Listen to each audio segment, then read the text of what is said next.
There is a massive mystery around the Freemasonic G, and in this video we're going to be discussing it. Some people call it geometry, God, gnosis, genesis, generation, but in fact it's all of these things, and all of these things relate back to one concept that links them all. And in this video, you will be discovering this secret force, which pretty much creates everything in your reality in your life, and has done unconsciously, whether you are aware of it or not. The Freemasonic G is the 7th letter in the English alphabet. This is important because the number 7 has many mysteries inside the esoteric and occult traditions. Some people say the number 7 represents the 7 colors of light, the 7 major planets, or the 7 musical tones, 7 days of creation. The number 7 is a massive mystery. But what we have to understand is that in the context of Masonry, Freemasonry is all about building the self. Every day we wake up, we are either building our prison of our mind or freedom of our mind. Everything inside of esoteric Freemasonry is about building the self and reconstructing our consciousness, our inner dialogue, the inner voice. We're transforming the mind from low awareness to high awareness. This is why Freemasonry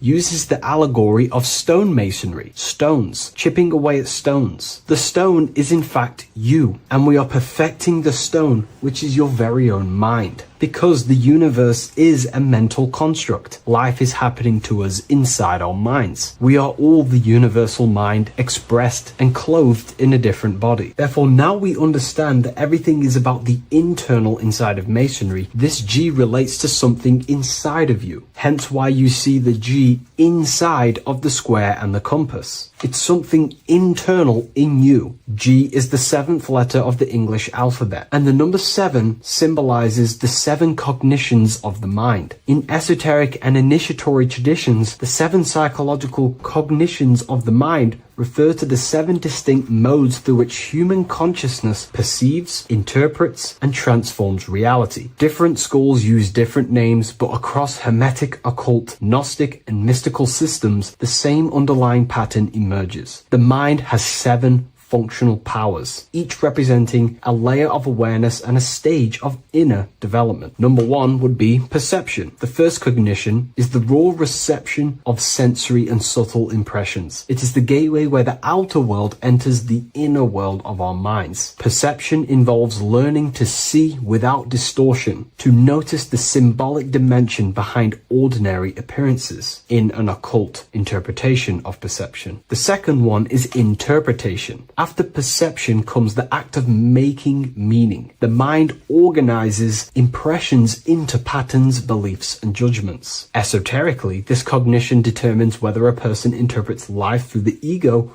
or through the higher insight of their higher consciousness. The goal is to purify interpretations so that the intuition can speak through it, to clear our minds of the clutter, master it, and let our higher consciousness shine through it. Number 3 is the imagination. This is the creative faculty that produces images, symbols, and visions in the mind's eye. This is associated with the astral plane. We live in a mental universe of thought. Thought wraps itself inside of imagination. The thought alone has no true form, but then the thought wraps itself in a vehicle of consciousness, what we call imagination, and we give form to the thought. Imagination becomes active. Imagination becomes active imagination, the foundation for rituals, alchemy, meditation, and visionary insights inside of occult traditions. Working on your imagination is a key part on developing your consciousness, as it is literally the sight into the astral plane, your internal vision of the mind. The 4th cognition of the mind is emotion.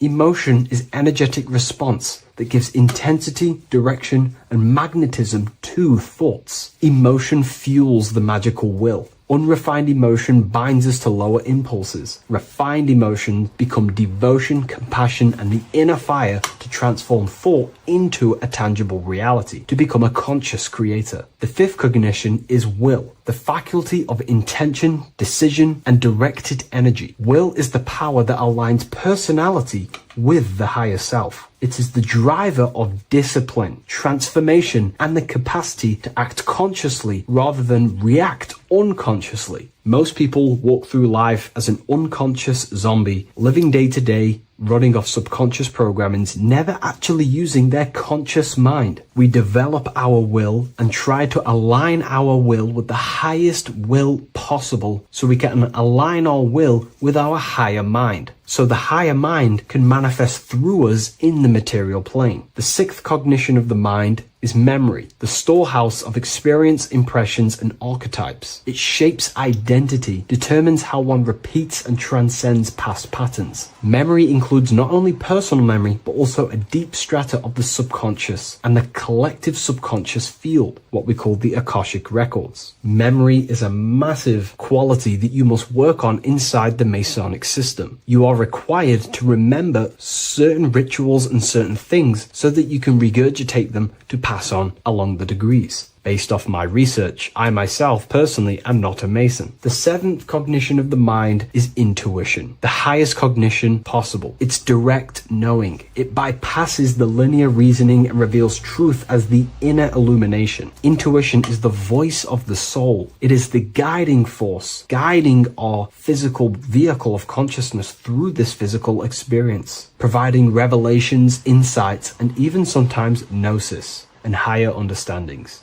They are the seven principles and cognitions of the mind that we should work on. Sometimes they're symbolized as seven luminary planets, because lumen is light. The planets are light. Light is consciousness. Consciousness is light. Now moving on to the true understanding of the G, the higher understanding of the G, as I mentioned previously. This is what we call the generative principle, the care principle, the human heart principle, the female aspect of consciousness within yourself. All creation is built upon a care. All action is built upon a care. You only act on what you care about. You care about paying the bills and staying inside your house and looking after your family, for example. Therefore, you take the action to generate the reality and generate money to pay the bills. Them actions are driven by the force of care. If you care about a plant, you take the action to water the plant and it grows. If you care about your partner or relationship, you give them attention and care and love and you grow the relationship. As soon as you stop providing care, watch the relationship crumble and the reality destroys itself. Care is the generative force of reality. This is the generative principle that generates your experience in this world. We are in a continual state of becoming. Each cause gives birth to an effect, and that effect gives birth to a new cause. The G is the generative principle that drives creation in the present moment. Reality is creating, unfolding in the present moment, and the G is the force inside of you that generates your experience. You're watching this YouTube video right now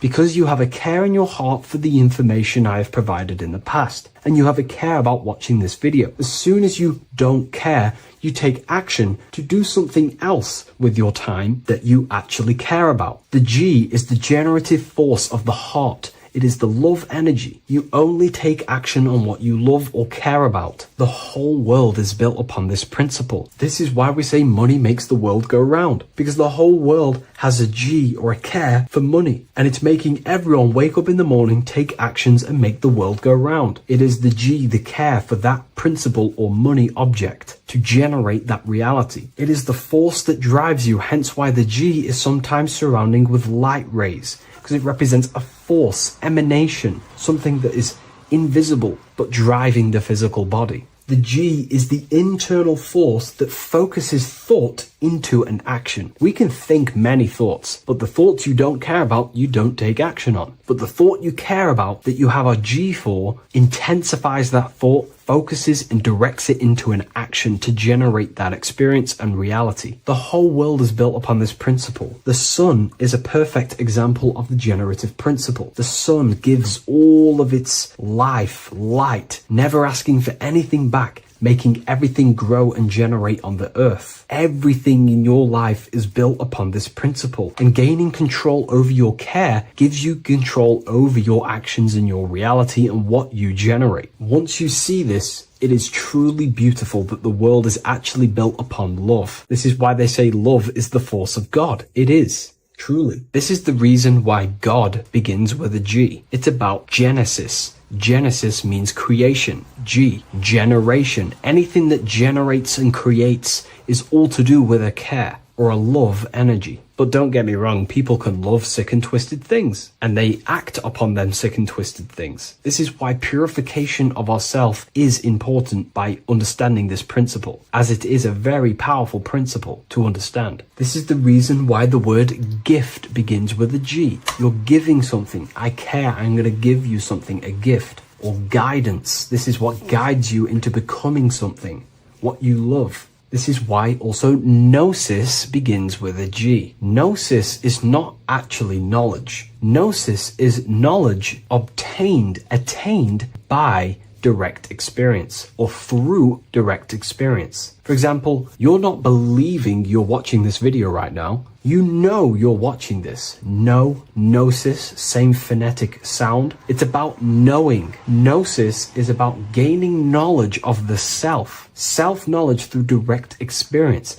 Instead of believing in God, I seek to know God through direct experience, by altered states of consciousness, transcendent meditations, understanding human anatomy, understanding the laws that govern my mind, understanding creation. That is direct gnosis, knowing that God exists instead of believing he exists. By going within the self, questioning the self, and gaining a deeper relationship with the inner observer, you start to gain gnosis, self-knowledge through direct experience. And in order to gain gnosis, you have to care, because gnosis requires action. It requires you to meditate and go within yourself. It requires you to study yourself. It requires you to go within yourself. And in order to do that, you have to care. If you don't care about knowing yourself, you won't take the action to generate the gnosis. If we take a look at this piece of Freemasonic artwork, we can see a whole lot going on here. But if we focus down here with the temple with the letter G on, and when you walk through the temple, there is a pathway leading up a hill towards the light. The light reveals things. If something is in darkness, you can't see it, but the light reveals something. It's symbolizing truth, the light of gnosis, knowingness. And in order to walk this path, you have to go through the temple, which means entering in yourself. This is symbolic of the path. The Masonic path is about the self, reconstructing and learning about the self. In order to walk up that hill, it takes a lot of effort. It's not easy walking up a hill. You're going to be tired. It's not easy. It's horrible. Who likes walking up a hill? I know I don't, but people like hiking and stuff. I understand that, but it's symbolizing this is hard work, working on yourself, because the labor of working on your mind is the hardest labor you will ever do. It's called the great work or the Masonic work. And in order to climb that mountain,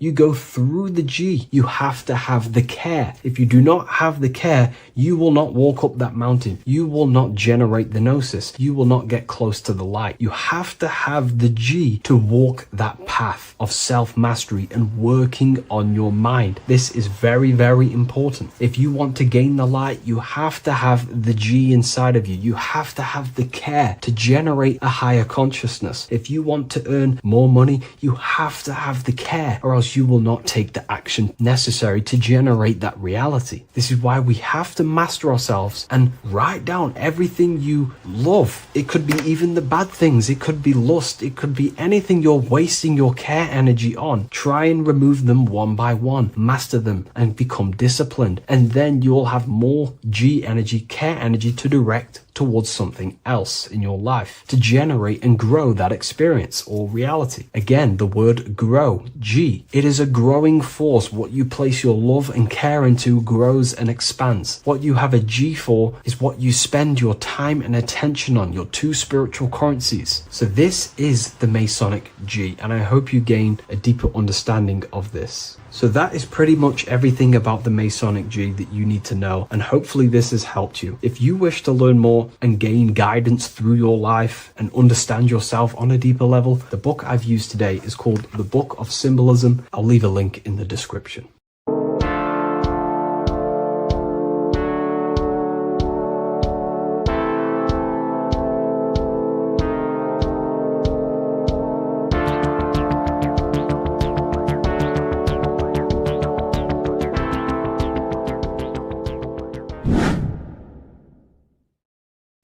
What's good, people? We're back with another video.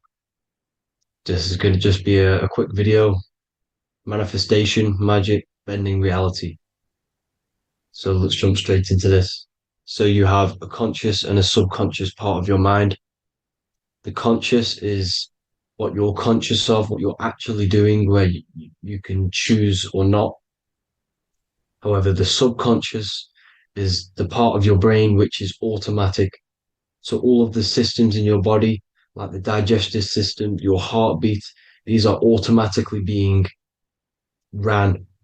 And you do not have to tell these systems to do anything. You do not have to consciously tell your heart to beat. It's automatically doing it. And this is what the subconscious mind is controlling. It's like the dark aspect of your brain or your mind. It is the way bigger aspect of your mind. Okay, it controls all the systems in your body. Okay, and this is where all of your programs are.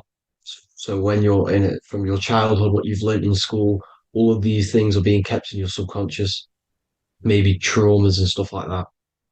So the subconscious is the female aspect, and the conscious is the male aspect, because the male is all about action and doing, and the female is more about creation, creativity, intuition.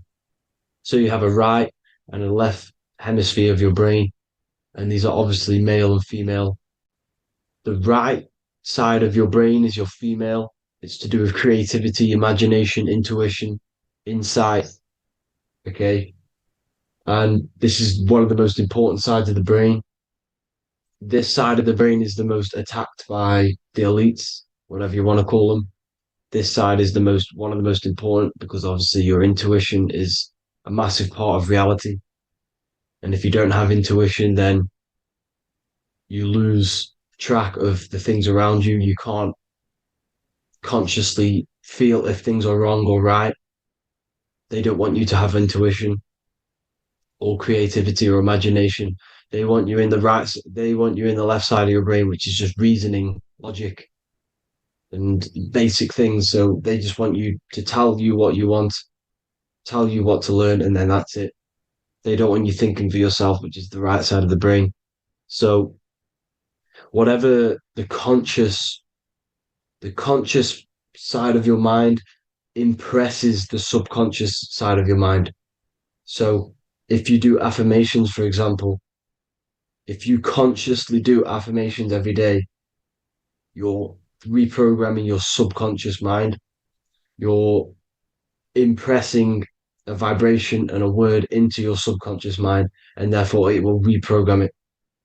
So the male and female aspect are symbolized by the Star of David as well.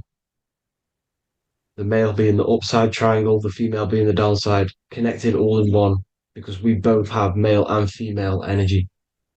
So every thoughts are electric, which is the male aspect. Emotions are magnetic, which is the female. Each thought creates a wave of vibration in all directions.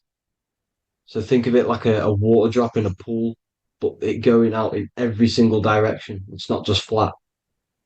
And these thoughts have a certain frequency, well, has a certain vibration. That vibration has a certain frequency. And this affects your aura. Every thought, every emotion directly impacts your aura and the strength of your aura. So if you're angry all the time, your aura in the astral plane will look red. However, if you're happy, it'll be more like blue and green. So it's very important.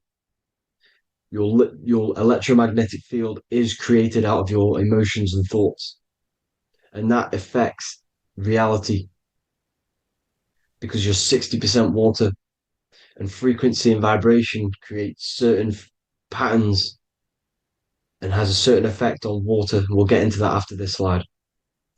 So each thought that people are thinking around you, you are actually subconsciously picking up these thoughts because it's emitting this vibration in all directions. So this is why you can pick up thoughts of other people on the odd occasion.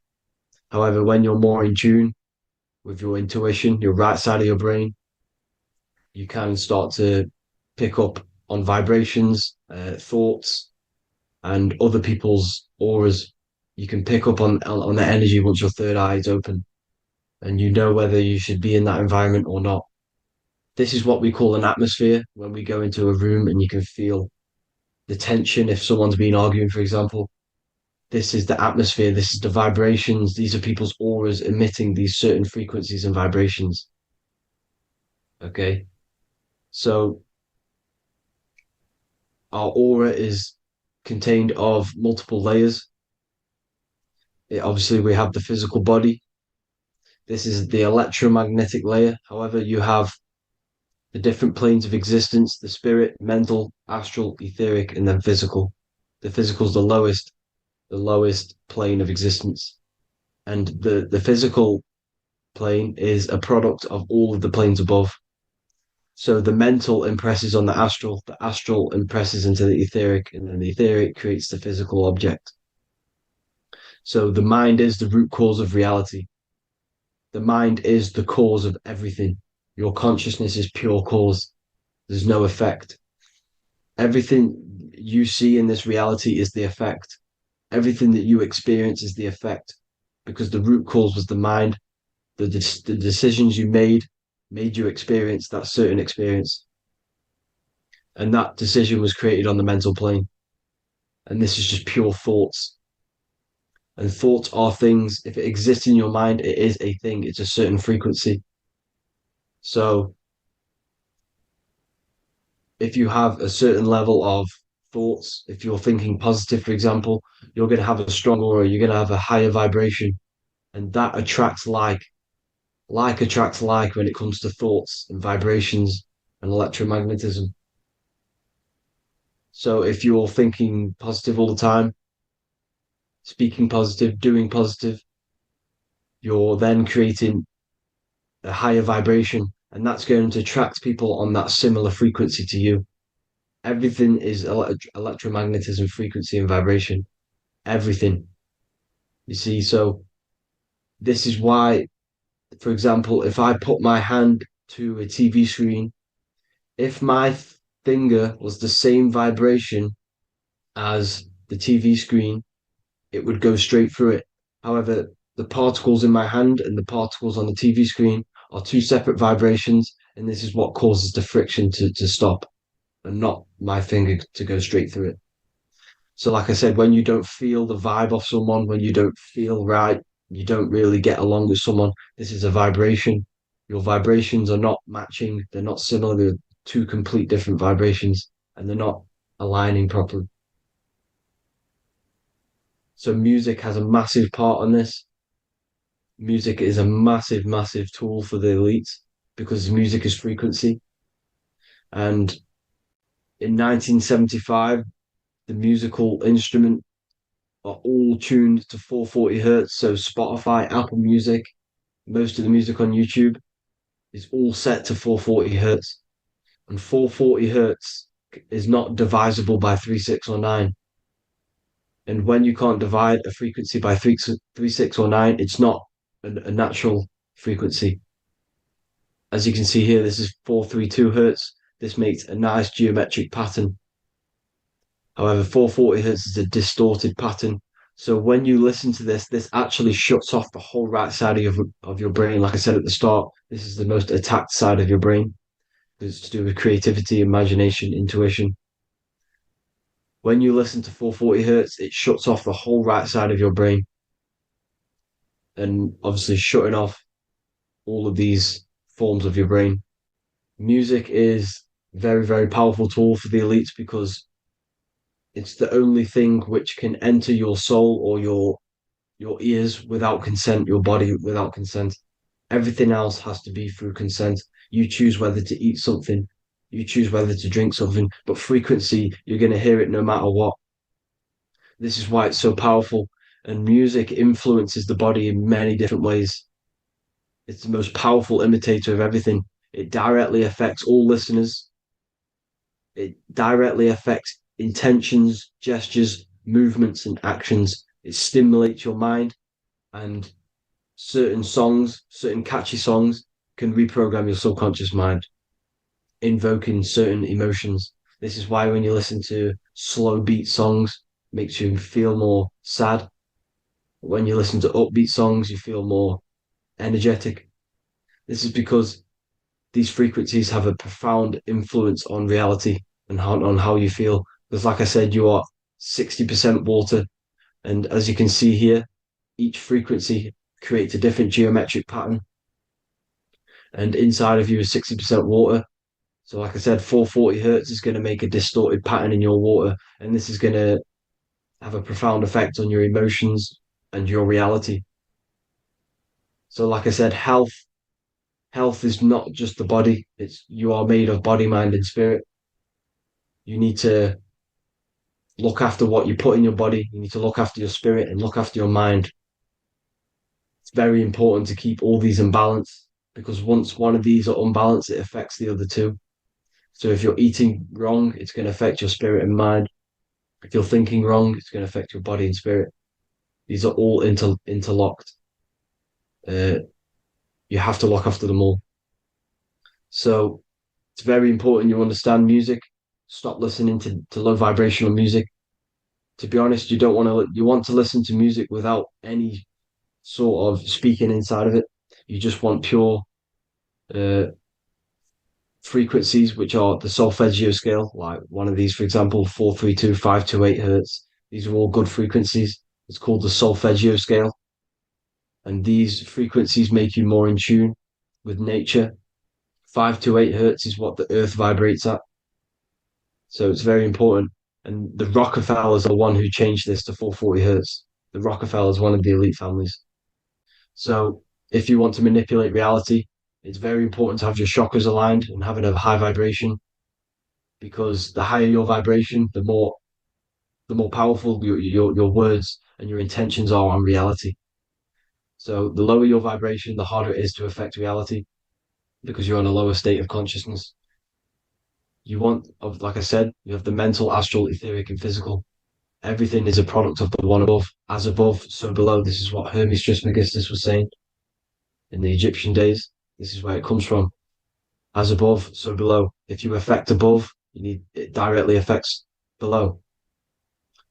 So, like I said, meditation helps on this, helps align your chakras. Think positive, feel positive. Like I said, your feelings are magnetic, your thoughts are electric.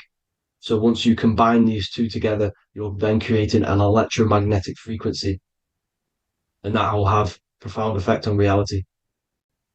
So the law of cause and effect, every law, so the law of cause and effect, every effect has the root cause. Like I said, your mind is the root cause of everything. Every decision you make is having a different effect on reality. Everything happens for a reason due to the root cause, which is your mind. You choose everything that happens in your life. Okay.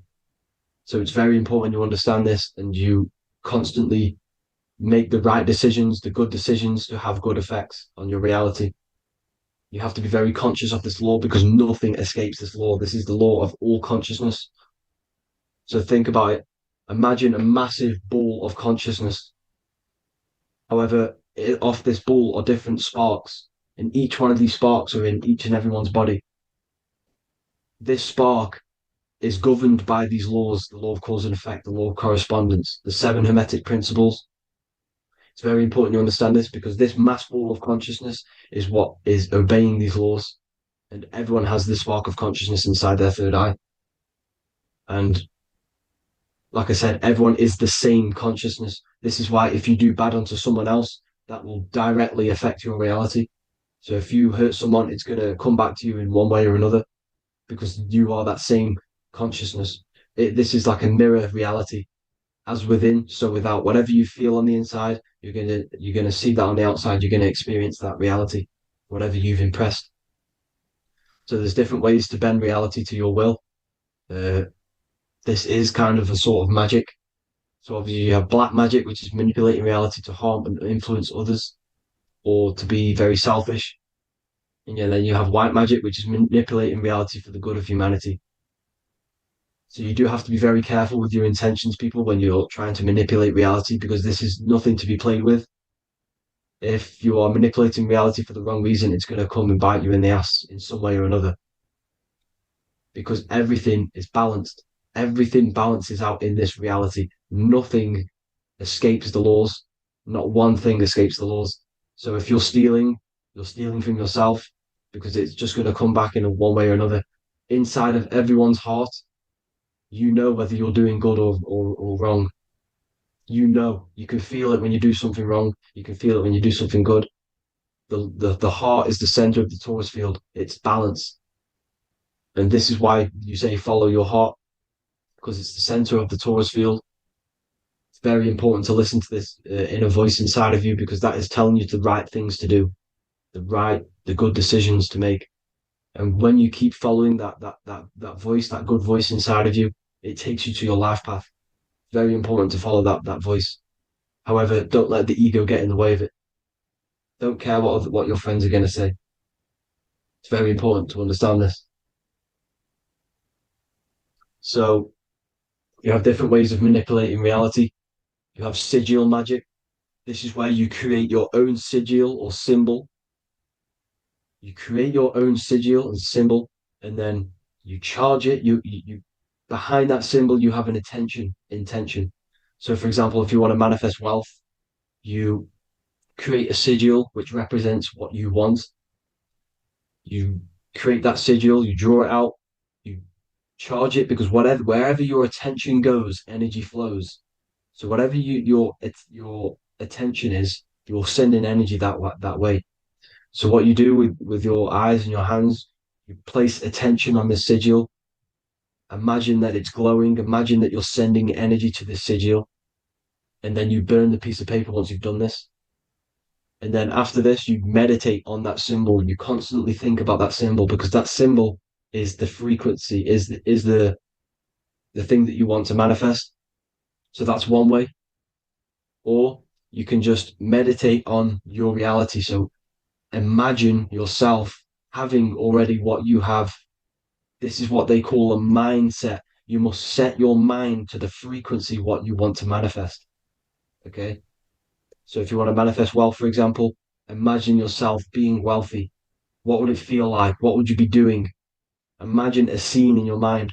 Constantly do this, and you're putting out that frequency. Like I said, you must think because the thoughts are electric, and then you must feel, which is magnetic. Together, this creates an electromagnetic frequency, and this is how you attract things to you. You will attract the certain people to come in your life to bend reality to your will. Okay. Or you've got mirror magic.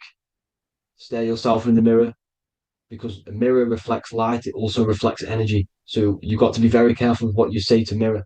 You've got to be very, very, very careful because whatever you send into that mirror is directly sent straight back to you. So if you're thinking negative, you're sending negative energy back straight to you, and that's going to have an effect on your reality. Affirmations. Affirmations are very important because your words are frequency, your words are vibrations, and each word you say has a certain frequency. If it's if it's positively charged, it's going to affect you positively. If it's negatively charged, because like I say, your brain and your mind is like the director of energy. That's what your brain is, and it directs energy into certain things. You can either positively charge it or negatively charge it, and this brain is creating your reality constantly. It's manifesting your reality constantly in the present moment. So this is what the government knows. The government know your mind is the root cause of reality. This is why they call themselves a government. Government. The New World Order is not being manifested by them. They are controlling the information. They are controlling your perception of this reality. And they know the mind is the root cause of reality. Therefore, if they control your perception of reality and your information, what you believe, you're going to manifest that information, that perception. So we, the people as a collective consciousness, are the ones manifesting this new world order. You see, so this isn't black magic.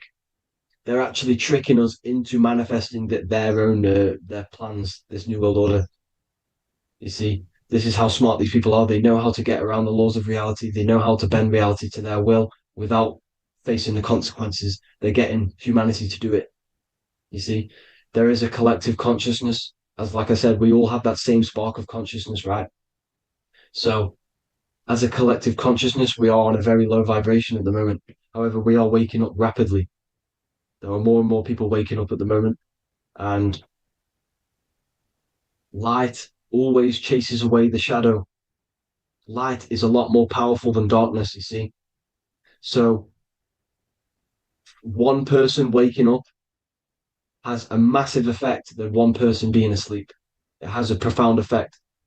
Because like I say, the light always chases away the darkness. It's more powerful. The light is always more powerful. High vibrations are more powerful than lower. So that's it for this, people. I hope you all enjoyed. This is a short, quick video. God bless you all.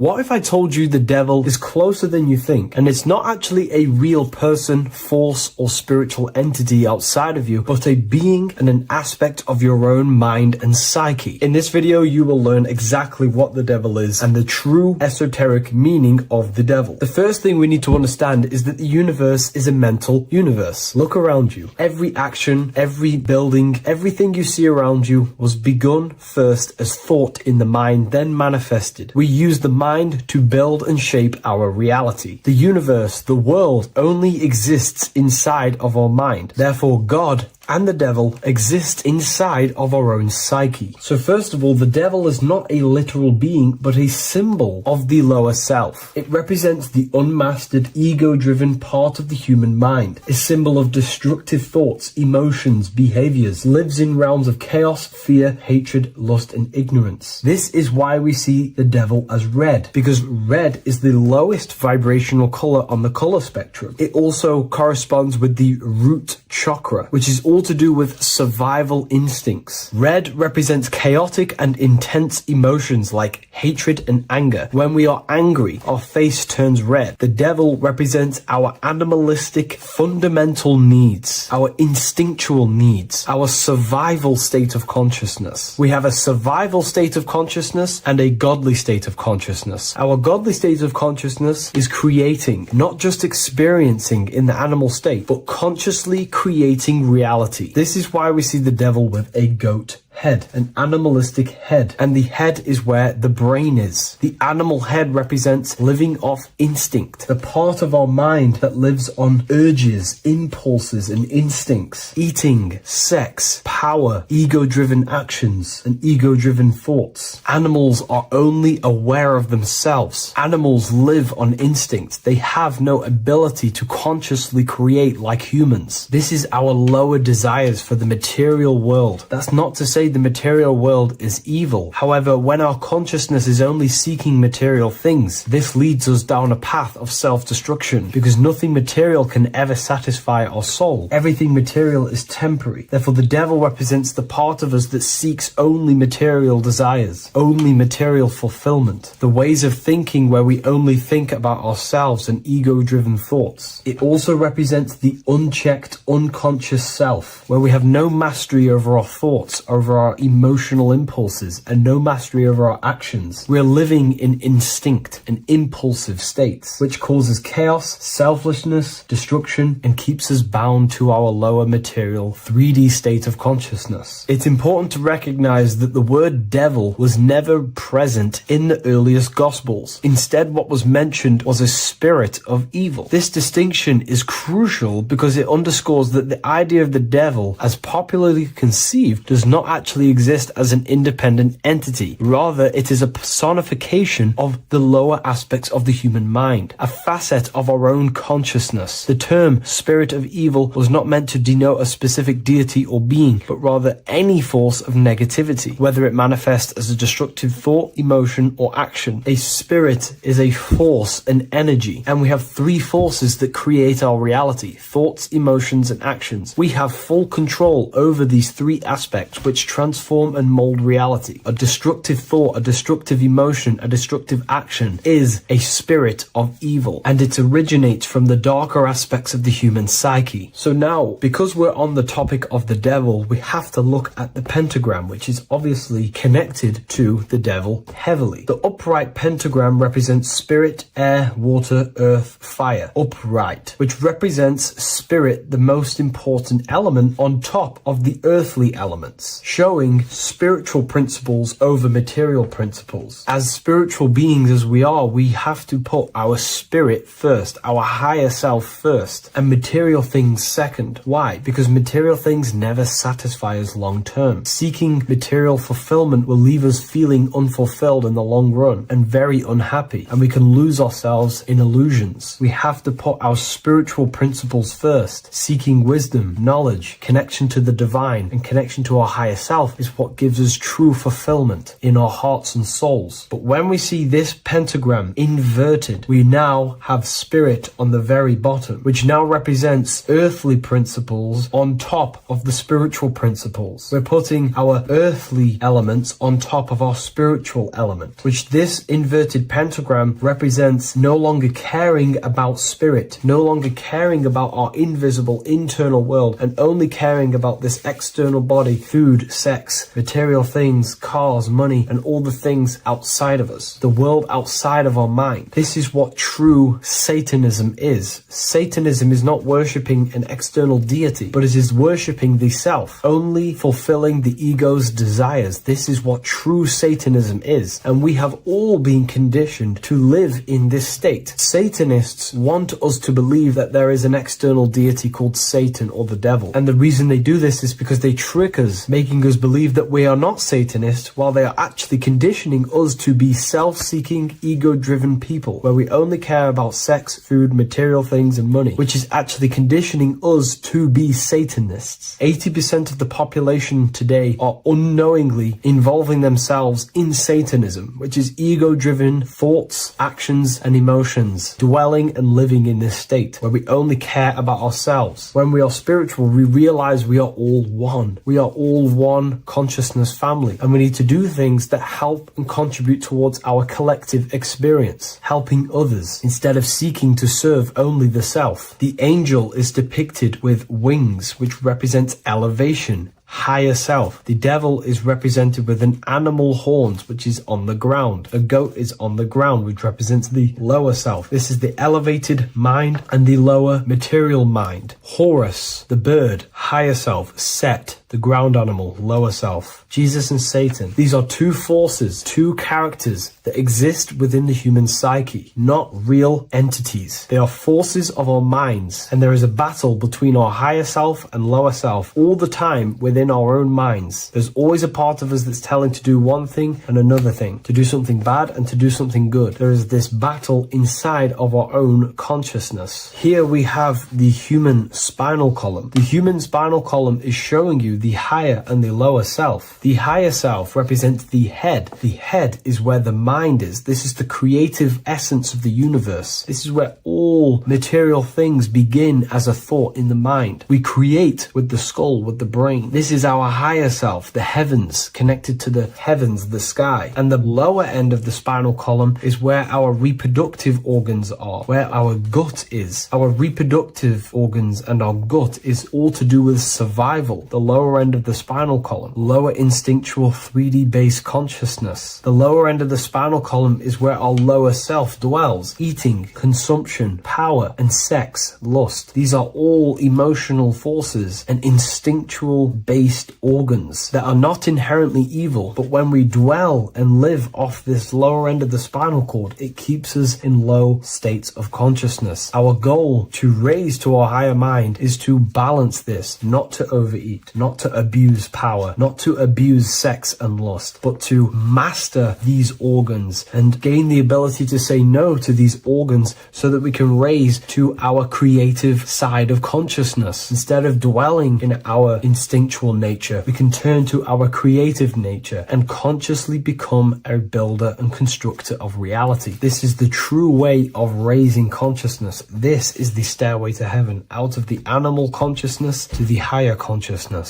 To wrap all of this up, it's all about gaining control over our instinctual lower nature and allowing our spirit to rule over our body and not our body ruling over our spirit or mind. The moment you let a thought become instantly an action is the moment you are an impulsive person. We are all trained to be this way. It is okay if you are in this state. The moment you let a thought turn straight into an action without questioning, that is the mind controlling you and you not controlling the mind. We need to gain control over the mind, and we do this through many different ways, through meditations, affirmations, and discipline. We slowly gain control over our minds. And once we gain control over our minds, we gain control over our thoughts, and we gain control over the attention that we give certain thoughts. We can then start to uplift our mind, our thoughts, out of our instinctual state to the higher mind. If you wish to learn more about consciousness, I'll leave a link in the description for the Book of Wisdom, Volume 2. So depression doesn't actually exist, and in this video I'm going to show you how depression is actually a choice. And I'm going to give you some solutions on how to deal with it. And this is probably going to change your life forever just by doing this alone.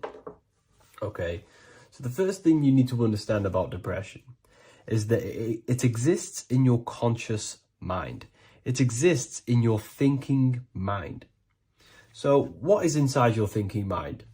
You have your body, your name, your reputation, your trauma, your memories, your family, your worries, your interests, your bills, your passion, dislikes, goals, right? Most people identify their lives with this. They identify their lives with their thinking mind. They think they're their name, their job, their reputation, their memories. But this is not who you actually are. Who you actually are is the observer of that. What happens if you stop thinking? What is left? You're left with unconditioned consciousness. You're left with the self, which is what we refer to as I. We are the consciousness, not the thinking consciousness. You are not these labels. You are not your thoughts. You are not your job, your name, your reputation. Okay? And the reason why I'm telling you this is because it's very important, is that we are something beyond this body, beyond this name, beyond our thoughts. We are the consciousness. So depression exists inside of the thinking mind, the conscious mind. Okay? So if you want to get rid of depression, you must learn how to escape the thinking mind. And not only just escape, but that's step one. In meditation, you do meditations, right? We sit still. And we have to learn how to control the mind and turn off the thoughts. And when we turn off the thoughts, depression goes out the window because there's no thought present in your mental field of consciousness to be depressed. Okay? You must understand, who is the one suffering from the negative thoughts? Who is the one suffering? Your mind is not suffering because the mind is producing the thoughts.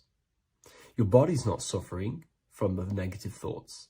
You are suffering. And who is you? You are a soul. You are that feeling. You are that person beyond the thoughts, beyond the feelings, beyond that. You are the one experiencing. You are that. Meditation gives us the ability to turn off the thinking mind. This allows us to escape our thoughts. Okay? And it gives us, over a long period of time after meditation, you'll be able to turn this switch. And this switch will be able to turn off your thoughts. And by doing this, we will be able to control our conscious mind directly by the hand. So when you notice yourself gaining them negative thoughts, we can then turn off the switch of turning off the conscious mind and rising to our authentic self and knowing the thoughts are just illusions. Now, let me tell you something that's very powerful. Most of your thoughts are coming from beliefs. Most of your feelings are coming from beliefs. So if you have a feeling of lack, this is coming from a belief that you don't have much. If you are feeling alone, this is coming from a belief that you are alone. So what we must do is restructure ourselves. We must restructure the subconscious mind, and we do this in many different ways. We can do this with meditation. We can do this with visualization, visualizing our desired reality as if we are living it. We can do this with affirmation. Now, a lot of people think, oh, I'm trying to speak something into existence with affirmation. No, you're not using vibration to try and change reality with what a lot of these new age people will teach you. Vibration, your words will not have much an impact on reality. That's the truth. But what they do have an impact on is reprogramming and recrafting and refining your mind. If you repeat, I am wealthy all day long, your subconscious mind, that word will be lingering inside your subconscious, and you will start to mold that into your conscious. You'll start to be consciously thinking about this. Most of your thoughts are coming from your subconscious. So if you want to get rid of depression, you got to figure out the trigger. What are you depressed about? What are you feeling? What are the beliefs that are making you feeling and thinking this way? And that's what you must restructure. You must restructure your subconscious mind through visualization, meditation, and affirmation. You do these all the time. You do these every single day, and you will slowly, if not surely, restructure your subconscious mind. While by doing the practice of meditation, you'll gain the off switch as well. Sometimes depression comes from not living in your authentic self. You're not doing the things that your soul is telling you to do. We all know what we should be doing at all times. I don't care what you have on. We all know we should be doing something. We all know that we have there's a higher aspect of our mind that tells us, oh, we need to be doing this, but I'm actually sat here on my phone. Oh, I shouldn't be eating this, but I'm doing it anyway. There's always that higher voice. And that is the voice that has to be connected to. And when that voice, when your body's not acting out the voice of the soul, then the soul becomes sadder, and suffers more and more and more.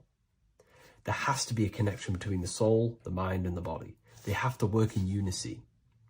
Okay? So I hope this video helps with depression, with whatever you're going through mentally. Hello and welcome to another video and another lecture from Ethereal University. Today we're going to be breaking down in detail the Freemasonic 33rd degree symbol. Now, of course, this is a complex symbol, and it's composed of many symbols put together to create a greater meaning. So, as you should know from my previous videos, a bit of context behind Freemasonry, what it particularly is, and I will give you a brief overview before we go into this. It's definitely important to know what Freemasonry is before we break down this symbol, okay? Because without the knowledge of Masonry and what it is, it's difficult to understand what the symbol truly means. So Freemasonry is all about building. The word Mason means to build. And we're either building with light or we're building with darkness. So that we have good Freemasonry, we have good Masons, people who want to spread the truth, people who want to help people awaken their mind and liberate them and bring them up to higher consciousness. Or we have Masons who want to divide, keep the knowledge to themselves, create walls, build walls in people's minds, construct illusions in people's minds for their own personal gain.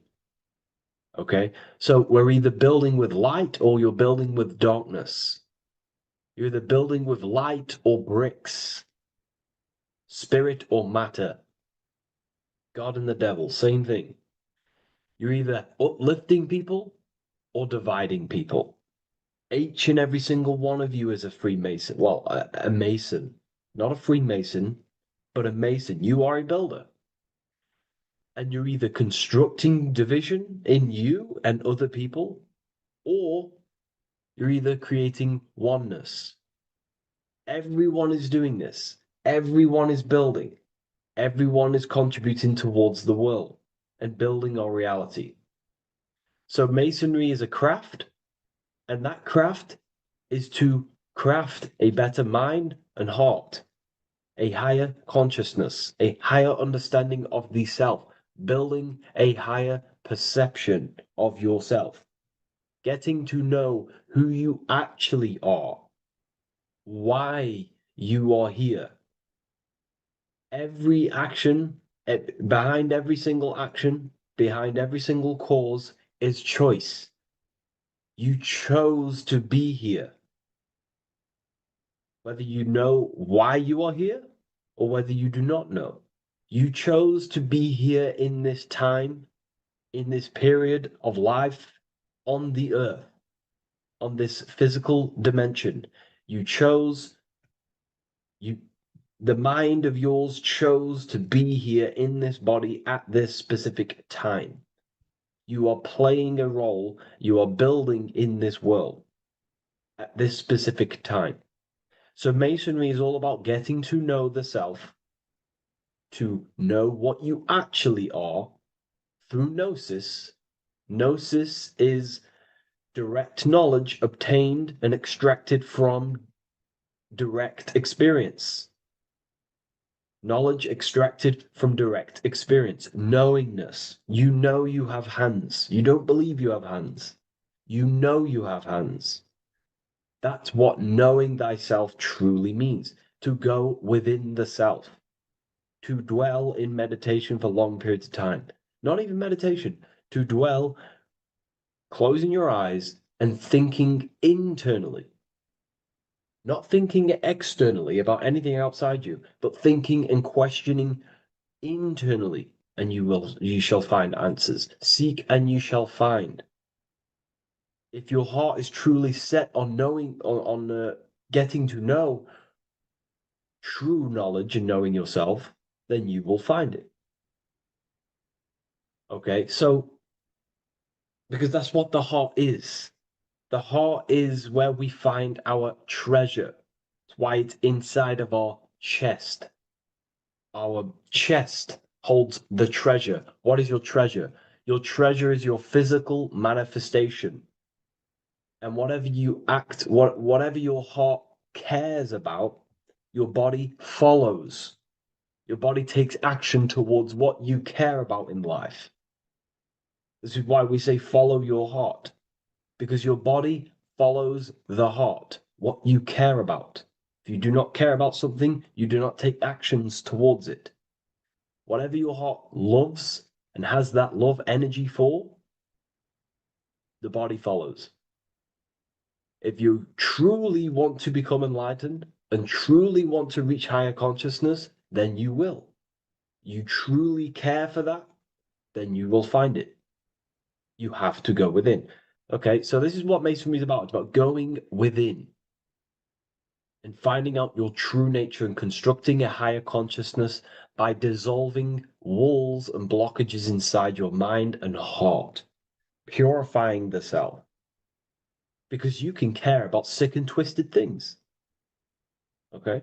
We can see that in society. People like killing people. It's psychotic, but I know. So we can be corrupted. Okay, so going into this symbol, what does this symbol mean? What is it trying to portray? Okay. Before we go into this symbol, particularly, we're looking at the Scottish Rite Freemasonry. So we have the the first degree all the way up to the third degree is Blue Lodge Masonry. Then from the fourth degree of Freemasonry to the 32nd degree is what we call Red Lodge Freemasonry, the Red Lodge degrees. So again, that is that symbolism of that red and blue, the left and right, masculine, feminine, water, fire. It's that symbolism again of the two polar opposites of reality, of masculine and feminine qualities, solar and lunar, the left and right hemispheres of the brain, the inner and inner and outer world, the brain and the heart. These are all polarities, okay? Spirit and matter. We have to unify these. But we're looking at the 33rd degree. This is the end of the Scottish Rite of Freemasonry, and it's considered the illuminated degrees. illuminated. This is when one gets to know the true self, the true knowledge, when one has gone within, mastered the self, got rid of mental blockages, uh, blockages in the heart, purified the self, and they know who they are.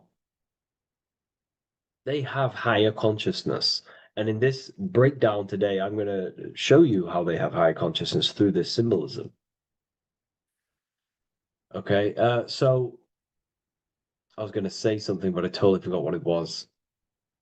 But anyways, we'll move forward with this symbol. Oh, that's what it was. Water melts. Well, ice melts at 33 degrees, symbolizing ice represents solid matter, ego, the physical body, left brain thinking, physical reality identification, identifying self with the ego, the name, the job, the reputation. That's the ice, that's solid, that's ego thinking, left brain thinking. When we identify ourselves with the body, our ego, our name, our job, our reputation, our family, that is ego. That is pure earthly survival base level consciousness. This is the degree, this is the level of state of mind that we need to rise out from and figure out what we are, what you actually are inside you.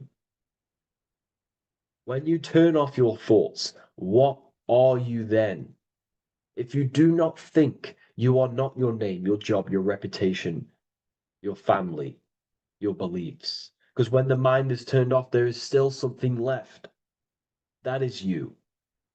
And that is the substance that we have to get to know through gnosis, through going within and thinking internally and dwelling within.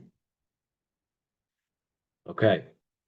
So Freemasonry is all about learning about the psyche, the true nature of consciousness, how it functions, the mechanics of consciousness, how we can integrate universal law with consciousness. We're going to be going into that. Natural law, how we can become one with God's law. We can become one with the universe and integrate universal consciousness into yourself. Okay, so the first thing I'm going to say about this symbol, straight away, the first thing you probably notice about the symbol is the eagle. The eagle is a bird. Okay, what do birds do? They are high in the air. They are above the earth, which represents rising, rising consciousness, rising the mind out of the lower mind, earth-based survival, impulsive, reactive, egotistical mind. And we're pulling us up, we're rising from that. The earth represents that lower base survival consciousness, ego-driven thoughts. And we're rising up. The bird is free. It's free from the earth. Okay? It's free. It's elevated. It looks down upon the earth. So the eagle is a bird which represents higher view of self, a higher understanding of the self. It's elevated. We have a higher view of myself when I reach the 33rd degree. That is what it's showing you. That is what it's symbolizing. Okay? It's above the earth. It is free. It looks down. When you have higher consciousness, you become enlightened. It's impossible not to look down. You do look down on people, but not in a bad way. Not in a bad way. That sounds bad. I understand if that sounds bad, but that's not a bad way. I don't mean that in a bad way or a bad-hearted way. I mean that as when you have higher consciousness, you can see people who are living and dwelling in zombie mode, low-level, earth-based consciousness. They think they're the body, they think they're their name, their job, their reputation, their family. So it represents looking down because I have higher awareness of myself. I know what I truly am. The water is flowing at the 33rd degree. The water melts at the 33rd degree, representing the flowing of consciousness, the flowing of the mind, flowing of light energy entering the body. Because when we reach higher consciousness, when you raise your consciousness, which is just an easier way of saying mastering thoughts, mastering yourself. We no longer give attention to negative thoughts because we understand what thoughts are and why would you let your own mind take away your own power? So again, Freemasonry is about gaining personal power, not in a bad way. Well, it can be used for bad. Gaining mental power, a strong mind. Most people have very, very, very weak minds in this world. Very weak minds. This world is a mental world. We have to gain strength in the mind. It's a mental universe. The stronger the mind, the better your reality. The less affected you are by external things. Nothing external should ever bother you. Okay? uh, so it's about gaining mental strength, mental clarity. So again, the bird is elevated, it looks down, it has a higher awareness, it sees things from above, it sees the world for what it truly is. That's the eagle. Okay? It's the higher view. This is the illuminated degrees. So we're looking at now the sword. The bird, the eagle, the double-headed eagle is standing on the sword. Very symbolic. The sword is not above the eagle. The sword is below the eagle. The sword moves through the air. On a basic breakdown of the sword, it represents power. Power. Because if I have a sword, I hold the power over you. That's what it symbolizes. In war, you have a weapon bigger than someone else and more destructive than someone else, you hold the power. So it's a power symbol. To go even deeper on this, on its true meaning, the sword, I've already broke this down plenty of times. It moves through the air. It cuts the air. It's the mind. Air represents the mind. Water is emotion. Fire is the spirit. Earth is the body. So we're looking at the mind, the power of the mind. And the eagle is standing on top of this, representing I am conquering my own mind. I am conquering my mind. My mind does not conquer me. My mind is truly mine. I hold the power over it. I stand on top of my mind. The mind does not rule me. Thoughts do not enter my mind that take away my power. I think it, I feel it, I act towards it. It's unity. My mind is the monarch. It is the command center. It is mine.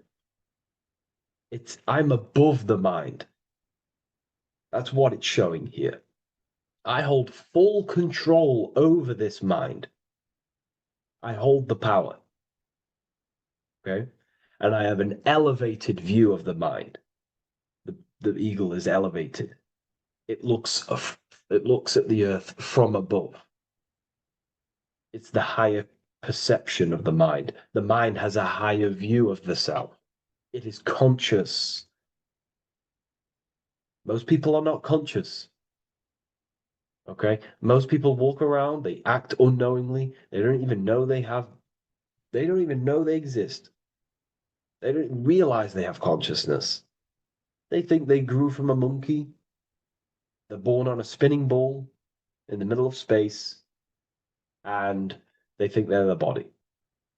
That is the level of a, earth-based consciousness. And it's saying, I hold the power. I hold my mind to what I want to direct the mind's forces to. I create with my mind. I carve reality. I shape my reality with my mind and thoughts and my intellect, my communication.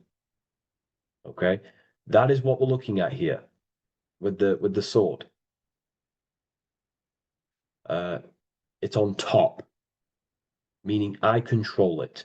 When you stand on top of something, you are the top. You are on top of it. You hold the power. You rule over it. When you are the boss of your business, you rule the business. That's what we're looking at here. The sword needs sharpening. It always needs sharpening. You can't use a sword forever. You need to sharpen it. The mind will not stay powerful and strong and and aligned with what you actually want unless you continuously refine the sword. The mind needs to be refined or reminded. If you stop doing affirmations, the mind will fall back to old ways of thinking. If you constantly meditate, you constantly implant the messages into your subconscious mind, you constantly visualize, you are keeping the mind sharpened with what you want in life, what you are trying to create. And the mind will continue to think with that power, with them words, with them visualizations. If you fall off, if you stop meditating, you will lose control of your own mind. Okay? This is symbolizing you have to keep on top of the mind. You have to keep control. This is what the world is. The world is like Minecraft. You ever played Minecraft? You're a builder. Okay? What do? You control the man in the world. That's what you are. You need to control this body in the world. It's all about control. You are in a game. It's like Grand Theft Auto. You don't know how to use the buttons. You're going to create chaos, and you're not going to have that much fun in the world in GTA if you don't know how to work the buttons. Same with this world. You are in a world, and you need to learn the buttons of the body, the mind, the soul, the heart. How will these things function so you can actually live a better life and create what you want in the world? Aligned with natural law, of course, unless you want to walk down the path of Satanism. So this is what we're looking at with the sword. Now, moving on, we're looking at this little banner here. This says "God and my right" in Latin. God and my right. What is your right? Natural law is your right. What is natural law? You already know the natural laws. We all intuitively know the natural law. What is natural law? Do good. We all subconsciously, on a soul level, we know to do good. We know to do right. It is wrong to hurt people. It is wrong to control people. What is your natural law? What are the forces that you hold power over, that you have full control over? You have full control over what you think, what you feel, what you act. Thought, emotion, action. If you start to try and control things outside of them three forces, that is now you breaking natural law. If I try to control and manipulate someone else, that is now breaking natural law. I'm going against my inner law. My soul tells me what is right and wrong through emotion. So it's about aligning the self, my actions, my thoughts with my emotion, my intuition, my natural law.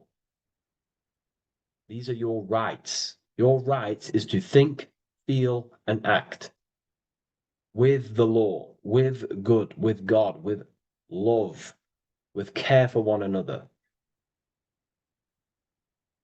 Am I building with light to bring good things to the collective? You see, most people are stuck in their left brain, and the left brain only sees me, me. Ego-driven thinking.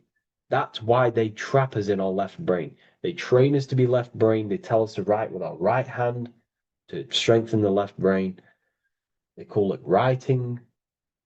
Everything in this matrix is to activate your your left brain. Why? They need you in ego consciousness so you can be controlled and manipulated. So you do not recognize patterns. That's the right brain. The right brain recognizes patterns, symbolism, metaphors. They don't want you reading between the lines. They want you logical. They want you divided because the right brain sees the whole.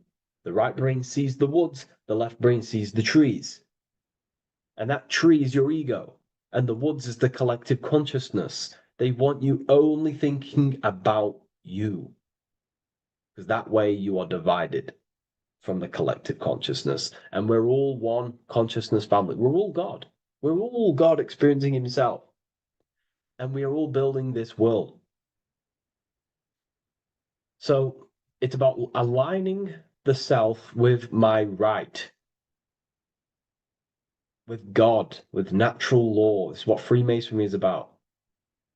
True Freemasonry, light Freemasonry, not dark Masonry or evil Freemasonry, whatever you want to call it.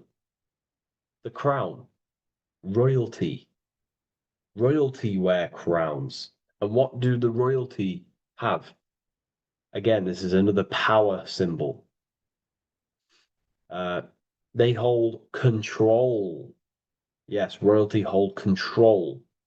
And that's why this crown is at the top of the image, not at the bottom of the image.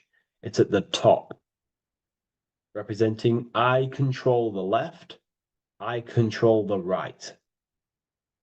I control my left brain and my right brain, the two eagle heads, the two views. The eagle has one eye on each side. It's looking, it's seeing. And that's symbolic of the left and right brain. We see, not physically see, but I mean perceive. We perceive reality with the left brain and we perceive reality with the right brain. And it's about unifying these two brains so we can see and perceive reality from a true lens. Because if we see reality only from the left brain, and a left brain dominated brain, we see everything as divided. But if we see everything from a right brain perspective, we see everything as whole.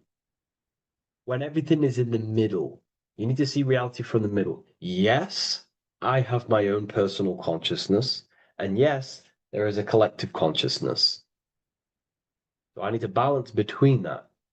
I need to see reality between the line, between the left and right brain, and align this worldview, and align my thoughts, align my actions with this. Because if you're left-brained dominated, you're only going to take action on ego. You're only going to take action on me. You're only going to think about me. But if you're right hemisphere brained, you're only going to take action for the collective, which is, yes, that's good, but you also need to think about yourself. Why did you come here? Your life has a meaning as well. It's not just about the collective, it's about you as well. But we need to balance this. You see? This is what we're looking at. The crown is in the middle, representing the balance, the power over the two. Okay? It's the balance, it's mastery, it's control. Royalty hold control over society, royal families. So it's about controlling the self. It's control over the eagle, control over the sword, over the mind. It's about personal power we're looking at here, self-control. Now we're looking at a upright triangle, which represents the element of fire, which is masculine. Masculine is all to do with action, the physical body. We're looking at fire, which represents spirit or transformation. Fire is a very transformative element. It transforms things. Okay, so we're looking at self-transformation through action. This is what we're looking at here. Fire is a very, very masculine force, a very penetrating and transformative force. So we're looking at transforming the self, not through knowledge, but through action. We have transformed the self, 33rd degree. I've reached the 33rd degree and I have now fully transformed. Now, there are higher degrees than 33rd degree, but we're just breaking down the symbol. That's a whole of a lecture. But this represents full transformation. 3, another, if you watch my video on numerology, you know 3 is all about what? Transformation. Thoughts, emotions, actions. These are the transformative forces that turn and create reality. Jesus dies and dies and resurrects after 3 days. Transformation from dead to the awaken. Brahma, Vishnu, Shiva.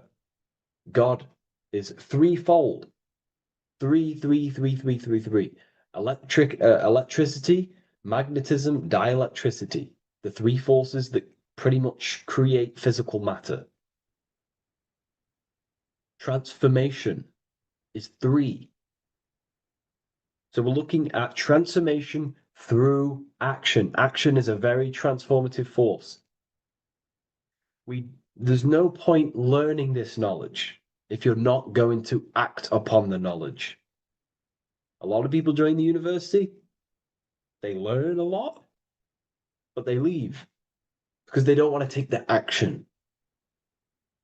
They don't want to do the hard part. They don't want to act towards higher consciousness. They want to dwell in their lower mind. That's fine. That's your path. That's their path. But if you truly want to raise your consciousness, you have to act upon it. You have to actively not take the action. It's about what you do and do not do, because not doing something is also an action. If you are not participating in the low-level pleasures like sex, casual sex, masturbation, going out and getting blind drunk. These are low-level pleasures. It's going to keep you on a low-level frequency and a low-level consciousness. That is also an action, not doing that. It's about what you not do as well, which is very important.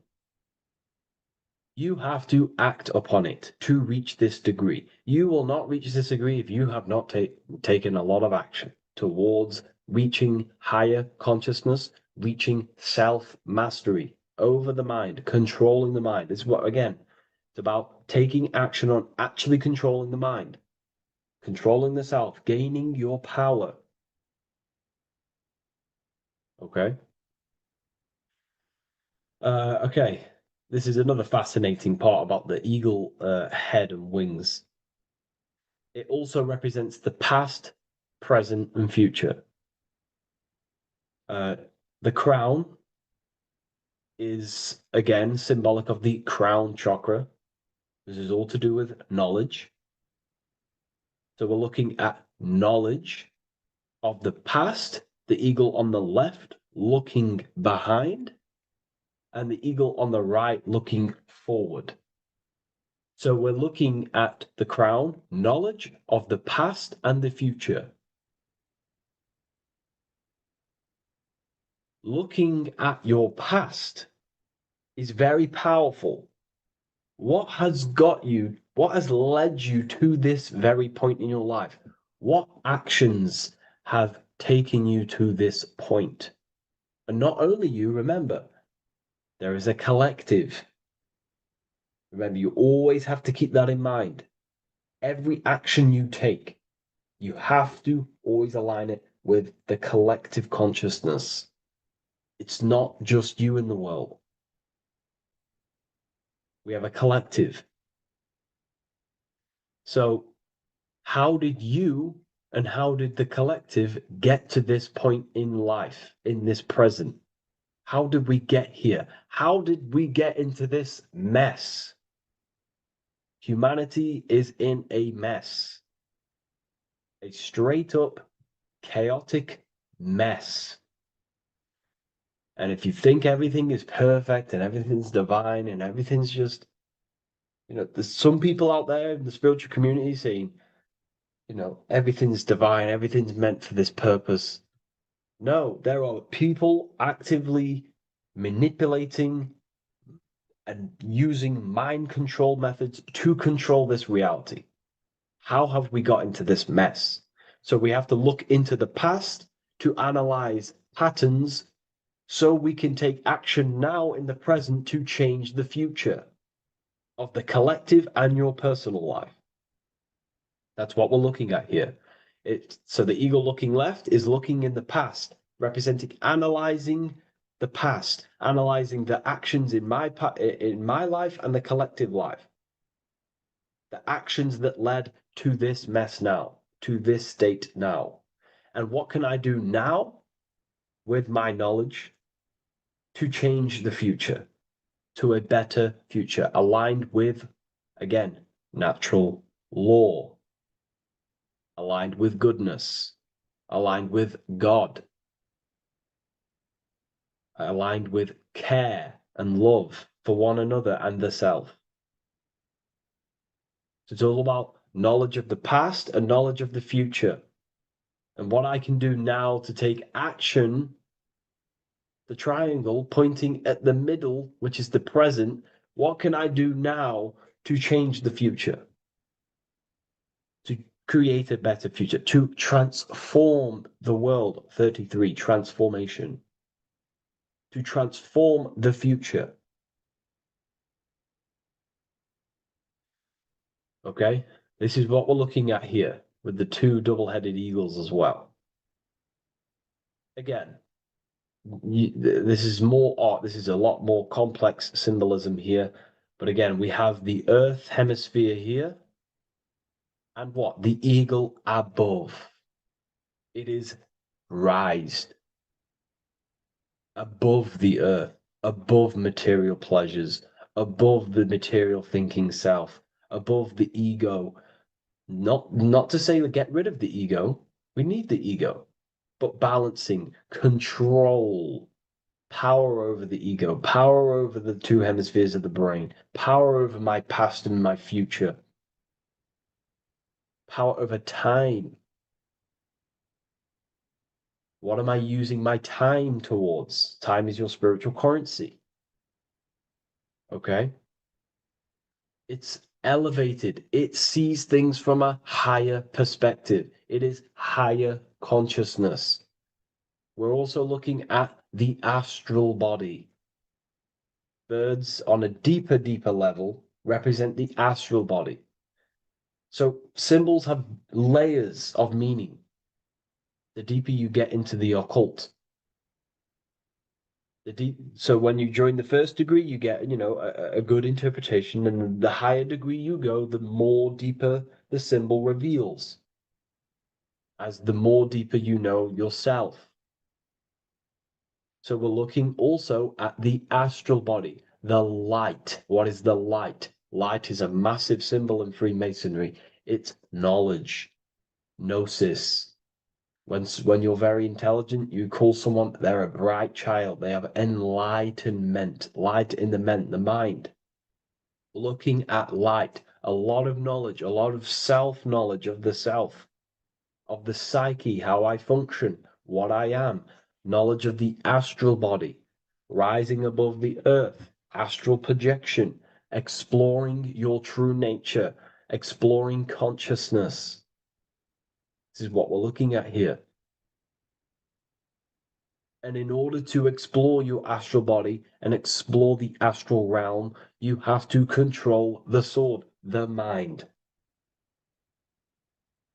And you can then explore. You are free like a bird to fly. This is all symbolic of rising consciousness. All symbolic.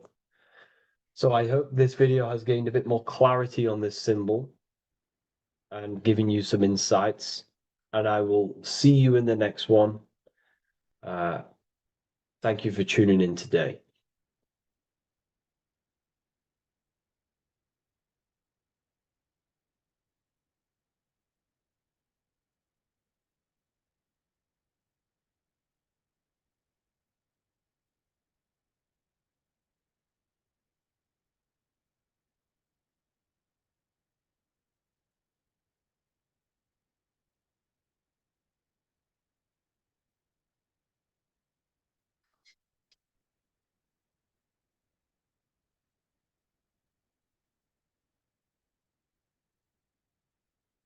The scariest thing about having your first out-of-body experience and leaving your body is the realization that you have after. You realize everything you've been told about yourself, reality, the earth, what you're doing here on earth is a complete, utter lie. Your self-belief of what reality is and what you are is completely shattered. You now fully understand that you are more than your physical body that you inhabit. My first out-of-body experience happened a few years ago, but before all of that, I remember being a child, going to bed and closing my eyes, and I remember as a child feeling like I was floating above my body and moving. And maybe subconsciously this has led me into knowing intuitively that there is more to reality, and I've gone down this path of esotericism, occultism, consciousness. Maybe that has led me to this, I don't know, but I've always had this subconscious intuition in my mind that there's more to reality than what we've been told. And maybe it came from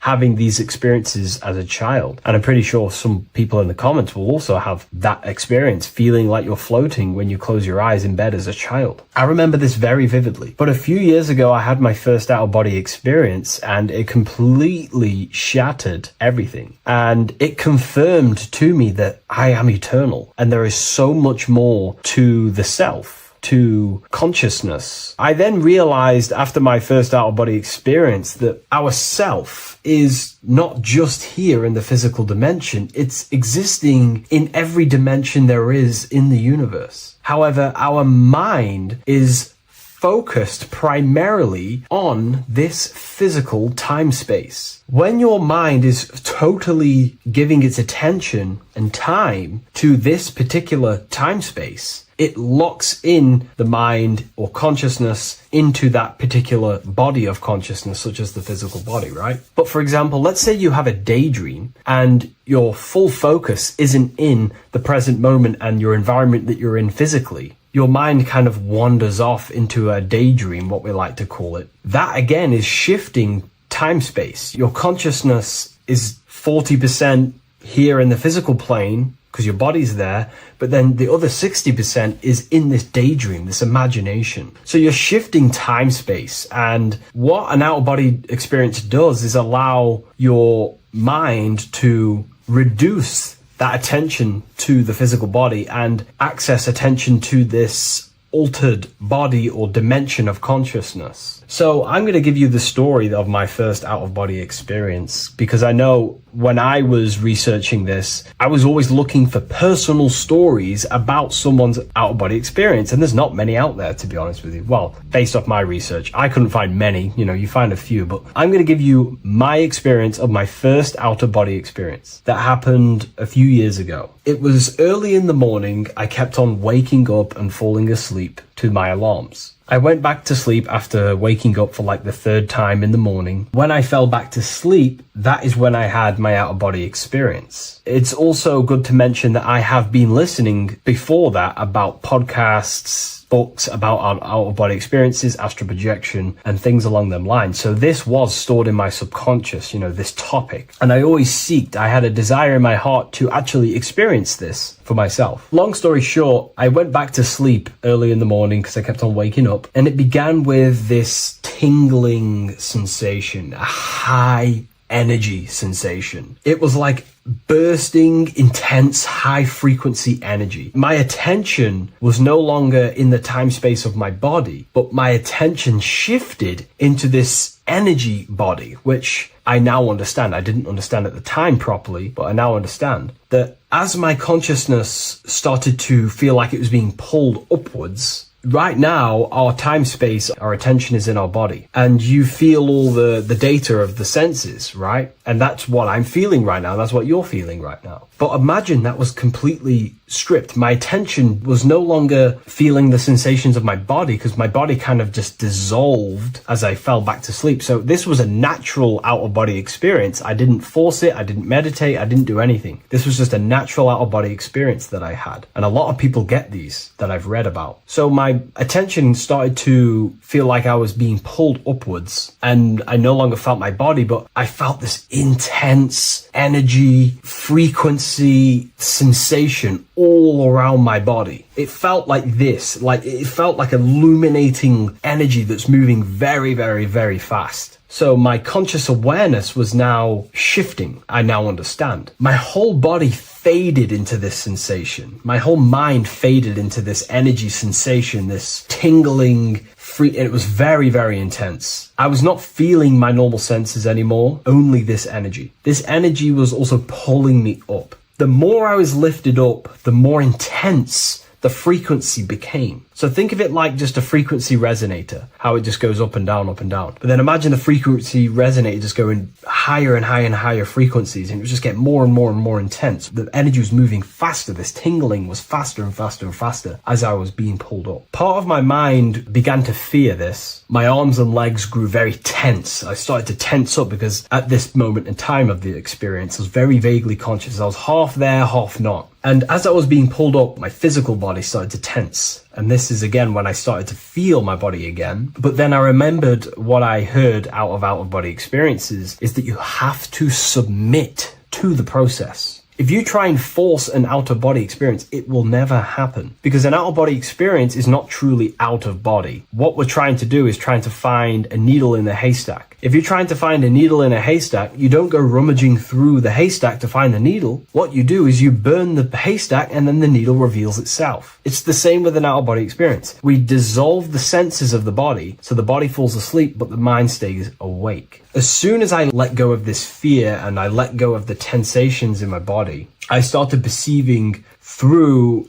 another state in this energy body, but I didn't see my body. It was just like perceiving and seeing, but no body, like a camera. When you look at a camera view, you don't see what the camera looks like. You're just seeing through the camera. It's the same as that. I had no form, but I was just seeing. I was just like a floating eyeball, seeing into this altered state of consciousness. I was just seeing. I first saw my street outside my house with lots and lots of people walking on the street, but I could not see the people directly. Everything was black and green. The background was black, but I couldn't see the people. I could just see a glow of light around the people, like an egg shape. They were just walking on either side of the road, other directions. I could just see more and more people moving faster and faster and faster. I didn't realize then, but then I did start to realize later on in my journey that that was more than likely the etheric plane that I saw. The etheric plane is the plane of life force and vitality and electromagnetic auras. So that was my awareness shifting from physical into then the etheric plane, the plane of life force and energy. Now, the etheric plane is very, very, very difficult to actually access consciously. The etheric plane acts as a bridge between the physical body and the astral body. To actually access the etheric plane alone is very, very, very difficult, and only certain trained individuals can do that. The etheric plane is not really a conscious plane where you can stay there and be conscious. It acts as a bridge between the physical and the astral plane. I could see the glowing auras around people moving along the pavement. The people moved faster and faster until the scene started to just dissolve as these people were just moving faster and faster. It was not very clear at first, but I subconsciously knew that I was having an out-of-body experience. This is when I really started to realize that I'm being shot out my body. When I realized this, I submitted even more. I started to just let go. The more and more I let go, I kind of like split through a veil, and everything became super clear. Before, in the etheric plane that I think it was, the ethereal plane, things weren't very clear. I could only just see glowing auras. However, as I split through the veil of the etheric, this bridge, this place that I was going to, I then split and everything just came super, super clear. I was floating in the sky. I subconsciously knew that I was having an out-of-body experience when I realized this. As I was still being lifted upwards, I then split through the layer where everything just suddenly became super clear. But then I was awake, fully conscious, but I was not in my body. I was just like a camera in the sky. I had no body, no form. I could just see. When I entered this plane, there was some sort of voice guiding me through this whole process. It was a male voice, and it was basically guiding me where I was going. It was telling me what I can do here. This voice was pretty much saying, you can fly, you can think things into reality, you can do this, you can do that. While he was saying this voice, there was no being around me, but I felt a presence of another being. But this voice was just speaking to me mentally. Like, you can't hear it, but I just knew what it was saying. It was so weird to describe. It was like telepathy. You couldn't hear it, but I just knew what it was saying. But it was a male voice. It's so hard to describe. I still could not see any form of myself. I was not seeing my astral body or any shape. I was just perceiving a point of awareness like a floating eye, like I said earlier. While this voice spoke to me, I saw fractal patterns as he was saying, you can do this, you can do that. And while he said, you can fly, I remember just seeing this line like splitting and creating fractals. It was like this black line that was just splitting off into duality, creating fractals. But then my physical body just went through this line, split, and then split into fractals again. So strange, very difficult to explain because it's 4-dimensional. To explain it in physical language, it's very difficult to actually explain what was going on. So as he was saying what you can do, I was seeing these fractals dividing and then creating fractals. When he says you can think things into reality or something along them lines, my awareness just did a full 360 as if I did a backwards flip. I had no conscious control over this. That's something that you later develop as you keep having these out-of-body experiences. Your first out-of-body experience, you probably won't be able to control what's going on, but you will have an out-of-body experience if you seek them. I could see all around as I rotated. I looked all the way down and then back to my original angle and point of awareness. During that rotation, when I started to turn upwards to do the backflip, I looked up and it kind of looked like the sun in the sky. It was very dark and gloomy. Now I know that was more than likely the lower astral plane because very dark and gloomy, and it was very kind of dense there. I looked up and I could see this. It was like the sun, but it was white, pure white light, and it was shining down over the astral plane. And that was the only light in that place. That's why it was so dark and gloomy there. And I then realized in that particular state, at that time, I thought that was God. I don't know what it was. Maybe it was, maybe it wasn't. Maybe it's the light of the higher mental plane shining through into the astral. But I looked up at it and I realized that was God. That was the source. That was the higher dimension beyond the astral plane, which is the mental plane, the higher astral planes and then the mental planes, the planes of thought. Then once I saw that, I was in complete shock. As I rotated backwards even more, I then get the view of seeing down, completely down, like a bird's eye view. And I could see like an old medieval gloomy town. It was dark, almost night, with very little light. The only light present was the light from above. The town was old-fashioned, gloomy, misty. I looked over it from above. Then the experience began to fade. I don't remember anything after that process. But I'll be honest with you, the process of leaving my body for the first time was extremely intense. The frequency, the energy were overwhelming but powerful. Letting go and choosing to have no fear was the key to that experience. Just to give you a little bit more wisdom on what I actually experienced, now what I realized what was happening, I now understand that the voice that I was hearing was not an external being guiding me. It was actually a higher aspect of myself, a part of my own consciousness that is not focused in the time space of the physical world. My physical mind is focused here in this timeline, but once I exited this timeline and focused elsewhere, the higher part of myself guided me towards that experience. This higher version of ourselves that we call the higher self is a higher dimensional being, but we're just unconscious of it. This being exists beyond our ordinary thinking mind. Our self exists everywhere in the universe, and we can unlock higher versions of ourselves as we progress on our journey of awakening and self-realization. Because let's say right now, only 10% of your awareness is actually in the physical plane. Science tells you that 90% of you is actually in your subconscious mind. 10% of your awareness is your conscious mind. So there's 90% of you that your conscious mind is not aware of. But our conscious mind becomes so addicted with the physical world and distracted with the physical world, it just gets totally locked in with the physical. And we never pay attention to the hidden aspects of ourselves, the unconscious aspects of ourselves. And that's why everyone in the esoteric and occult space talks about gnosis, seeking knowledge of self. Gnosis is not knowledge, it's knowledge of self obtained through direct experience. So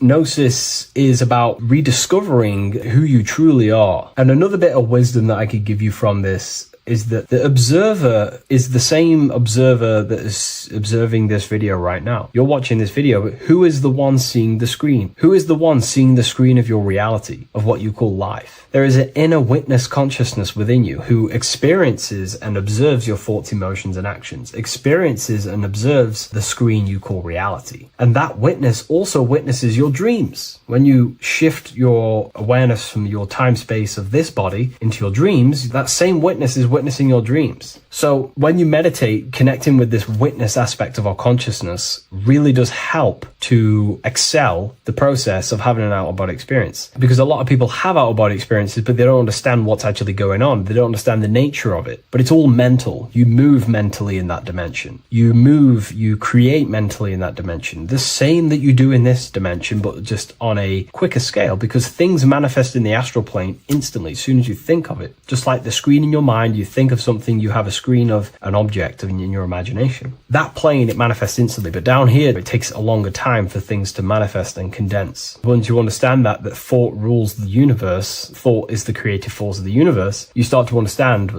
these different dimensions and these experiences that you have. But really connecting with that witness consciousness, that part of yourself that observes everything, really does help with excelling the process of having an out-of-body experience, or mystical experiences, or lucid dreams. Because connecting with that witness consciousness just makes you more conscious. Even in your physical life, staying conscious. Most people aren't conscious. They think, feel, and act unconsciously throughout their day, and they unknowingly create their reality. Connecting with that witness consciousness allows you to actually stay conscious over your thoughts, emotions, and actions, because they are giving birth to realities. That's pretty much my experience, my first out-of-body experience. What that did for me was make me so much more confident and powerful. Most of my fears just disappeared overnight. The fears of death, the fears of unknown, the fears of that I had of things shattered, disintegrated, because I understood that I am eternal. No one can use death against me to control me, because I know I am eternal. I now take riskier actions because I know I am eternal. I know that I will never truly disappear or die. So it really, really does help you, and it gives you a lot of internal power, because no one can make you scared of anything. You should not fear someone who can hurt you physically. You should fear someone who can corrupt your soul. That is the worst thing, who can corrupt your internal world, because that is what truly matters. So I hope this helps you understand out-of-body experiences. Hopefully this can help you move along in your journey. It's good to hear other stories, because this is exactly what I was seeking when I was researching this stuff. Maybe in the future I can share some more stories about my out-of-body experiences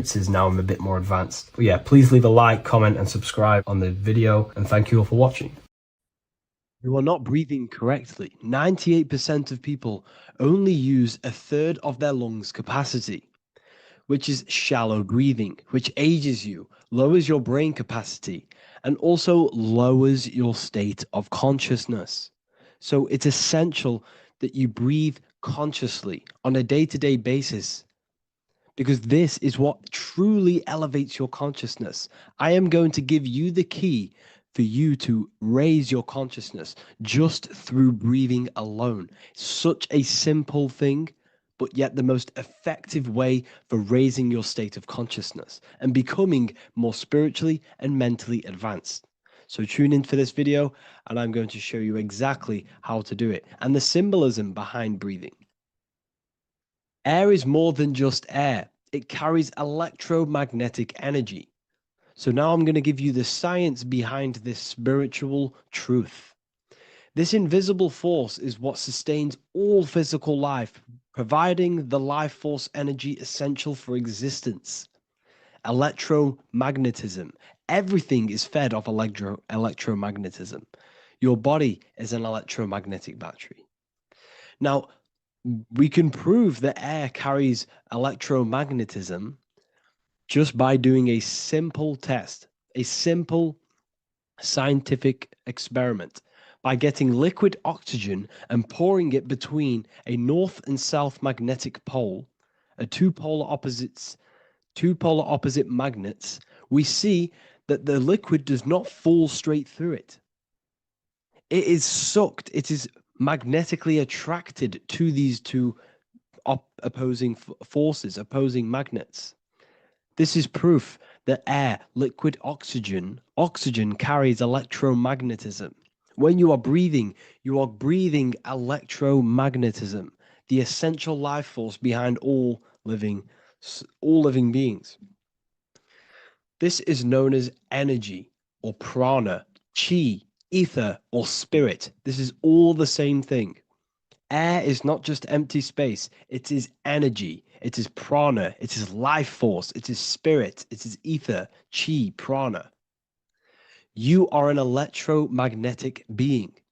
Your consciousness is in direct correlation with your electromagnetic aura or biofield around your body. Your state of consciousness is mirrored within this field around your body. Now, your breath, when you breathe in, you're breathing electromagnetism or life force. Breath is the vital link between the physical and the spiritual, bridging the body with the soul. Through breath, we connect with both tangible world and deeper, the unseen realms of energy and consciousness. Breathing deeply and properly elevates our consciousness, enhancing the brain's functions, heightening the sensitivity of our five senses. It also brings a profound calmness to the mind, creating a state of clarity and inner peace. Like I said earlier, breathing properly is the fastest way to elevate your consciousness. It is the fastest way because breathing, when you stop breathing, what happens? You lose physical consciousness. Your body will shut down if you do not breathe in this vital electromagnetic energy in the oxygen. If your body does not get this for 5 minutes or however you can last without breathing, this makes you lose physical consciousness. Your body will not survive without this essential life force energy. Therefore, air is one of the most overlooked things. This is why we see the symbolism of Buddha having a big belly. Why does he have a big belly? Because it's symbolizing breath work, proper spiritual breath work, the certain teachings of breath work, of when you breathe in through the nose, you have to breathe in through the nose. You don't want to breathe in through the mouth because the nose acts as a filter which catches dust particles and filters out the air before it enters the lungs. The mouth does not do that. The nose is for breathing inward. We breathe in through the nose, and when we breathe in, we breathe into our belly, not our lungs. When we breathe into our belly and our belly expands outwards, we are then moving this energy down from the nose down the spinal column.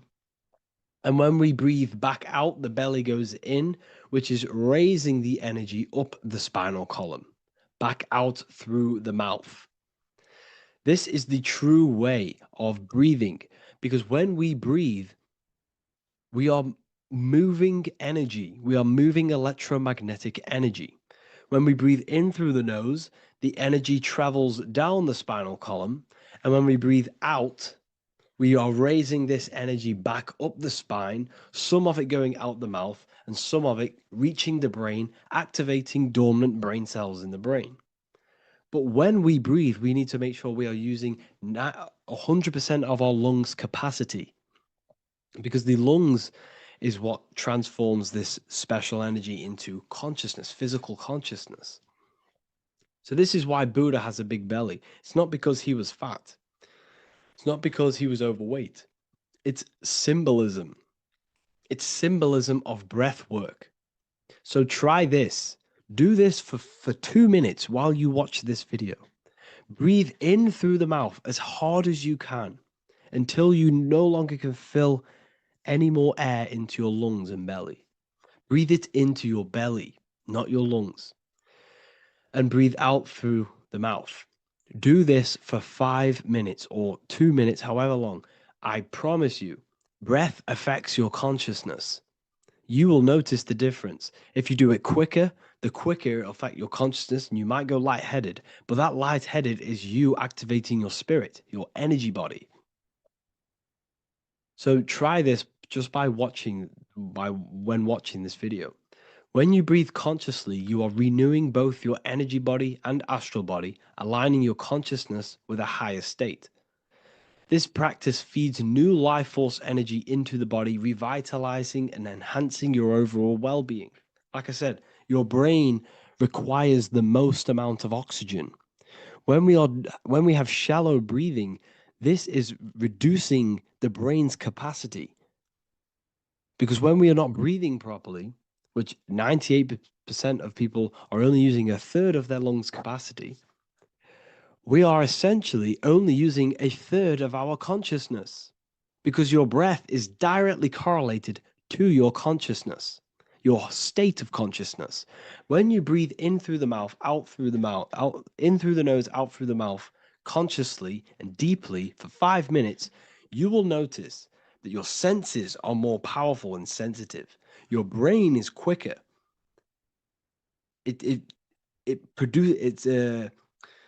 What's the word? It processes information quicker.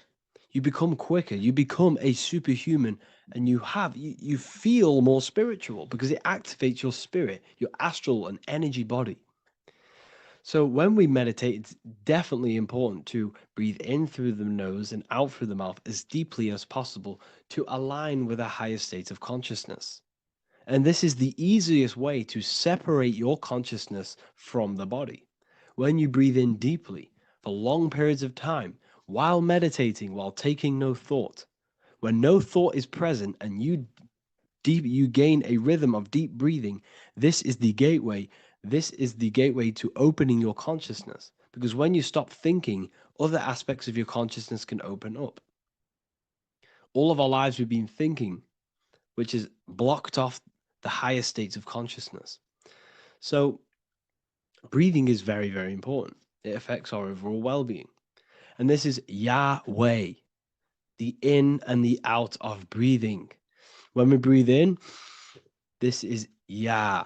You can hear it. It sounds like Yah. And when we breathe out, that is Way. This is the name of God, apparently. But God is within you. You can connect with God. You can connect with source consciousness within you by breathing, by raising your state of consciousness through breathing and meditation. This is why the Bible tells you the Spirit of God has made me, and the breath of the Almighty gives me life. You are consciousness. You are God. You're an extension of God's consciousness. Job 27:3.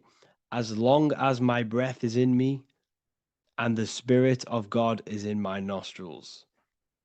The Spirit of God is through breath. John 20:22. And when he said this, he breathed on them and said to them, receive the Holy Spirit. The word spirit means breath. In Greek, Hebrew, Latin, it all means breath or wind or air. The Holy Spirit is a certain way of breathing, a breathing technique that elevates your consciousness, that syncs you up to a holy consciousness, an elevated state. That is the Holy Spirit. That's why it tells you in the Bible, when he said this, he breathed onto them. He breathed onto them and said, receive the Holy Spirit. You must breathe to receive the Holy Spirit. When you breathe, you are renewing the body's energy. You're taking in new life force, which is regenerating your cells, regenerating your brain, nervous system, and also connecting with consciousness, pure consciousness. This is not something that we should be doing during meditation. Yes, it is. We should be doing it during meditation, but this is something that we need to apply all of the time. This is the fastest way you can raise your consciousness. I just want to say, all of this knowledge is inside of the Book of Wisdom, Volume 2. Make sure to give a like and a comment on this video to help the algorithm. And let me know what you think about the last book or this book if you have read them, to let the new people know what they're looking at with this book. This is truly life-changing, the Volume 2 and Volume 1 is truly life-changing. You can get them in a bundle also. Learn hidden knowledge inside of the Ethereal University. This is where truth seekers belong. I'm not here to try sell you this, but this is the place for truth seekers. And if you are serious about your spiritual journey and serious about gaining knowledge, which gives you the advantage over life, join Ethereal University.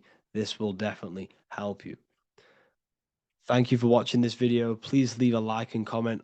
Make sure to give me any suggestions on videos you want me to make in the future. Thank you all.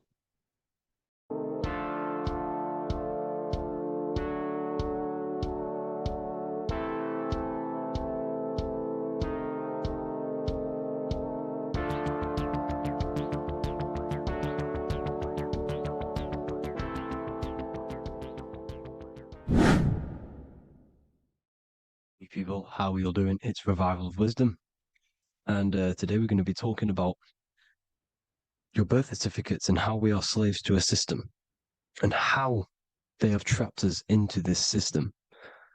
Okay, so the first thing you need to understand about this system is there are two types of laws. You have the law of water, which is admiralty law, and the law of the land. So the admiralty law is the law of water, and this is what money is. Money is water. This is why we say liquidity, currency, the current. A current is water, something moving through something. Cash flow. And this is why banks are called banks, because a river bank is on either side of the water and it directs the currency. You see? So money is water. And as you can see here, Ripple, the cryptocurrency, Ripple, water Ripple, and they're building a bridge over water, overseas, international banking with cryptocurrency. So money is water. And this has specific laws about water, but water is the same everywhere, you see. What the difference is with the law of the land is that you can have different laws in different lands. I can't do certain things in the UK that people can do in America, for example. You see, that's the law of the land, but the law of water is the same because water is everywhere. Now, this is very important to understand when it comes to, these birth certificates. So, Pope Gregory, this is where we're going to start off.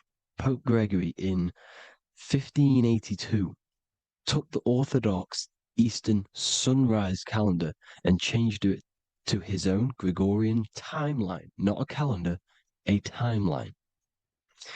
This timeline was copyrighted by Pope Gregory under the name of the Vatican. So the Vatican owns the timeline that we are using today, 2023. They own it. They own the title of this Gregorian calendar. Okay. Therefore, anyone who is born under this copyrighted timeline, not calendar, they are subjected to Rome because Rome owns the timeline. They have a patent, a copyright for that timeline. What is on our birth certificates? That timeline. We are born underneath, we are subjected to the Vatican. This is why all birth certificates go to the Vatican. They own every single birth certificate. Okay? So when we use this timeline, we are subjecting ourselves to this timeline. Okay? Which the Vatican has a claim over. This calendar or timeline is set to sunset, not the sunrise, which is associated with death, darkness, and the moon, lunatics. You see, so this is a sunset calendar timeline. Okay, this is now, they've changed a couple things, right? They say that the new year is January the 1st. Okay, when we know this is in winter. January is winter, which is associated with darkness, death, the death of nature. So this is a death cult, people. These people are evil. They're so evil. The Vatican.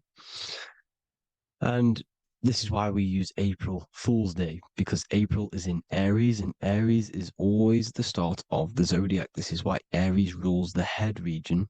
12 zodiacs, 12 systems of the body. Each zodiac is associated with each part of the body, and this is why Aries is the head, cerebrum. But we're not going to talk about it in this video. But yes, that is what April Fool's Day is. They're putting it in your face. April Fool's Day is the real start of the year, when the sun starts to rise again, when the risen Savior is resurrected, when it's born again. This is when the Jews celebrate the Passover. This is when the Christians celebrate the resurrection of Jesus, and they eat lamb. The Jews eat lamb because we're in Aries, the new year. The sun is now born again, our risen Savior, the light of the world. So yes, this is what April Fool's Day is. It's the first day of the year, which they changed. Pope Gregory changed. So you need to understand is that you are in the womb. You are inside of a ship, because every ship, literally a ship, every ship is female. This is why they say she delivers the product, because she does deliver the product, you, the baby. Same thing with a ship, they deliver products. They are a she. And when they pull up to the bay, like you can see on this picture, they're pulling up to the bay. This is now called the birth canal. The ship is now in birth on paper. Okay, this is law. And when they pull up, they tie up to the bay, and now they get a certificate of manifest certifying all of the products which are on the ship and what they are bringing into that nation. Okay, so you're bringing in this many of that, everything's on the certificate of manifest. And this certificate as manifest is also your birth certificate, because you are traveling through water when you are in the birth canal of your mother, because you are in water when you are in the womb, and you travel through the birth canal. And when you arrive, you get a certificate of manifest with the name, how many, the quantity, that's your birth certificate. Okay. And this is what it is. We are a we're not a corporation, but we represent a corporation, which is your name in full capital letters. That is your corporation.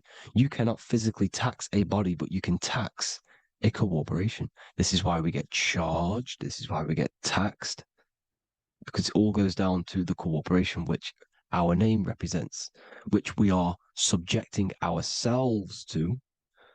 We are my name. I am subjecting myself to this name, and that name has a corporation which I represent, which I subject myself to. You see, this is how we are attached to this straw man, this character that they have built on paper. So it's a character which is on paper. This is what we represent. So when the woman gives birth, she delivers the baby, and then she has another substance. Now I'm going to break down how they attach this name to us, how they do it. Okay.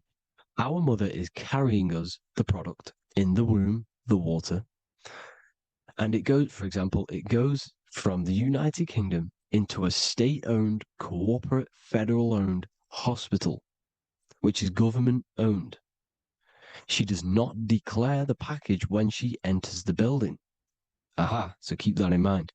When she delivers the package in the federal territory, she does not declare the package either when she leaves. Therefore, there is no evidence that we exist when we arrive on paper.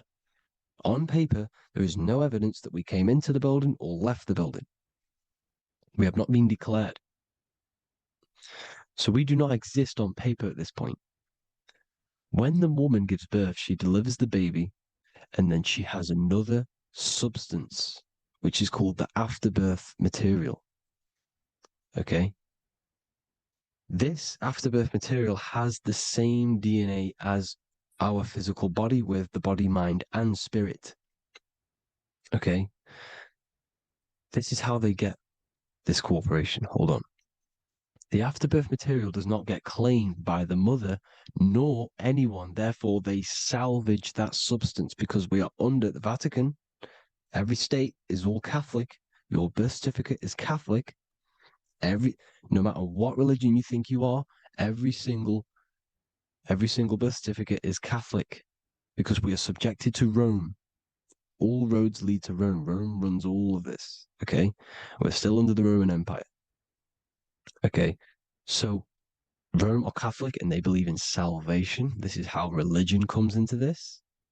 This is how they use religion to get this. So they salvage the afterbirth material and they claim it and they salvage it and give it and charge it to Rome. And they give it a name. Here's the legal term, born alive. Here's what it says. Each product of such birth is considered live, born, and fully recognized as a human person. So each product of such birth, so that could be anything, the afterbirth, the person who actually comes out, the baby.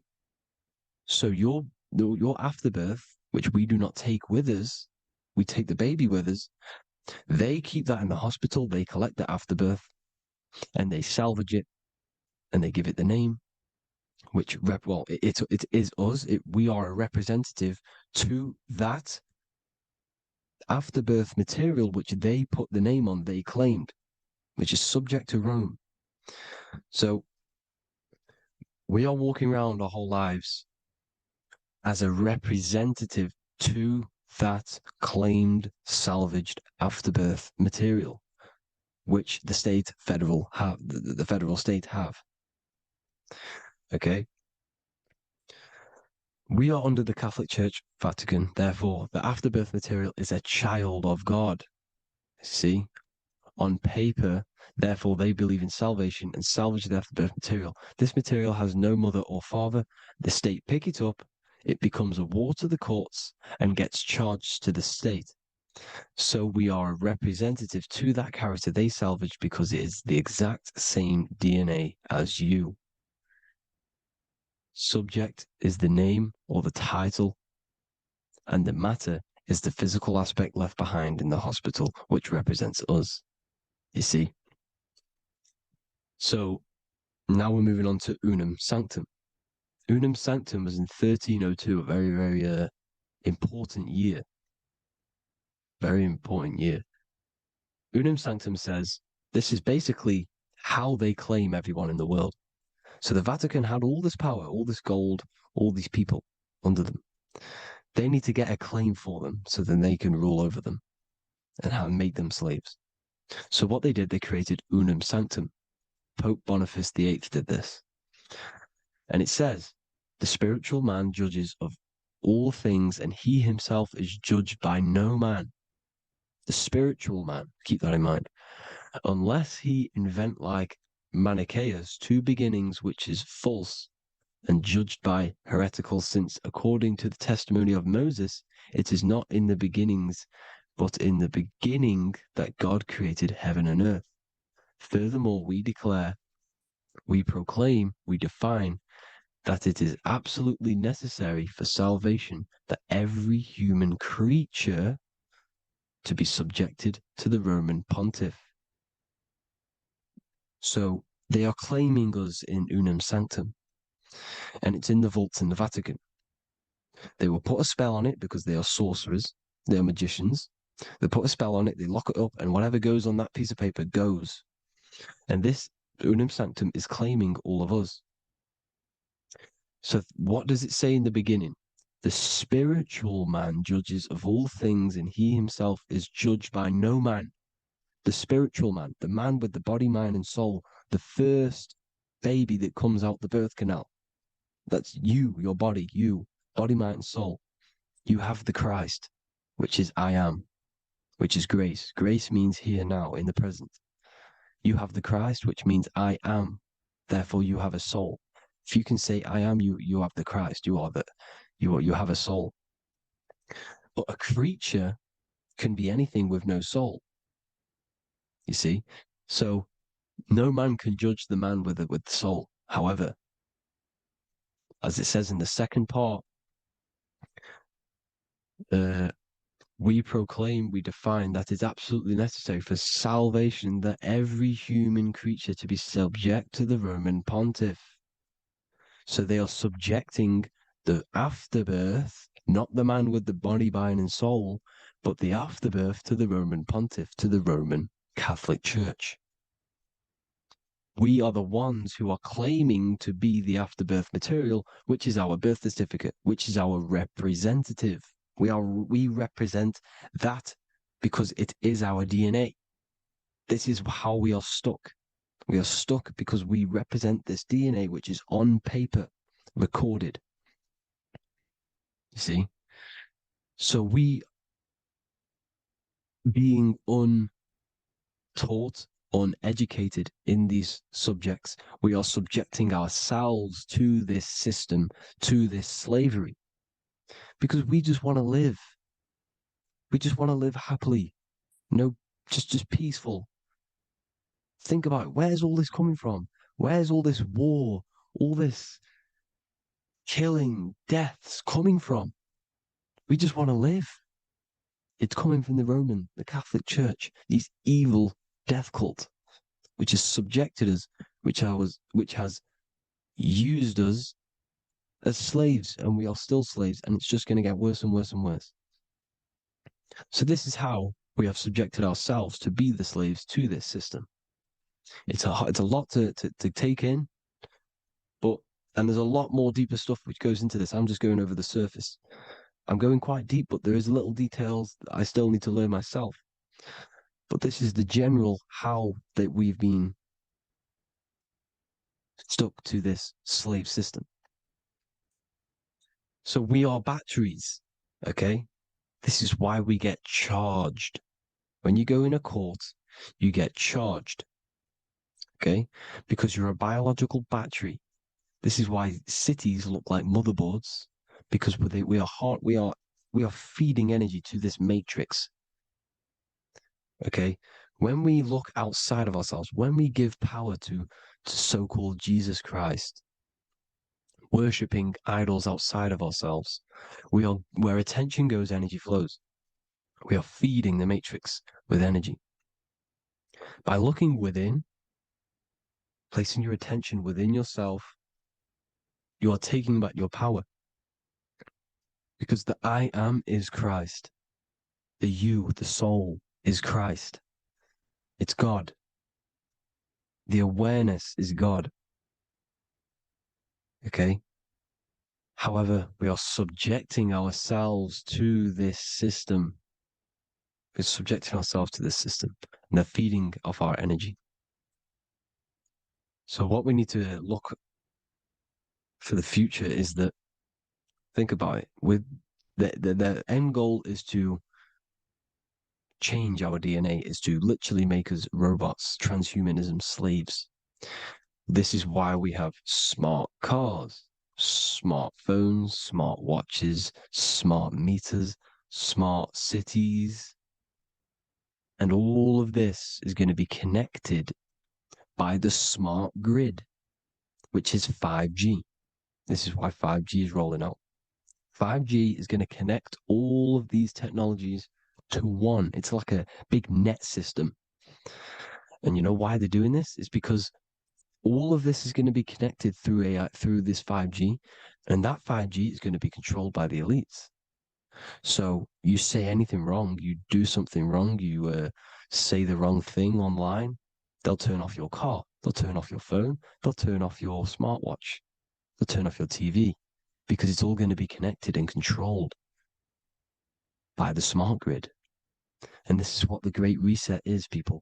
But they're going to trap us inside of these 15-minute smart cities so we can't leave the area, because they're going to use climate change as a tool to enslave us to not travel because of so-called climate change and the fumes that we are putting into the air, which is all BS.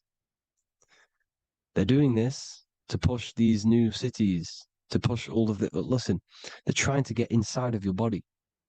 The only way they can do that is to get you addicted and using this technology. First, they got on the body with the smartphone. Well, first of all, we use the technology. We get used to it with it in our hand. The next step for them was to get on the body, which is the Apple Watch, as you see down here. They have now successfully got onto the body. The next thing is to get inside of the body. This is the brain chip. You see how they've slowly lured their way in, slowly got you addicted to this technology, got you dependent on this technology. And what they're going to do is that they're going to mold society to be dependent on the brain chip. So in order, for example, if you want to go and pay for food, you're going to have to get a chip to pay for the food, because it's all going to be digital money.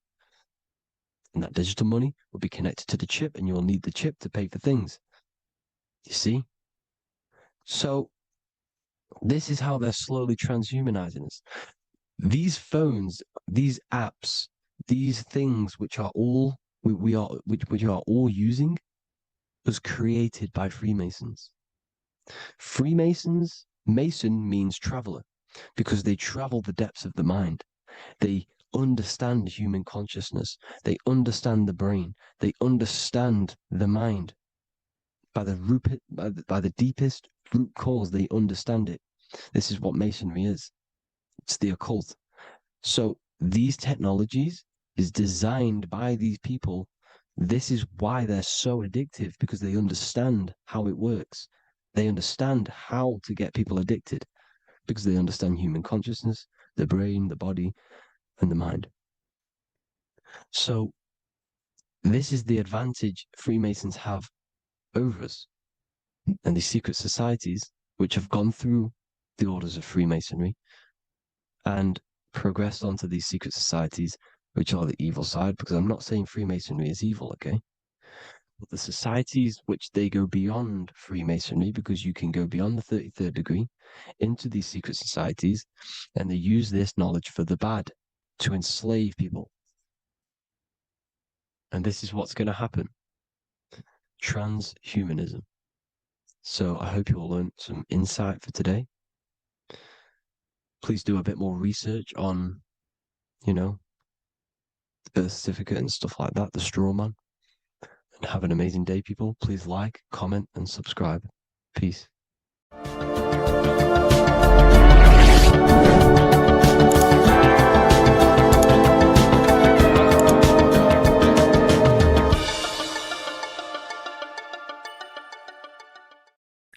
What if I told you that reincarnation is real and that there is a metaphysical, spiritual science behind this? Most people leave this world just as lost when they entered it.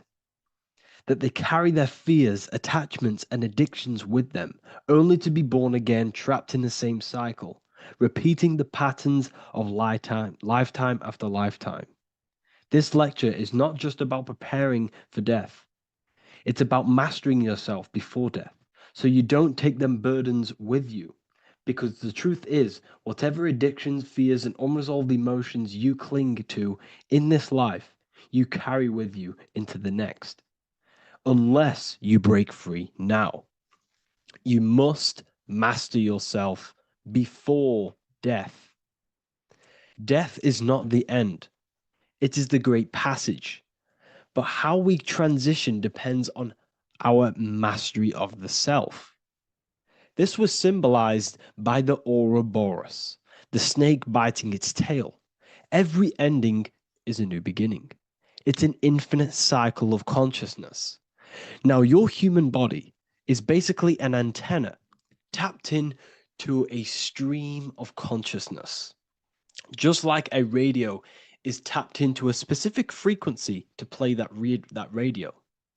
Your body is basically an antenna, a crystal picking up the consciousness of God. You are on an ever-ending journey, a journey of learning and expansion of the mind into new fields of thought. This was symbolized as the Ouroboros. When you die, it is a new beginning. It's a transitioning, not an ending. Everything is eternal in this universe as consciousness is formless and constantly transforms into new forms of life. Let's break down the word death. Death contains the word ether. Now, the ether can be found in the word heart or earth. Ether. Everything in this plane comes from the etheric plane. The etheric plane is the barrier between the physical plane and the spiritual plane, the astral plane. The astral plane is the screen that you have in your mind that allows you to imagine a red apple, for example. This is the imaginative plane where thought forms start to take form. Everything begins as a thought, then the thought form becomes an imagination, then energy, then physical. Everything in the physical plane is a shadow of thought, all objects manifested as thought. You came from the astral, you came from the stars. This is why we say reach for the stars, or this is why you say you are a star. Cis star, miss star, fraud star, stir is star. And when you become famous, you become a superstar and you gain a star on the Hollywood floor. You are a star. The ether. The ether is the infinite energy source which all things come out of and return back to. This is the cycle of life and death, summer and winter, day and night, sleep and awake.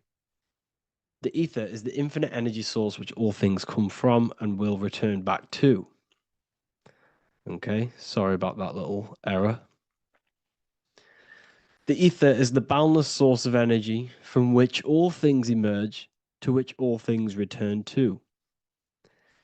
We can see this in the cycle of the sun. The sun does this wave of creation. It rises and it falls. We have the day and the night. The daytime represents our conscious mind when we are alert. The nighttime represents our subconscious mind when we are inside the spiritual realms. The nighttime is spirit, the daytime is matter, spirit and matter, awake and asleep, conscious and subconscious. We see this in the yearly cycle. Summer is life, winter is death. Spring is the morning, summer is midday, autumn is evening, winter is the night. Everything is a macro and a micro cycle of being born out of the ether and returning back from life and death. Life and death is manifested within the cycles of the sun and everything outside of you, as within, so without. This is why we say sleep is the cousin of death. The macrocosm is death, the microcosm is sleep. Every time you go to sleep, you are essentially it's a miniature death. You're entering into spirit and then returning back into matter in the morning when the sun rises. Everything is a reflection of the macrocosm cycles. Preparation for death. The first thing we must do in order to prepare for death, for life after death, in order to stop being reincarnated in this cycle of materialism, in order to progress as a soul, because remember, you are a soul in a body. Just like the sun gives power and life to the earth, your soul gives power and life to your body. When you say I, you're referring to the soul. And your soul can be stuck underneath layers of false identifications. Who you believe yourself to be is merely a collection of subconscious programs running within your mind. Now that's very deep. That is very, very deep. Who you think you are is a part of your thinking mind.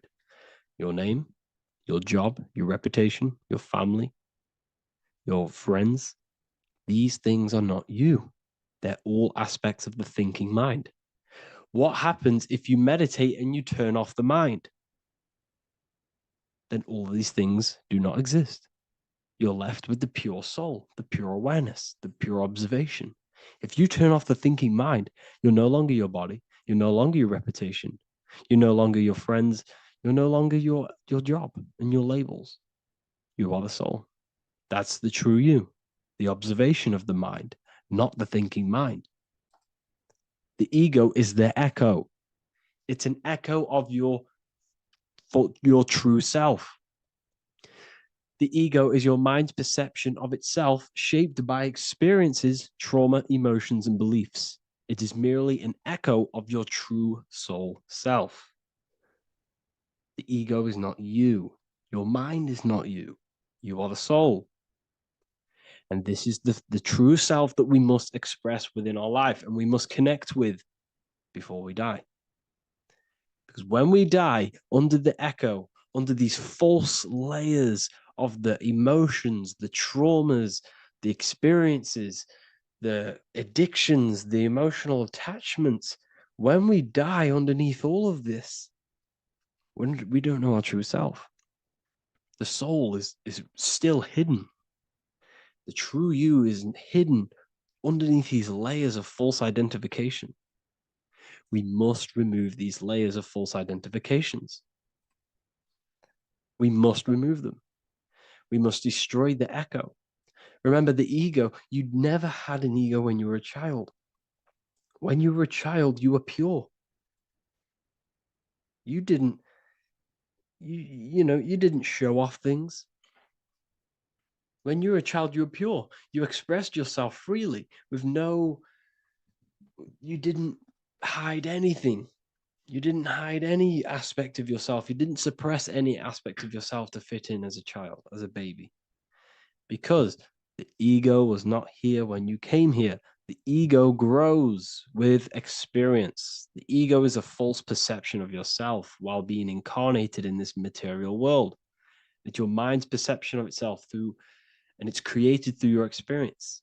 Remember, you are unconditioned consciousness, and your experiences, thoughts, traumas, emotions, and beliefs have conditioned your consciousness into believing you're only a physical body, but you are the soul. We have to remove these layers. How do we remove these layers? Like I said, the best thing, meditation. Meditation. There is a great meditation that you can do every single morning and every single night time. You can sit there and repeat over and over before you meditate. You can repeat that you are not this, you are not that, you are not this. You can label them one by one. Start with, I am not my body, I am not my job, I am not my name, and then detach from absolutely everything until you are left with nothingness. And when you start to meditate, detach from everything. Nothing matters. I am here right now. And what will be left? The only thing that will be left is the language that your mind is using. Now, this is very deep. Not many people will tell you this, but I've lingered in meditation many times. And I can tell you from experience that the only thing left once you detach from everything is the language that your mind is attached to. So whether that's English, Italian, French. Once you detach the language of the mind that that little voice in your head's using, you're left with the soul. Once the mind is switched off, you're left with the soul, and you have detached from all of these external things. You're left with the soul. That's you. That's the power. That's the source of all creation, where everything you've ever done has come from. Every thought, every idea has come from your soul. Number two, that's meant to say number two. Sorry about that. Mental addictions and emotional addictions. Okay.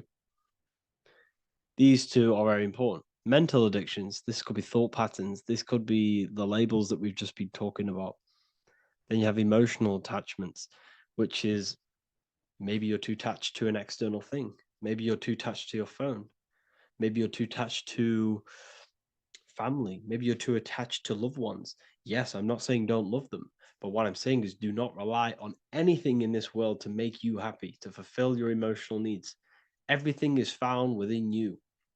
You must look within, and if you're looking without, if you're trying to find yourself in the outer world, you'll never find yourself. You'll constantly be looking around in loops. Because nothing, you cannot find yourself in the outer world. Nothing will give you long-term validation. Seeking validation in the outer world will leave you soulless, leave you feeling empty inside and sad and depressed.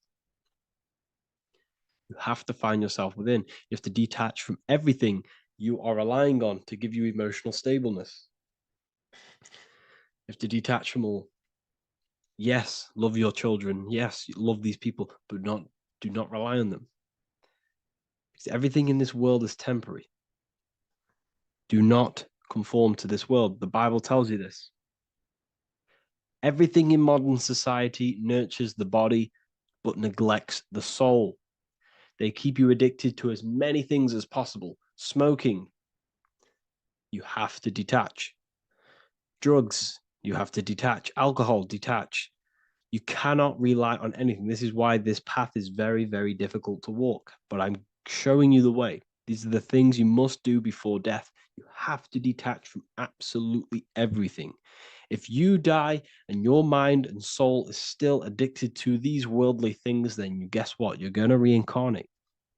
You're going to reincarnate because your mind is still thinking about these material earthly things. And if you are operating in that vibration, you're going to project that vibration and come back here.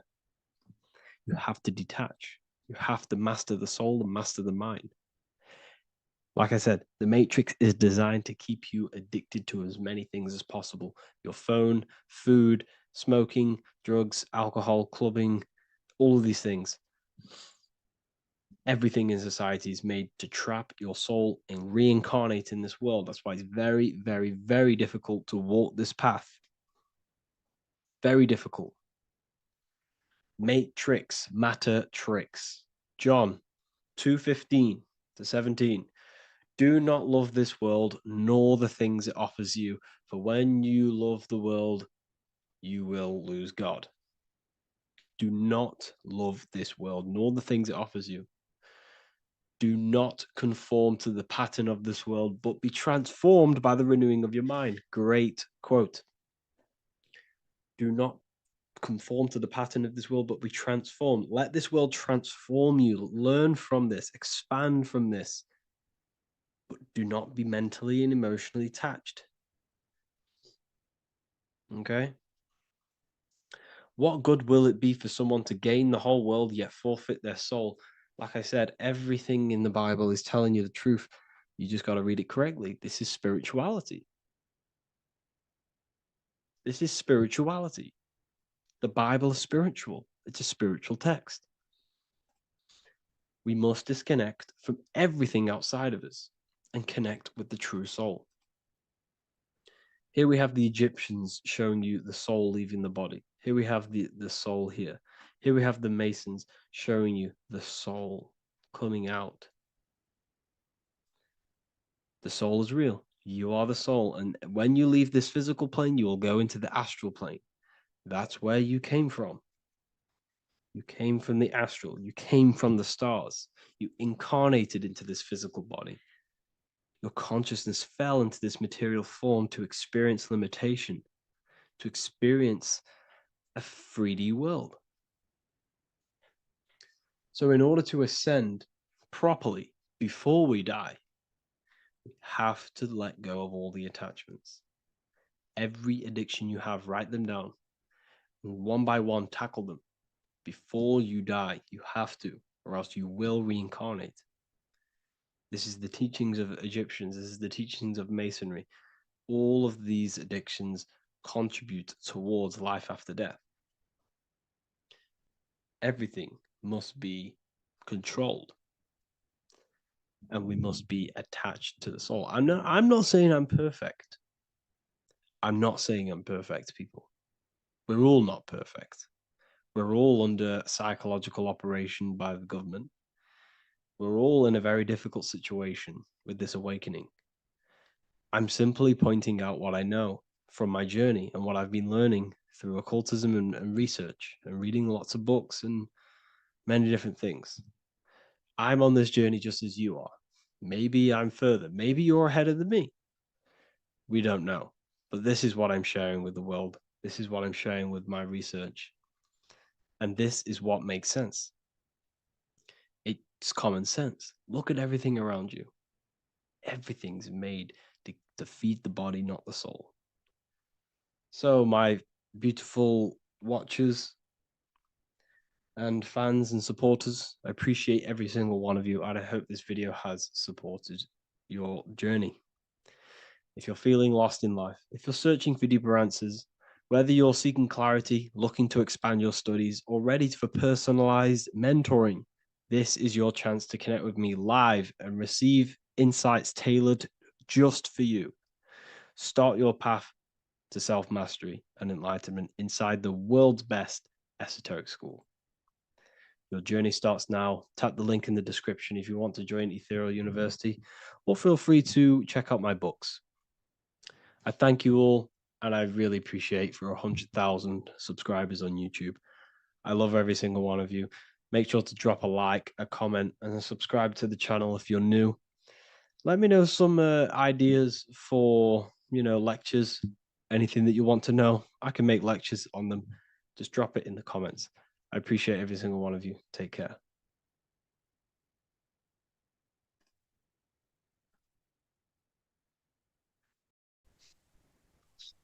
Matthew 21:1, Jesus went into the temple of God. Corinthians 3:16, do you not know that you are the temple of God? Now, what is this telling you? That God is within you. Hence why in Luke 21:12 it tells you the kingdom of God is within you. And the side of your head region is called a temple for a reason. Because the brain encapsulates the mind. The brain is a physical manifestation of the mind. The heart is a physical manifestation of emotion. So we have these different layers of our consciousness. We have an intellectual, communicative aspect of our consciousness, which we would call the mind. We have an emotional aspect of our consciousness, which is the heart. And to communicate with the divine, it's all to do with the mind. Hence why the ancients always symbolize the mind being God. This is why Michelangelo always placed God inside of the brain on top of Sistine Chapel in the middle of the Vatican. He understood that God is in the brain. God is within you, not outside of you. The church tells you that God is in the sky because they are creating a externalization of the truth to create a business and a distraction so that you don't find the divinity within you, so that you don't find your power. Now you have Adam, the physical man, the physical body, the ego, the lower self. And he is resting. He's not trying to reach to God, but God is reaching because the higher consciousness within you is always trying to communicate with you. It's always trying to wake you up to your divinity. But the lower mind, the lower self, Adam, the physical self, is always in ignorance of truth, always in ignorance, and stays in a materialistic way of thinking, which is the lower animal self. And this is what we call a sleep or an NPC. This is the lower mind of man. But all you have to do is to move your finger to touch God. You have to look within yourself, within the brain, meditate, and you can find God. This is why in the Bible we see many references to the human body and anatomy to truly connect with God. Kings 6:8, the door to the middle chamber was in the right side of the house, which is the right hemisphere of the brain. The middle chamber is the pineal gland, where the seat of your consciousness is. but the seat of your higher consciousness is the mind. And they went up the winding stairs, which is your spinal column, into the middle chamber, and out of the middle chamber into the third. So they went up the winding stairs. This represents raising your consciousness up the winding stairs. Your spinal column acts as a stairway of consciousness. Depending on what sort of consciousness you are operating in, depends on what part of the spinal column you are using. Because the spinal column ascends and descends consciousness. What do I mean? If you are in a reproductive way of thinking and you're always thinking about sex, you're jerking off all the time and you're always eating, all of your brain's power and your mind's power is being descended into the lower aspects of the spinal column, which represents hell, the physical state of man, Adam, the ignorant state. We're basically living off low-level pleasures like an animal. And the stairway to heaven is your spinal column. They went up the winding stairs into the middle chamber, which is your mind, your pineal gland, and out of the middle into the third stage of consciousness, physical, etheric, astral. When you meditate and you start to raise your consciousness during meditation, you enter the astral plane when you turn off thought. But this is the middle chamber inside of the brain. Here we see another painting inside of Sistine's chapel of God inside of the brain. This is the brainstem. This is the brain. This is the frontal lobe. This is the back lobe. This is the back lobe. This is the cerebellum. Here's the reptilian brainstem. Here's the claustrum. This is what we are seeing here. Anatomy. Here is another one in Sistine's chapel in the middle of the Vatican. This is depicting the brainstem. God's neck looks exactly like the brainstem. Here we see a real brain compared to God's neck, because the neck is just below the brainstem. And this is what they are symbolizing, because they knew that God is within you. God is a part of the human body. God is inside of the body, because the body is a vessel for consciousness, for universal consciousness. Inside of you, inside of me is the same spark of consciousness. And this same consciousness is spread out into every living essence, because everything comes from the one source, the one God, the one consciousness. Matthew 6:22-23. The light of the body is the eye. If therefore thine eye be single, thy whole body shall be full of light. Practicing the single eye. What is this? This is meditation. This is entering within yourself. So the Bible's telling you to practice the single eye. But if thine eye be evil, thy whole body shall be full of darkness. What does this mean?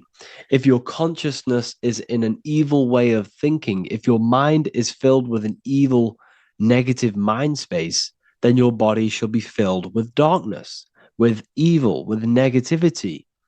Because negative thoughts destruct the body. Positive thoughts heal and regenerate the body. So he tells you to be, the light of the body is the eye, your consciousness, the inner eye of consciousness, the eye that lets you see. And what do I mean?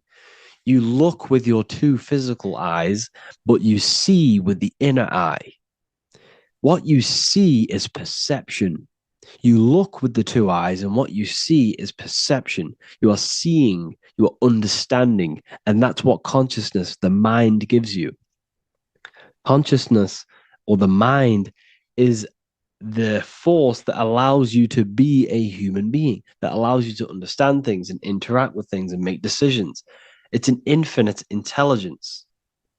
See, the mind is not the brain. This is a big confusion with people. Hence why the eye on top of the pyramid is separate from the bottom half of the pyramid, because the consciousness is separate from the body, the eye, the all-seeing eye. It represents the observer, the eye that sees into this body, into this world, into this. You are the perceiver. You are the invisible spirit within the body.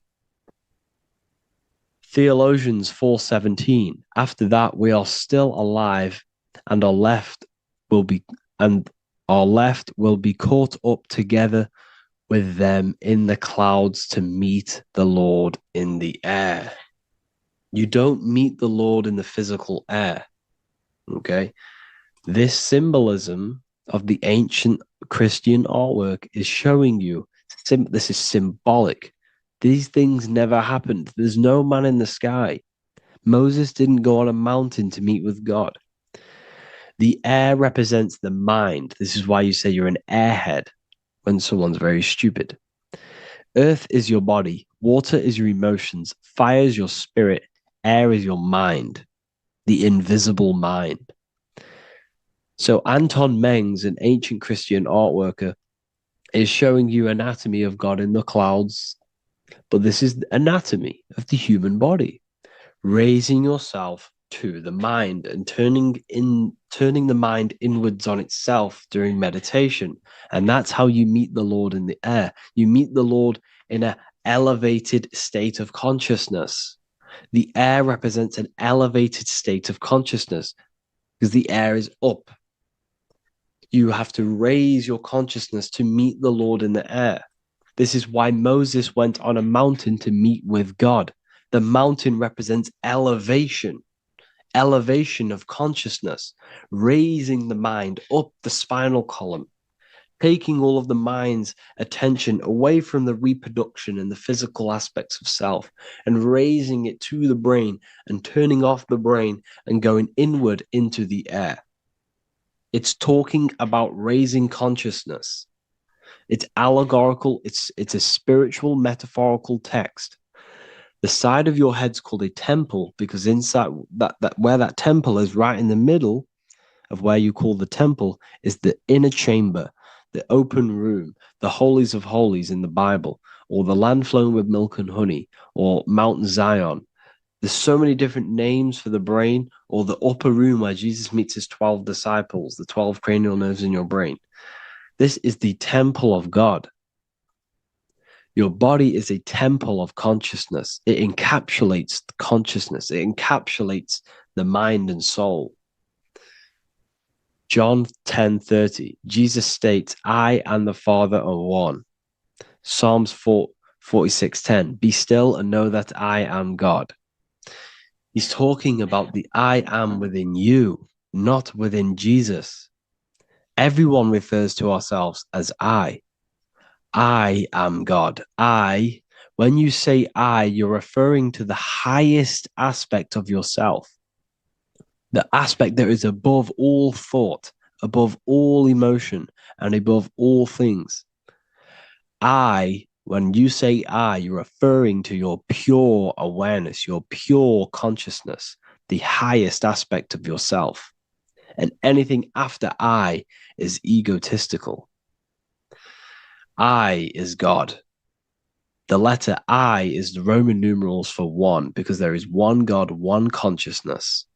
The letter I is one line, just like the number one. Matthew 6:3-4, take no thought. Therefore, take no thought. Take no thought. He says this 5 times because you must turn off the 5 senses and take no thought to connect with God. Be still. This is telling you to meditate and know that I am God. The I am within you. I and the Father are one. I and God are one. You, who you think you are, is a completely wrong. The body is matter. Your name isn't you. Your job isn't you. Your reputation, your trauma, your memories, your friends, family, worries, bills, interests, dislikes, goals, passions, anything to do with the thinking mind is not you. Who you think you are is a part of your thinking aspect of consciousness. But once you remove thought, you are no longer your name. You are no longer your body. You're no longer your reputation. You are the I. You are pure awareness, pure consciousness. Pure consciousness. And this pure consciousness has latched on to this name, this job, the body, and your traumas. Your pure consciousness has attached itself to this character who you're playing in the physical world. And this is essentially who you think you are, but you are not. You are the I, you are the self, you are pure awareness. So, in order for you to detach from these things, you must learn how to detach from your name, your job, your reputation. And you do this through meditation by turning off the thinking mind. Turning off the thinking mind allows other aspects of your consciousness to open up. What do I mean? Your whole life, you've been thinking, and all of these thoughts has attached you to this physical body. You haven't allowed your consciousness to open up. And you can only do this by taking no thought. That's why Jesus tells you, take no thought. When you turn off the thinking mind, other aspects of your consciousness starts to open up. Other aspects of your being can open up. And this is how you astral project. This is how you do all these mystical things and things to do with consciousness. It's taking no thought.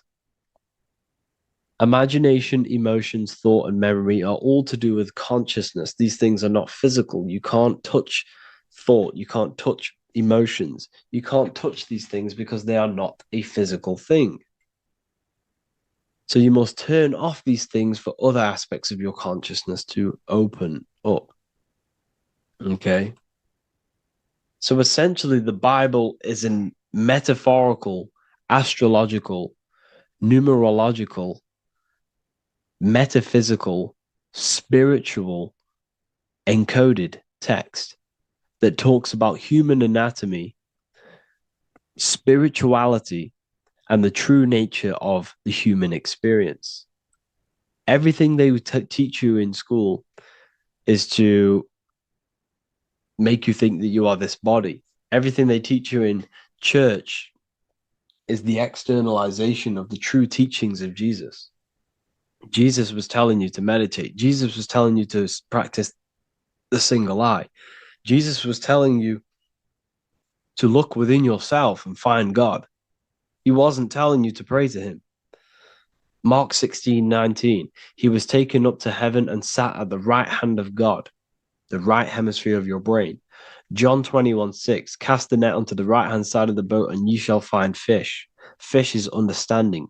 The boat is your body, your brain. Cast your awareness into the right side of your brain and you will find understanding, because the right side of your brain is all to do with the creative aspect and the intuition and the spiritual sides of your consciousness. This is why God is here. This is why Michelangelo depicted God in the right hemisphere of your brain, because this is all human anatomy.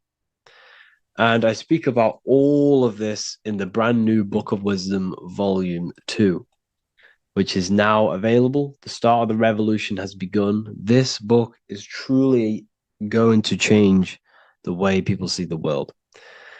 It's got so many more topics than the last one. It's truly a revolution. It's written in so much detail. It's very practical. I cannot wait to share this one with you. I just want to say thank you for the opportunity for me to create this book, because without you, I couldn't have created this.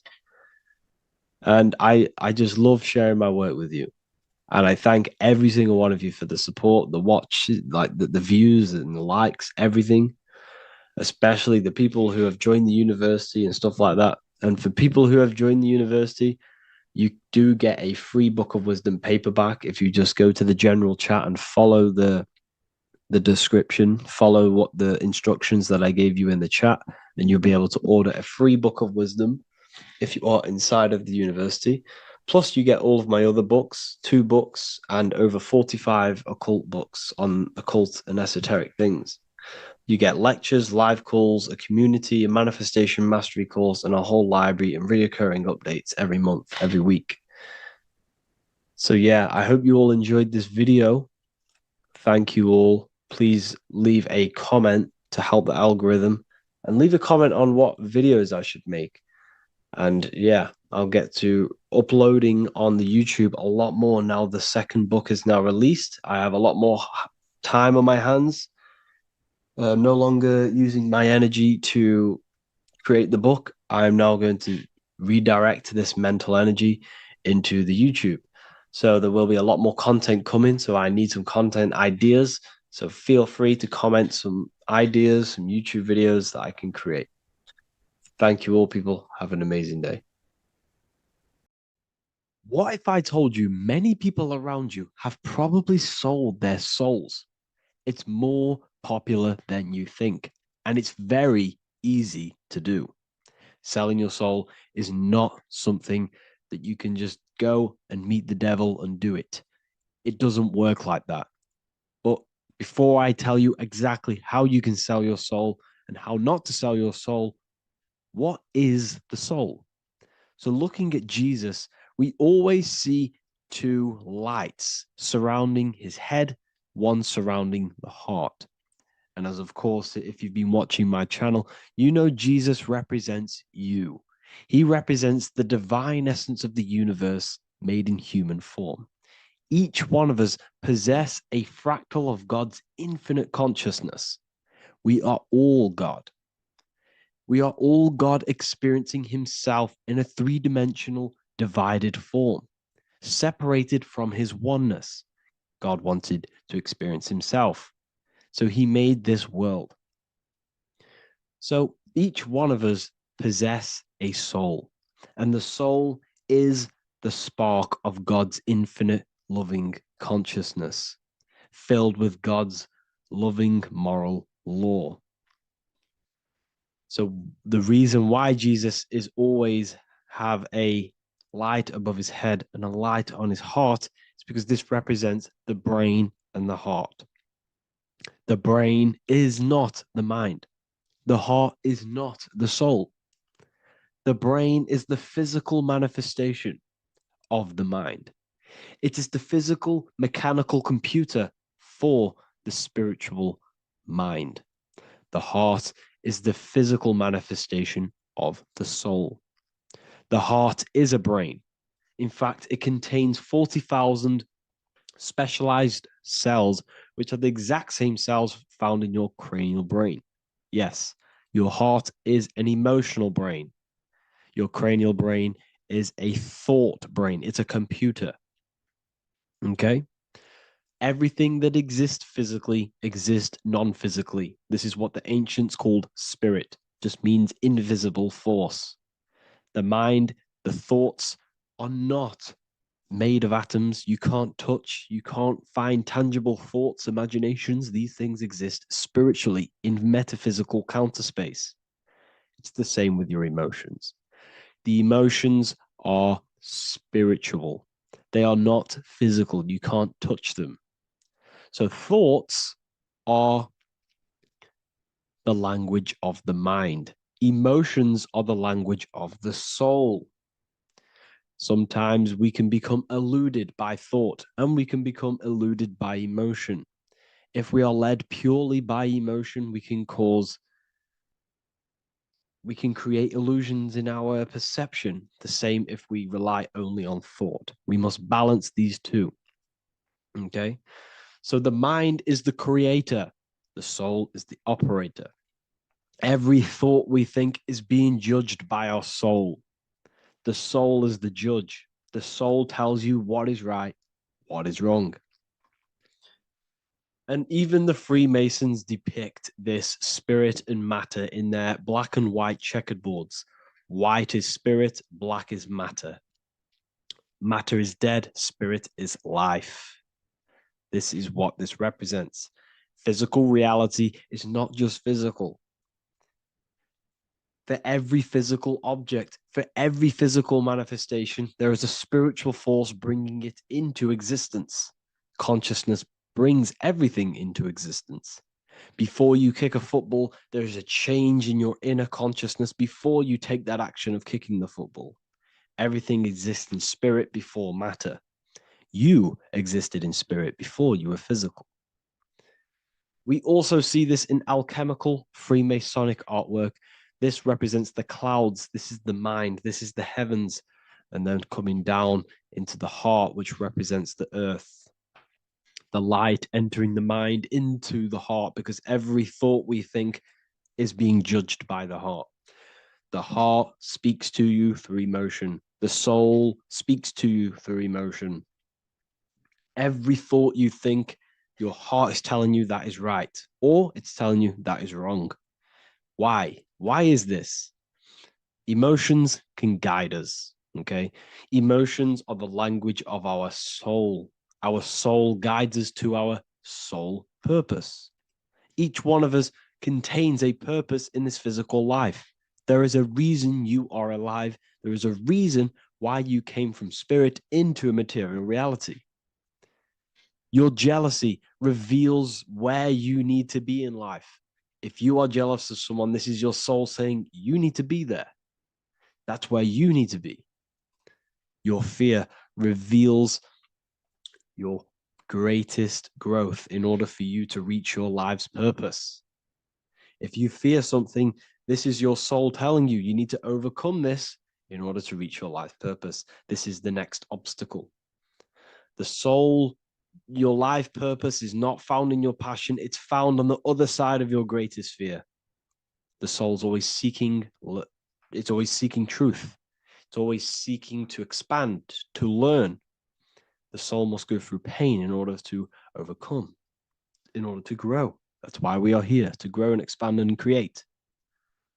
We also see this in alchemical artwork. Again, the mind in the clouds, the heart and the soul. They must work in unity. Each one of us contains the spark of the divine, which is the soul. Okay? Which is the soul. This is the operator. God, generator, operator, destroyer. The generator is the mind. The operator is the soul. The destroyer is the body. Everything will generate, everything will operate, and everything will die. That's the Trinity, the Father, the Son, the Holy Spirit. There's always a Trinity, Brahma, Vishnu, Shiva. Okay, so each one of us contains God's law, and it's encoded within our consciousness, within our soul, within our heart. That is what's judging everything you do. Every time you hurt someone, you can feel it. If you've ever punched someone, you can feel it. You know it's wrong. If you've ever stole something from someone, it doesn't matter what you've learned in the past. If you steal something, you know deep down within your soul it's wrong. This is because each one of us are encoded with God's law of love and integrity. I don't care how tough you think you are and how hard you think you are and what you've done in your life. I don't care. You know what is right, what is wrong, because you are encoded with love. Does not matter how far your mind can take you away, how corrupt your mind can become. There is always a spark of love and empathy in your heart, in your soul. You know this when a child. When you're a child, you're not racist. You don't want to hurt anyone. You don't want to steal. As a child, you're pure love, you're pure awareness, you're pure. You would never think about being racist. It's the corruption of the mind that leads us to corruption. Our soul always wants to do good. So the soul is encoded with God's law. And when we go against this law, this destroys our body.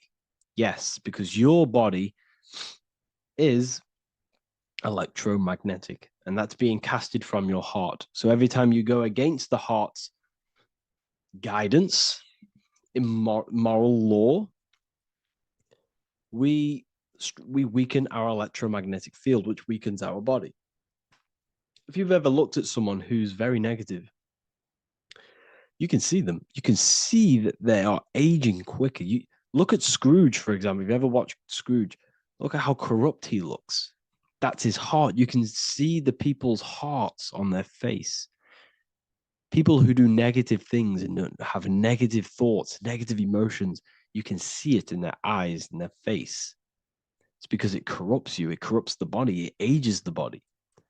Goodness is life. Okay. So can you sell your soul? You cannot sell your soul physically. But what you can sell is your conscience. What you can go against is that moral law.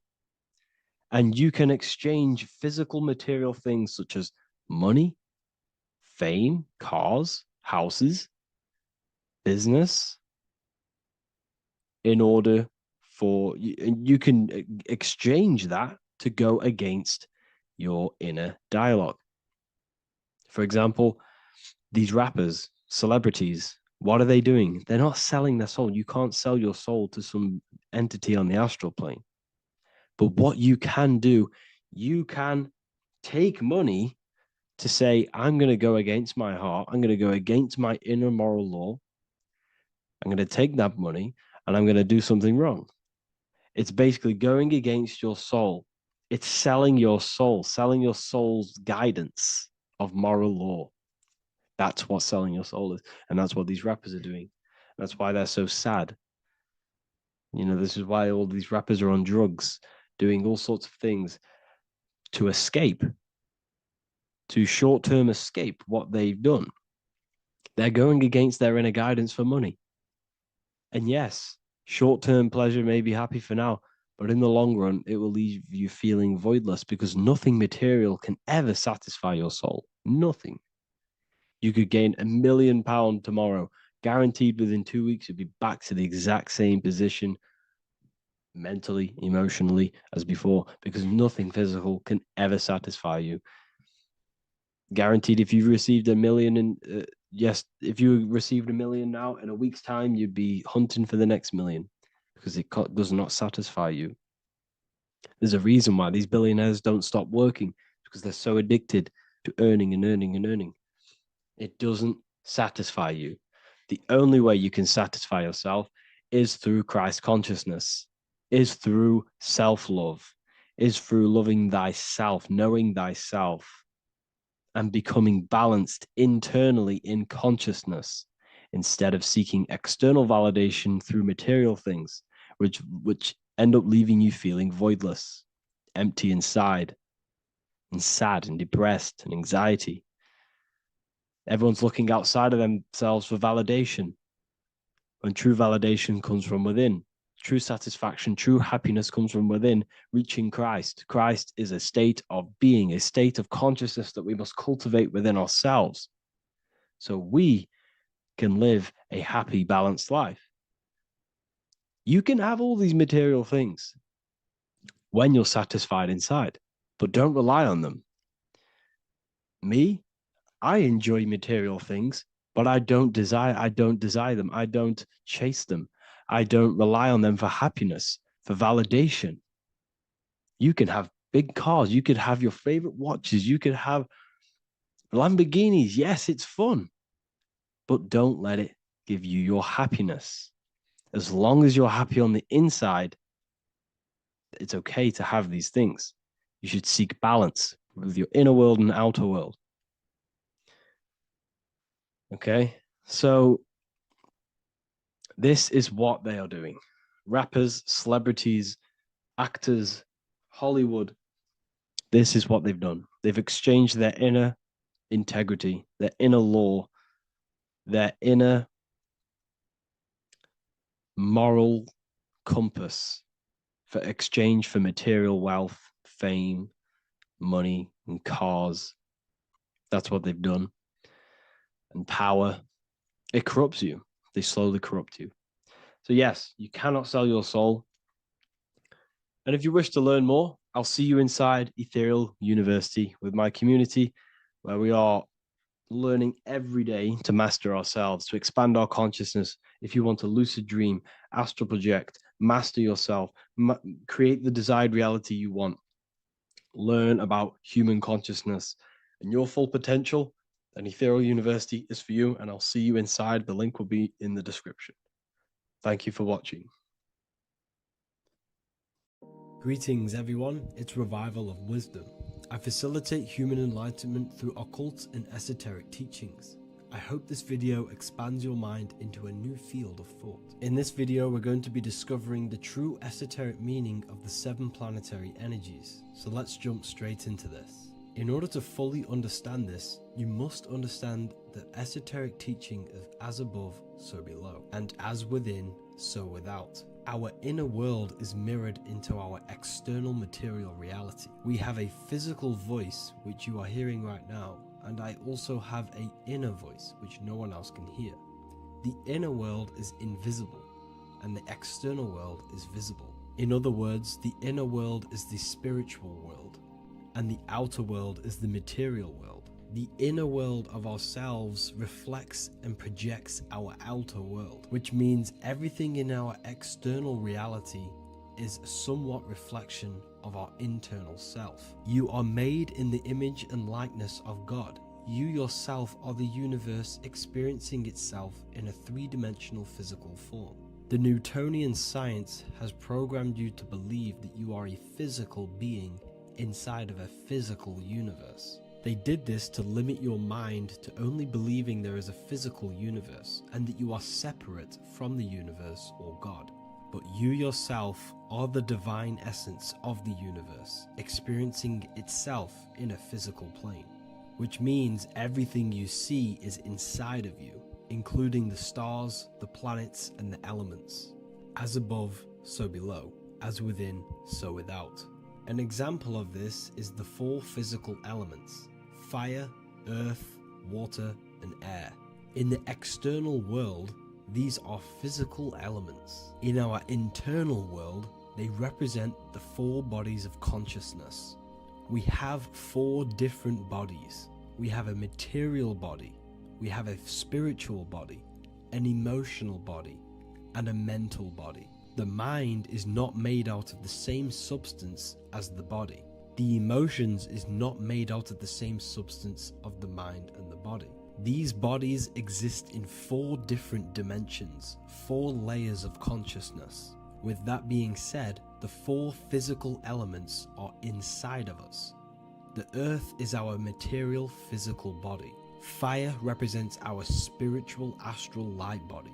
Water represents our transformative and emotional body. Air represents the mental body, the communicative and thinking body.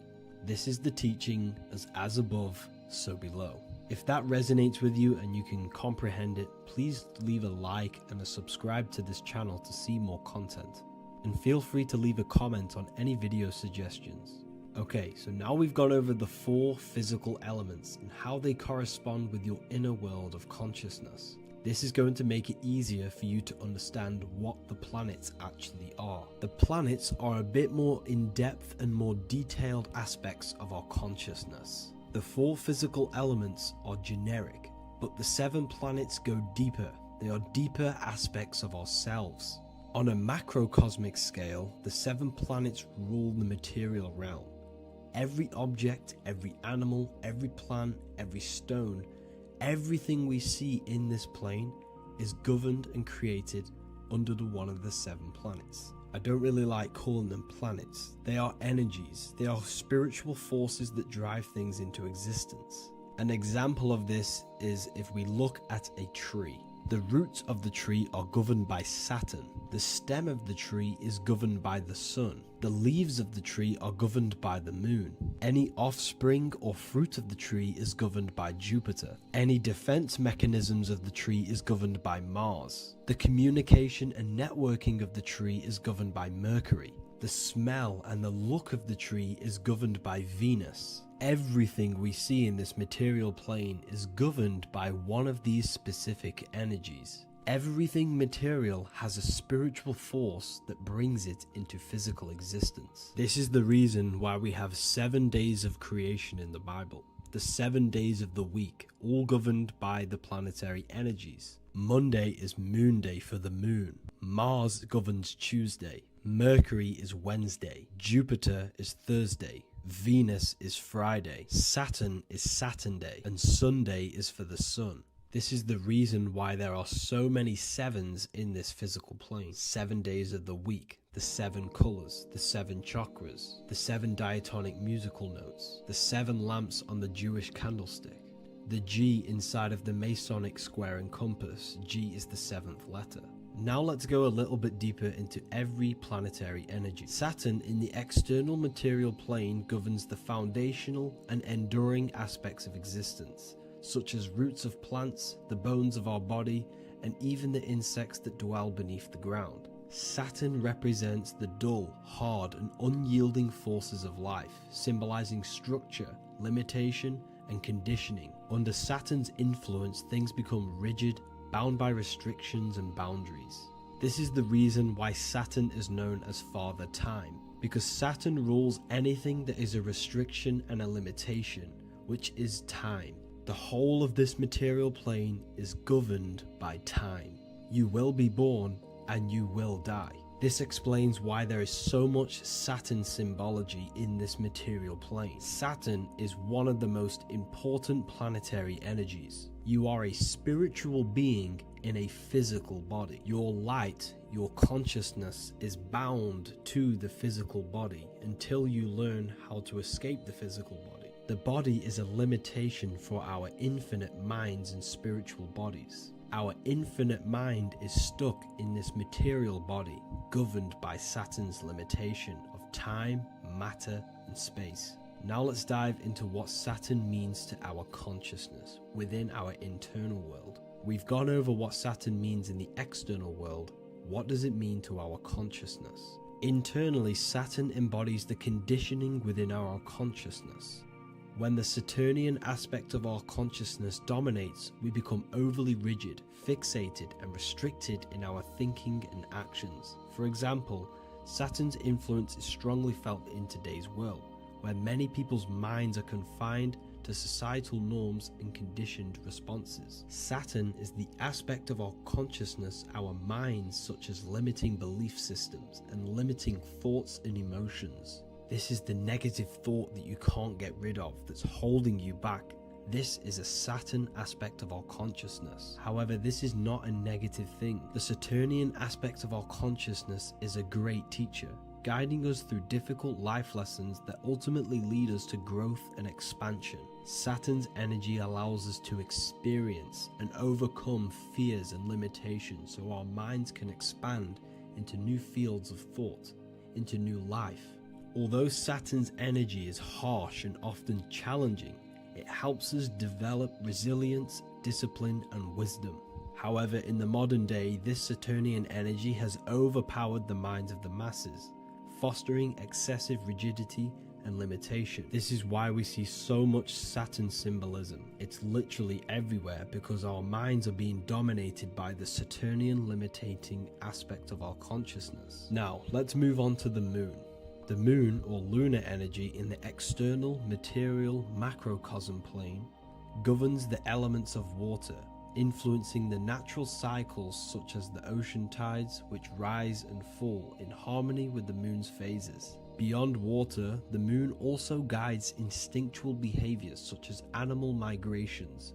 Birds, insects, and other creatures rely on the moon's subtle energies to navigate their journeys. For example, dung beetles use polarization patterns in the moonlight to orient themselves and travel safely home. The moon creates the months. M-O-N is moon. There are 28-day cycles, and this 28-day cycle of the moon is reflected in the woman's body, known as the menstrual cycle. The moon is a feminine energy, governing the feminine elements such as water and the feminine cycles of the body. The moon is the womb. This is why eggs have the same color as the moon, because eggs are ruled by the moon's energy. Now that's the external world. The internal world, the moon symbolizes the emotion aspect of our consciousness. It represents the subconscious mind, the seat of intuition and psychic abilities. Just like in the external world, things are born out of the moon, such as eggs and the womb. The subconscious mind acts as a womb for our conscious mind. Our deep subconscious emotions and programs are born into light into the conscious mind and controls the conscious mind. The moon represents our hidden psyche, our shadow self. Now let's go on to the sun. The sun represents the life force. In the material external world, the sun is ruling over pretty much all life. The sun gives life to all things. Without the sun, animals could not exist, the human body could not work, and plants would not grow. The sun is the life force. It's the soul of the world. Now, in our internal world of consciousness, the sun represents our passion, our drive, our conscious mind. The aspect of our internal world that wants to drive things and give life to physical manifestation. Now we go on to Mars energy. Mars is well known for being the god of war. Mars energy manifests into the material plane through anything that seeks to protect or defend itself. For example, the holly tree. The holly tree leaves are very sharp and they defend itself.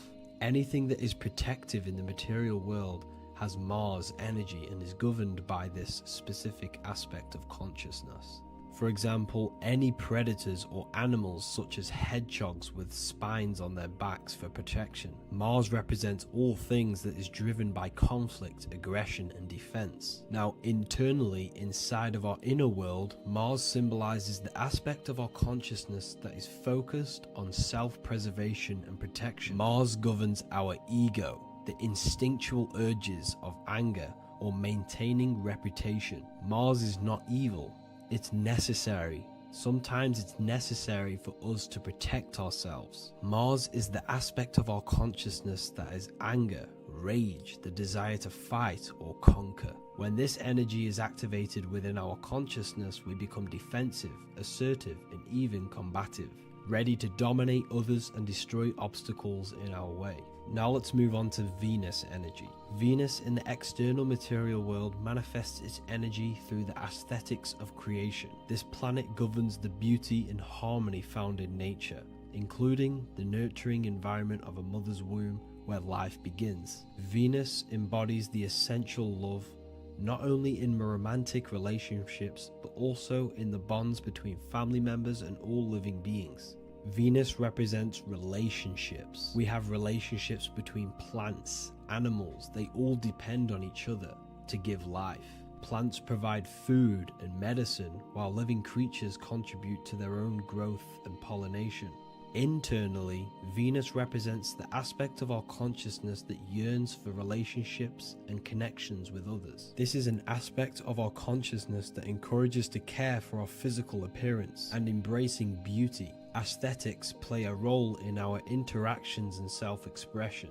This is why there is a beauty brand called Venus. Now let's move to Jupiter energy. Jupiter in the material plane manifests its energy as forces of fortune, abundance, and wealth. This energy manifests itself as plants, as fruits that we can consume and eat in abundance. Anything that is nourishing and cultivated by the earth for humanity and animals. Jupiter embodies the giving energy that provides for and sustains life, fostering growth and ensuring that resources are available to all. Its influence is seen in the natural cycles of abundance, where fruits must grow and ripen before they are enjoyed, symbolizing the importance of effort and patience.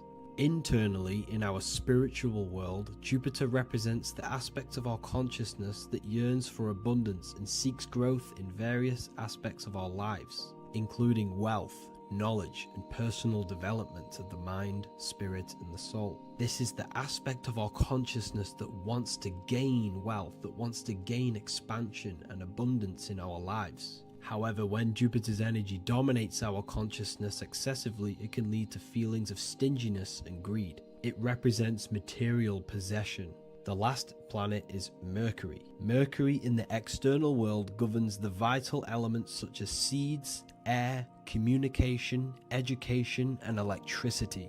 Known as the messenger of the gods, Mercury rules over intellect, communication, and the transmission of knowledge. Mercury's state of consciousness manifests itself in the material plane as the network between trees and plants, how they all communicate together. It represents the intelligence behind all physical things. It's the intelligence behind the seed that allows it to grow into a plant. Mercury's creative energy is manifested in the nervous system of the human body and all living animals. The intricate messenger that transmits signals from the body to the brain and then to the mind.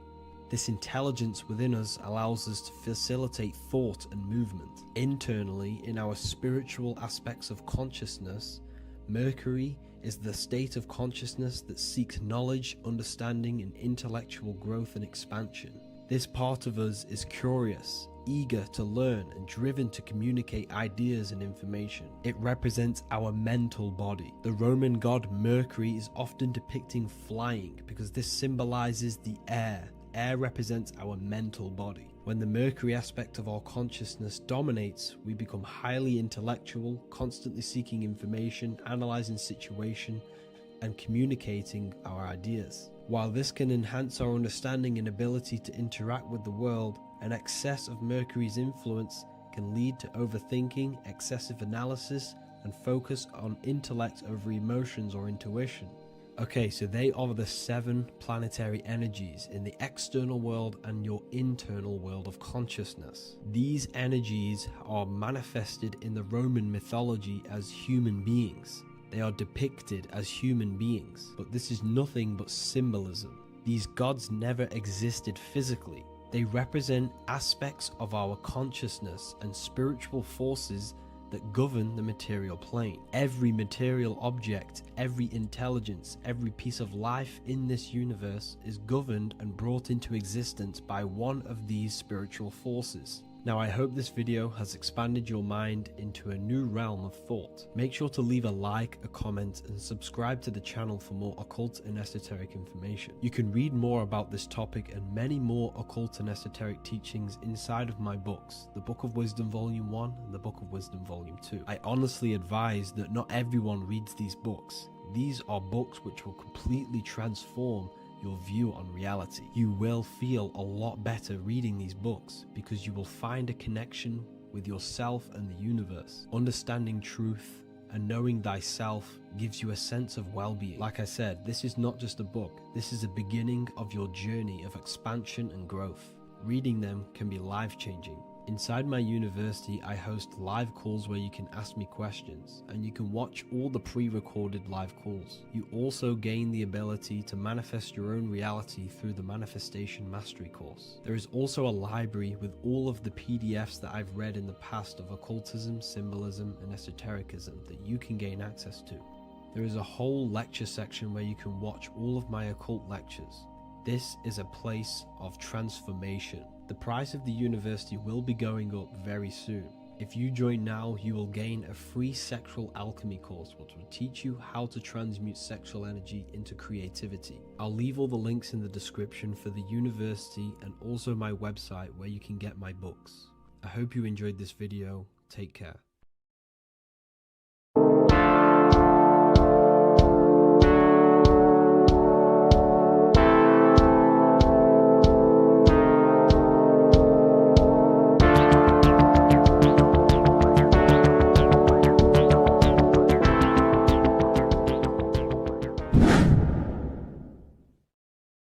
Welcome back, people. We're back with another video. Let's jump straight into this. Make sure to tune in till the end because this has got so much information in this video. So sit back and enjoy. So everything's Taurus fields. The Earth's a Taurus field. Everything's Taurus, which is electromagnetic field, electric and magnetic. The center of the Taurus field is where the two opposing forces meet in the center. And this is what creates the plane of inertia, the dielectric plane of inertia. Okay? You got red shift, blue shift, positive, negative, south and north pole, right? This is what the ancients were showing with the tree of life. As you can see here, this is the plane of inertia and this is the Taurus field. Everything consists of this. Everything is a Taurus field. A atom is a Taurus field. Okay, now the inertia is the 0 point. So this plane is a 0 point. It's the balance between two poles. Okay, now this creates matter because matter is two opposing forces in motion equalized. So these two forces coming together is what creates matter on this physical plane. And this is why we can't see the electromagnetic field, because it consists of one of the elements, which is either electric or magnetic. But when they combine together, it's what creates this physical plane, which is physical matter, which is light in motion. Now, everything is one. Don't get confused by duality. Duality is two opposing forces, but them two opposing forces are created by the same substance. It's two aspects of the same substance. So, for example, water and ice are the same thing, you know what I'm trying to say, but it's two aspects of the same substance because all is one. The whole universe is one. All goes back to the one, which is God, the creator, or magnetism, whatever you want to call it, because magnetism pulsates.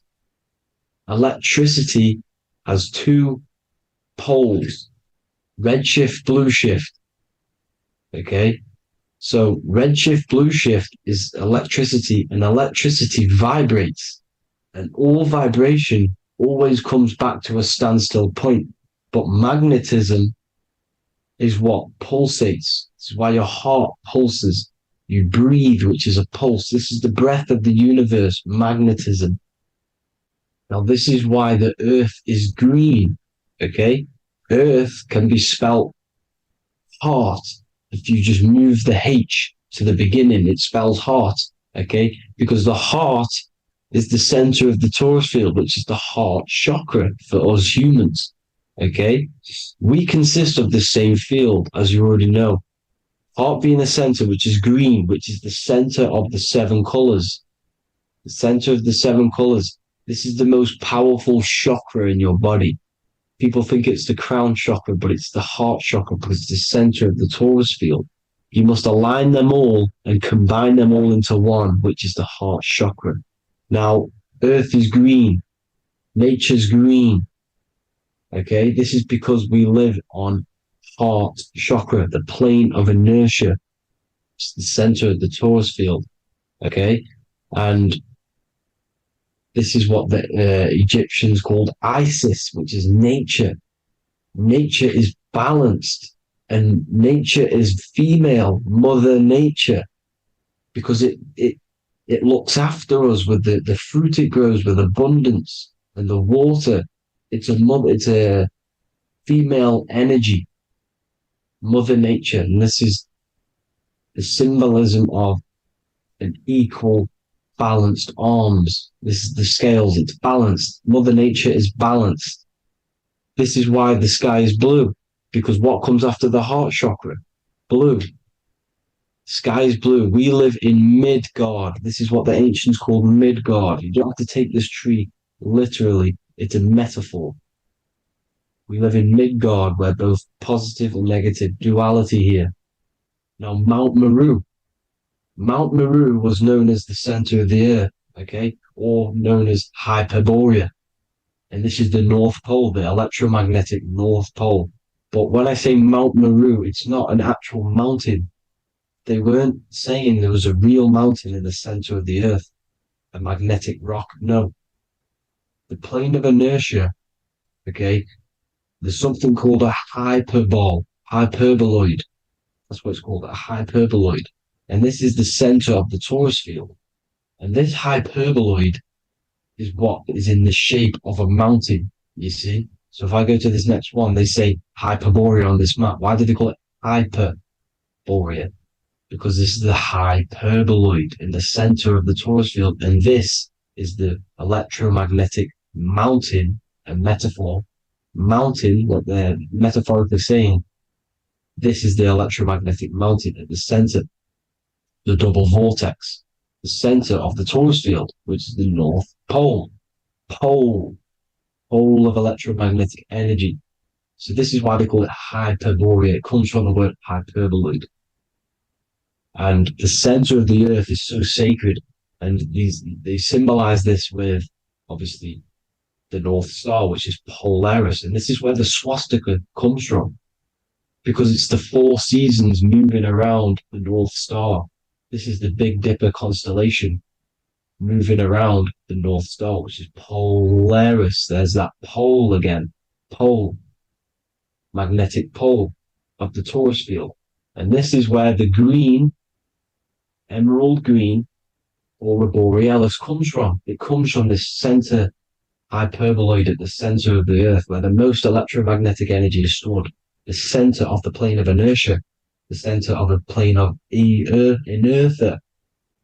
This is the all-seeing eye as well. As you can see, they got the sun, the moon, this is the Masonic cosmos, the sun, the moon, and the all-seeing eye, because the eye is Polaris, the eye of the stars. It's all a big eye. Now, the eye means a lot more as well. It's not just that. There's different ways you can interpret symbols. Now, this is the emerald tablets. Deep in Earth's heart lies the flower, the source of the spirit that binds all in its form. Okay? The flower of life is thine own place of thine spirit, and stream through the earth as thine flows through thy form, giving off life to the earth and its children, renewing the spirit from form unto form. This is the North Pole. This is what he's talking about. He's talking about the aura borealis. Aura borealis. It's the earth's aura.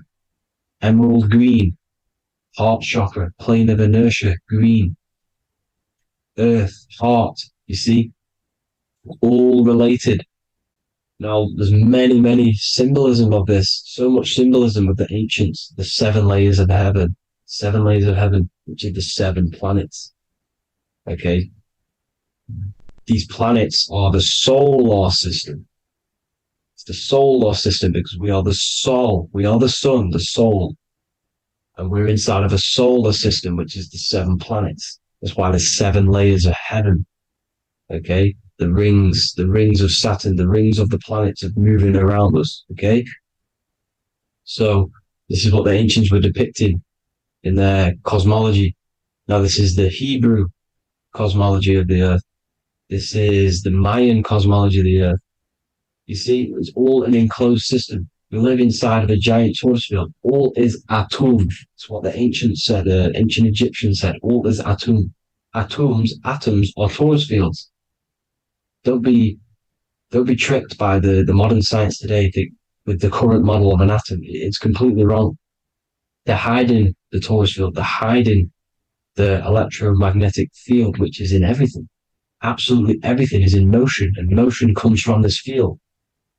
And you see, this is upside down, but this is the I think it's pretty sure it's candles, but the 7 candles, the 7 planets, the 7 Elohim. You see, it all goes back to the stars and the heavens. Now, this is how the Earth really works, with the stars on the outside of the cosmic egg, and then the torus field spinning around the sun and the moon, the positive and the negative charge. The sun gives you energy, the moon takes your energy. The moon controls monthly cycles. Moon is mon. This is etymology. Mon, month, money, demon, monster. Stir is star, moon star. We are all stars. Youngster, minister, superstar, Hollywood star. We're all stars. We come from the stars, which is heaven. Our soul comes from the stars. You see? We are the universe, the image of man is made in the universe. We are a microcosm of the universe. The universe is a macro, we are micro. We consist of everything. The body, mind, and spirit. The sun, the soul. Moon, the mind. Earth, the body. Body, mind, and spirit. We have 12 systems in the body, which are governed by the 12 zodiac signs. Starting at the Aries, which is the ram of God, all the way down to Pisces. And Capricorn, kneecap. It all goes back to the stars. We are the stars. We are the universe. Everything is inside of us. Everything. Like they say, the Temple of Solomon, the Temple of the soul, and man. The soul, the temple is the body. The soul is the soul, and the man is the mind. The temple of the soul and the mind. Body, mind, and spirit. We consist of the 5 elements. Air, spirit, water, earth, and fire. We consist of everything. We are the universe. We're made in God's image, which is the universe. You see? Now, everything goes back to the stars. The ancients worship the stars because the stars govern everything. They govern the systems in the body. They govern your life. This is why your zodiac is so important, your sign. Each zodiac has a specific element associated with it as well. Aries, which is the first sign, the Ram of God, the Lamb of God, which is a fire sign. Fire, first, fire first. F-I-R, this is etymology. The cerebrum, ram, which is in the brain. Aries, the ram, control the head, the face, and the nose upwards. So it controls the cerebrum. The Torah, which is, I'm pretty sure it's the Hebrew Bible, which is the Taurus. Tornado comes from the Taurus field. You see? Everything's inside of you. It all goes back to the Taurus field, and the Taurus field is everything. Now, like I said, 12 zodiac signs, 12 systems, 12 cranial nerves in the brain, the 12 disciples of the Bible. All symbolic. Have to read the Bible properly. Now, this center at the center of the earth, right? This is what's stirring the ether, and the ether consists of the four elements. Because there's 5 elements. Spirit can be called ether. People call it spirit or ether. Ether is pure potential, pure energy. It's what connects the astral to the physical. It's the dimension between the physical realm, which we're on, and the astral. So it has pure potential. It's pure energy. This is why we say either. I either want to go there or there. It's connecting 2 scenarios. That's what the ether is. It's connecting the 2 worlds, the astral and the physical. The center is like the cosmic womb. There's a black hole in the center. This is the center of the Taurus field. This is the womb of creation. This is the womb of creation. And inside of this black womb are the 5 elements, and everything's being stirred around. Everything's in motion. Light is motion. Everything's motion. Now, like I said earlier, light crystallizes into physical matter. They are the same substance. Spirit and matter are the same substance, but different variations, different aspects of the same substance. Low vibrational spirit turns into matter. High vibrational matter turns into spirit. Or light, whatever you want to call it. Matter is light crystallized. This is where we get the 7 metals from. The planets. The planets are light. Specific frequencies and vibration of light. When these lights, or the planets, materialize, material metals, materialize, they turn into the 7 metals. Saturn turns into lead. That's why lead is red. Saturn is red. The sun turns into gold.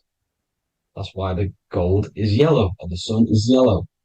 You see, Saturn is the time god. What happens in autumn? The leaves turn red and they die. This is why Saturn, Satan, time god, the reaper, everything is crystallized till it's death and then reborn again. You see, rust. When things rust, it turns to red. Because it's Saturn. Saturn crystallizes everything. He's the reaper who comes around in winter. You see? He's Satan. Jesus and Satan, the sun and Saturn. They say we live in a solar system.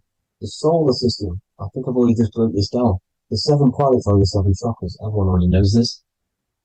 But I'm going through it anyway. But this is where we get the 7 planets from. And the 7 metals. You see, all the ancients knew it was an enclosed electromagnetic system. It's not a spinning ball in the middle of space, people. They want you to believe this so you get stuck in this material world. Because if you believe everything's material, you can never affect this plane effectively. You can never create your life effectively if you don't understand the planes of existence. Because the mental plane is a higher plane. And it breaks down and it controls the planes below it. The mental plane, hold on, I've got it here for you. The mental, the astral, etheric, and physical. Etheric connects the physical to the astral, but the mental is what's above them all. You see? Now, it's important to understand this. It's important. However, the ancients always talked about the enclosed system. Only NASA, which is introduced around the Roman times, not NASA, but the globe Earth was introduced around the Roman times. Okay, by these Masons. These Masons introduced this because they wanted to take over the minds of the masses and control them. These people worship the physical realm. They know how it works. They know the ins and outs of it. They know how to do the magic. They know how to do it all. They understand it all. That's why Masonry have to take the oath of not speaking. You're not allowed to speak about anything you learn about in Masonry because they're discovering the truth about your mind and how it creates reality and stuff like that. So this is the Masonic cosmology, the five-pointed star, the five elements, the checkerboard for duality, positive and negative, the two aspects of every substance. This is another ancient painting depicting the firmament, the stars inside the firmament, the sun. You see, the ancients worshipped the sun because it's so important for sustaining our life. It's the only reason we're alive is because of the sun. But then people think it gives you cancer today. They brainwash you to think the sun gives you cancer when it's the number one source of all life. They want you to believe it's a big, spinning, dangerous ball in space. It's not. It's here to give us life. It's God's son. That's why Jesus is known as God's son. It is the son of God. God created that to sustain us. You see? So it's important you understand the true cosmology of where you are, because if you don't know where you are depleted of all of your morals. You're depleted. You're demoralized. You're lost. You don't know where you are. You don't know where you exist. Okay? Once you accept the globe model, the heliocentric model, you will subconsciously think that you come from nothing. This is why they implemented the evolution theory just after the globe model was introduced by Charles Darwin. Charles Darwin came in after the globe model. He's a Mason. He was another Freemason, and implemented evolution where we came from monkeys because they want you thinking less of yourself so they can manipulate your mind. You see? They want to manipulate your mind, and they have done since you got here. Since you came through that portal, you were manipulated from that day to believe this, believe that. The true cosmology, the truth will set you free. You'll understand things better. You will feel better in yourself when you know the sun is here for you. You'll feel better in yourself that you know that you didn't come from a monkey. You were created as a human, a manifester, a creator. You're so intelligent. Your mind is amazing. You can manipulate matter, mind over matter. See? Thank you all people for tuning in. Tap in with yourself. Love yourself. Find the truth. Spread the truth. Nothing dies. Nothing in this creation dies. Everything's energy. Everything's light. Light can never die. You're a light being. That's why it says Hu. Hu man. Hu is light in Hebrew or Latin. You're one of the two. You are light. You're a light being. You never die. Ever, ever, ever die. Ever. Stop thinking you're going to die. This body will die because it contains electricity. And electricity always goes back to a standstill point because of vibration. Electricity vibrates. You are pure light. You will never ever die. Thank you all people. God bless. Make sure to like, subscribe and share.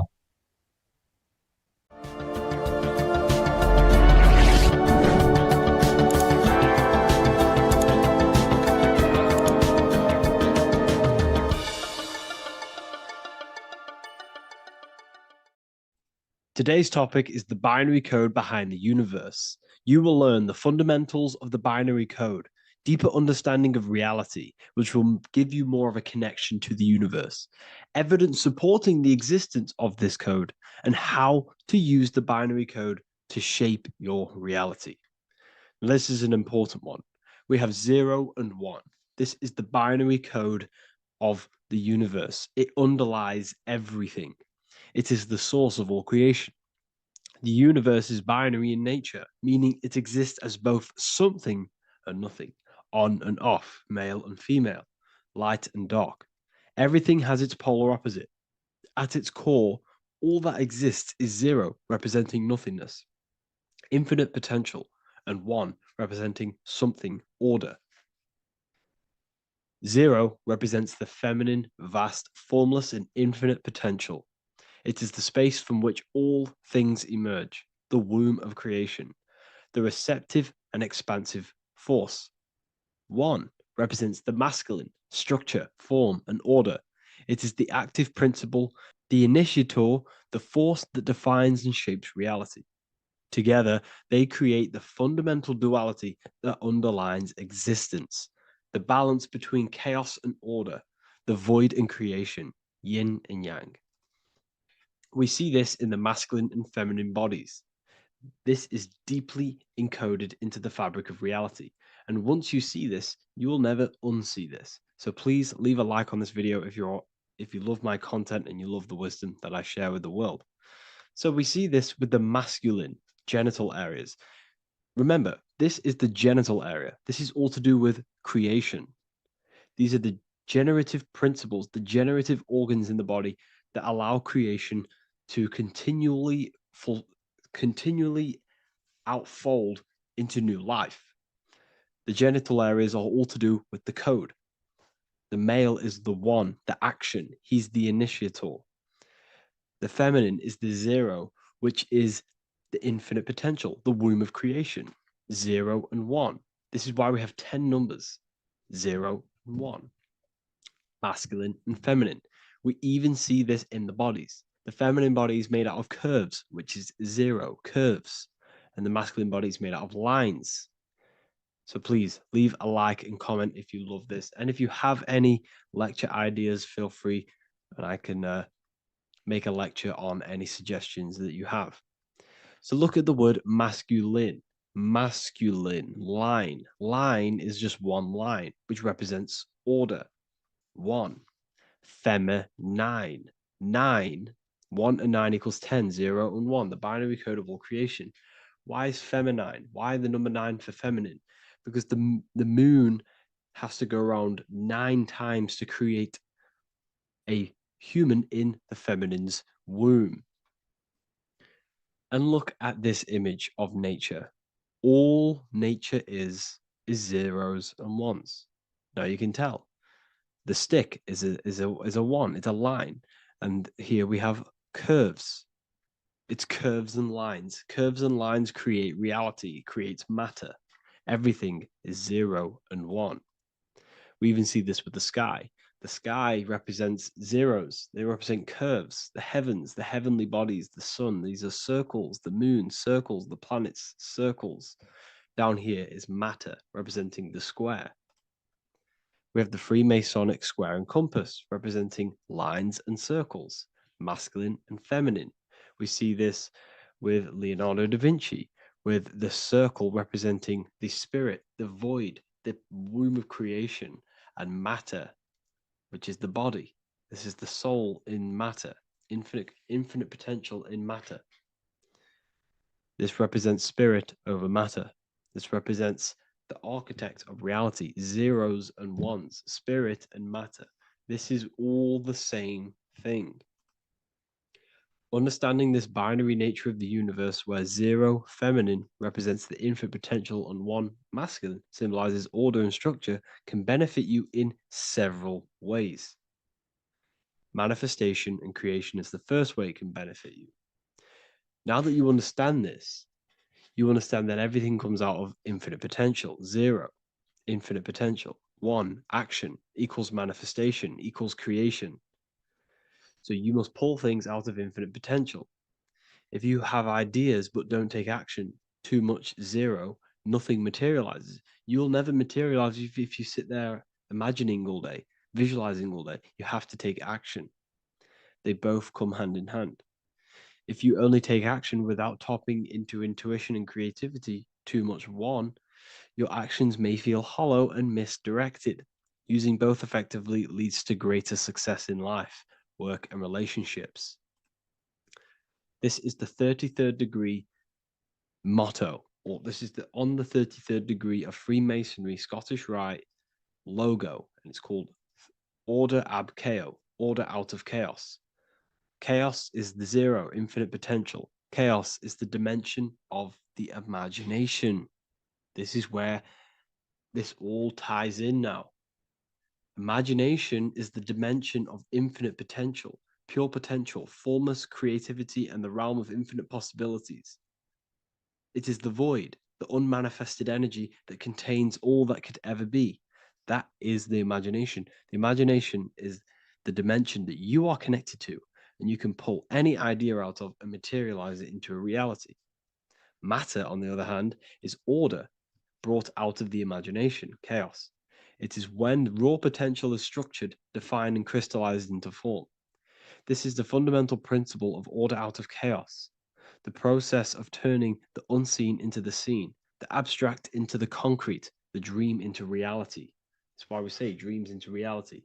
Dreams are in the imagination, infinite potential, and the human mind is connected to high dimensions of consciousness, which we can pull ideas, things out of, and materialize it into our lives.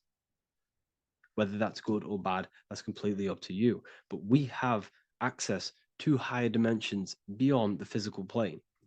And this is the secret that the human mind is connected to, and that you are not just a physical body. Okay? The universe itself was born from chaos. Before form, there was only energy and potential. Our minds function the same way. The mind is a microcosm of the universe. Our thoughts exist in an infinite field of possibility, but they only become real when we take action and give them form. If your inner world is filled with chaotic thoughts and impulsive emotions and negativity, then creating order within is essential for balance, clarity, and growth. What do I mean? Order out of chaos, 0 and 1. All creation comes out of infinite potential. The mind, the imagination, is the infinite potential. The material world is the order. It's the effect. Therefore, if your material world has chaos, if your room is messy, if your body is out of shape, if you do not look after yourself, everything in the physical world is just a reflection of what's going on inside of you, what's going on inside of you. So if you have a messy room in a messy house, this reflects as a messy mind, a chaotic mind, and we must create order in our mind. So this applies to all realms of your life. This applies with your mind. It applies with your emotions. It applies with your manifestation. It applies with the physical world, with the masculine and feminine. 0 and 1 is heaven and earth. It's everything. It's duality. It's on and off. It's everything. So it applies to all realms of your life. Okay. So in order for this to benefit our lives, we must, one, have awareness and observe the chaos. Step back and observe your thoughts and emotions without reacting to them. Recognize that you are not your thoughts. You are the observer of them. You are the soul. You are in between them. You are the midpoint between the left and the right, the 0 and the 1. You are the soul. Journaling or meditation can help you identify patterns and negativity and impulsivity. So it's important that we recognize these patterns. We recognize the chaos within us and we transmute it. 2, implement structure, mental discipline, mindful practices, meditation, breath work, and slowing down your reactions. Cognitive reframing, replace destructive thoughts with constructive ones. This is so important. For every negative thought that you place attention to, place your attention onto 5 more positive. Never think about something that you don't want to manifest, because whatever you're placing attention on inside that mental field of consciousness, you're giving attention to it, which then can manifest into your action, and that will materialize into your world. Routine and ritual. Create daily habits that anchor you. Morning routines, exercise, or creative outlets bring stability. We must master the inner world of thought and emotion. We must bring chaos into order. In order to create anything in your life, you're turning chaos into order, order out of chaos. You're turning 0 into 1. This is the binary code. All things underlie it, 0 and 1. So it's so important that we master our minds, we master our emotions, we master our inner world so we can produce effect in the outer world. We cannot create consciously and effectively if we have chaotic thoughts and impulsive emotions. So I hope this has made more clarity to you so you can implement this into your life. I know I haven't given you much strategic things to implement into your life, but now that you have a better understanding of how this world is pulled out of infinite potential, you can use that. Everything in your life is pulled out of your imagination. Every text you send, everything you think of, oh, I'm going to do this later, that is your imagination thinking about the future. So you just have to do this on a mass scale to create something big in your reality. So I hope this gives you a better understanding of how the universe works and has benefited your life. If you have any comments or any suggestions or how this video made you feel, let me know in the comment section. I would really appreciate it. And I'll see you all inside of the Symbolism Masterclass on March the 8th. As above, so below. This is one of the most crucial teachings within esotericism, occultism, or what we like to call it today, spirituality. I don't like calling it spirituality because it's not spirituality.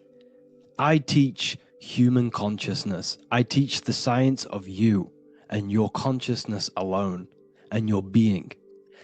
And in order to fully understand you and this world around you, you must understand this number one principle of as above, so below. There is many misconceptions of this, and there is many simple teachings of this. But I'm going to break it down today from the most simplest to the most complex, and you will see the connections between all things. This is the most important lesson you could ever learn, and I'm going to teach it you today. So what you must understand is with the term as above, so below, it applies with everything you see in this world and about yourself. We have something called the macro, which means the bigger scale. On the bigger scale, we have the whole earth. If we look down from the sky on top of rivers, this is what we see. We see this tree pattern. Then on a smaller scale, we see trees have the same pattern. Then we look even closer. We're going smaller and smaller into the leaves of the tree. We see the same pattern. Then we go even more micro into the human brain and look at the human brain cells, and we see the same pattern. This is proof this is a fractal universe, and everything is in the micro is reflected in the macro. As above, so below. As within, so without. On the macro is a reflection of the micro. So now that you understand this, we can go a bit further. A yearly cycle of spring, summer, fall, winter is a macro. A micro is a daily cycle. So a day is a mini year. The summer is the midday. Autumn is the evening. Night is the winter. And spring is the morning. This is a macro, a reflection. We have a miniature cycle of the zodiac every single day. And this cycle is also reflecting the cycle of life and death. We live, we are born, which is the spring.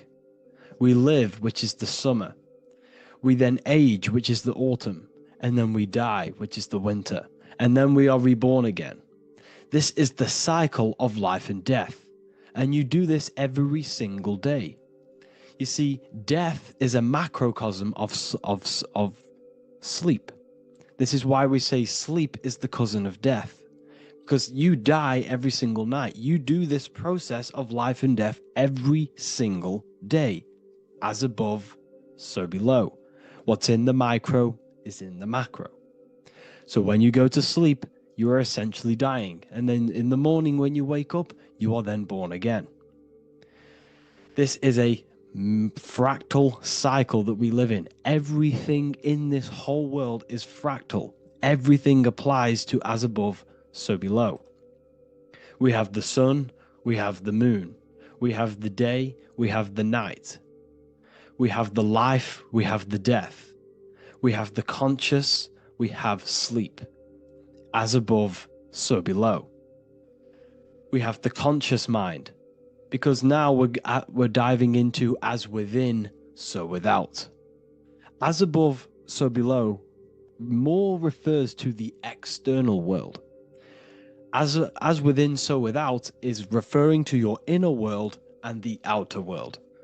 What you must understand is about yourself. You exist in two realms. You're an individual. The dual nature of you. You exist in two realms at once. You have an inner world of your thought, emotion. This is the inner world that no one else can see but yourself. And you have an outer world with a physical body which everyone can see. So you exist in two worlds. You have the inner voice, you have the outer physical voice, which I'm speaking to you with now. But I also have an inner voice, which no one can hear, only but me. So you exist in the light and you exist in the darkness. The sun represents your external self, your physical, conscious mind. The moon represents your shadow self, the inner self, the psyche self, the spirit self. There is an as above, so below. The sun is within you. The moon is within you. Everything is within you. Now that you understand as above, so below, what is your body? Your body is a miniature earth. Let me repeat, your body is an earth. Your body is the earth. Okay? Because like I say many times in all of my videos, you are not in the world. The world is you. You are the universe. Your brain is a computer creating this reality. What you see with your eyes is produced in the back of the brain called the visual cortex. You don't look into the world, the brain produces the world. The body produces the world. When you touch something, you're not actually touching something. This is the electrical nervous system. When you touch something, what you feel is actually electrical signals on your nervous system reporting back to your brain.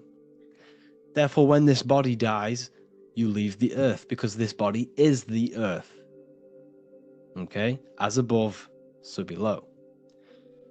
You have the mental plane, the astral plane, the etheric plane, and the physical plane. This is essential for understanding reality and the teaching of as above, so below. Everything in this material plane began in the thinking mind. For example, the microphone I'm speaking into, the phone you're watching this video off, or the laptop or iPad. Where did this begin? It didn't begin in the factory. The first ever place this item begun was in the mind of an individual. The invisible realms of mind is where all physical things and physical items begun.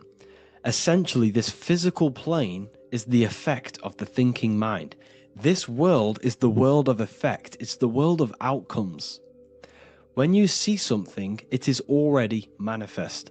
It is already being manifested. It is an effect. And in the effect of the cause, which is the thinking mind. Therefore, the mind creates thoughts, which is the mental plane. Then after thoughts creates imagination, which is the astral plane. These two are spiritual. They are non-physical. So spirit kind of means non-physical. Then you have the physical planes, the etheric and the physical plane. As above, so below. What happens in the mind is manifest on the physical plane. Like I said, the phone that you are holding, it was a thought, and then it brought down into a physical reality. As above, so below. You change the mind, you change your reality. your environment. The word environment has ment in it because your environment is mental. So now that you understand this, so what is the world around you? The world around you was created by the mind of God. It was manifested through God's thought. So you are living in the mind of God. You are a thought in the mind of God. God thought you into existence. But like I said, we are all fractals. Everything is fractal. If God exists, this means that you are God, as above, so below. God created you through the thinking mind, and he gave you a thinking mind. So God created the macrocosm. God created the macro, the whole world. He designed the whole world, the sun, the stars, the moving. He designed this. But then he gave you the thinking mind to design your own life and create your own life in his world. You are a microcosm of God's macrocosm. Just like God thought you into existence and the whole world into existence, you are a microcosm thinking your world, your reality into existence. You see this now? Everything is a reflection. Everything is a mirror. Everything is fractal. So in order for you to change your reality, you must change these higher planes. Your thought and imagination are the two key aspects of creating physical reality. Every object you see around you was begun in these higher planes of the non-physical, and they were brought out of spirit into physical matter through the thinking mind and physical action. So now we're going to get a bit deeper. The brain is not the mind. Now that you understand, we have spirit and matter. As above, so below. You have a non-physical side of reality and a physical side of reality. The mind is the spiritual brain. The brain is a physical manifestation, a physical effect of the mind. The mind uses the brain to operate in the physical world, and it's the same with the heart. The soul manifests itself physically through the heart. The heart is a physical manifestation of the soul, of the emotion, thought and emotion, the mind and the soul, the brain and the heart, heaven and earth. So you have the inner world and the outer world, the spiritual, non-physical, and the physical. So we are all on this process of awakening, an expansion of our minds into new fields of thought, into new fields of awakening ourselves. Because essentially we are born into this world, but you are born many, many times. You can be born physically and you can be born spiritually. Like I said, everything is fractal. So just like when the baby finds out that there is a world outside of its mother, what does the baby do? The baby seeks a way out of its mother, and then the baby is now born into a new world, a world outside of its mother's womb. It's the same with you and your spiritual process. As your mind becomes aware that there are other realities beyond your physical body, it then seeks a way out. And this is why you are probably watching my YouTube, because you are now on the path. Something within you has guided you to this path of knowledge, truth, enlightenment, and expanding your consciousness. And it is your soul who brought you here. Your soul speaks through emotion, like guidance. Emotion is the language of the soul. When you feel very bad, this is your soul telling you you're not in the right place. You're doing the wrong things. Because the soul is always unfolding its purpose, which is expansion and learning. That is it. The mastery of the self and the learning of the mind is the only thing that counts in the end after this life. So you are on a journey of expansion, of learning, creating, and spiritual rebirth. As above, so below. What does this body tell you? When I see someone overweight, I don't see the overweight. I don't see the body. I see the mind. I see an undisciplined mind. I see a mind that lacks self-control. I see a mind that seeks external validation. That's what I see when I see an overweight person. I don't see his body. I see the result of his mind. Because what does the Bible tell you? You shall know them by their fruits. It's the same saying as above, so below. You shall know them by their fruit. The fruit is their manifestation. Your body is a direct correlation and manifestation of your mind. Your inner world projects your outer world. As within, so without. As above, so below. Now, what do you see when you see this man's body? I see discipline. I see strength, mental strength, not physical strength. I see mental resilience of pain. Because all of this man's mental energy has been manifested physically within his muscle. This body is a direct manifestation of this man's mind's pain and suffering. And it shows discipline. This is why people instantly respect you if you are in shape. You walk into a room and you are in shape, people will instantly give you respect because they know that you are mentally disciplined. The body is a reflection of your inner world, and it's the same with your friends, your family, your connections with people. If you think about yourself very negatively all the time, and you don't have a good connection with yourself, you don't have a connection with your true self, this will manifest into every single relationship you have in your life. If you don't have a good relationship with your inner self, you don't have a good relationship with the people and the friends around you. Because as within, so without. If you think negative about yourself, you will only pick up the negative in other people. If I think very highly of myself and I think very happy and good things about myself, I will then see the good things in other people. Because it's as above, so below. As the inner world is, so is the outer world. It's the same with your life circumstances. Your life is a direct correlation of every thought you thought in the past. If you possess millions of pounds, millions of dollars, this is because you have thought this into physical reality.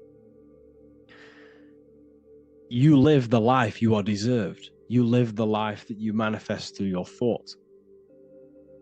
If you live a very poor life, this is a reflection of your mind. This is a reflection of what you have thought into physical existence. Because like I said, everything begins in the mind. As above, so below. And this is even present within the body. So where is the head? The head is at the very top of the body. And where does all manifestation begin? In the mind. That's where the mind is, in the head. And then the thoughts we think travel down the body into the heart, which is the emotion. Every thought we think is in the emotion. Every thought we think creates an emotion. This emotion then drives the action. Where does the action come from? The feet, because the feet move our body. We move with our feet to take action. Our hands. You see, so the body is even a reflection. I can't even say it. Reflection of the order of manifestation. This blew my mind when I figured this out. You see, the head, the thoughts begin here. This is the beginning of all manifestation. Then it comes down to the heart. This is the emotion. Then you take the action. The thought and emotion then sparks the action, which is taken with the hands and the feet. And where's the lowest point on the body? The feet, and that's touching the physical earth. So the head is where the thought is, the non-physical, and the lowest point on the body, which is touching the physical earth. So the head represents spirit, the feet represent matter, spirit and matter. Your room, if I walk into your room and I see a messy room, I don't see the room. I see a messy mind. The room is a reflection of the mind. If you have a messy room, this is your mind. It's an externalization of your unsorted mind, undisciplined mind. So like I said, we are all God, and we must find the God self within us. And I teach all of this inside the Book of Wisdom, Volume 2. This is not just a book, this is a revolution. This is the beginning of a new age with this book. If you have read it, I congratulate you. You should feel very proud of yourself if you have an open mind. You should feel proud of yourself for watching these videos, because not many people have an open mind. Remember this, people. You are special if you're watching these videos. You have the mind. You have the ability to see through the illusion. And I take my hat off to you. You want to take this to the next step? Read the book. Or if you want to take it to the serious levels, join the university. The university, you gain access to every piece of my material that I've ever done, all of my books, all of my lectures that are hidden from YouTube, that are hidden from everywhere else, the lectures that give you real power. And if you feel alone on this journey, we have a conscious community where you can connect with like-minded individuals, because I've been there. I've been there when you feel lonely, because you feel like no one else is thinking the way you are feeling. You can't talk to people about these things because people just think you're crazy. That's why I put together this, so we can connect, so we can unite, so you can connect with people, so you don't feel crazy about thinking about this stuff, learning about this stuff. And if you truly want to level up your life, people, and take your studies serious, this is for you. We do live calls, we do lectures. There's a whole library filled with books you can read. It's the perfect place for the truth seeker. I thank you all for joining. Please leave a like, a comment, a subscribe. Let me know any future videos you want me to make in the comments. Thank you all. Have an amazing day.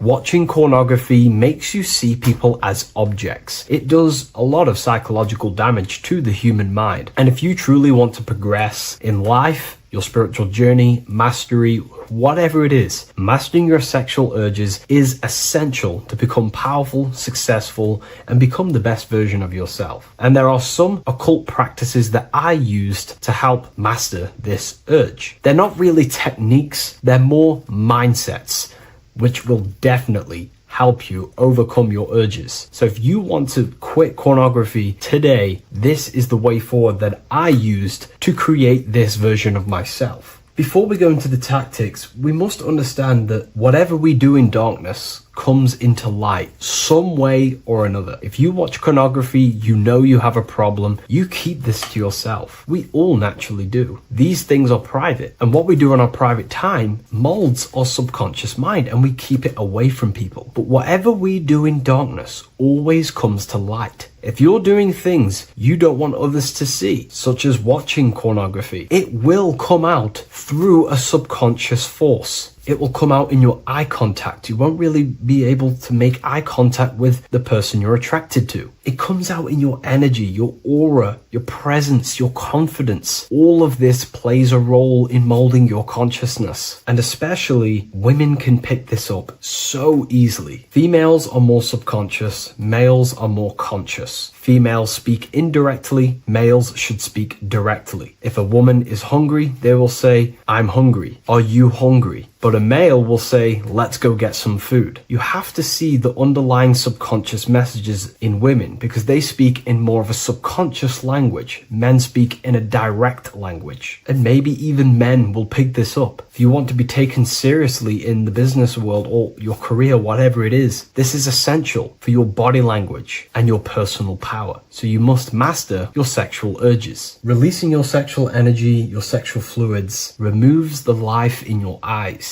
A lot of people get dark bags underneath their eyes. I used to have them years and years ago. My eyes were always half shut. There was no life in my eyes. But as you purify yourself, the life and the energy comes back into your glaring eyes. The first tactic on mastering your sexual urges is understanding that thoughts produce emotions. Whatever we think about inside of our mental body directly corresponds to what we feel in our emotional body. What we see here is a piece of alchemical artwork showing you the light of the mind shining down into the heart. This represents the mental body with the clouds. This represents the human heart, the emotional body of consciousness. What we think about, if we think about sex, or if we watch things that are stimulating to us on Instagram, TikTok, that thought goes into the mind and the feeling gets then produced in the heart and the body becomes aroused. What we think inside of our brain becomes emotional energy in our heart. As above, so below. And what becomes in our heart is what we take action on. We take action on emotion. Human action, human behavior pretty much comes down to what we feel. We only act on what we care about or what we love. If you love that feeling of watching pornography, that is the reason why you're taking the action. So keeping this in mind at all times is very important in your journey of self-mastery. What you think is what you feel, and what you feel is what you act upon. Remove stimulations that can possibly produce that thought of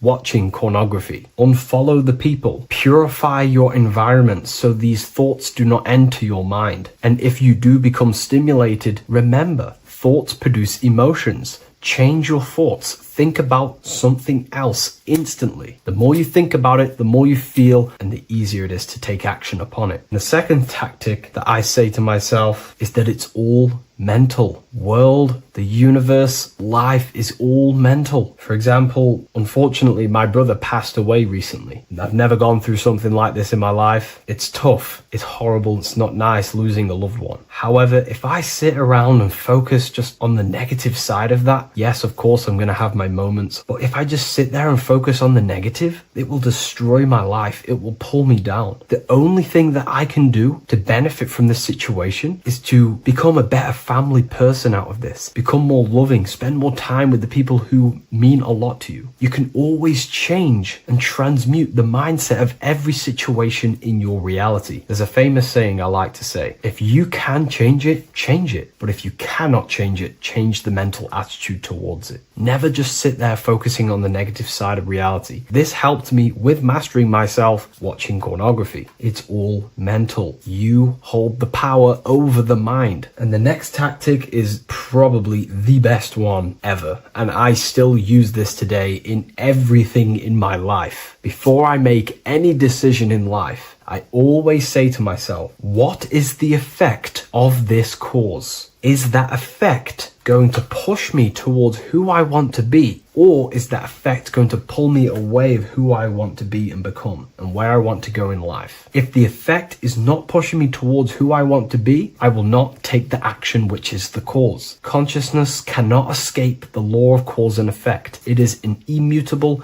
inchangeable law that is governing your consciousness and your mind. You have to keep this law in mind because it is the law that is creating and crystallizing your reality. Any decision you make, what is the effect of this cause? The law of cause and effect is a force that you cannot escape. So you have to work with this law and become conscious of the law. So before you do take the action, what is the effect? Is watching pornography going to push me towards who I want to be and where I want to go? If it's not, do not take the action. That's where willpower comes in. You can do little exercises for willpower, meditation for 30 minutes of not thinking. You can do rituals that strengthen the connection to your mind with your willpower. At the end of the day, the willpower is the most essential force in the consciousness. Another thing is remove any music that talks about it. Even the words will be producing thoughts in your mind. What you feed your consciousness is ultimately what you project back outwards. Don't listen to the rap music. Don't listen to any music that talks about it. Try and remove this from your environment. These tips that I've given you don't just work in quitting pornography. These work in every aspect of your life, and they will dramatically change your life if you become conscious of them and actively use use your mind. Don't fall under the spell of becoming unconscious. Never act unconsciously. Never think unconsciously. Never feel unconsciously. Stay on top of your mind. Be the observing eye in your mind. Never fall unconscious. Of course, we all need to sleep, but I mean in the waking times. And this is why learning about yourself or consciousness is essential for every aspect of life. Business, your career, money, whatever it is. Whatever you're doing in your life comes down to understanding human consciousness. And that's why I wrote these books, so you understand yourself, so you gain your understanding of the functions of your own mind, body, emotions, and how you are creating reality. That's why I wrote the book of symbolism, because symbols are not just symbols. These symbols represent forces and aspects of the human psyche themselves, and they are veils, they are keys that help you remember and become conscious of what has fallen unconscious in your mind. We're simply just becoming conscious of what we are unconscious of, and becoming conscious of them and using these powers. You want to take your life to the next level? Feel free to get the book of symbolism. I'll leave a link in the description.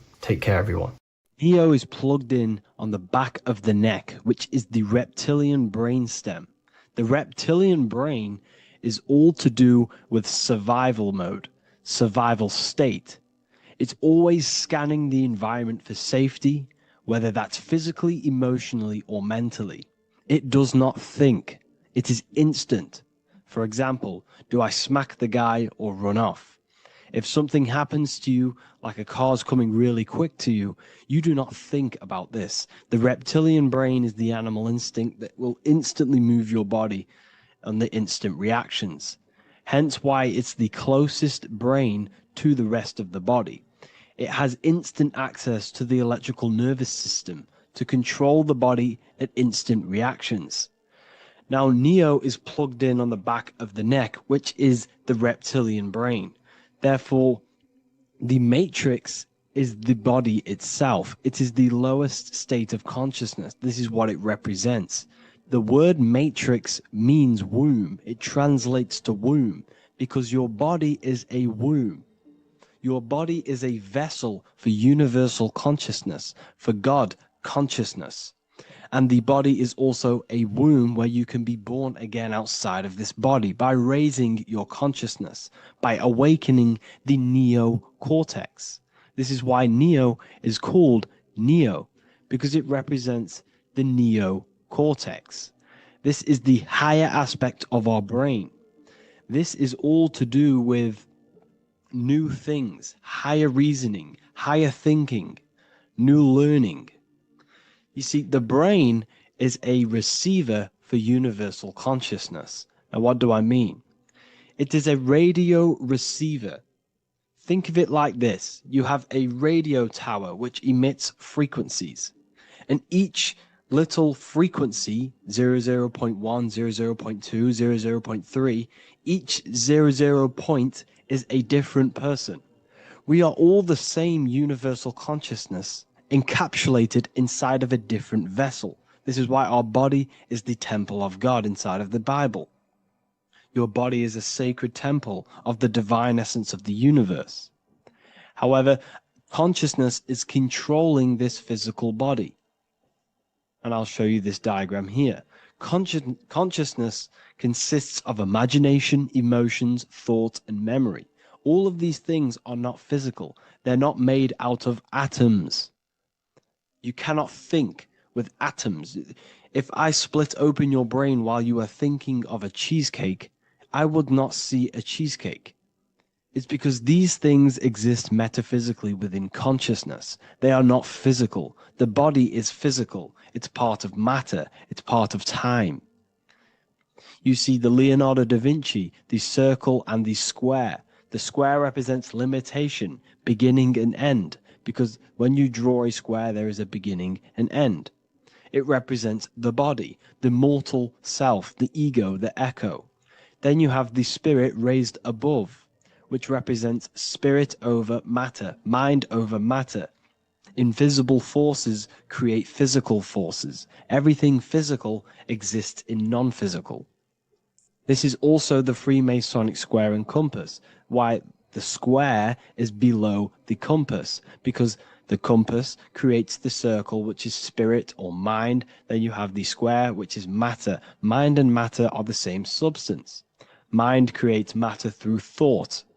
Everything in this physical universe manifested through thought. Everything began as thought. So you are spirit and matter. You have a material body and a spiritual body. And you are right in the middle. This is why humans are very, very important. Because we have an animal nature, the reptilian brain, and a higher consciousness, the neocortex.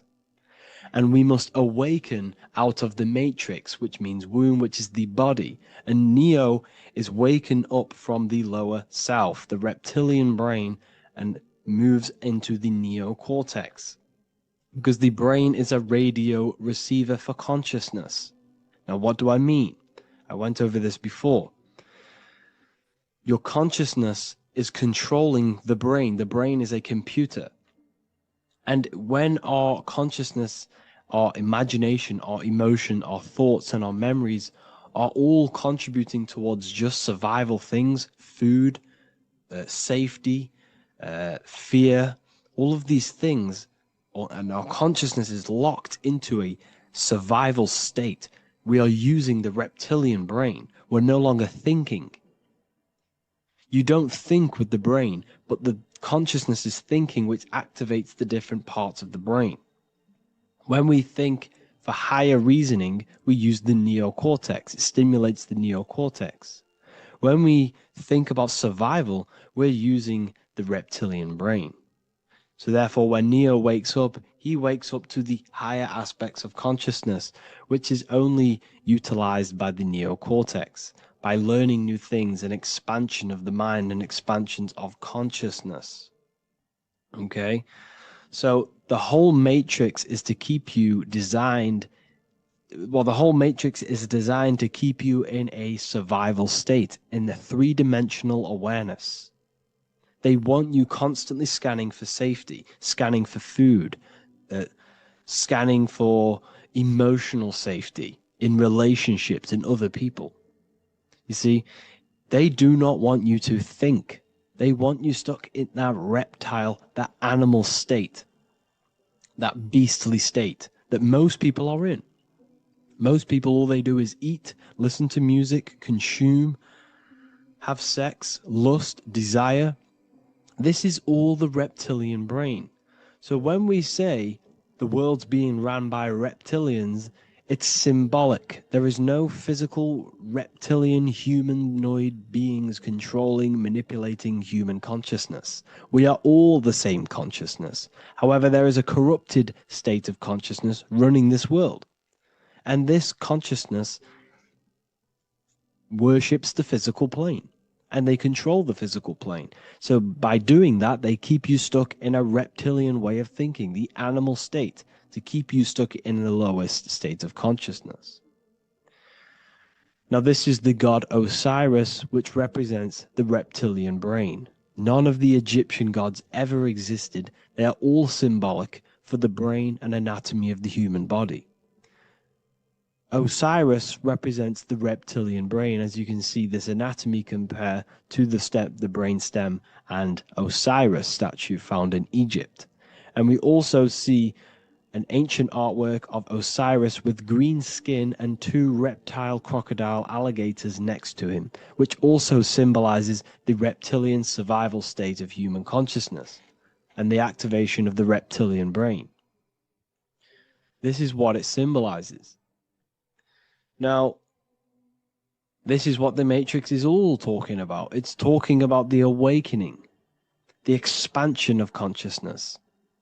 The word divine is dive in because you connect with the divine by diving inward. There is no man in the sky going to save you. You must connect with the self. Know thyself. Truth comes from within. All of these things I'm telling you comes from within you. I'm just pointing it out. All of this is self-realization. A lot of people say, well, what are my sources? My sources is knowing thyself, observing thyself, using the neocortex of critically thinking, sitting down and thinking about yourself and having deep realization of yourself. You can realize that your thoughts are not of this physical world. It's quite simple. The brain does not think. The brain does not imagine. The brain does not hold memory. All of these things exist in consciousness, the one consciousness, but we are all fractal, infinite parts of. This is the eye on the triangle, consciousness being given down to the rest. This is separate. Consciousness is separate from the rest of the pyramid. The pyramid is your body. Neo is the one consciousness. This is the Egyptians symbolizing the one consciousness giving Ankh, which is life, to all the different life forms.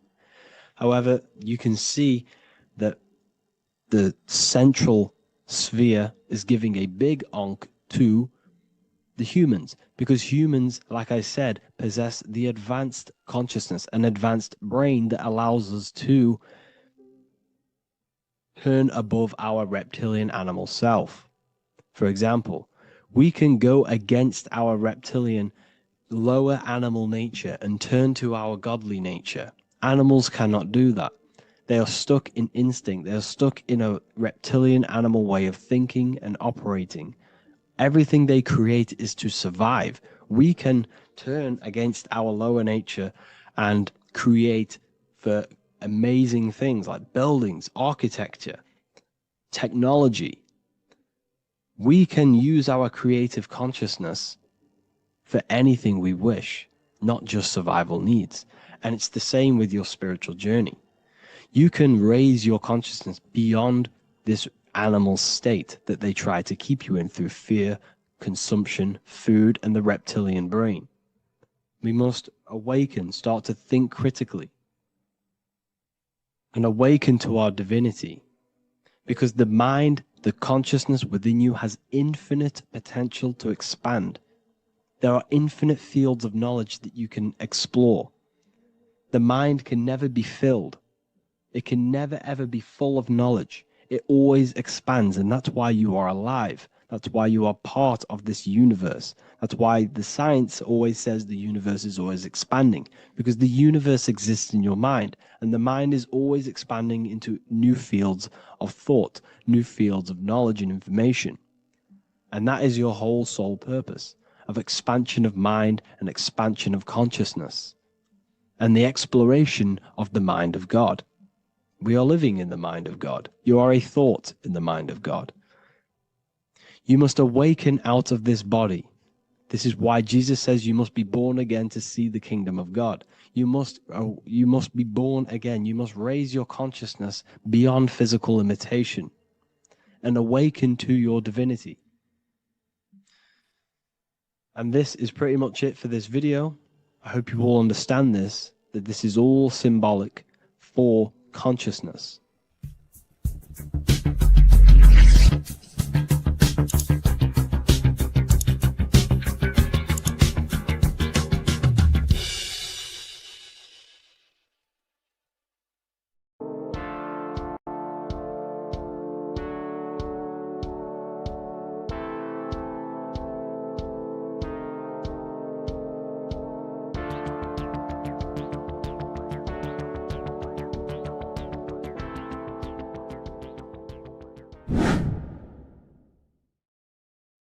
How are we all doing today, people? It's Revival of Wisdom, and today we're going to get real deep.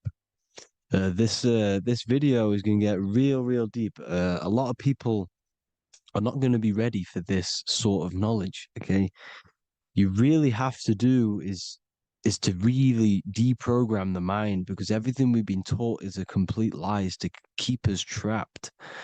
Okay, this is really advanced knowledge. Now, let's get straight into this.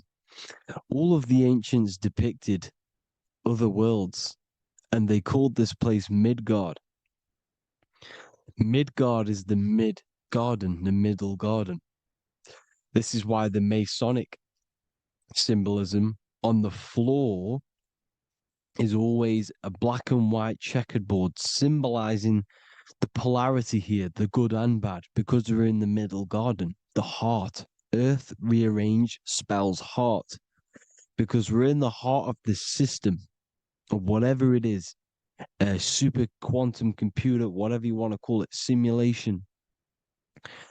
Now, in the Quran, it talks about the 7 layers of heaven. All of these ancient artworks are depicting these different layers of reality. Okay, and look at the Egyptians here with the boat outside of the firmament.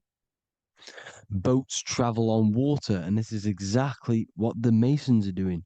So they're still using the same symbols. Why? Because it's the same knowledge, just hidden. The Egyptians have the same knowledge as the Freemasons. It's just hidden. Now, this cosmology that they're showing here, which is probably made maybe 100 years ago, this painting or artwork, is the exact same as the one we see here with the arch, the boat. It's similar because the boat is symbolizing traveling these other worlds, because the ether is also symbolized as water. Because if you look up at the stars through a telescope, it looks like it's water. It's shining through water because this ether, whatever this substance is outside of this world, was symbolized as water. Okay.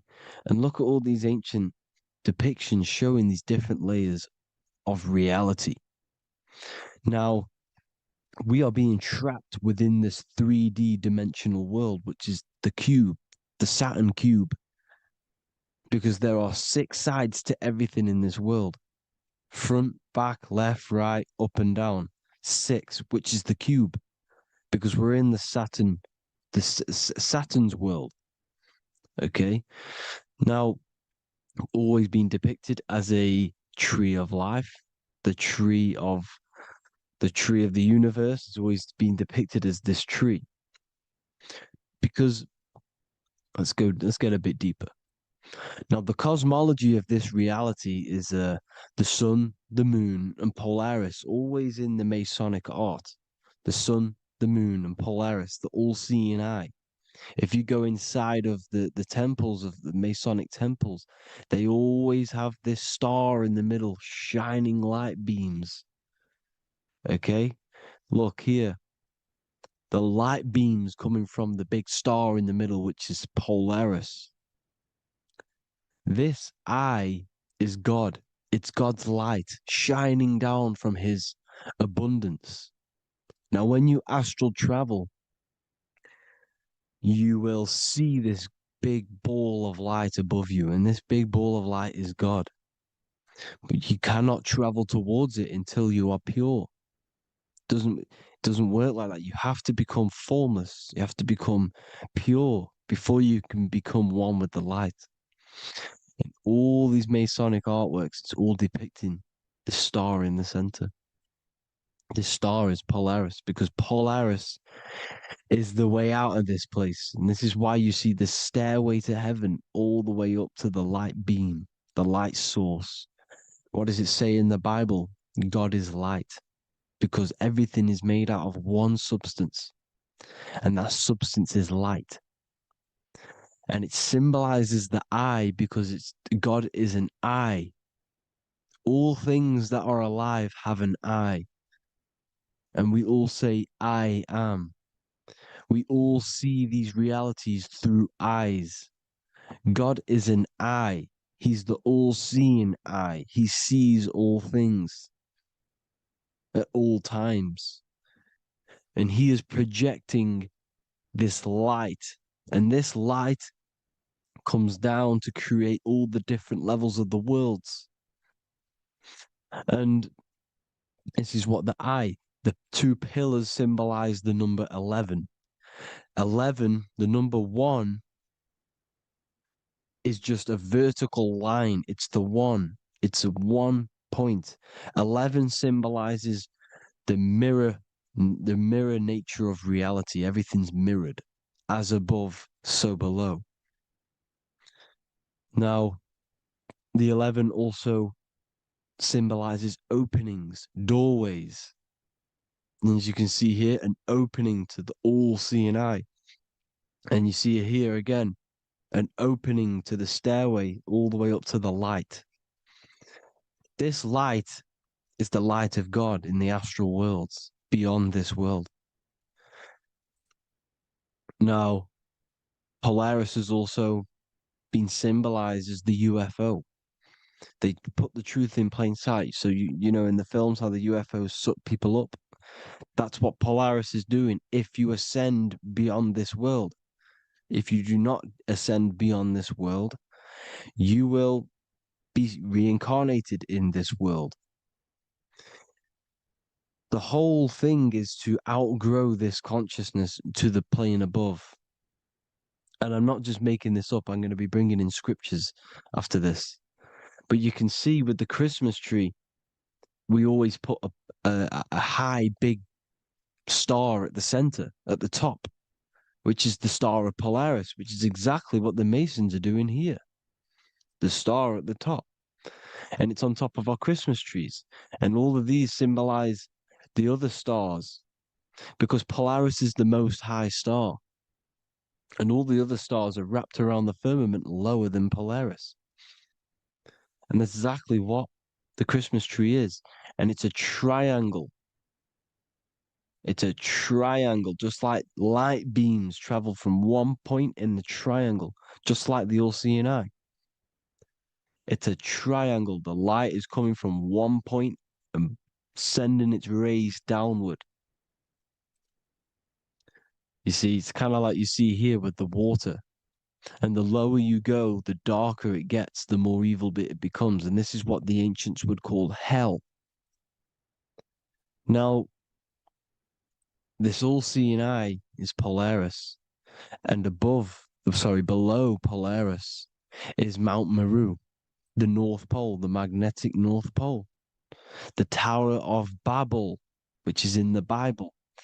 The etymology of the word Babel, Ba meaning spirit, which gives the ability to move the soul through the worlds, which is that's the ancient Egyptian description of the word Ba, meaning of the word Ba.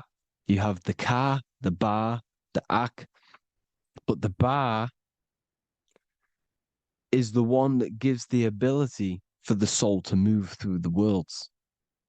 Your soul can't speak into a world without incarnating into it.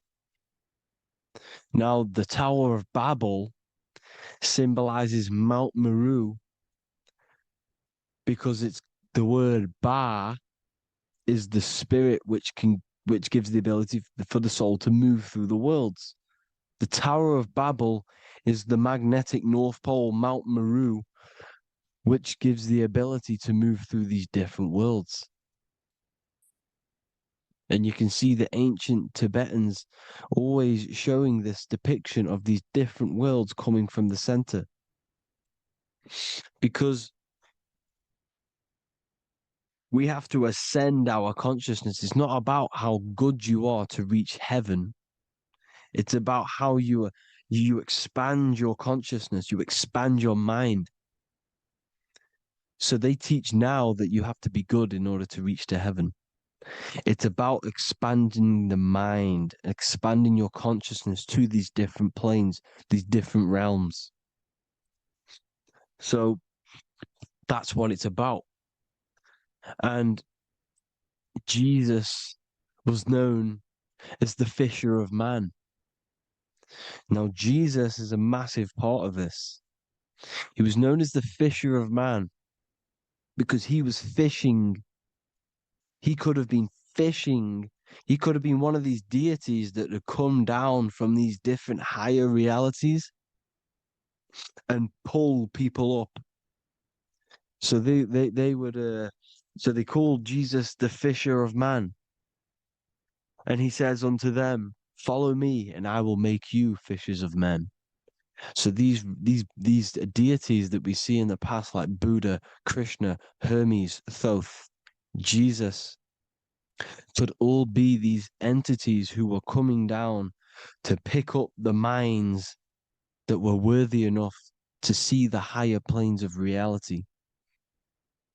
And this is why they called him the fisher of man. Now, when Jesus walks on water, there is a parable with Paul. And he says, but Jesus immediately said unto them, take courage, it is I, don't be afraid. He's talking about astral travel here. He's talking about leaving the body. Because when you leave the body in astral travel to see these alternative realities, you can't be afraid because fear is a bondage, which is what the Emerald Tablets talks about. Lord, if it's you, Peter replied, tell me to come to you on the water. The water. Come, he said. And Peter got down from the boat, walked on the water, and came towards Jesus. But when he saw the wind, he was afraid and began to sink. When you become afraid in astral travel, you sink back into your body. Lord, save me. So this is talking about Jesus pulling people up into different realities. And you can see the fish is the symbol of Jesus, is another symbol of Jesus, a fish. Because fish symbolize deep occult knowledge, because fish travel the depths of the ocean. And they symbolize us because we are fish underneath the ethers. And Jesus was pulling people up. You see, so the Bible is a people today believe the Bible is a book telling you how to reach to heaven, how to become godly and reach heaven. But you've got to become the Jesus Christ to see these alternative realities. Now look at the Emerald Tablets is a massive part, and it speaks so much about these different realities. Look what it says here. This is in Emerald Tablet 3. Then in my heart grew a great longing to conquer the pathway that led to the stars, which is exactly what the Masons depict in all of their art. Look, the ladder to the stars. And then he goes on to say, years after years, I sought after wisdom, seeking new knowledge, following the way, until at last my soul, in great travail, broke from its bondage and bounded away, broke from the bondage of the body. Free was I from the bondage of earth men. Free from the body, I flashed through the night. The stars. The stars are a massive part in the astral world. Each star is a different reality. And the true astrology is the star that you came from. You came through a star to reach this, to reach here. There is a reason why you are here. There's a reason why you have the personality traits, because your soul came from a specific star. This is why we call them star gates, because they are gates in and out of this reality. And Polaris is the way out to the higher worlds. Now look, far into space, my soul traveled freely into the infinite circles of light. Beyond knowledge were some planets and great gigantic beyond dreams of men. Then he goes to say, lift up your flame from out of the darkness, fly from the night and ye shall be free. Lift up your flame. Your flame is your soul, because it has to be lifted up out of the darkness. This is the darkness, this world, this body is the darkness. Because it's a bondage. You need to break free. You need to learn how to astral travel, people. You have to learn this. If you want to get out of this world, you have to learn how to astral travel and see the other realities. Traveled I through space-time, knowing my soul at last was set free, knowing that now I must pursue wisdom until at last I pass to a plane hidden from knowledge, known not to wisdom, extension beyond all that we know. So he's talking about he went to a place where we cannot even comprehend here, a place that is not even known to Earthmen. He's telling you he's ascended out of this world to the planes that are beyond. And it says here in the Emerald Tablets, man is in process of changing to forms that are not of this world. Grows he in time to the formless, a plane on the cycle above. Know ye must be one, ye must become formless before ye are one with the light. The light, the same light that I was talking about, the Masonic light with the triangle, God, the one source. Ye must become formless before ye are with the light. Formless, you have to leave the body. You have to leave the body. You have to gain the ability to leave this body and travel to these other worlds. Now, it says here, not as man am I, for free have I become of dimensions and planes. In each I take on a new body. In each I change my form. Know I now that the formless is all there is of form. You see, all things created come from the things that, all things that you see come from the things that you cannot see. All of us have the same spark of consciousness, the same I am. Every dog, every animal, every human has this same I, this same thing which sees through the eye. It's formless. It it takes this formless entity is the same entity of us. We are all the same entity in different bodies. And this entity it was represented as the flame, the cosmic flame, which is inside of all of us. And this is why the Masons depicted your spine as a candle or the Holy Grail. You would either see this or a candle with a flame on the top, because the Holy Grail is your consciousness, which is on top of your spine, which is the candle. Now, Jesus, Thoth, Buddha were all these deities which were coming down to lift people up because they were fishermen of men. And he would lift you up to the higher worlds, out of this world, to the ones above.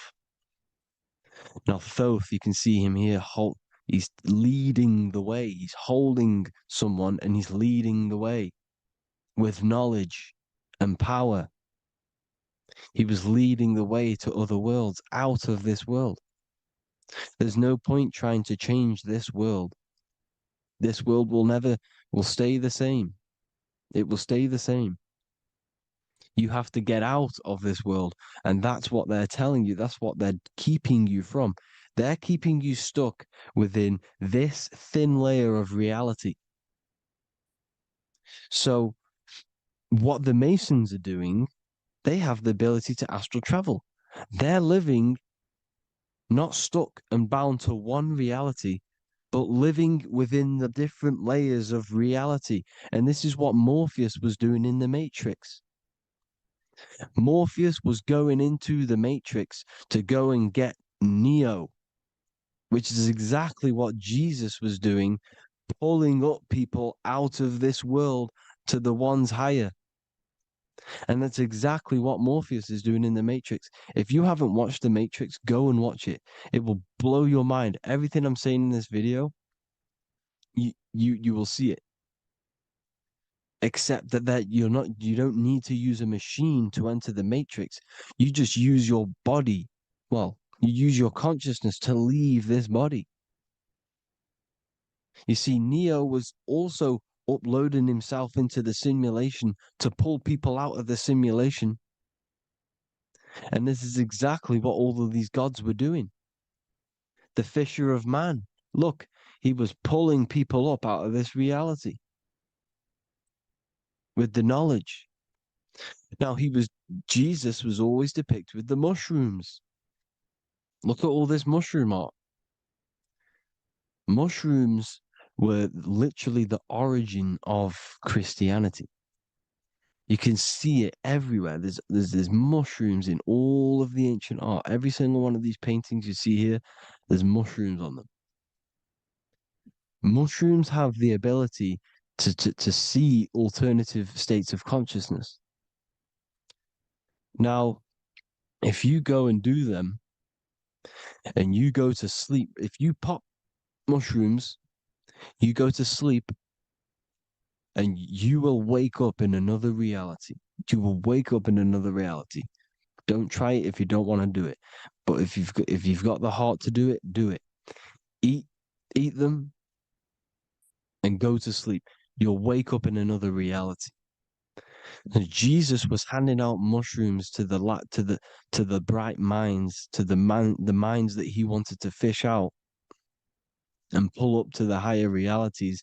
He was giving them mushrooms to see themselves in an alternative state, in an alternative reality. This is why there was so much mushroom art, and it's not just ancient Christians. It's Sumerians, it's the Mayans, the Celtics, the Egyptians.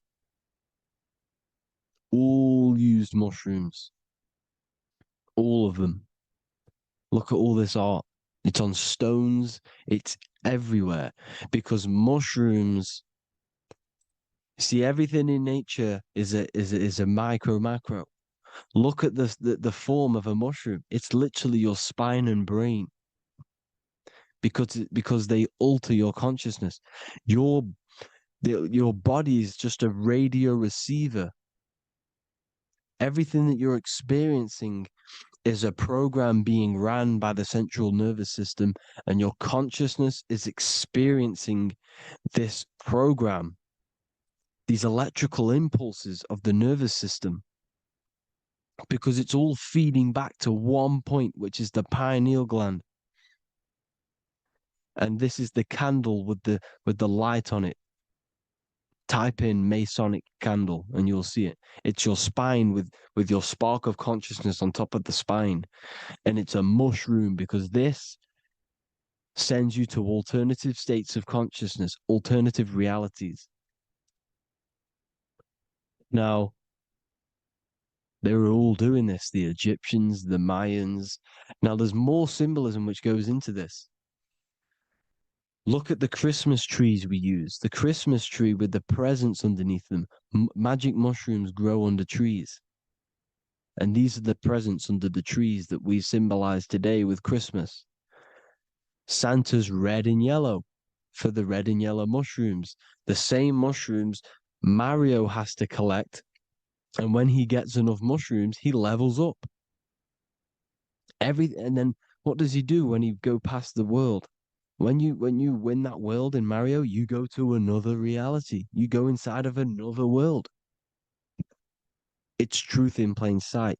And it's using mushrooms. It's using mushrooms. Everything, all of the characters in Mario, well, a lot of them are mushrooms. Look at this one. The presents, black, yellow, and red and white. Red and white mushrooms.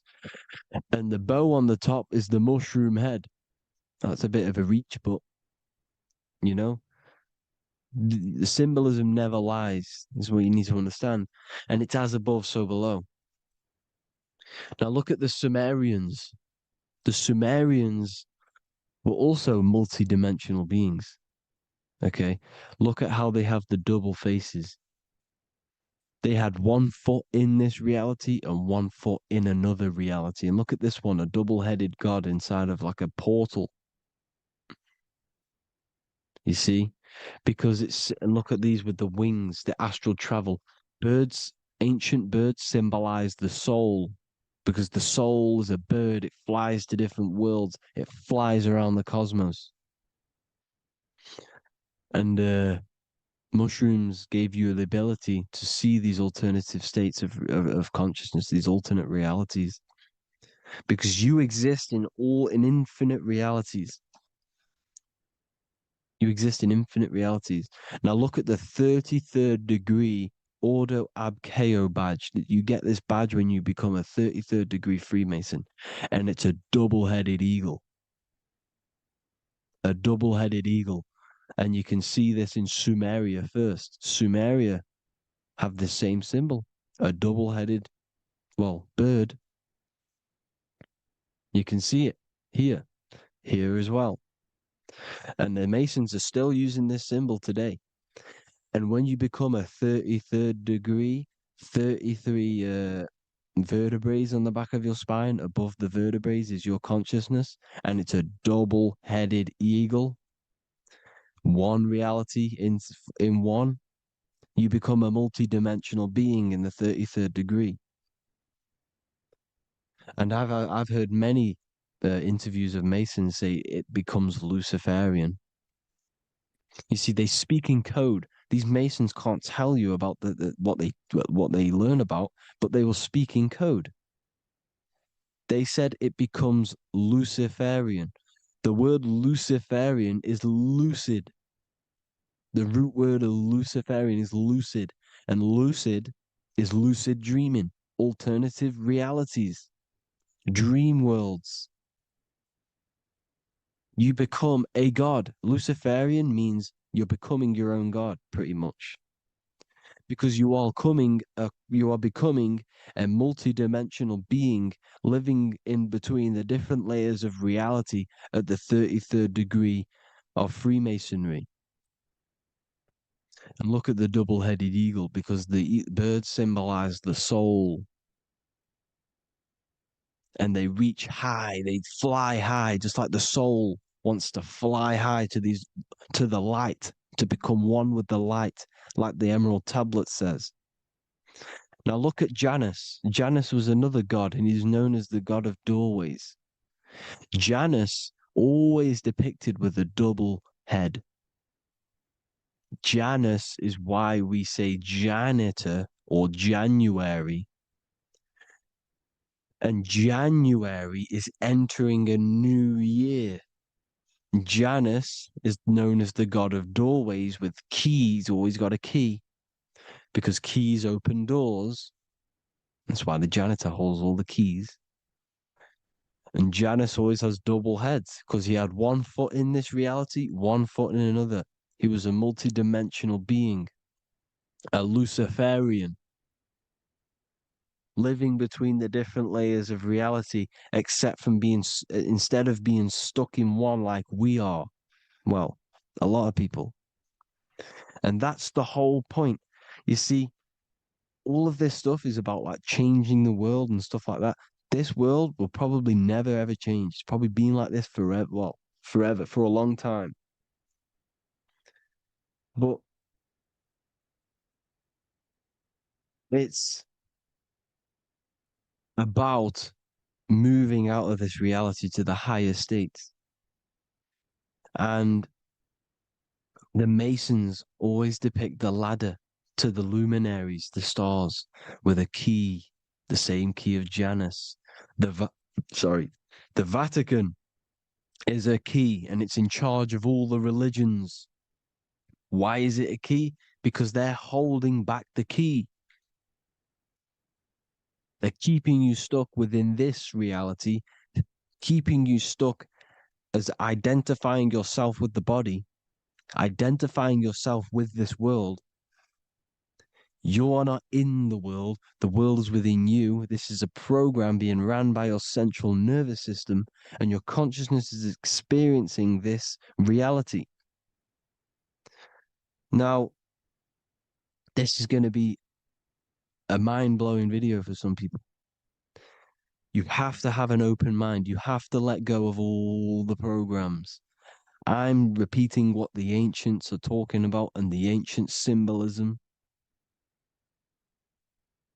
Look at Janus with the double-headed god. He was just another god coming down, giving keys to people who had the worthy mind to be pulled up out of this reality, to be pulled up to heaven, just like Jesus was teaching how to reach heaven. But really, it's an encoded scripture. But anyways, hope you all gained some insight on this video. Have an amazing day. Please like, share, comment. All the links are in the bio for the PDF, for the Manifestation Mastery course, and all the other amazing stuff. And if you want to support the channel, I'd greatly appreciate if you became a Patreon member. Hope you'll have an amazing day, people. God bless.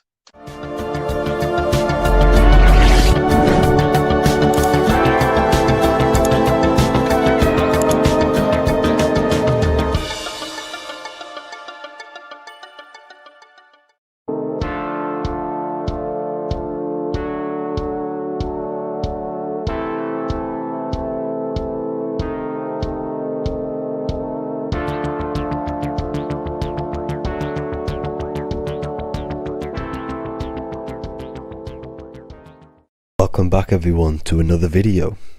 Today we're going to cover everything that you need to know about the mind, starting with the two aspects of the mind, the conscious and the subconscious. The male aspect of your mind is the conscious. This is the 10% of your mind. The conscious part of your mind is only aware of everything around you, your vision, your sight, your smell, your taste, your hearing, and your current state of emotion and thought. Every thought that you consciously think about has an emotion directly attached to it. That emotion is then impressed onto the subconscious part of the mind. The subconscious part of the mind is the female aspect of your mind. It is also a whopping 90% of your mind.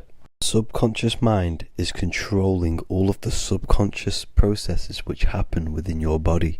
For example, your subconscious mind is controlling your heartbeat, your digestion of food, and all of the things that you do not have to tell the body to do.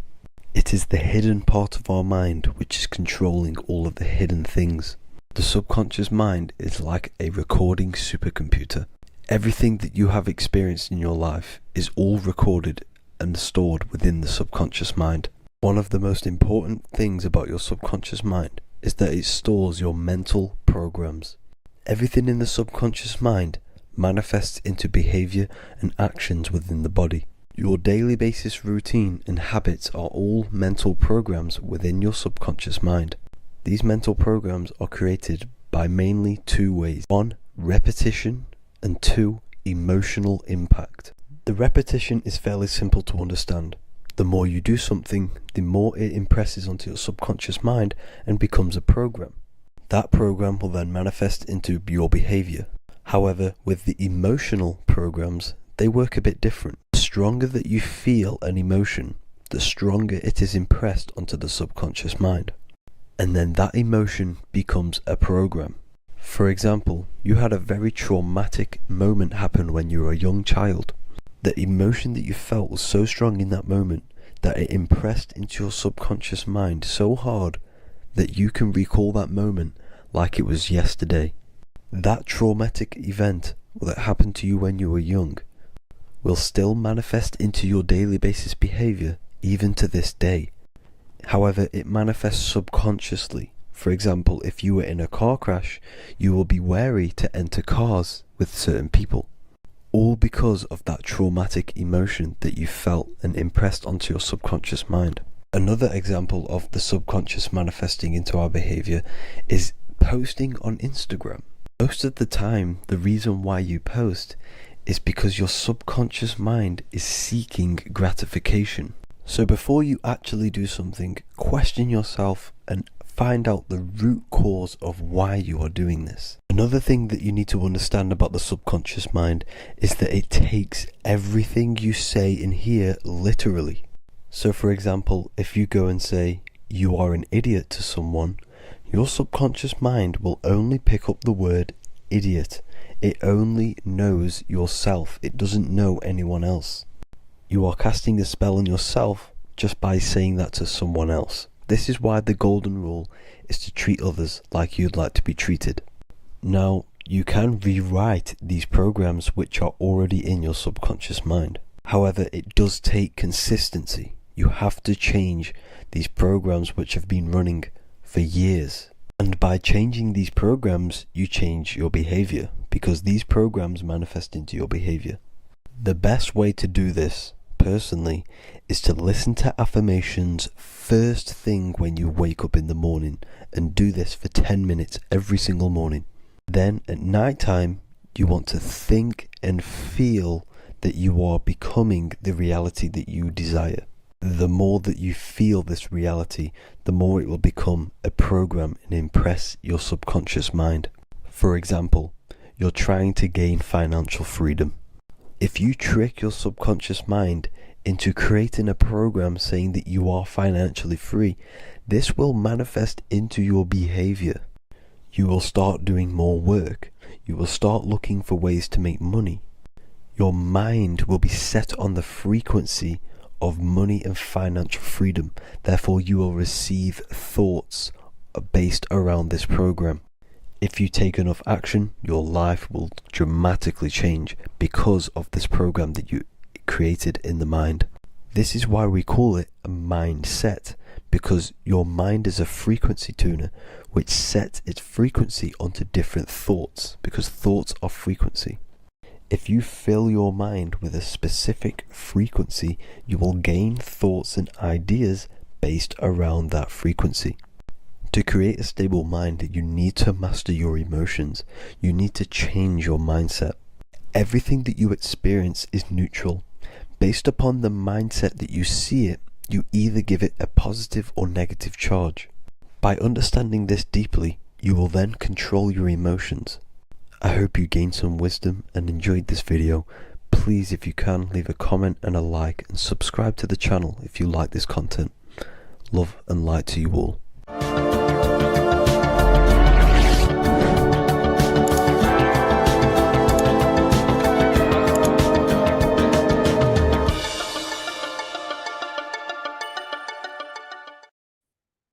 What if I told you that you are under a spell, and this spell is controlling you in every aspect of your life, and you don't even realize it?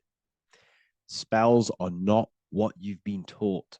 They're not fantasy magic wands that are casted over you. No, no, no. Spells are much, much deeper. A spell is a belief system that is installed into your subconscious mind, which holds power over you. Okay?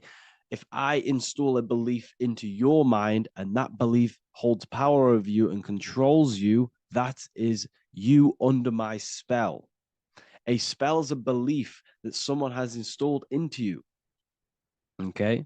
You have a subconscious mind.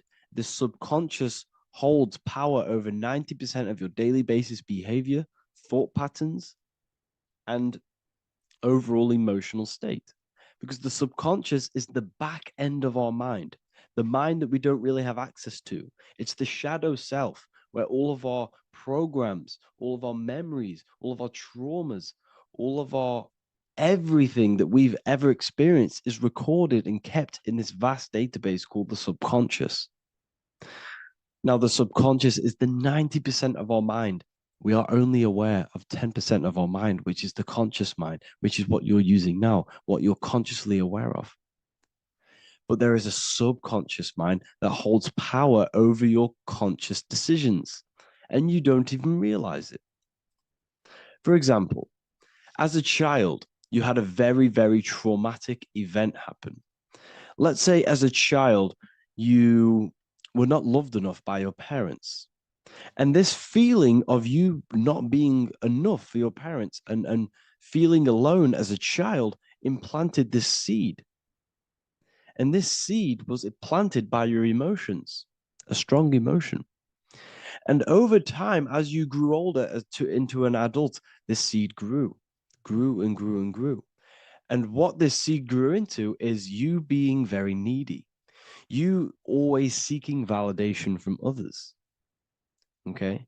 But you taking this conscious decision 10 years down the line actually stems from this hidden cause within your subconscious mind, within this little feeling, this seed inside your subconscious where you don't feel like you are worthy.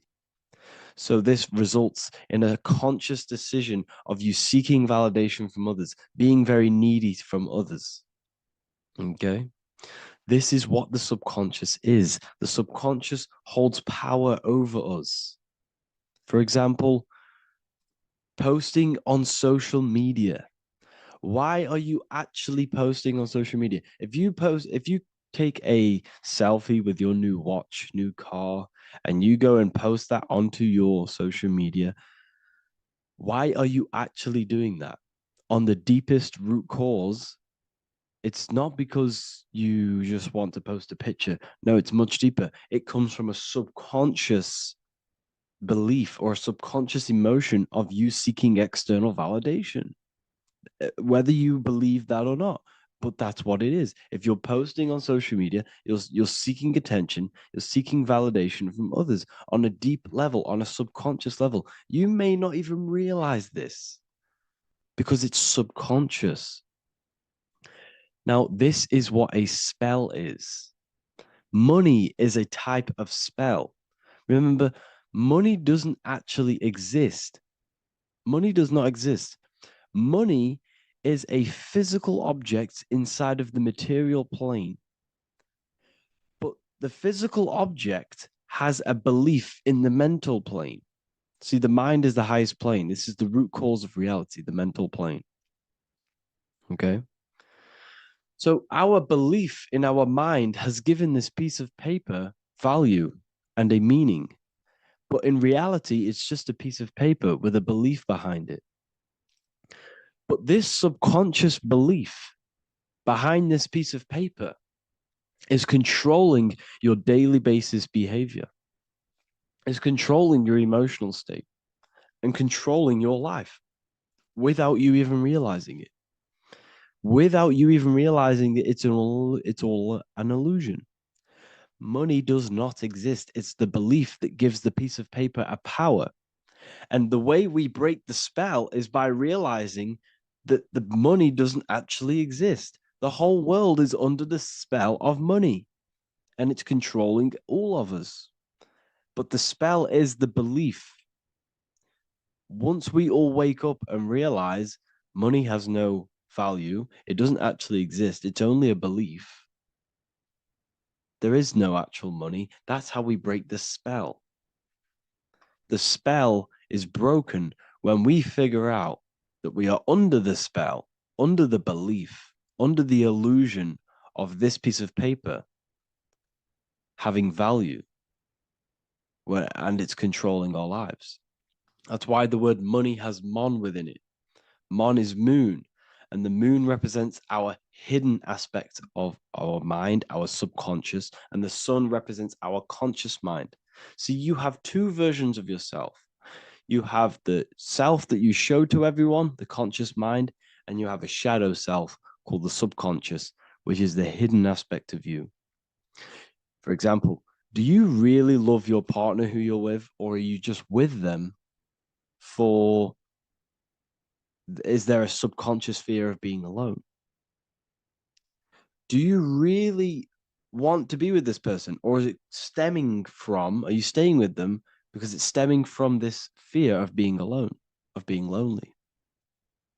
Or are you just with them because you have a subconscious sexual addiction? And all of your conscious decisions are actually coming from this little seed of wanting sex or not being alone. You have two versions of yourself, the conscious mind and the subconscious, the shadow self and the self that you show to everyone else. Okay? And the subconscious is what's holding power over you. When you drive your car, you don't consciously have to think about changing gear. You've done it that many times. It's on autopilot. That's the subconscious doing it. You can be walking down the street. Your conscious mind can be thinking about what you're going to cook for tea later, but your subconscious mind is controlling your body and walking your body. You don't have to think about moving the body. You just do it because you've done it that many times. It's a program. It's a belief in the subconscious that's giving this movement power. You see, the subconscious holds a lot of power over you. Our beliefs hold power over our daily basis behaviors and actions. Okay, like I said, posting on social media, this is seeking external validation. There's a subconscious there's a subconscious urge bringing this desire into conscious reality. So we must break the spell of our emotions controlling us, our traumas from a child controlling us. For example, another example of this, let's say you were in a car crash years ago, and this car crash led you to having a very traumatic event, very traumatic emotion you felt in that car crash. You felt a lot of pain. That was impressed into your subconscious. And even to this day, you're probably scared of going into trains, going onto cars, going inside of vehicles. And you might not even be aware that it's actually stemming from this event that happened 10 years ago. That's the spell. That's the spell that's holding power over you, and you don't even realize it. You realize the spell when you realize you're being controlled by this old belief, this old trauma. That's what a spell is. A spell is not something I cast over you with a wand like Harry Potter. Spell's much deeper. It's the hidden aspects of our mind that hold power over us, that control us. Okay? So how do we get rid of the spell? How do we break the spell? By installing new belief systems, by installing new programs into our subconscious. The subconscious is impressed by repetition and emotion. Everything you do on repeat, for example, tying your shoelaces, you can be looking up into the sky, closing your eyes, thinking about what you're going to create for tea while doing your shoelaces. You've done it that many times, you don't have to think about it. That's the subconscious taking over. Okay. That's the repetition aspect of the subconscious. For example, you could probably run down your stairs. You know exactly how to run down the stairs. If I tried to run down your stairs, every staircase is different. I'd probably fall over. But you've done it that many times, you know exactly how to do it. It's what we call ritual. When you have an evening ritual, when you tidy the house, you do your skincare routine, you wash your teeth, that's a ritual. This is what the ancients called ritual. When we do rituals, we're trying to implant something into our subconscious to either remove an old program, an old seed that is controlling us, for a new one that's going to grow into new light, into a new reality. So you can implant messages, implant new programs into our subconscious, which will then grow into a new reality. Okay? Because if I tell you something over and over and over again every single day, for example, if I say, you do what I say every single day I repeat this statement into your ears, about a month or 2 months in, you're going to start to believe in that statement and you're going to start to be under my spell. You're going to start to do everything that I say. So this is what spells are. Spells are subconscious beliefs that hold power over you and you don't even realize it. So we need to remove these old programs we have that are controlling us for new programs. And we do that through ritual, affirmation, and imagination. Repetition and emotion is key to impressing the subconscious. They are the two ways that spells are created, that programs are created. The subconscious only knows the now and it only knows you. So every word you say is a spell. So when you call someone else a name, you're calling yourself a name because your subconscious takes everything you say as truth because it only knows you. It doesn't know anyone else. So every night we can do affirmation. We affirm the reality we want. This is what we call a ritual. We sit down or we stand up, whatever it is, you affirm the reality you are, I am statements. And then you imagine that reality. And you do this over and over again, every day, twice a day, 3 times a day, however many times. And this will cause repetition. This will install a new belief system into your subconscious, which will then start to show in your external reality. It will start to put you under a spell of the new program. For example, if I install into my subconscious that I believe that I am rich, every single night I affirmate that I am rich, I am wealthy, I am free. And then I do a ritual. I start to imagine this reality. Every single night, I do these two things on repetition, and I start to feel the reality and imagine the reality. Over time, I'm going to start to believe that I am rich, that I am free, and I am wealthy without having the physical reality. And what this will do is that it'll implant a message deep within your subconscious mind. It will plant the seed of this belief. And this belief over time will grow into 90% of my thoughts, 90% of my actions, 90% of my words. My words, my thinking will change due to this new belief. I may not even realize it, but I'm looking for more opportunities to make money. I'm speaking to more people because of this belief that I've installed. This belief has triggered new ways of thinking. My mind, my conscious mind is now only operating to fulfill this belief. And my conscious mind might not even be aware of it. You won't even realize that you're manifesting this belief of being rich. And that's how it happens. You implant the belief within your subconscious. You implant the spell into your subconscious, which will then gain control over you. So we need to make sure we're removing the negative spells, the negative programs that are controlling us, for new regenerated ones, for new ones that are going to create new realities, a better life. Okay? You don't want negative traumas, negative seeds controlling you and growing into your life. If you don't cut them off, they will continue to grow and grow and grow. Your anxiety will get bigger and bigger and bigger. Your depression will get bigger and bigger and bigger. But it's all actually stemming from one belief system or one trauma. Okay?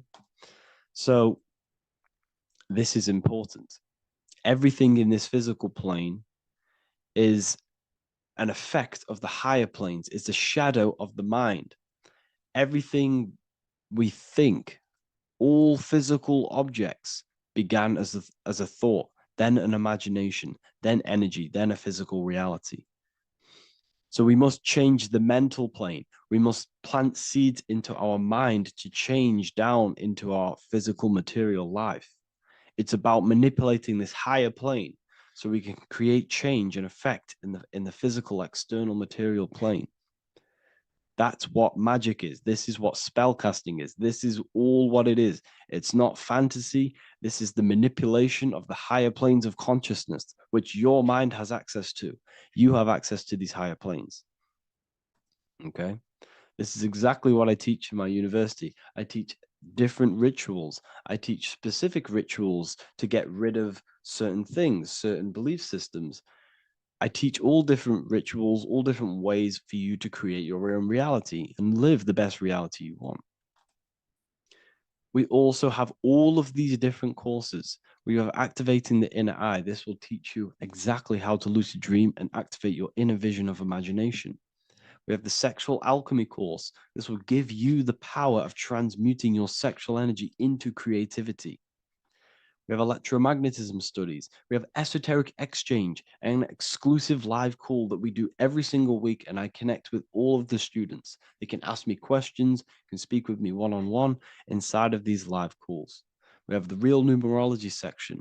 We have the health section. We have a lecture section. Look at all of these lectures we have on occultism, symbolism. All of these lectures are designed to gain you power, to give your personal power back to you, to make you realize things about you. We have a meditation section. We have a library section where you can download all of our library, all of our books, different books on occultism, symbolism, Freemasonry, astral projection. And of course, we have the Manifestation Mastery course, which teaches you exactly how to create reality so you can live that desired reality that you want. This is the last chance to lock in the price of $55 a month. This is less than $2 a day. You can really level up your life because the price is going to increase as the value of the university increases, because there's a new symbolism course coming out. And if you join now, you'll get this course for free, because obviously when this course releases, the price will go up. The symbolism course will teach you the language of esoteric and occult symbolism. I'll leave the links in the description. Make sure to leave a like, comment, subscribe to the channel if you want to see more content. Thank you all, people. Have an amazing day. There's an ancient symbol hidden in plain sight, one that holds the key to transformation, power, and unlocking your true potential. It's been used for centuries by mystics, rulers, and even modern science, but almost no one understands its true meaning. Once you do, it will change the way you see yourself and the world forever. Stay with me, because this could be the key to your own awakening. The symbol of the snake or the serpent is a very powerful symbol that refers to something within you, that we all are on this journey. So first of all, we see this symbol in ancient Egypt on the top of the pharaoh's head. We also see this with Buddha, with the snake on top of the Buddha's head and below. We also see this in Rome, with the Roman god Mercury holding the staff with the snake. We see this in Adam and Eve's story with the snake tempting Eve. We even see this today on the medical facility. But what does this mean? Why is this symbol being used for thousands and thousands and thousands of years? It has a very deep esoteric meaning. We see this in the caduceus staff, and we even see the snake representing the Kundalini. What does the snake actually mean? A lot of people think it represents the Kundalini, which it does. However, there's a deeper interpretation of this symbol, and it goes very far beneath the surface of what the snake actually represents. Okay? So first of all, when looking at symbols, we need to observe what the snake does in nature. The serpent sheds its skin. The serpent shedding its skin is a sacred symbol of an inner transformation. It transforms from its old self to a new self. It sheds layers of itself. As the snake discards its old exterior, it mirrors our own journey of realizing outdated beliefs and patterns, paving the way for a renewed, authentic self on the esoteric path of awakening. Essentially, it represents transformation, but not transformation of our physical bodies, transformation of our inner world.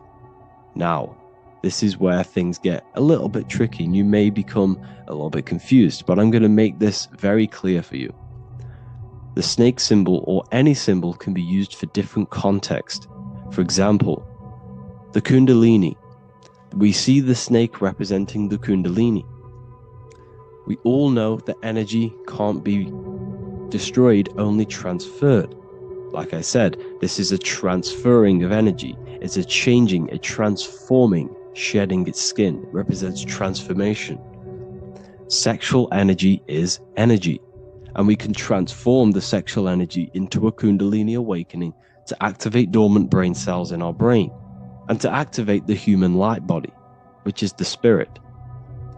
We can cultivate, save, and retain our sexual energy, transmute it up the spine to activate the brain. This is a symbol of transformation, of energy in this context. However, when we go to the emergency services, this does not mean the same thing as the Kundalini. The snake in this context represents transformation of health. When we are picked up by the emergency services, we are looking for a transformation. We are unwell and now we need to transform to well-being. This is why they use this symbol. It represents transformation, especially with the pole and the snake climbing. It's climbing, it's transforming from the bottom to the top, shedding its skin, shedding old layers, transformation. We see this in the Bible with the snake tempting Eve to eat the apple of the tree of knowledge of good and evil. Well, what does this mean? Where's the transformation in this? Well, this is a very hidden one. The transformation takes place in Adam and Eve's consciousness and their mind. They go from a pure, whole state of consciousness, from being tempted by the snake, and they eat it and they transform into knowing the good and evil, into the dualistic ways of thinking and the dualistic meaning of this world.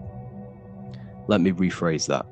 They understand the dualism of this world, and they now understand the two good and bad ways of thinking.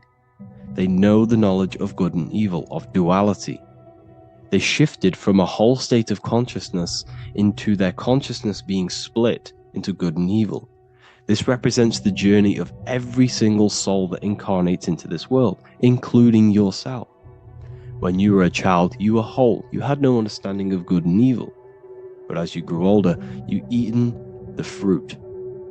You grew to understand the knowledge of good and evil. Your consciousness split from a whole into a separate and divided way of thinking and divided understanding of the world. We suppressed aspects of ourselves to fit in with society norms. And we just limited ourselves with limiting belief systems. We knew the knowledge of good and evil. Our consciousness split from a whole state. This is what Adam and Eve is symbolic of. We see this with the Roman god Mercury, with the snake. Mercury represents intellect, communication. He's always flying in the air, which represents the air, the mind, the intellect. He's holding the snake to represent transformation of the mind. This is what we call mental alchemy.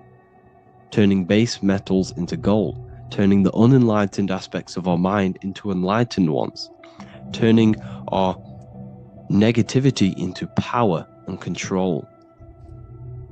We see this with Buddha, and Buddha is all to do with transformation of the inner world, transformation of the mind and the soul and the emotions. And it also represents the Kundalini.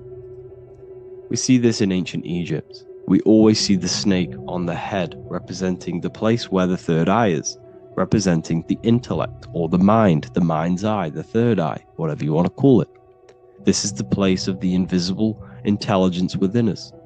This is our mind or intellect. And this is the transmutation of the mind. This is why the snake is on the head, representing the transformation of the mind, going from the unenlightened into the enlightened, going from the uncontrolled to the controlled mind, so that we can control the very fabric of reality. I've kind of just given that away. Why is this important? Humans are creators. We're the architects of creation, endowed with the divine power to channel the fourth dimension, which is the imagination, into reality. Each thought and intention is a seed. When nurtured with focus and clarity, transforms the unseen into the tangible experience. This creative process bridges the gap between the ethereal and the material. Humans are creators. It's impossible for you not to create. Whether you're doing this consciously or subconsciously, you've been creating your whole life, turning non-physical thought into physical reality. We are creators. However, the mind cannot create in a state of chaos. The mind cannot create with limiting beliefs. The mind cannot create with thoughts that come and destruct our minds. The mind cannot create consciously and effectively if there are impulses within our mind and we have no control over the mind. So this is where self-transformation comes from within. This is where the snake comes in. The snake represents the transmutation of our mind from the uncontrolled to the controlled. In this context of the Egyptians with the snake on their head. It's all to do with mental alchemy. In the occult tradition, the mind is seen as a delicate instrument that demands constant vigilance. Left unchecked, it reverts to archaic and destructive thinking patterns. Like a finely honed blade, it must be continually sharpened through discipline and self-refinement. In this unending process of unveiling and mastery, we learn to shape reality, harnessing the power of our thoughts to manifest the highest potential. It's all to do with mental alchemy, and this is how the snake is connected to you. And what the snake represents to you, it represents the transmutation, the changing of ourselves, of our consciousness, so we can gain control in this 3D world. If we lack control, then we'll constantly be manifesting chaos. Now, there are 3 ways that we can transform our world, and we can slowly transform our mind. Now, this is not an overnight process. It takes periods of time of purification. And number 1 is affirmation. Let's say we have this dirty cup of water and we have a tap of water. And in this tap, it's pouring in more water, clear water. Over time, if I keep pouring clear water into this cup, it's going to slowly purify this cup. and then in the end it will look like the cup on the right. It's the same with your mind. The cup represents the limiting beliefs, the negative thoughts, the negative mind, the uncontrolled mind. But if we keep repeating affirmations over and over and over again, such as I am disciplined, I am powerful, I am limitless, over time this can purify our subconscious and we can gain control over the mind, and we will become conscious of the thoughts that we are giving attention to. The second way is meditation. Meditation allows one to develop an off switch for the mind, providing a sense of control over it. Over time, we gain the ability to filter our thoughts and become more conscious of the ones we choose to engage with. Meditation, over a period of time, will give you this button that allows you to filter out negative thoughts. If you have a negative thought in your mind, you'll be able to become conscious of this and redirect your mind's attention. This is all about self-control, because remember, we become what we think about. The snake represents the transmutation of the self. And another way is visualization. Visualization allows your subconscious mind to experience the reality you desire, accepting it as truth. As the subconscious becomes more immersed in this imagined reality, it works to manifest it into your conscious experience. Your visual eye, visual eye. You're using the mind's eye to see and mold your future. That's what imagination is for, to create in your future. You can become your future now in your imagination.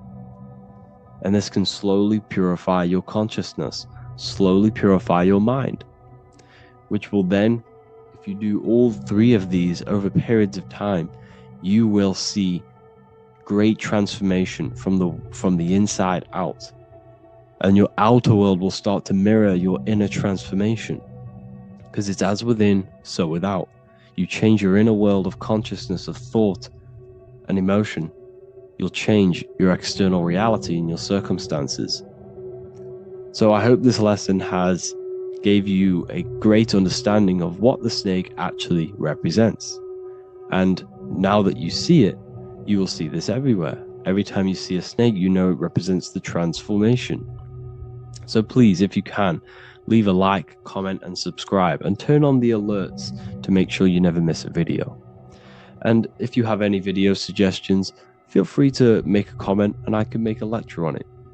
I appreciate you all watching this video today, and I'll see you all inside my university if you're inside, and I'll see you all in my Telegram if you join, and I'll see you in the next video, of course. Thank you and take care.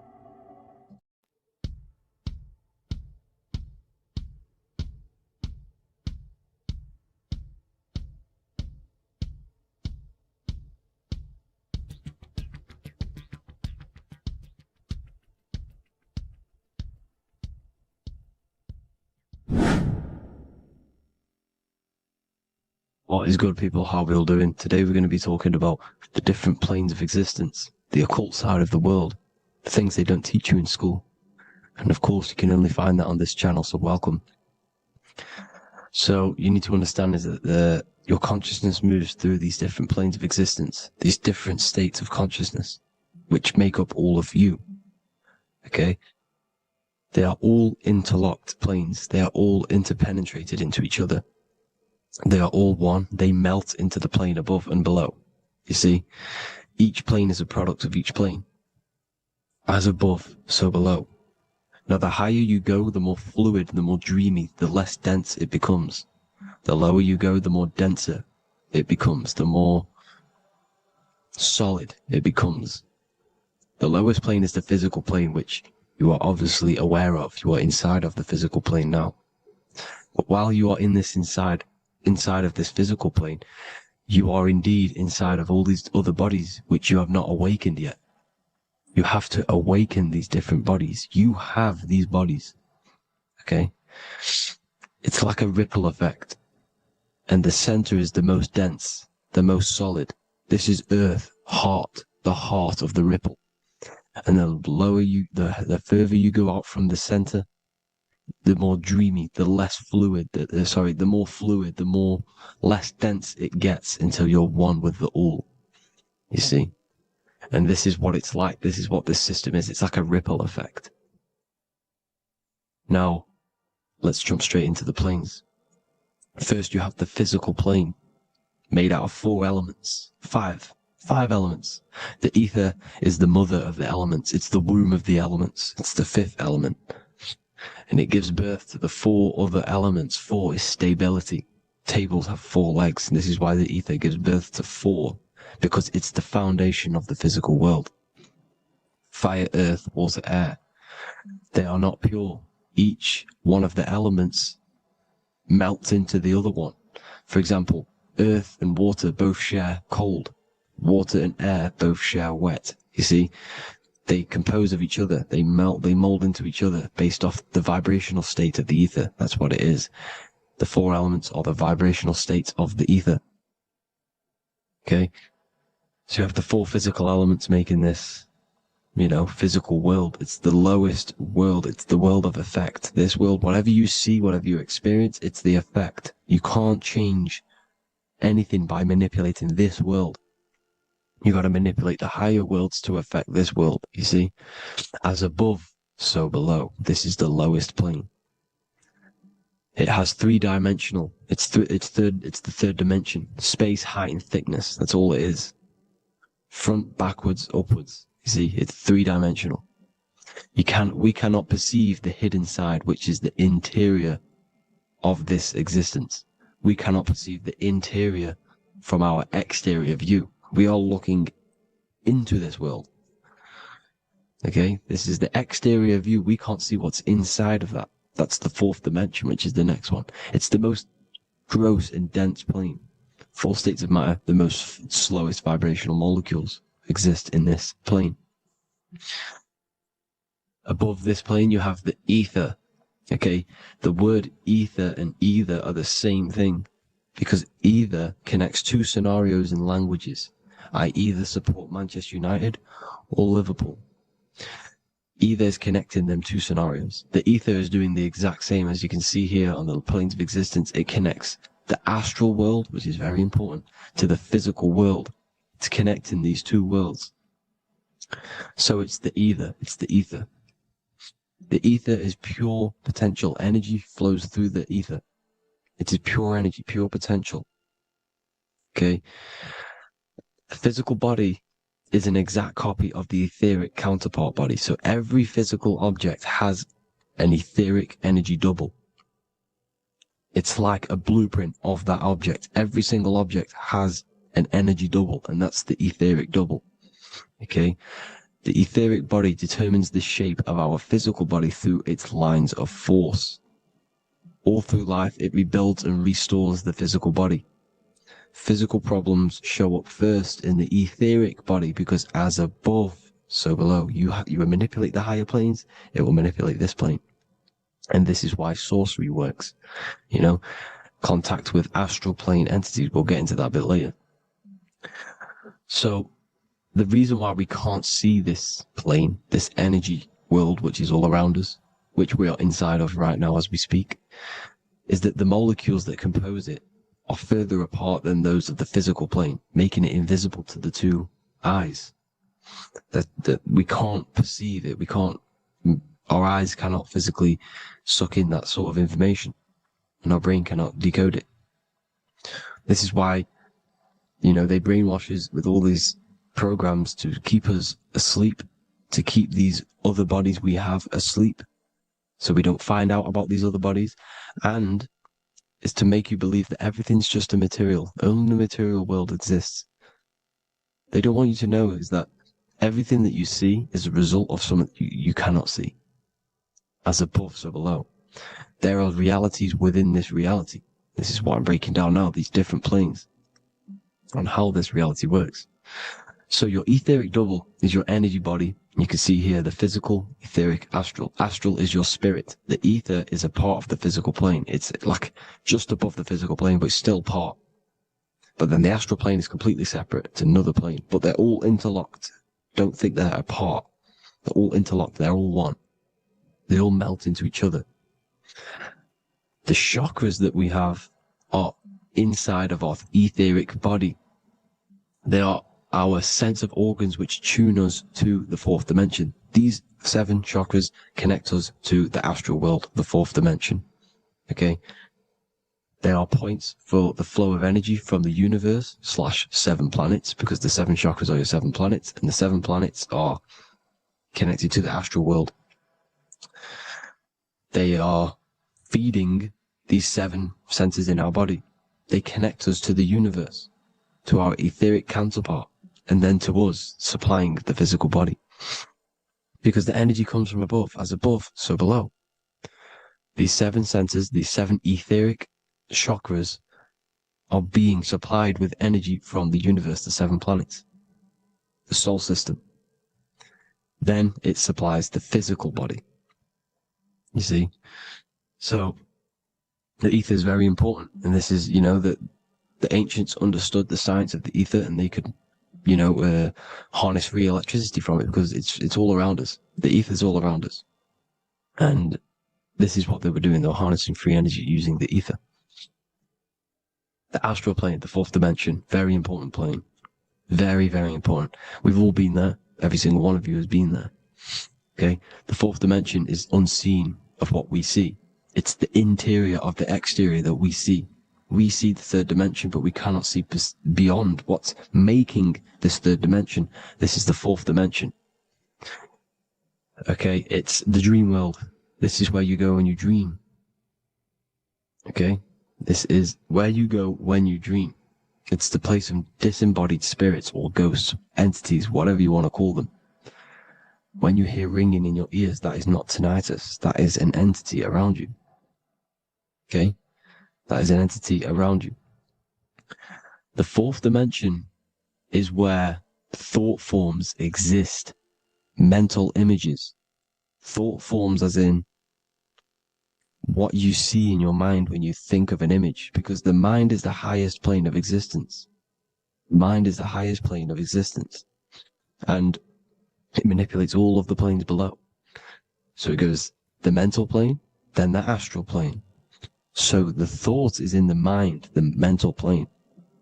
That just the thought alone, no image, but then the form depiction, the thought form exists. It manifests in the astral plane as a sort of image, an entity, a living conscious being. So this is why thoughts are things. You see, thought forms exist within the fourth dimension. So when you imagine something, when you are, for example, right now, look into your hand and imagine there's an apple in your hand. If you can see that, you are seeing into this fourth dimension. You can only see into this fourth dimension using the mind's eye, not the 2 eyes, the mind's eye. When you shut off the 2 eyes into darkness, the third eye opens. The mind's eye is open.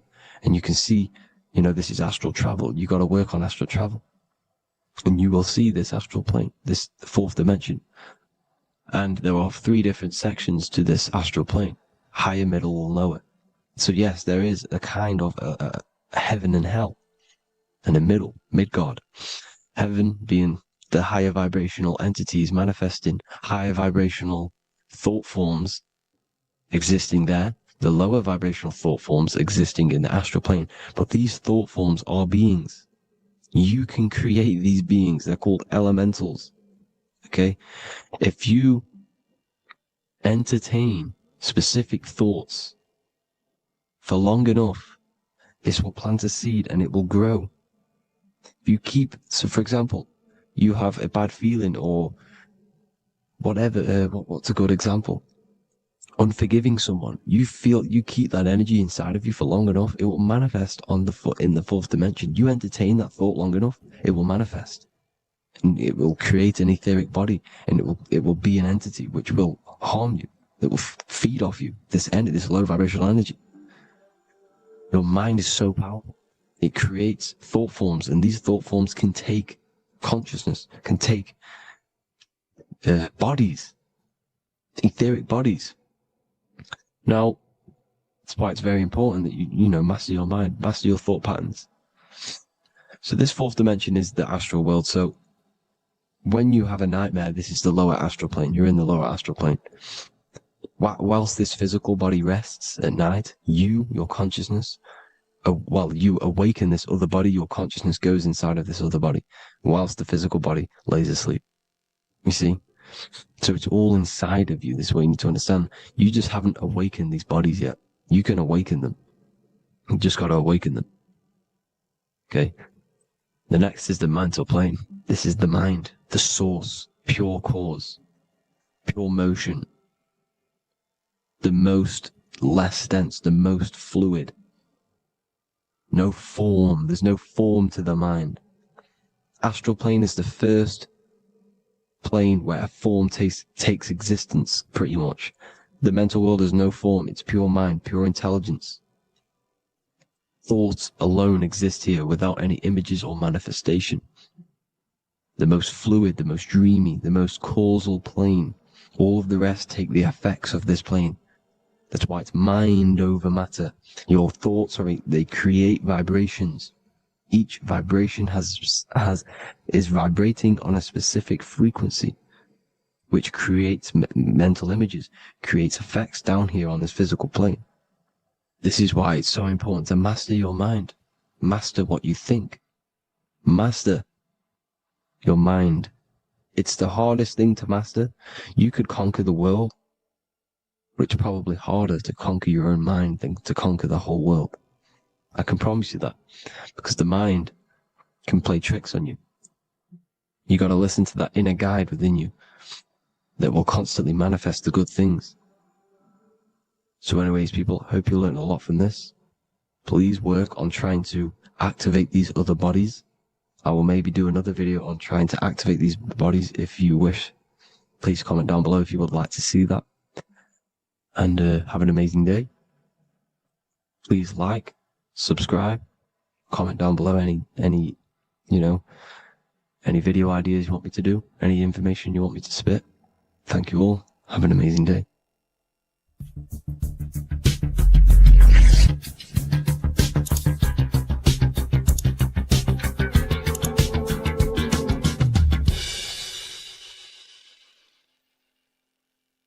Religions were made to hide the truth about yourself, God, and the universe. You see, religion teaches there is a God separate from you. He created the universe separate from himself. They did this to truly disconnect you from consciousness, from God, and from yourself. Now let me explain. It's going to be very difficult to understand this from a left hemisphere dominated perception. The left hemisphere sees everything individual. The right hemisphere sees the whole. For example, if you're walking through a woods, the left hemisphere sees individual trees, leaves, twigs, and branches. The right hemisphere sees the interconnectedness of the whole woods. We've been trained our whole life to be trapped in the left hemisphere, to think logically, scientifically, with evidence. This way of thinking traps you in illusion, division, and separateness from everything. Plus, in science, they teach you the universe exists outside of you. You exist in a universe, and the universe exists whether you exist or not. This is completely false. You are the universe experiencing itself. There is only one person in the universe. There is only one awareness in the universe, and that is God. That is your consciousness. Not your name, your job, your reputation, your thoughts, your beliefs. That is not God. God is the infinite awareness that you are, the alertness, the essence of life. You are an individual. You have a dual nature, an inner world, consciousness, and an outer world, this physical body. The inner world is the immortal, consciousness, awareness. This physical reality is for the immortal within us to experience and enjoy. And the immortal consciousness, the immortal self, the individualized expression of the only thing that is truly real, which is God, consciousness, is seeking a way to understand itself through infinite vantage points. The same consciousness inside of you, inside of the dog, the squirrel, the plants, the stars, the same awareness is in absolutely everything. Only the right hemisphere can see this connection. The universe is one mind separated into the infinite bodies and life forms. This is why scientists tell you that the universe is forever expanding. It's truth in plain sight, because the universe is the mind, and the mind is always seeking more vantage points to understand itself. And the mind is always expanding into new realms of thought. The mind cannot be filled up. It does not exist in space. However, human awareness, human consciousness is very sacred. And the reason why I say that is because humans possess a two-way consciousness, unlike a dog, an animal, or a squirrel, for example. The dog looks in the mirror. It is not aware of itself. It doesn't look in the mirror and see that it needs to improve something. However, humans, we can look in the mirror and say, who am I? Where do I come from? And I need to change this aspect of me. I'm lacking in this area. Dogs do not have this awareness. They function only on their immediate surroundings, on survival and instinct. Human awareness is special because we have the ability to reflect on the self. We can question our consciousness. We can question, who am I? Where do I come from? And where am I going after this? The human mind has no limitation. We can surpass our animal nature and rise to a godly nature. This is the whole purpose of reaching Christ consciousness, which is just an ideal consciousness where we have control over self and we know who we truly are. Humans have been given the tools to awaken. Our five senses are locked only to perceive the physical world, but the mind holds the gateway to understand the unseen aspects of reality. The mind holds the secrets to the universe and consciousness. We just have to study ourselves to understand God. We are all individualized aspects of consciousness. There is only one pure consciousness in the universe, but we're fractaled into infinite life forms, experiencing this consciousness in a different form, molding this consciousness into individual egos and individualized consciousness. Me and you are made of the same fabric. However, I have thought different things, believed different things, experienced different things, which has conditioned my consciousness to be my own individualized aspect of God. And that's what makes me, me, and you, you. God is the creative power within us to turn thoughts into physical reality, to create things. We are a creator. Each one of us is a miniature earth, creating and building in this physical 3D reality. Our consciousness holds power over the 3D reality. We can mold it and create anything we wish. However, we have been conditioned to live like an animal, living in our animal nature, eating, surviving, lusting, and these low-level desires keep us trapped from figuring out our creative power. This is why the ancients always depicted God inside of the brain. Even in ancient Christian artwork, William Blake, Anton Raphael, all depict God inside of the brain. Why is this? Because God is our creative power. The spinal column acts as a type of ladder of consciousness. If you just think about sex and act on sex, eating, consuming, and living in a survival animalistic state, then your consciousness is functioning on the lower end of the spinal column, where your reproductive organs are and your gut organs are to consume food. In order to activate the God within us and to us to truly know God, we have to be aligned with the God consciousness. We have to unlock the God within us so we can truly actually experience God and understand it. However, God exists beyond our personal consciousness, beyond our human identity. In secret societies, satanic rituals and satanic societies, they are seeking a way to escape the human identity through ritual work, meditation, and trance-like states. A trance-like state is like the state that you enter just before you fall asleep, where there is no thought present in your mind, because you are not the mind, you are the observer, you experience the thoughts. And when we escape the human identity through rituals, meditation, or trance-like states, we can actually experience beyond the veil of this material world. However, satanic rituals do this in a negative way. Satanic rituals include ways to make the human mind tap out by pushing the human minds to the limit through pain, suffering, and even torture, to allow the mind to pass out so you can temporarily pass on the veil of the physical world and escape the limitations of the human identity and the human thinking mind. Now, you do not have to do it this way. You can experience the divine and beyond your human identity through many different ways, such as deep, deep meditation, rising above your thoughts, and setting 3 alarms, one for 6 a.m., one for 6:30, and one for 7:30. And when you wake up at these times, what you need to do each time you wake up is allow your mind to stay awake but your body to fall asleep. and you will enter this trance-like state, and you can gain ideas, experience lucid dreams, and maybe even astral project. All of these rituals in secret societies and satanic societies is all about escaping the human identity and experiencing the divine planes beyond the physical. To wrap all of this up, this is all about consciousness. Consciousness is the infinite awareness of the universe, just fractaled into separate bodies. And this consciousness is seeking a way to understand itself in infinite angles and vantage points. And religion was made to cut off your connection to the divine planes beyond this world and beyond your self-identity. Therefore, if you want to know God, you have to study the attributes and qualities of God, such as geometry, numbers, consciousness, the mind, the subconscious, human anatomy. All of these things are aspects of God. We have to study ourselves and study nature so we can see God. God is the infinite awareness of the universe. If you love this video, please leave a like and share it with a friend. I'll leave a link in the description for the Book of Wisdom, Volume 2. What if I told you you don't have one body? You in fact have four. There's a secret hidden right in front of you, and most of you overlook it. And by learning these teachings today, this will change your perspective on life, on yourself, and completely change the conception of yourself. This is the key to your highest potential. If you stay with me today, you will find secrets about yourself that will change your life.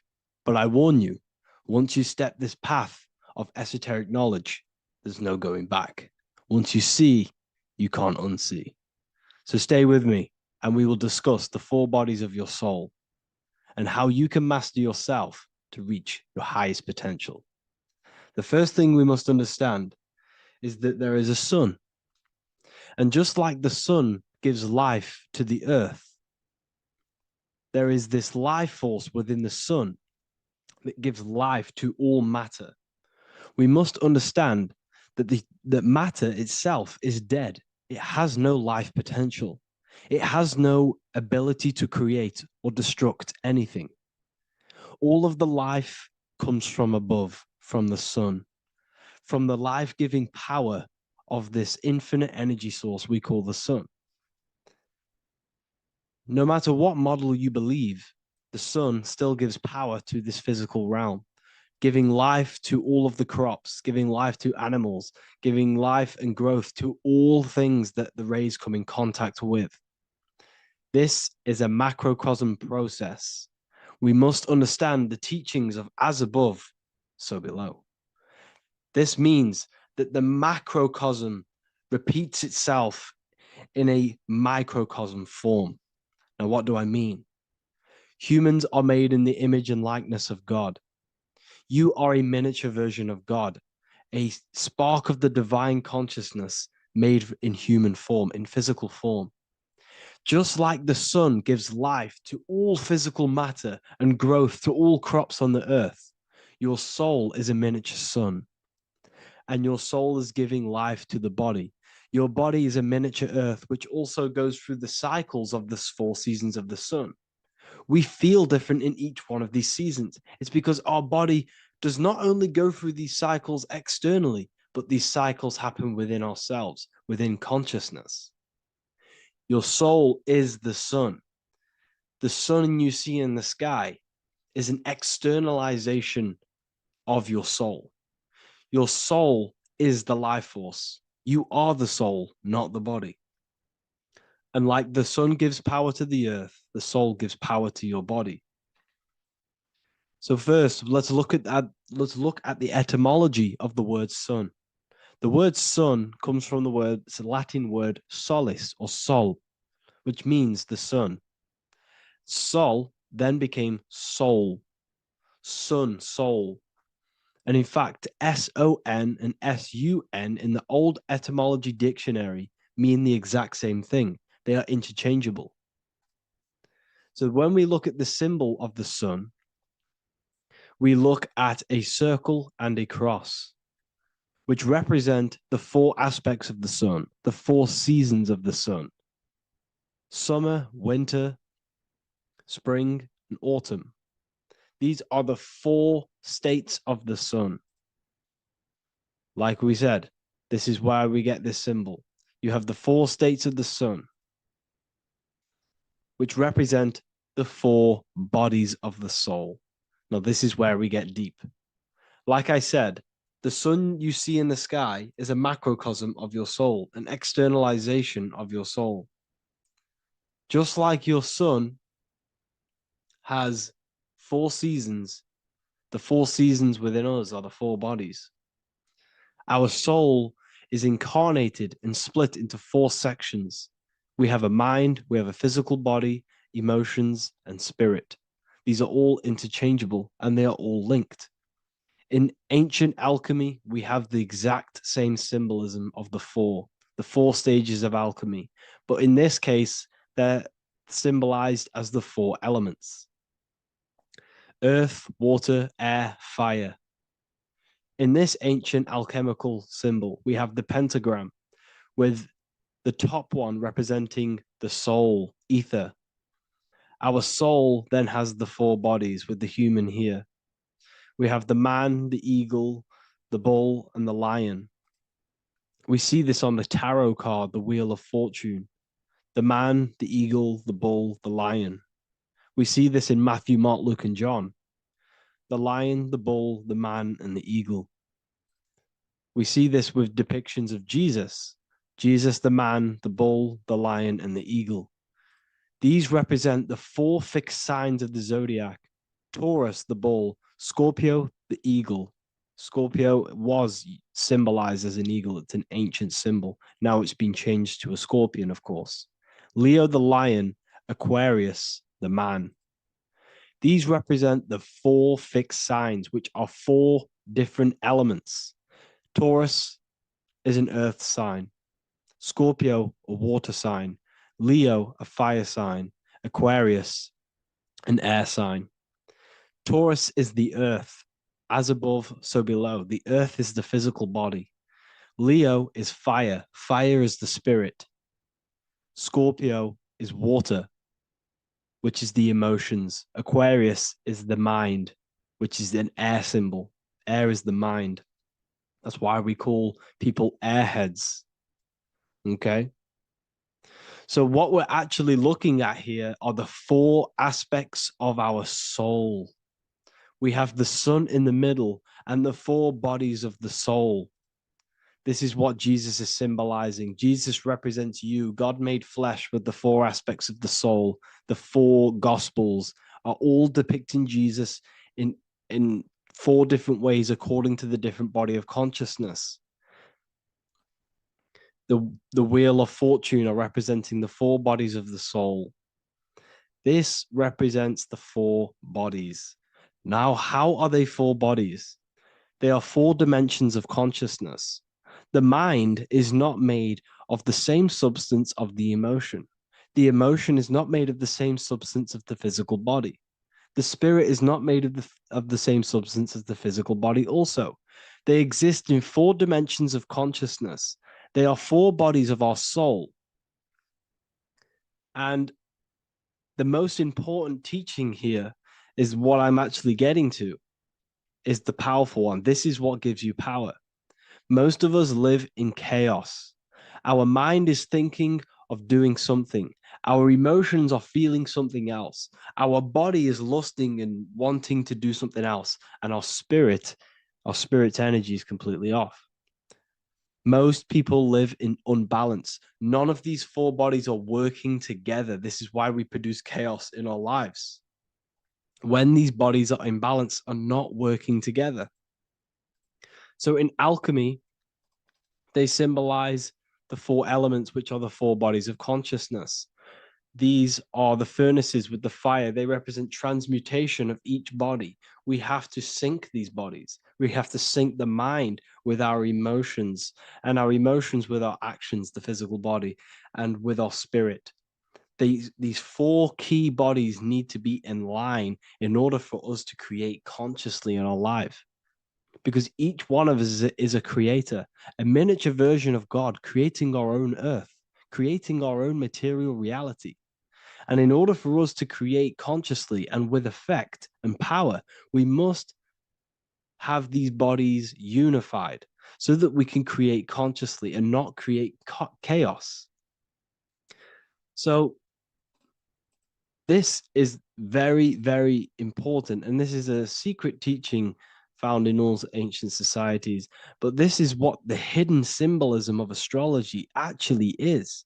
The sun is our soul, and the 12 zodiacs are 12 aspects of our soul. And we have the 4 aspects of the 4 main bodies. This is what we're looking at. We're not looking at the sky. We're actually looking at aspects of ourselves, aspects of our soul that we must master and transmute in order to become our highest potential. So I hope this makes sense. And it may take a while for you to fully understand this, but the key knowledge in order for you to understand any of these teachings that I've gone through today is the major teaching of as above, so below. What is above is below. What is within is without. Your inner reality projects the outer reality. What is inside of you is outside of you in some form or way. Whatever trees, whatever roots that go down will always shoot up. When you throw a bouncing ball, you shoot it down, it will go up. As above, so below. As within, so without. God did not make a creation separate from himself. We are all extensions of the divine made in physical form. And we are incarnated into 4 sections. Our soul is separated into 4 sections. These are the 4 corners of reality. These are the 4 pillars of reality that we must control. So in order to access our soul in meditation, we must turn off these 4 things. Turn off the mind, the emotion, the spirit, and the body. And then we access the soul. So I hope this video helps today. And you can learn all about this in the Book of Wisdom, Volume 2. This book is a revolution in consciousness. I do not recommend everyone reads this book. This book is only for people who are serious and want to transform their lives. This book is a book that will change the scope you see reality. It will change your perspective on yourself because you will resonate with this. This book does not just give you information. It gives you a sense of well-being. It gives you truth, and you will find your power from this information. This information is not just information, it's a key to your path of enlightenment and transformation. So you can find this book in the description of this video. And if you are part of the university, I will see you on the live calls. Thank you, everyone. Please leave a like, subscribe, and a comment, and let me know whatever videos you want me to make next. Anything that you fail to understand or have any confusion with, I can make a video on it. So let me know in the comment section any reviews or anything I should do. Thank you all, people. Have a great day.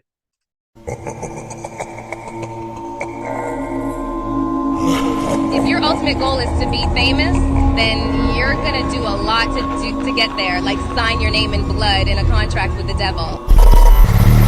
That's how I got introduced to the music industry. I swear I wanted to be like the Amy Grant of music. Yeah. But it didn't work out, and so I sold my soul to the devil. Well, needless to say, sold my soul. Alright, y'all. I'm finna sell my soul. I'm gonna hit y'all when I'm through. I'm gonna be rich as hell. Alright? My soul, little bro, man. You trying to sell your soul, man. Look.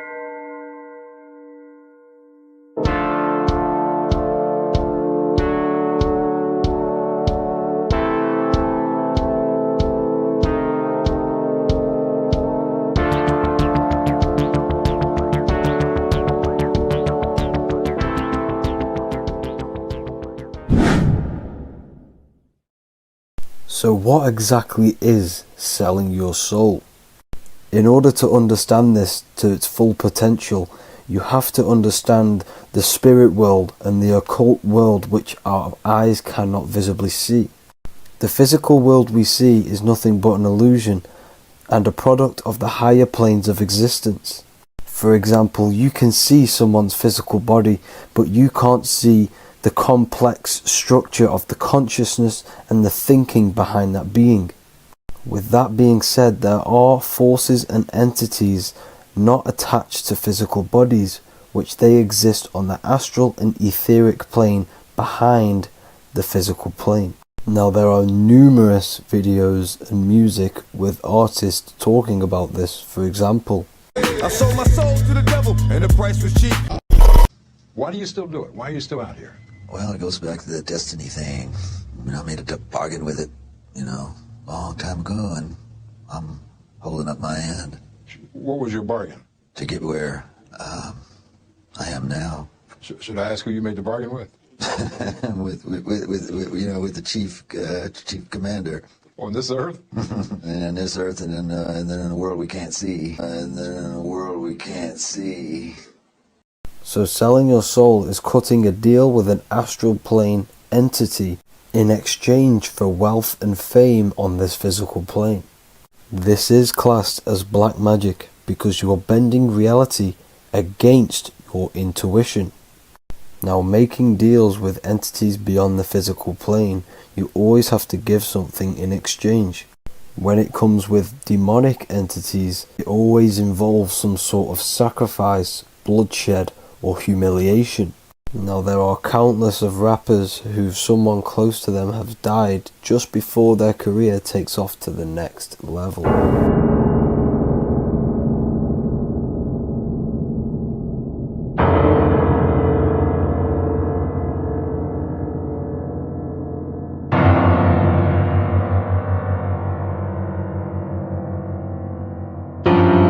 My mama was sacrificed. Me too. You understand? Yeah, I'm Christian. Michael Jordan, what about him? His daddy, right? Bill Cosby, his son, right? Dr. Dre, his son. Out in Hollywood, a lot of people come up missing. So these rappers and celebrities do have to do sacrifice rituals in order to take their career to the next level. Top flight, I've been growing up, it's a ritual. So the occult side of this reality is heavily connected with the music industry and the elites. This is why they are all connected to Freemasonry.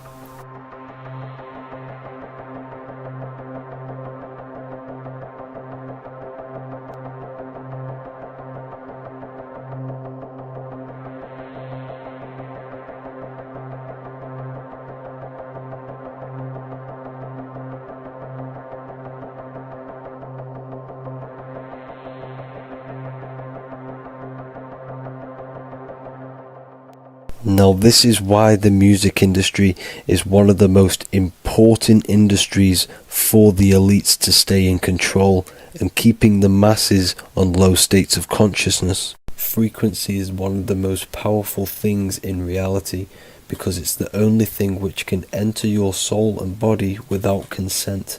The frequency on Spotify and all major platforms are all tuned to 440 Hz, which was set by the Rockefellers.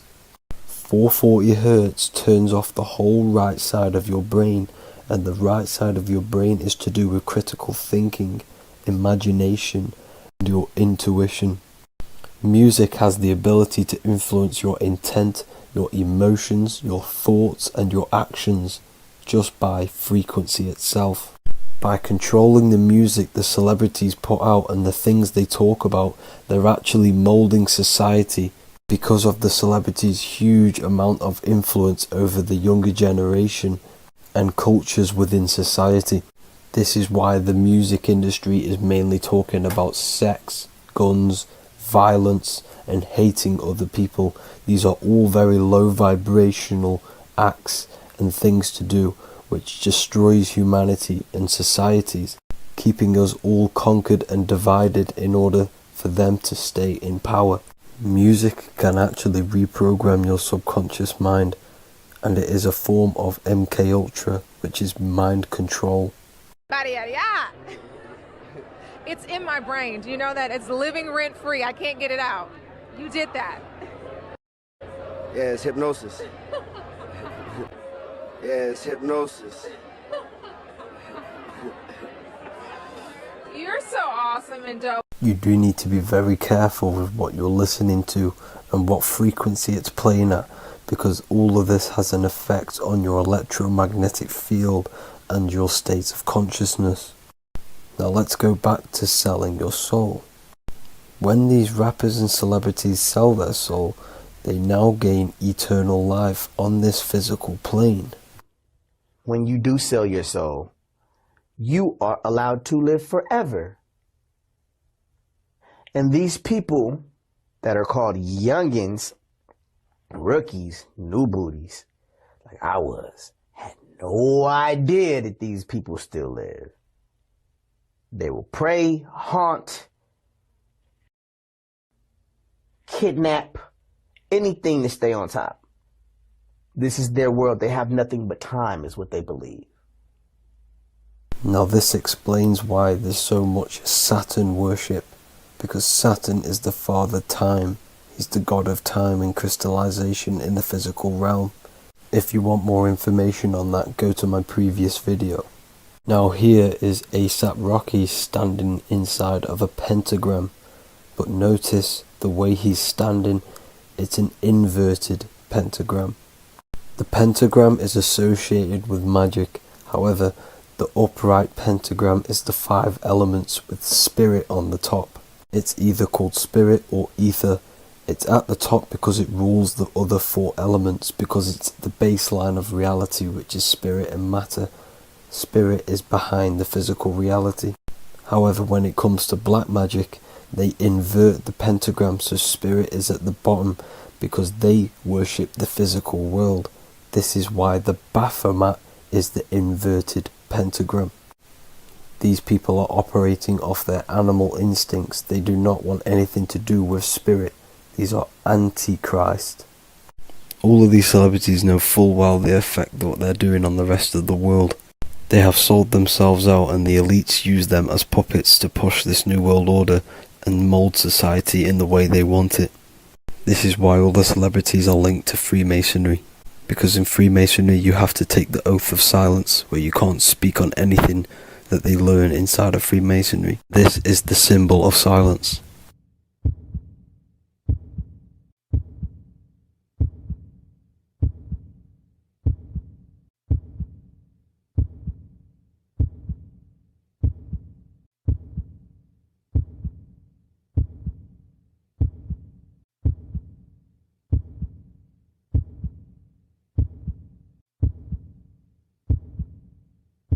The elites need them under this oath, so they do not talk about certain topics and certain things to the public because of the amount of influence they have on society. Now, even the name Hollywood is an occult term, because back in the ancient days when they used to create wands, they used to create them out of holly wood, out of the holly tree, because each wood has certain attributes and virtues when it comes to magic. And the holly tree was known as the holy wood, and they used to create the wands out of it to cast spells. And Hollywood are still casting magic to this day through the films and through the music to the masses. That's it for this video, people. Hope you enjoyed. Please like and comment and subscribe. Peace and much love.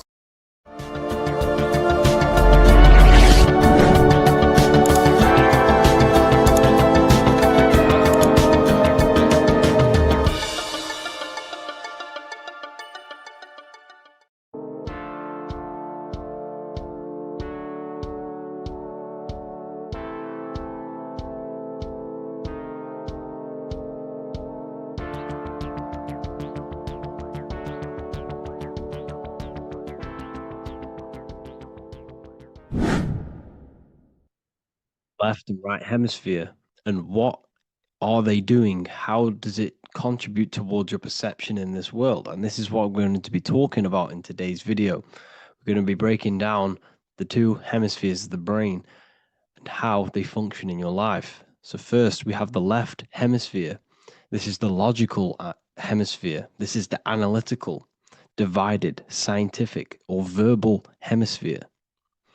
The right hemisphere is creative, wholeness, artistic, symbolic, and metaphorical. The right hemisphere does with non-verbal things. It produces a holistic perception. It is more to do with creativity. Because what you must understand is that we are not in the external world. The world is produced by our brain. We see with our brain. Our eyes are a part of the brain. What we touch is the brain's interpretation of electrical signals on the nervous system. What we smell is the brain's interpretation of smell through the nose. What you taste is your brain's interpretation of chemical reactions on your taste buds. So what you are experiencing is the brain. The brain is a computer creating a simulation. And you have two hemispheres which breaks down this reality. So essentially the brain is the perception creator. It creates perception. So if the brain is creating this, who is the one experiencing the brain? Well, that is you, the consciousness, the mind, the all-seeing eye. You are the all-seeing eye experiencing the brain, the observer behind the emotions. So if you're walking through a woods, this left brain sees individual trees. The right brain sees the whole woods. It sees the biome. It sees the bigger picture. So when you are walking through this woods, the right brain picks up a holistic perception of reality. It creates the woods as one unified woods. The left brain's job is to break this down and analyze it so that we can see individual things. And this is also necessary for humans to have the ability to break things down and manipulate things in this world.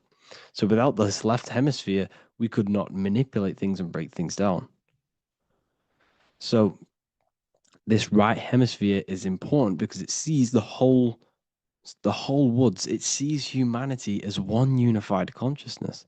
However, the left hemisphere sees individual egos. So the left hemisphere is the place of the ego because it only understands it sees the world very divided.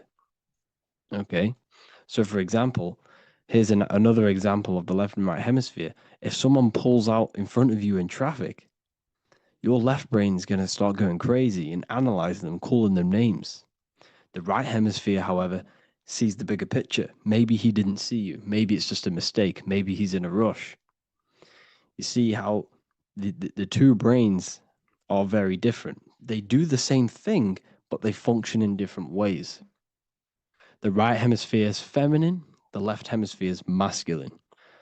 So, like I said, this person pulls out in front of you. You start to think with the left. If you start to perceive that in the left brain, you're going to start analyzing them. You're going to start going crazy and calling them names because you're analyzing it. You're not seeing the bigger picture behind it. You're not seeing it from his perspective. So there is a crossover. So the left hemisphere of the brain controls the right side of the body, the right ear, the right eye. Everything to do with the right side of the body is connected to the left hemisphere, and the right hemisphere controls everything on the left side of the body, including your eyes, your arms, your legs. So everything is crossed over, and even your visual field is crossed over. So this is your visual field, as you can see here, and even the left side of your visual field goes to the right brain. There's a crossover. No one really knows. There's not really a reason for this. However, this is how the human body is designed. As we all know, the human body is the most advanced piece of technology on the face of the earth. They cannot replicate the human body. And they tell you it has no creator. This is crazy. People are that brainwashed, they can't even understand that their body is the most advanced piece of technology. Your body is so advanced, the computers that you use are mimicked of the body. Everything they create is mimicking nature, but they don't show you how intelligent nature is because they don't want you to understand you're in an intelligent design. So anyways, let's get back on track. There is a crossover in the brain, and this is why they teach you to write with your right hand. And I was speaking to someone who's in a nunnery, or whatever you want to call it. They were a nun, or they knew someone who was who was a nun, and they forced these people, these nuns, to write with their right hand. You had to write with your right hand. This is why, I'd say at least 70% of the world, or 80%, is right-handed and right-legged, because they taught us this to activate the left hemisphere more because of this crossover that happens in the body.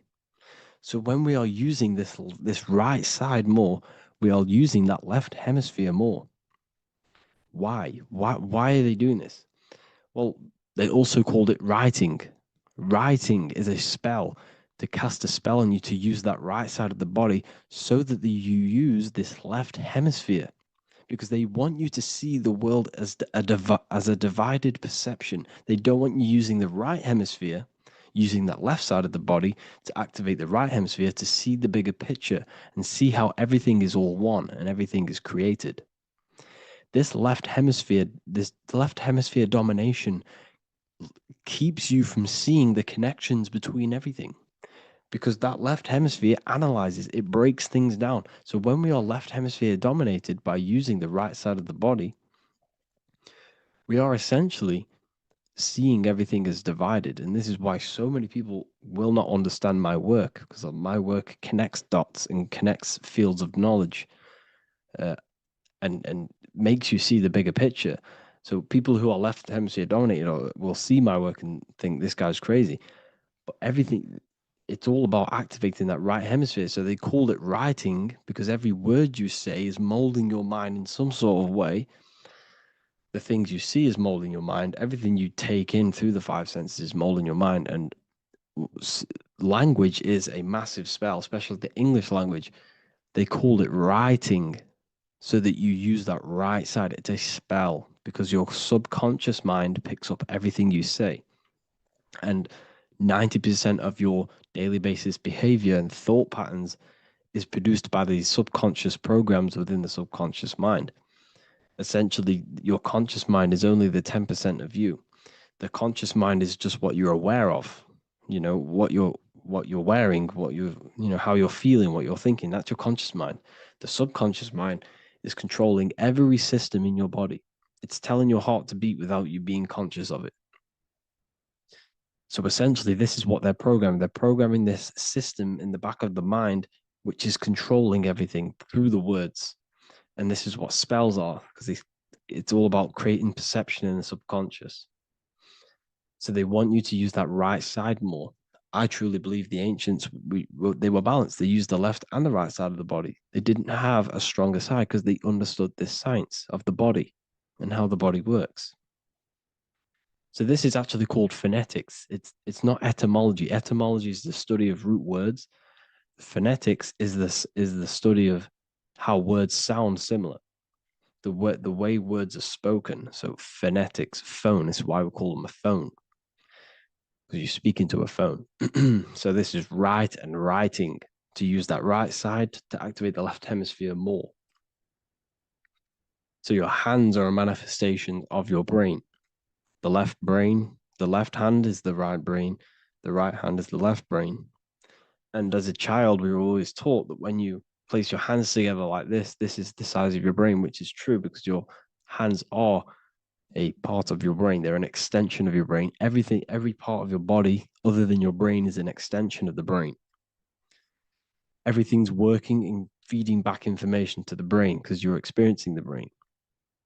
So another trick that you can do, or another exercise, is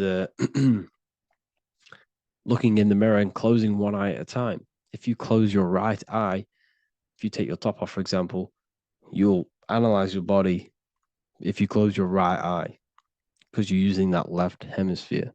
Sorry, other way around. If you look at yourself through your right eye, you'll use that left hemisphere, which will analyze yourself. You'll see individual body parts. If you close the right eye and use the left eye, you'll see your body as a whole. You won't really analyze it. This is how you can analyze yourself using these two hemispheres. So this whole system is created to keep you thinking logically and to restrict you from creating and restrict you from understanding symbolism, allegories, metaphors, and teamwork. They want you stuck in a logical way of thinking and a logical way of seeing the world. This is why when you go to school, you are told exactly what to do. You're told to think this way and no other way. You're told to do orders, do this. It's a very left-brained system, because if we all started to open up this right hemisphere, we'd all see, wow, everything is all one, everything is all connected. And this is what my work is doing. I'm showing you everything is one. The physical world is an illusion of duality, but everything comes from the one source, the one mind. The universe is a giant mind. I am mind, you express mind. We all possess mind. Behind the physical body is the same mind consciousness. And we are all expressions and fractals of this infinite consciousness called mind. And this is what they don't want us to figure out, is that we are all just one consciousness expressed. It's an infinite consciousness. It's even in the squirrel, it's in the dog. All of these different animals, they're just different bodies, but behind the bodies is the same consciousness, which is mind. That's what the pineal gland is. The pineal gland is not the mind, and it's not the third eye. The third eye is your mind. If you have a closed third eye, it just means you have a closed mind. If you have an open third eye, it just means your mind has expanded from beyond physical things through astral projection and mystical experiences. This is how you gain an open third eye. It's just an open mind. A mind that has astral travel, that has explored the realities within the mind. So everything they do is to keep us in a divided state. Divide and conquer, right? That's their motto. All to keep you thinking how everything is divided. Everything they've done is division. Postcodes, countries, everything is divided. Like football teams and all this stuff. It's also a natural process when you grow up, because as you grow up, your brain is constantly analyzing the world. So this is sort of a natural process of how you become more left hemisphere dominated, because your brain is always analyzing. And unless something awakens you, you can awaken that right hemisphere where you can start to see the bigger picture. Even the music, all tuned to 440 hertz, shuts down the right hemisphere of the brain. 440 hertz, Spotify, Apple Music, the radio. Every time you turn on the radio, it's tuned to 440 hertz. This was specifically tuned. It never used to be tuned to this. It was in the 1950s. It was changed. The standard music tuning was changed to 440 hertz because it shuts down that right hemisphere of the brain. They don't want you thinking, seeing the world in this way and perceiving things as one. And I'm going to show you. It tells you this in the Bible. Cast the net onto the right-hand side of the boat and you will find the fish. What was Jesus saying? This is, you see, people read the Bible and they don't understand it. If the Bible is not talking about you, then it has no meaning. The Bible, everything you read in the Bible is about you and how it can better your life. It occurs to you. So if Jesus says, cast the net onto the right-hand side of the boat, this is an allegory. The boat is your body. Cast the net. It's the awareness, the perception onto the right hemisphere of the brain, and you will find the fish. What's fish? What do fish do? They swim deep in the ocean. It represents the knowledge. Deep knowledge. Cast the net onto the right-hand side of the boat and you will find fish. You will find the wisdom. You'll gain understanding when you cast that your awareness into that right hemisphere. You will see that I am you and you are me. We are all one consciousness. You will see everything. You'll see that the trees are the same patterns as the nerves in your body. You'll see everything is connected. Everything is a fractal of the one infinite consciousness. And how many fish did they catch? 153. That adds up to 9. This is now numerology. The Bible's filled with numerology. Adds up to 9. What's 9? Human consciousness. It represents consciousness. You're in the womb for 9 months. Feminine. It's all about consciousness. And in Revelation 14, and I looked and behold, the Lamb standing on Mount Zion. That's the spines, the mountain. With him, 144,000. 144 adds up to 9. It represents consciousness on top of the spine. You see? And he had his name the name of his Father written on the forehead. What's the Father? The higher mind, the higher consciousness within you. Where is that? In the forehead, the pineal gland. The pineal gland is the radio receiver for the higher consciousness. Because every body part of the body has consciousness. Your heart has consciousness. Your gut has consciousness. You are thinking with these different consciousnesses. You think with the gut. You think with your penis. You are thinking with all these consciousness. And it's about raising your consciousness to the higher consciousness, which is the father, the mind, in the head. Don't think with the lower parts of the body because that is your animal nature. Think with the higher parts of the body. It's all representing consciousness. How to activate the right hemisphere of the brain? Well, it's all to do with non-verbal things. So music will activate the right hemisphere. Make sure it's tuned to the right frequency though, 432 hertz, 528 hertz.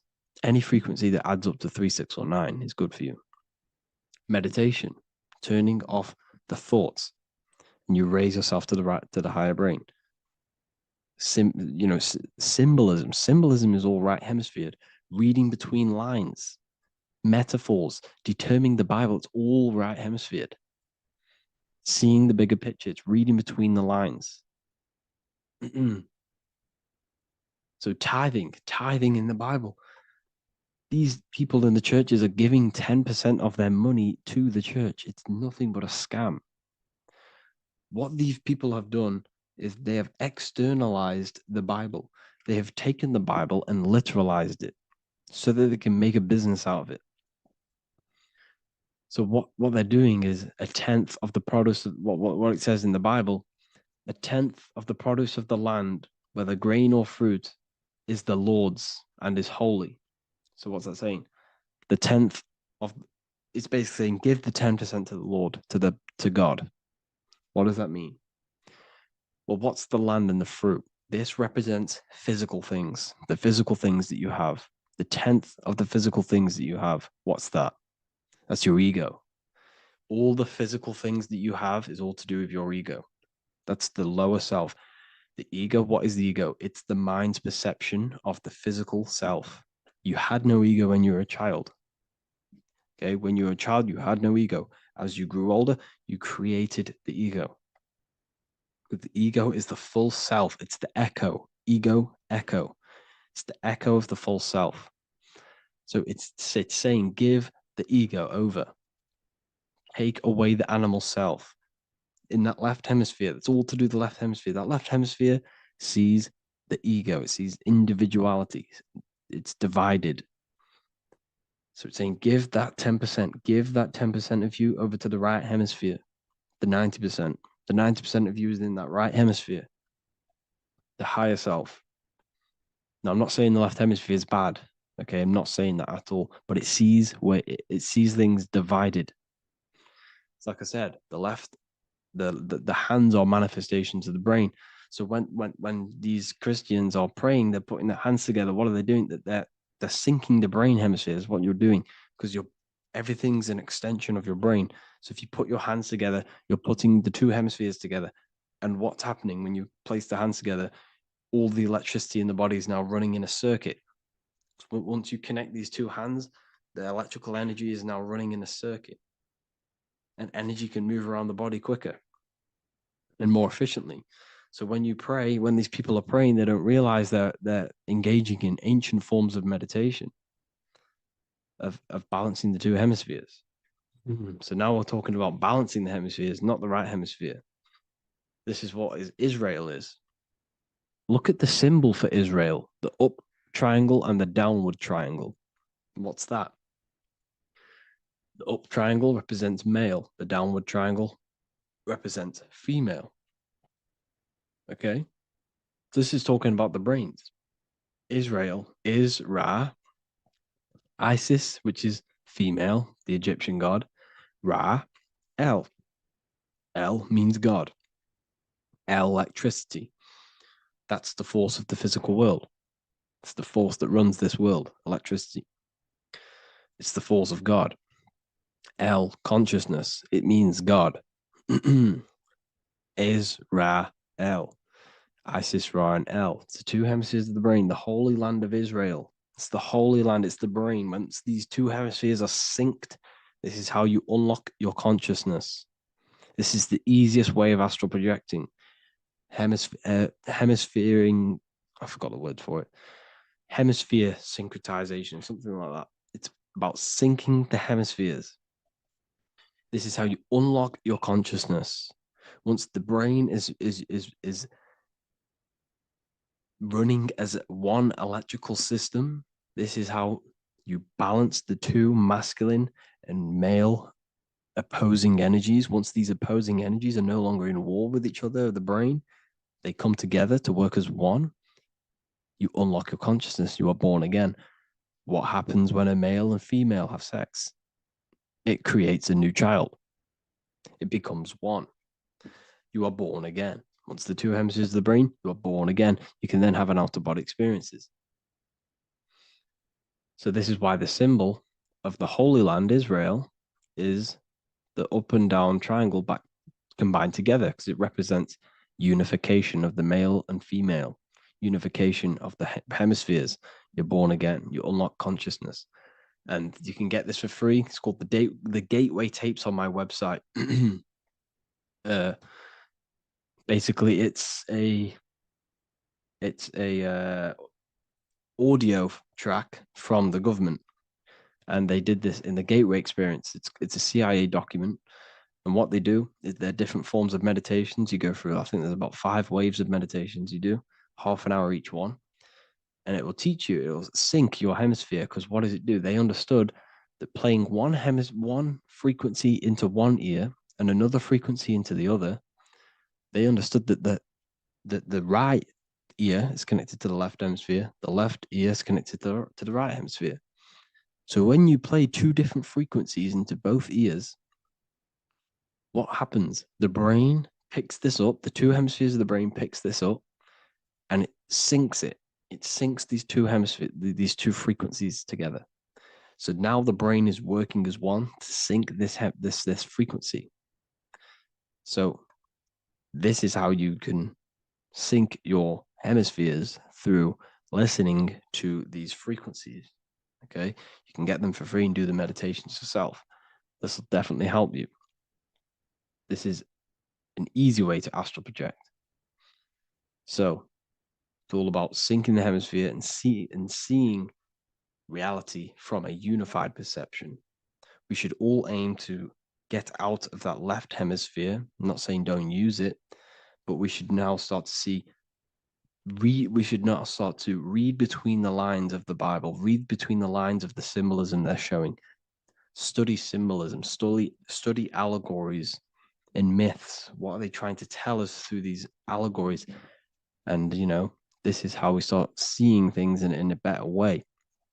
Once we understand that we are all microcosms of an infinite consciousness, we can all come to one, because love is the unifying force of this infinite consciousness. We are all divided. We are all disconnected from our hearts. Once we all connect with our hearts and see that everything is one, we can all start to love and come together as one, because love is the unifying force of consciousness. So if you haven't already seen, I now have launched the Ethereal University. I will be doing lectures like this one, but even better, deeper, and even releasing knowledge that I can't talk about online, as they are censored. I'll be doing lectures every single week. I'll be doing live calls every single week. You also gain access to my library, which is filled with over 45 occult books, filled with knowledge. Okay, I'll show you now. Plus, you get my book, The Book of Wisdom, PDF form, and the Human Health Guide, PDF form. You also get all of this stuff, the health section, Q&As, Ethereal meditations. We've got some celestial studies, cosmology, and numerology coming soon. You also get the brand new Manifestation Mastery course, plus the library. And there'll be new books, new lectures, new live calls every single week. Or you can get the Book of Wisdom, use the code WISDOM in all capital letters to gain 40% off. This sale will be ending very, very soon. So if you're watching this, be very quick to get yourself a physical version or a PDF of my book. You can get it in all these languages. Hope you enjoyed this video, people. I'll see you inside the Ethereal University, the real university. Have an amazing day.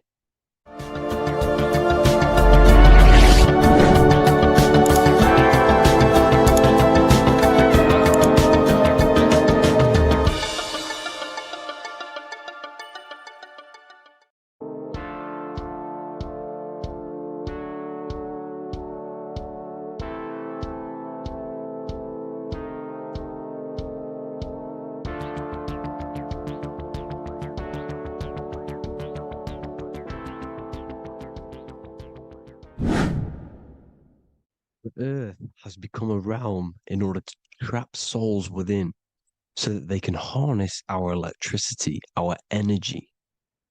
Even the Bible is talking about how this realm is controlled by the wicked one in John 5:19.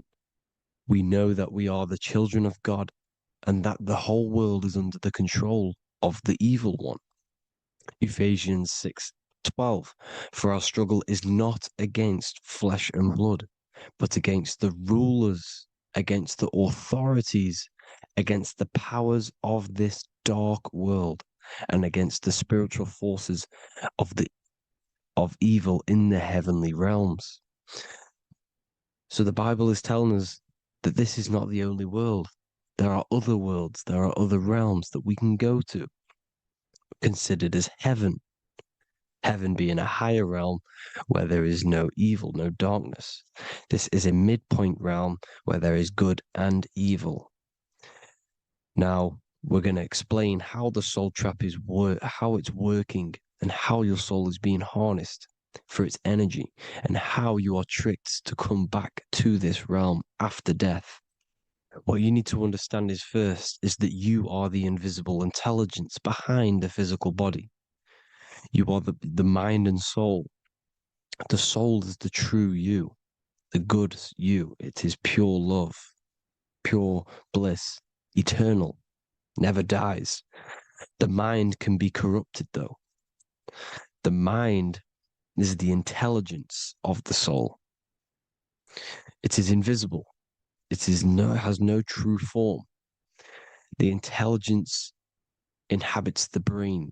The brain is the computer to control the electrical machine called the nervous system, which is choice, program, and action. You are the invisible intelligence behind the body, and this will prove it even more. You do not even see into the external world. You are seeing an image produced by the brain because the light is being sucked through the retinas of the eyes. The image is produced in the visual cortex at the back of the brain. What does this mean? This means that we are the consciousness in the center of the brain, in the pineal gland, that is experiencing the program being ran by the central nervous system in the brain. This is the sigil of Lucifer. Lucifer in Latin is Lucy. Lucy is light in Latin. Lucifer is known as the light bearer. This is how the eyes work, people. It's not a demon or a devil. The sigil for Lucifer is how the eyes work and how the left eye is controlled by the right brain. The right eye is controlled by the left brain. There is a crossover. It's the same with the body. The left side of the body is controlled by the right brain. The right side of the body is controlled by the left brain. There's a crossover with our hemispheres in the brain. Now, this empty chamber in the center of the brain is where this universal cosmic intelligence is held, known as the most holy place in the Bible, the throne of God. Okay? This is above the 33 vertebrae on the spine. As you can see here, you are the being in the center of this point. All of the nerves are being sent back to this one particular point, which is the seat of our invisible intelligence. You can see it's an empty chamber. Our consciousness, our intelligence is not a physical thing. This intelligence is the true voice inside of your head. This is why your head is heaven, your heart is earth, your heel is hell. Your head is heaven because this is the seat, the throne of God. God is in heaven because the consciousness, this divine intelligence that's controlling the body, is sat in the center of the brain. The brain is taking commands of this invisible intelligence. When you close your eyes, you can feel your awareness, your consciousness, your intelligence is all in the brain. Your awareness is not in the feet, the heart, the legs, the arms. It's all in the center of the brain. Now, if you meditate deeply, you will find that you are beyond the mind. You are the being observing the thoughts. You are the soul observing the thoughts.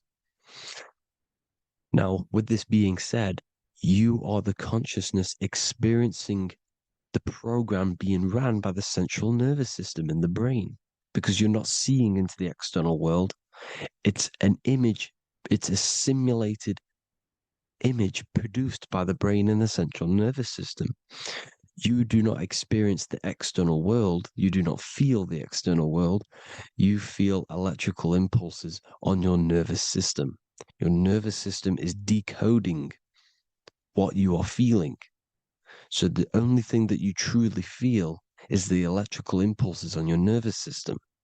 This is why the nervous system is the tree of knowledge of good and evil, because it gives your invisible intelligence, your mind, the knowledge of good and evil. It can detect good things, it can detect bad things. If it's hot, if it's warm, if I need to go, the nervous system is doing this. It is the tree of knowledge of good and evil. Okay? Now this universal intelligence is symbolized as the single eye. Okay? Matthew 18:9. It is better for you to enter life with one eye than to have two eyes and to be thrown into the fire of hell. What does this mean? It's symbolic, it's metaphorical, people. It is metaphoric. Your universal intelligence is the single eye, the one eye. It's the balance between the two poles, between the left and the right, the good and the evil. It knows the right thing to do all the time. This is our inner guide. The inner self is the inner guide. And when you are operating your life off duality, using your two eyes, you'll be thrown into the fire of hell, lower states of consciousness. Because you're split. You need to live in oneness, even, balance. Matthew 6:22, the light of the body is the eye. The light of the whole body is the eye. You are a light being. Human. Hue means an attribute of a color. Man is the word manifested. We are light manifested into physical form. Depending on your vibration is depending on what color that you are vibrating on, which is a hue, a human. If therefore thine eye be single, thy whole body should be full of light. Again, it's talking about the single eye, oneness, completeness. When you balance the hemispheres of the brain, we'll go over that later. But anyways, the body is the earth. This is what we need to understand, people. The body is running the simulation, the program that our consciousness is experiencing. So when we leave the body during death and astral projection, we leave the earth. This is how it works. The body is the vehicle for the earth, for this realm. Everything exists within our mind. You have the soul, mind, and body. The soul is the observer, the watcher, the true being. This is why she has many different heads, because the soul inhabits different bodies. This is the serpent, which means knowledge, which is the mind, wisdom. And this is the body, soul, mind, and body, Brahma, Vishnu, Shiva. The mind is the bridge between the soul and the body. So what do I mean? When you astral project, you are using your mind to project your awareness, your observing consciousness outside of the physical body. The mind is the projector, projecting consciousness. By using your mind, you can project your consciousness outside of the body, which is known as the astral realms, which is known as walking on water. Jesus was never walking on physical water, people. It's metaphorical. Believing the physical body. The water is the ether. which is the veil between the physical and the astral realm. It's a fluid substance. It's on either side. It's physical and astral. The ether is the fifth element that they hide from us. Why? Because they're trapping you in the physical. They are hiding all of these realms. Etheric, astral, and mental. People think their mind is their brain. It's two separate dimensions. These are completely different dimensions. The mind is way more intelligent. The mind is formless. There is no form to the mind. You can think anything you want. You can manifest anything you want within your mind. It is not a physical object. The physical realm is being controlled by the mind. Everything's being controlled by the mind. Everything exists within the mind. This is why the Egyptian says the universe is mental. So when we project our consciousness outside of the physical, we go to the astral. The ether is the water that Jesus is walking on. This is the veil between the physical and the astral world. The word together has ether within it because it joins the two worlds together, together, the astral and the physical. The word either is ether because the ether is on either side, physical and astral, physical and spiritual, physical and non-physical. In the astral realm, the mind can manifest anything we want. We incarnate to restrict our minds. This is why Saturn, if you go and watch my video on Saturn, how Saturn is this simulation, okay, our minds can manifest anything we want in the astral plane in the click of a finger. However, when we incarnate in matter, we now have to labor for our manifestations. This is why Saturn's known as the great teacher in astrology, because he teaches you a lesson. When your mind incarnates into matter, it's teaching your mind a lesson, the knowledge of good and evil. This is why the Bible says you shall be gods and know the knowledge of good and evil. When you incarnate here, you have to know the knowledge, you need to know the knowledge of good and evil to become a god. Okay? Now, the square is the physical plane. The triangle's the ethereal plane. The circle's the eternal plane. The circle has no beginning, no end. It's eternal. The physical plane is the square. It's limited. The square is limited. The cube is the geometric shape which gives rise to matter. Now, the term think outside the box has truth in plain sight. You have to think outside the box to project your consciousness, use your mind to project your consciousness outside of the box, the physical plane, into the astrals. The astral realm is the realm of the stars. Above us is the stars. Through the stars is the astral plane. This is why astral has the word star within it. The devil is the de-veil. When you sell your soul to the devil, quote unquote, it's metaphorical. The devil exists in the physical plane. It's the lowest state of consciousness. The de-veil, you de-veil yourself into the physical when you are the devil. The de-veil. The ethereal plane. Now, we all know what the famous symbol of the all-seeing eye, right? The all-seeing eye with the eye in the triangle. Look at the Masonic artwork showing you the triangle above in the sky. This is symbolizing the ethereal planes. The eye in the triangle symbolizes your invisible intelligence, your mind, which has the ability to see on either side. Because the triangle's the ethereal plane. The eye is your consciousness, your intelligence.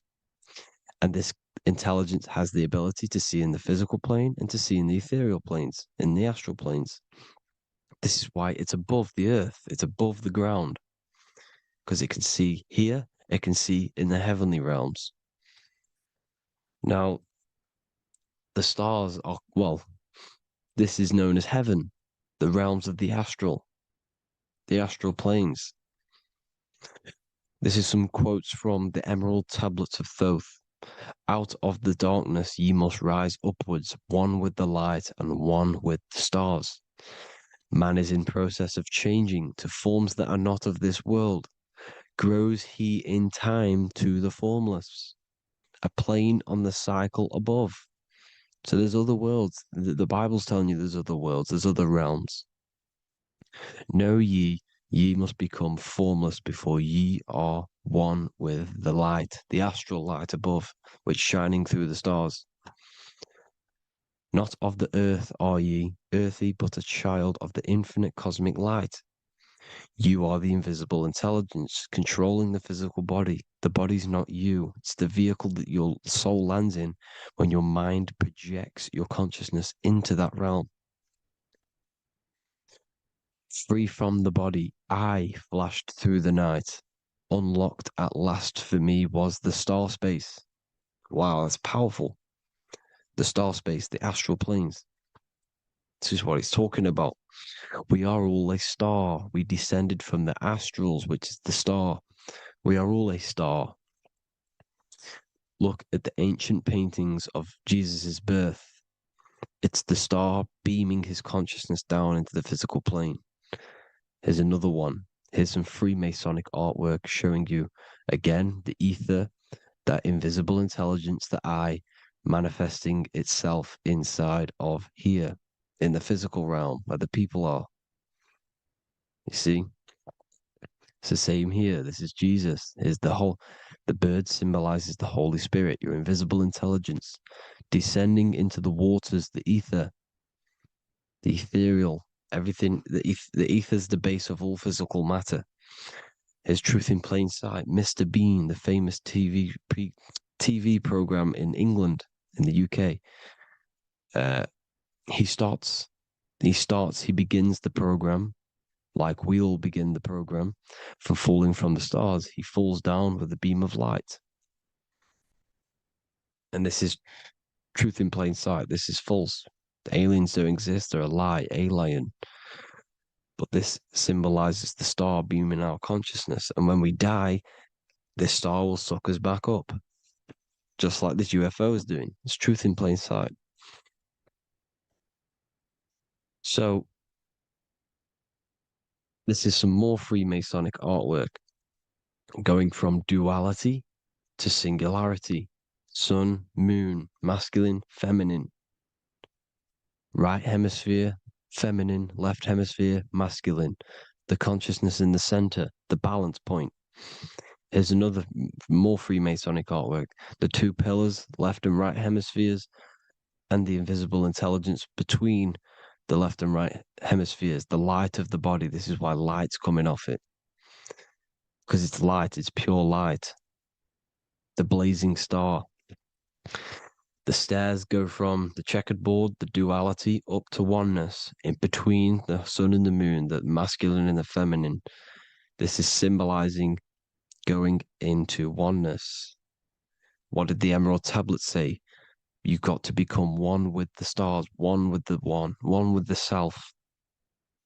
Balancing the two hemispheres so that you can gain, because when the two hemispheres are balanced, you can gain a more deeper connection with your invisible intelligence. Same with the chakras. When the chakras, the 7 seals in the Bible, these are 7 seals because when you conquer the 7 chakras, when you balance the 7 chakras, you then gain a more deeper connection with your internal self. Because your mind is not filled, it's not being ran, it's not being dominated by these 7 deadly sins, the 7 seals, the 7 chakras. These are 7 energy centers which are concealing our true form. Balance makes us have a stronger connection with our true cosmic intelligence. Heaven is even. This is why Jesus is pointing at the heart. The even point is the heart. You got to balance the chakras and live from the heart because the heart is the earth. You're in good and evil. The body manifests the lower and the higher self. The higher self is in the higher parts of the body. Wisdom, intuition, expression. The lower self is in the lower parts of the body. Sex, food, and power. This is how they are trapping your soul, people. Like I said, the mind is the bridge between the soul and the body. So by tricking the mind, not giving it the right knowledge, and keeping the mind stuck in the lower three centers, thinking about power, food, and sex, this is low vibrating energy. It's going to keep your mind addicted to the physical realms. Okay? This is why you need to go even, balance, heaven. Okay? I will explain the soul trap in a second, how it fully works. But I'm telling you all the science behind it so you can understand. When you are doomed, you are domed. This is the dome, the firmament, the firmament, the mind. Ment is mind, firm is firm. A firmament is doomed under the firmament. You must have a loose mind, an open mind to expand your consciousness beyond the stars, beyond the ethereal barrier. You have to vibrate higher than this world. Your consciousness must be expanded more than the physical plane. You need to learn how to astral project. You need to learn how to leave the body, how to operate outside of the body, so that you, when you do leave the body, you will have recognition. You'll have knowledge. You'll have practice. But this is as above, so below. The woman's belly is the earth. It's as above, so below. It's a microcosm of the macrocosm. We are the children in the womb. We are the people in the earth being ready to be born into the heavenly realms. As above, so below. It's a microcosm, macrocosm. Everything is in everything on a bigger and a smaller and a larger scale. Now, when the baby figures out that there is a world beyond its mother, what happens? The baby starts to move around and tries to get out of the mother. Because once it starts to hear the external world, starts to hear people, it's going to wonder, what's outside of why am I in here? What's outside? So the baby will force its way out of the mother. It's the same with our minds, as above, so below. When our minds figure out that there are other realms beyond this world, we will seek a way out. This is the womb, the mother earth, mother nature. It's the mother. We're in the womb. We can be born out of this world, which is being born again in the Bible. When you are doomed, you are domed under the dome, under the firmament, the firm mind. The firm mind will keep you under the firmament. Due to the law of polarity, there has to be other realms. There has to be. Because the law of polarity works in this world, and it will work on every scale possible. It's universal laws. These are universal laws. The law of polarity means that there are other realms polarizing this realm. There is a hell, there is a heaven. There is a midpoint, which is Midgard, which is the one we are in now. Earth, heart. Earth is the heart. Heart is the center, good and bad. The balance between good and bad. Your reality is your level of realization. Your mind realizes other worlds, you will seek a way to them worlds. It's that simple. The soul trap is to keep you stuck in this physical body, which is the earth. This body is the earth. It's running the program, like I said at the beginning. It's running the simulation that your consciousness is experiencing. You are an electromagnetic being, and you're hidden in a cage, your rib cage, and you're stuck in cells, a prison cells. Look, you're in cells. We produce electromagnetic energy. Your soul produces this energy. And by trapping your consciousness inside of this physical realm, they harness this energy within the astral realms. They're using you to manifest demons, because your mind creates demons through emotions and mental thought energy, which is a whole nother video. I can make a video on that. You're manifesting everything for them because they're trying to create a hive mind. This is why they want everyone to believe in one belief system, one government, one belief system, one religion, because they're creating a hive mind. This hive mind will manifest and be summoned within the astral planes, because the mind manifests the astral plane. The astral plane is the realm of imagination. The mental plane is the realm of just thought alone. The etheric plane is the energy. The physical plane is the matter. So all of our minds together are manifesting these demons within these subconscious realms, the astral. Now,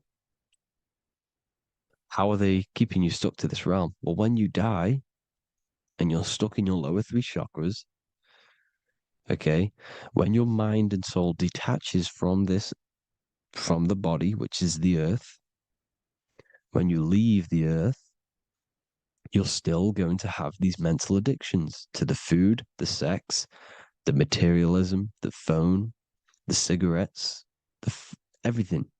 This is why they get you addicted to everything possible. The TikTok, the YouTube, they get you addicted to as many things possible.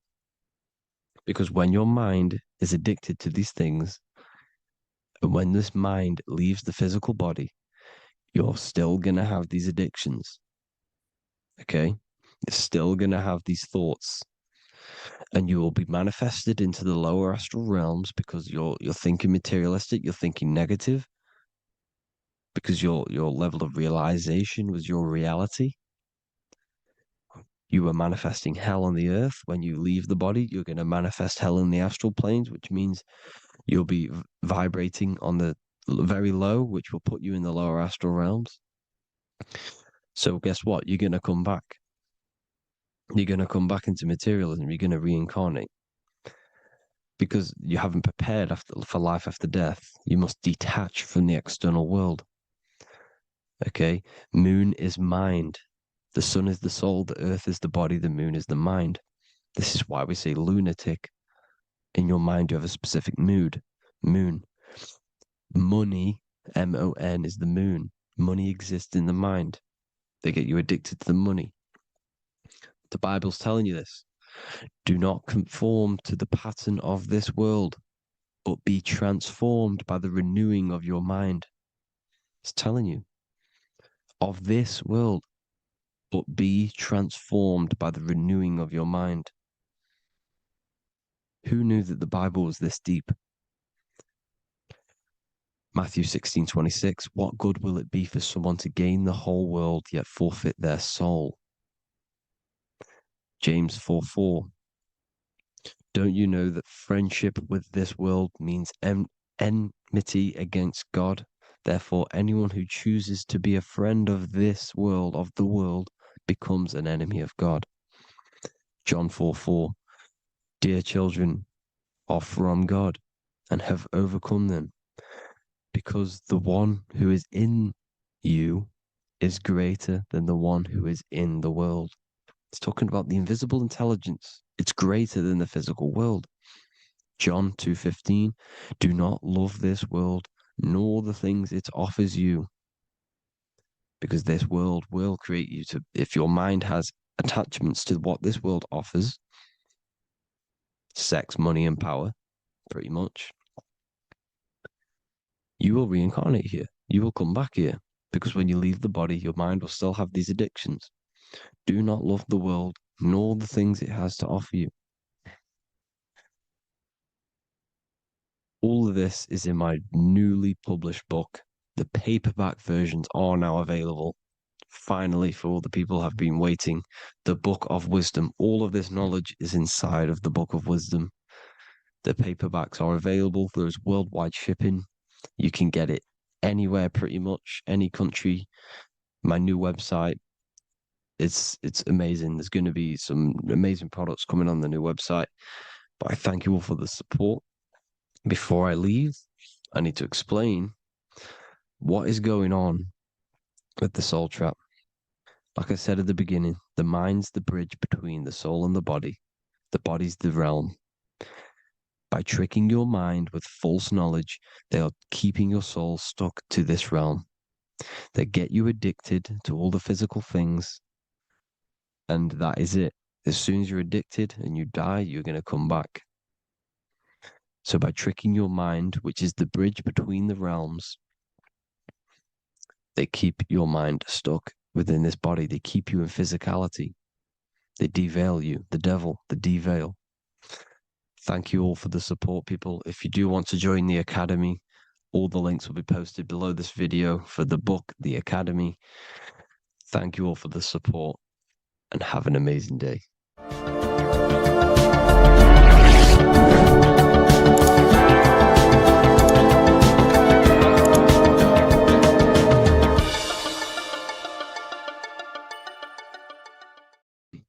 This one secret that is hidden and guarded within secret societies grants you profound power, which can fully transform your life and perspective on reality. Today, I'm going to reveal this one secret, which you probably already know, but never realized how deep it truly is. This has the power to change your life. It is the key to your potential. And if you stay with me, this power may be yours, and you could transform your life with this hidden secret that is guarded within secret societies and esoteric orders. And this secret is not really a secret, but something people overlook, that the universe is mental. Everything we experience and interact with and perceive originates within the mind. The universe is a boundless field of consciousness, a mental construct molded and shaped by thought. We do not just live in a physical world, as they want you to believe. There are hidden forces that mold the material world. They want you to believe that you are only a physical being inside of a physical universe. But this is completely wrong. You are the architecture of the universe. Your consciousness is the very fabric of reality, and you create your own universe.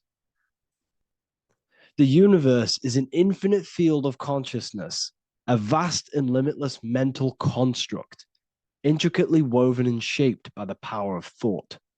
It is a dynamic and ever-evolving field where the interplay of awareness and attention gives form to existence.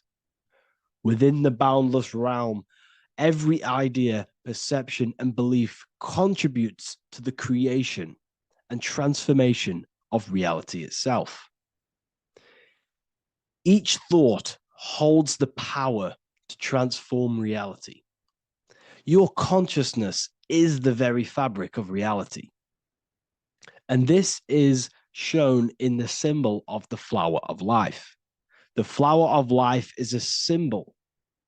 It symbolizes the interconnectedness of all existence, illustrating how every thought is not merely a fleeting moment, but a ripple that reverberates across every layer of reality.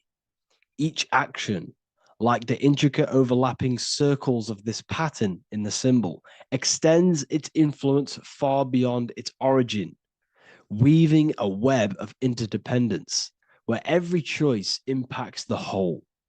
It serves as a profound reminder that everything is connected, bound by an unseen field of consciousness. This symbol represents how one action, one thought is a ripple in the whole vastness of the ether of consciousness. To master your mind is to master the universe, because your mind is a miniature universe. The mind is the very fabric of reality. So if we gain the hook, if we gain the power and the mastery over our minds, we have now gained the power to create reality to your will and intent. You see, most people live in a cycle, and this cycle is the outer world manipulating how they feel on the inner world. People's external circumstances are creating their thoughts and emotion in the inner world of consciousness, which is producing a constant cycle of negative manifestation. For example, let's say something negative happens to me in my external world. Then I start to think negative and feel negative. What that is actually doing is manifesting and projecting more negativity, because our thoughts hold the power to control and weave our own life. Your life is a direct correlation of every thought you thought in the past. What we need to do is stop and not let the mind control you in your reality. You need to control the mind so you can control reality. So what does this actually mean? Reality is an externalization of consciousness. Consciousness and matter are one. They're not separate. They are inseparable and interconnected. Everything we see, experience, and observe is a manifestation of thought, beliefs, and consciousness, shaping the world around us. Now, this ties in with the secret fifth element that they have hid from you. They've hid from you this sacred and very important symbol and pillar to reality. And this pillar, this sacred thing they've missed, is called the ether. And they've held this from you for a reason, a specific reason. This is the true fifth element. Why do they hide the ether? Because the ether has the power to shape and manifest whatever we imprint upon it. Every thought is a vibration interacting with the ether and actively shaping our reality. The ether, you could see it as the codes to physical reality. It's like an energetic blueprint which surrounds all physical objects. It is the life force that gives life to all things. All energy comes out of the ether and returns back to the ether. Energy, it's 0-point energy, and it is an infinite source of energy. So this is why they hide the ether, because whatever our mind can imprint onto the ether, we can create into a reality. And we imprint the ether through thought and imagination. The mind holds the power. The mind is the very source of reality. The material realm is not separate from the mental realm. Rather, it is intricately shaped and influenced by it through the ether. This subtle, all-pervasive medium bridges thought and matter, allowing consciousness to mold and manifest the physical reality. To transform our lives, we must first transform our minds. True change begins within, as our thoughts, beliefs, and perceptions shape the reality we experience. By shifting our mindset, we unlock the power to reshape our world and recreate the life we desire. This is the power of the mind, and this is the power that's been hidden from you. We're not taught these things in schools for a reason, because they don't want us all to be conscious creators. Instead, they feed you your beliefs. They feed you your thoughts through the music, through the entertainment, through the movies, through the news. They're controlling your thoughts with this information. They're installing beliefs and information into your mind. So you are producing their reality. But this is what we need to stop. We need to take control. We need to stop consuming their music, their movies, their information, their news, because all of this is contributing towards your reality. They have the collective consciousness at the tip of their fingers. They do not create the world. We create the world by believing their beliefs and their thoughts and installing their information into our minds. You see, it's mind over matter, and most people live in matter over their mind.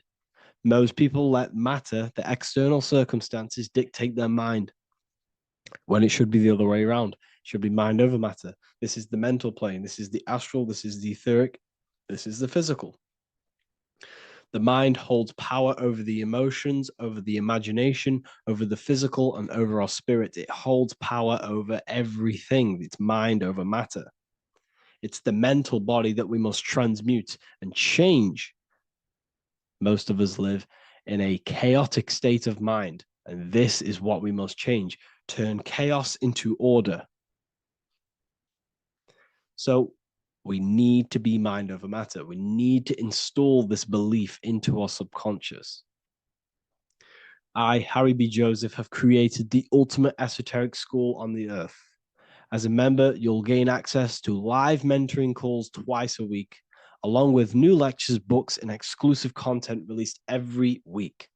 Additionally, you'll have a full access to all my life-changing programs.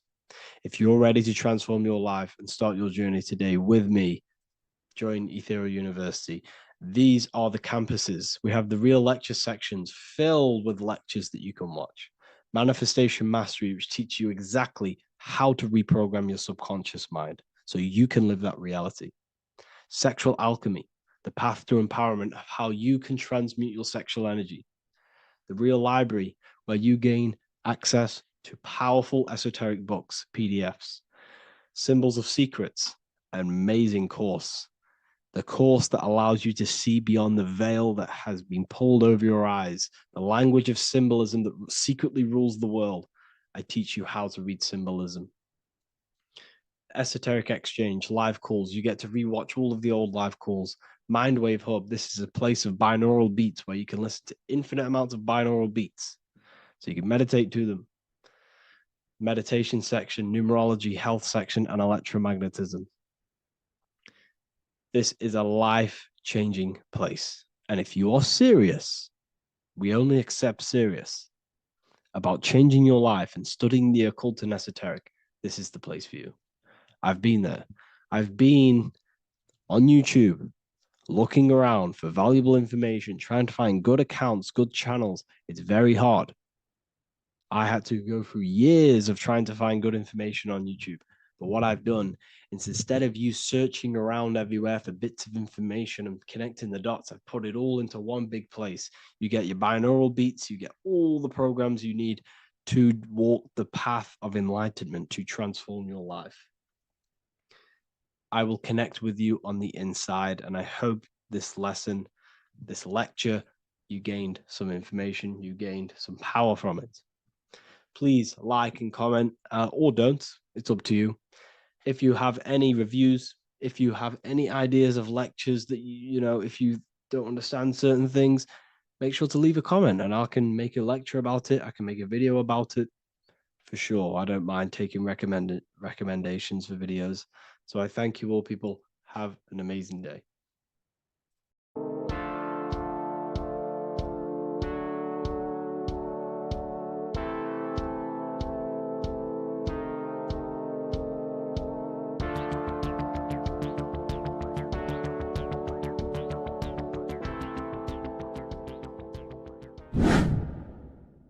Welcome back, people, to another occult lecture by Revival of Wisdom. Today, we're going to be talking about magic and how it's being used on us for the New World Order. Magic has the word mag within it, which is magnetism. Magnetism is the force. Magic is influencing forces, natural or supernatural forces, and using it for a certain agenda to gain something out of it. Now, magic is not what everyone's being thought. It's not some sort of fantasy thing. It's actually very common, and we all do it, whether you believe it or not. Magic is all to do with the mind. As I said, always say in my lectures, your mind is what creates matter. Your mind is what creates your external world. So it's all about manipulating and planting seeds within the mind, because your mind is a garden, and thoughts And words are seeds which are being planted in that garden. Your life, your physical life, the people you have in your life, your friends, your car you own, the job you have, is all a reflection of the thoughts that you've been thinking in the past. You are where you are in life because of the thoughts that you've been thinking. Therefore, your life is a direct reflection and manifestation of your mind. The Garden of Eden. Okay? The mind is what they are targeting. What you see, say, and hear has a direct effect on your mind. Me talking to you is influencing you. The words I'm saying is planting seeds within your mind. Now it's up to you to consciously act on these thoughts or these words, or to maintain these words. As above, so below. As within, so without. What's inside of me is outside of me. What comes into the storehouse comes out of the storehouse. You have the left, you have the right, you have the up, and you have the down. As above, so below. Whatever is in your mind will be expressed in some sort of way, consciously or subconsciously, spiritually or physically. The mind is what manifests everything. And this is what we need to understand. We need to understand is that the mind is not physical. All things spiritual manifest physical. All things seen come from the unseen. The words you're thinking, that everything you have is coming from the unseen. The actions that you do come from the unseen mind. Another expression for as above, so below is you are the universe itself. You are a universe, a mini universe. But just because you are mini does not mean you are the whole thing. If I take a little piece of infinite, let's say there's an infinite light source. Let's say I take a little chunk of that infinite light source. That little chunk I took is still infinite because it's been taken from infinite. You are the universe. Your awareness, your mind is the universe. It's information. You are the universe experiencing itself. This is why we say we are all God. As above, so below. What is in me is outside of me. The sun, the physical manifestation of the sun, is your soul. The 12 constellations are manifested in the physical body. The 5 elements are manifested in the physical body. They're manifested in the 5 fingers you have. As above, so below. This is manifested, well, this is a symbolized in Freemasonry and secret societies as the 2 pillars. The mirroring reflection, the reflection of reality, the mirror, as above, so below. What happens in the mind, what happens in the astral, happens in the physical. This is Aleister Crowley. This is all symbolism. This is the 2 pillars with the all-seeing eye and the triangle at the top. Aleister Crowley was a master magician, very powerful dark magician, black magician. There's 2 types of magic. You have white and black, just like the checkered board, the Masonic checkered board. You have white and black. You have good and evil. White magic is influencing natural forces to gain something that will help the collective consciousness, help the collective, help the earth, help other people.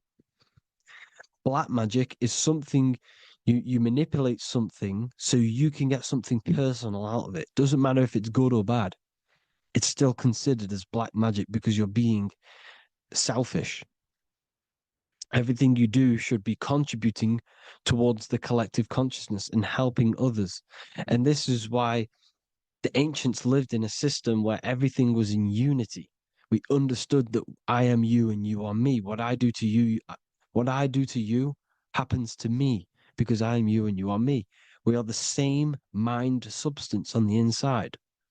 We're all the same mind substance being expressed in different bodies. So what I do to your mind will have a ripple effect on my mind because all of our minds are connected within the mental plane. So this is why they know all this knowledge. They know all this knowledge. So yeah, this is the mirroring effect of reality, the two pillars, or symbolizes the number 11. The number 11. We'll go deeper into that. The technology we're using is magic. It's a form of magic. Television is tell-a-vision. They're telling a vision into your subconscious mind, into your memory. And when you turn on the television, you get a program because they're telling a vision to create a program within your subconscious mind. You see, the conscious mind is only 10% of your mind, which is to do with your, what you're aware of, your five senses. What are you consciously aware of? Well, I'm aware I'm here, I'm talking. I'm aware of what I'm wearing, the five senses, what I can hear, taste, smell, hear. What I'm wearing, I'm aware of what I think of. But the subconscious mind is the 90% of your mind. It's the hidden part of the mind, which is telling your heart to beat, telling your body to breathe. It's storing all of your emotions. It's storing everything you see, storing all the belief systems that you have. It has everything. It stores all of the habits you have, the values. It stores everyone's name that you know. All the words that I'm speaking right now is all coming out of the subconscious. Everything is subconscious. And it literally manipulates 90% of your daily basis behavior. Most people don't know this. What you did yesterday is what you will do today because of these beliefs and mental programs within the subconscious, stored within the subconscious. So the subconscious is what they're aiming at. They're trying to create programs within the subconscious because the subconscious manifests 90% of your thought patterns, 90% of your actions and words. They know all this stuff. So the subconscious mind is the most powerful part of the mind. Another way the subconscious manifests and influences your life is, let's say you were in a car crash years and years ago, 10 years ago. Let's say you're in this car crash, right? And you really hurt yourself. The emotion you felt in that time when you were injured in that car crash had a great impression on your subconscious mind. You see, the stronger you feel something emotionally, the stronger impact it has on the subconscious. You can remember and recall that moment and very vividly because of the impact it had on the subconscious. For example, you become that terrified of cars that it manifests into your life today, that you are wary to go in certain cars. You don't want to go in cars at all, maybe, because of that moment that stored within the subconscious. And it will manifest into anxiety. It will manifest into not going into cars. It will manifest into depression, maybe. These things, these emotional, very emotional, traumatic events have a great impression on our subconscious and they control your life. This is why you need to meditate and let go deep within yourself and let go of these internal, deep emotions that you may have repressed and keep pressing down and ignoring. But you need to address it and let go of these subconscious impressions you have, which are controlling your life, like anxiety, depression. All of these things are stemming from things that are stored within your subconscious years and years ago, more than likely. Broadcasting. They're casting spells to a broad audience, to news, north, east, west, and south. They're casting spells. No, if you watch the news, everything's red. Breaking news in red writing or the red background. Everything's red. Why? Because red's the root chakra, which is all to do with survival. They want to stimulate this root chakra because they want you down there in survival mode. They want you in survival mode because you're easier to control. They control out of fear. And not only they're casting these spells as if, because most of the things they cast in the news hasn't already happened. They're constantly bombarding you with there might be a war breaking out, war this, war that, kill here, kill there, murders. It's impressing, it's casting spells on your subconscious mind. So when the event does turn up in real reality, in physical reality, you're less emotional, you're less surprised. You're not as surprised because you've already heard it before. Your subconscious has already heard it all before. If you never heard of a war and then a war broke out, you'd be going crazy. So they subtly program your subconscious mind through the words, because the words they say is impressing your mind. It has an effect on your mind, which will have an effect on your behavior, your words, your conversations you have with people. They're casting spells to north, east, west, and south on the tell a vision. They're telling a vision by broadcasting, by saying spells. This is why we call it spelling. Even the word, listen, the words we say cast spells. Bless. Oh, bless you. That's be less. The subconscious mind only picks up literal things. You see, when I say bless you, your conscious mind picks that up as, oh, thank you, you're blessing me. But your subconscious picks up as be less. You see? Because the subconscious it has no filter. It's just, it is what it is. Everything is factual in the subconscious. Therefore, if I call you an idiot, your subconscious, my subconscious will think I'm talking to myself and calling myself an idiot, and it will take that as true. That is truth. Everything is truth within the subconscious. And the subconscious manifests your behavior. The devices this is the biggest one. Black scrying mirrors. Device, the devil's vice. The device. Okay? Black scrying mirrors, black screen. Screen is scrying. Black scrying mirrors were used to communicate with spirits within the astral plane in the medieval times. They're still being used now by black obsidian mirrors. And look at your phone, it's a black mirror.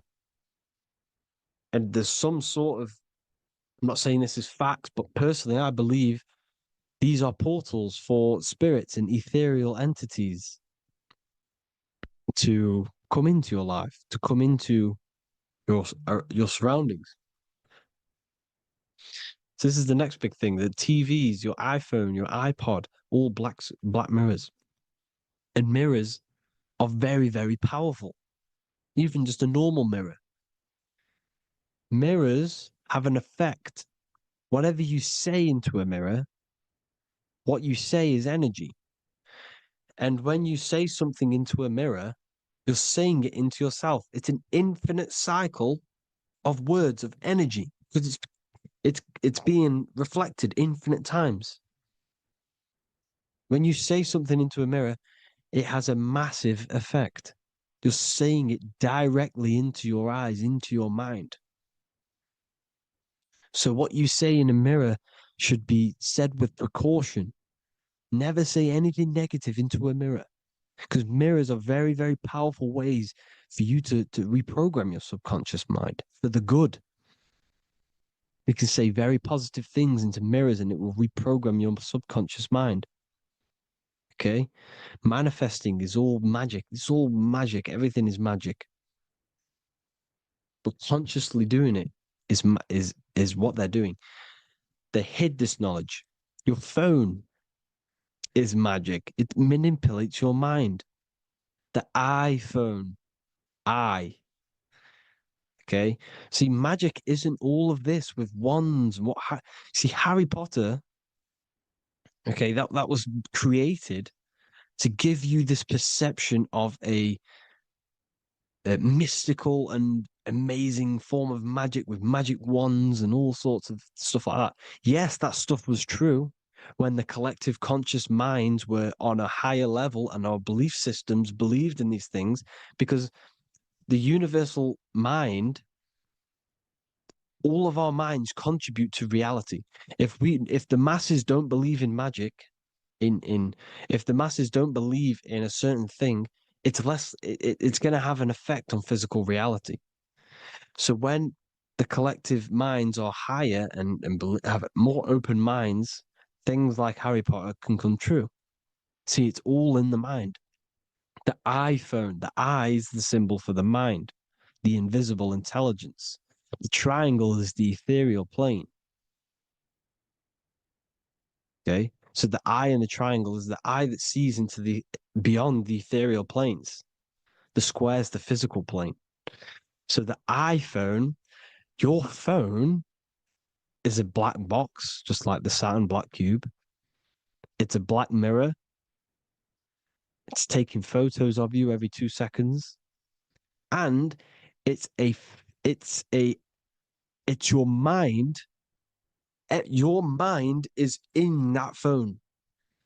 Everything you like, everything you text, everything you type in Google, everything you say to someone, every conversation is all recorded on the phone.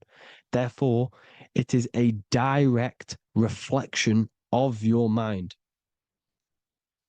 Your mind is imprinted into your phone because your mind, everything you think in your mind, you're manifesting into typing, saying, taking pictures into the phone, and it's collecting it and storing it.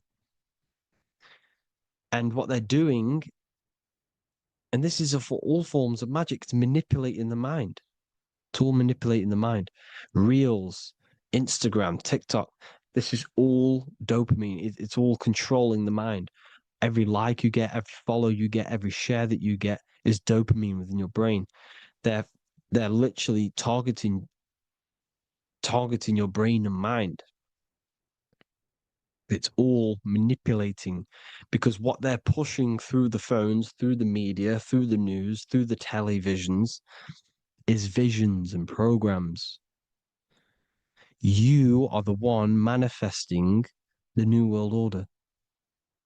They're not manifesting the New World Order. They're giving you the information so you can manifest the New World Order. Everything they say is contributing to your mind. For example, digital money and all the information they put out for you to see is contributing to your enslavement. Your mind is manifesting the New World Order. They know this. They don't manifest it. There's billions of us. We could easily run over them physically. But on a mental level, these people have the knowledge and they hide it from us and they let us manifest reality because we are the collective. They give us the information which manifests their agenda. It's all magic through the phones, the media, the television. So your phone is a manifestation of your mind. It's a record of your mind. Hollywood, holly tree, holy tree. They used to make wands out of holy trees, because it was the most holiest wood, the best for casting and transmitting energy. So they used holly trees to cast spells. That's what Hollywood is. And in Hollywood, they have the red tier. the blood drop next to the Hollywood sign, because it's all satanic. They're all black magicians. They use Hollywood to cast the spells through the music, through the films. You see, music is a form of magic. All of this is magic. Everything they do is a form of magic because they want an agenda behind it. But it's not black magic. They're letting us create our prison. This is what you have to see. Yes, they're evil, but they're not doing anything evil, or else they would face the karma. They let us manifest this agenda through giving in the information, by telling you what's going to happen in the movies. Everything that happens in a movie, it's all there on purpose to program your subconscious, to plant a seed within your garden, your subconscious, your mind. Because when the mind is already seen something, when it comes up and turns up in physical reality, you will be less shocked and you won't rebel. So they lure you slowly. They make you aware of these things over time.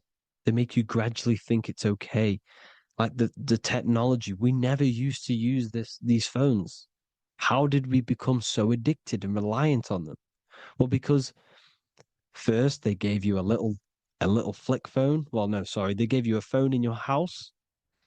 And then once you got used to that, they say, oh, here's the newest version of a little flick phone. You started texting your friends. Everyone was loving it in high school. They could now meet up without saying, let's meet on the weekend at this point at this time, like your parents probably did.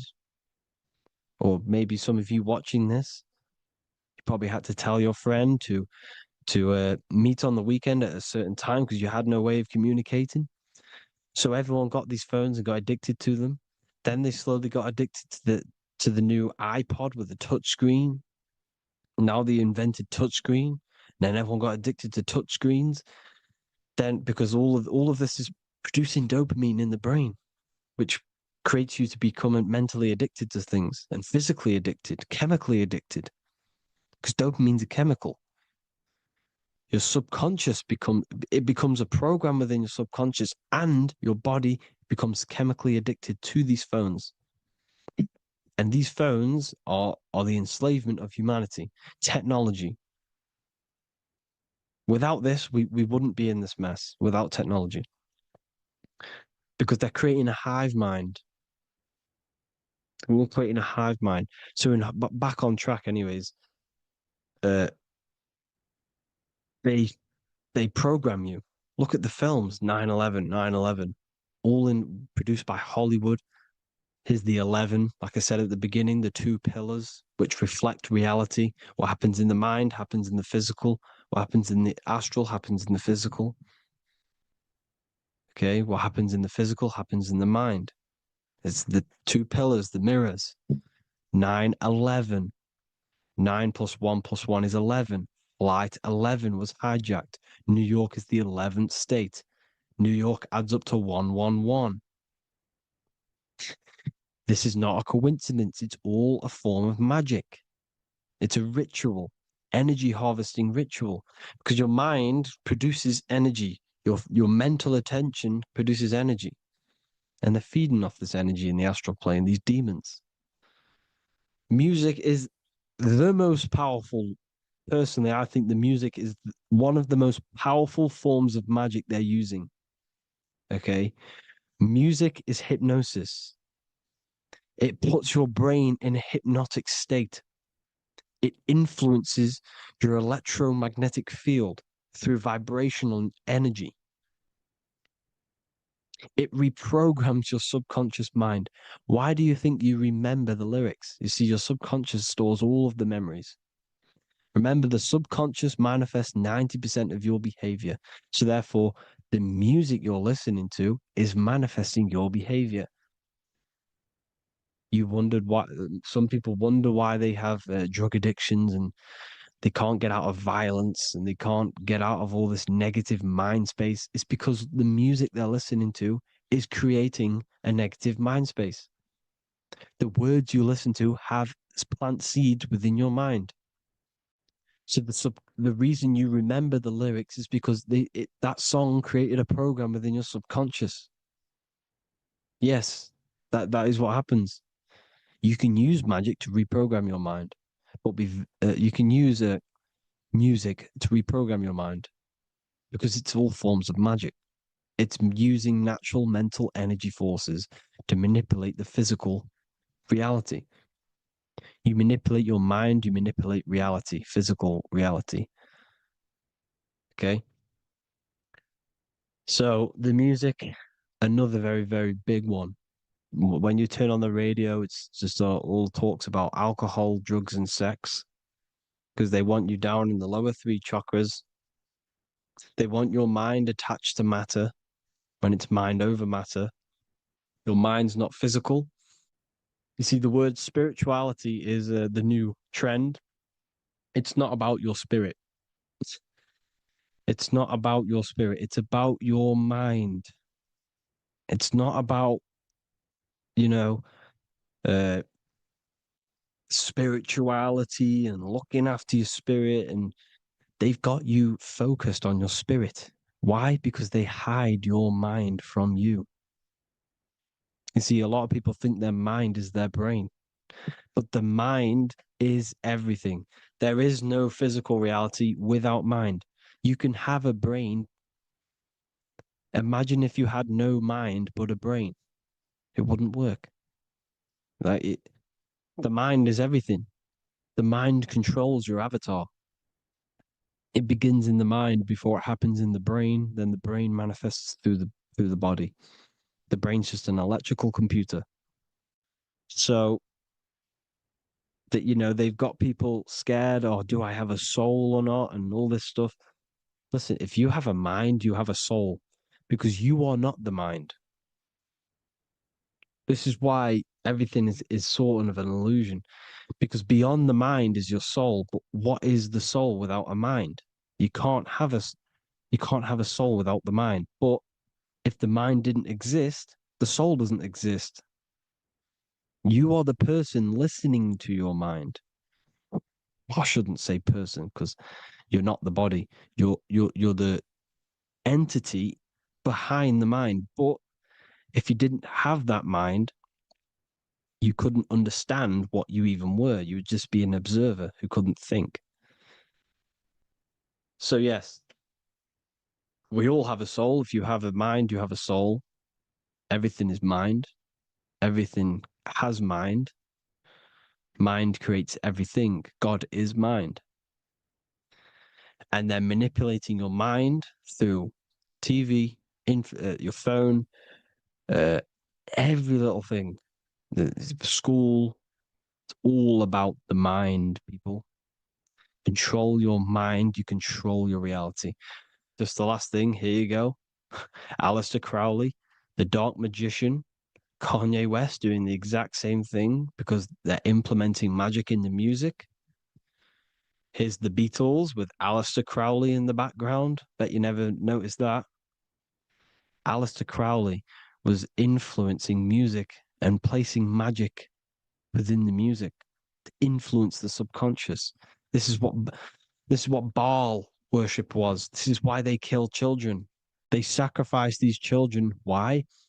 Well, because in order to ascend, in order to raise your consciousness internally, godly, by being good, God, or being in order to be good and raise your consciousness and to get something in the physical world, you have to sacrifice yourself. And what do I mean by that? In order to raise your consciousness and ascend, you have to sacrifice the lower nature of yourself. You got to abstain from having sex to retain your sexual energy, to transmute it, or staying away from negative, some poisonous foods like meat. So, staying away from blood. We shouldn't be consuming other animals' blood. We should be keeping our blood pure. We are humans. We shouldn't consume chicken blood, chicken germs. We are the most divine creatures on this creation.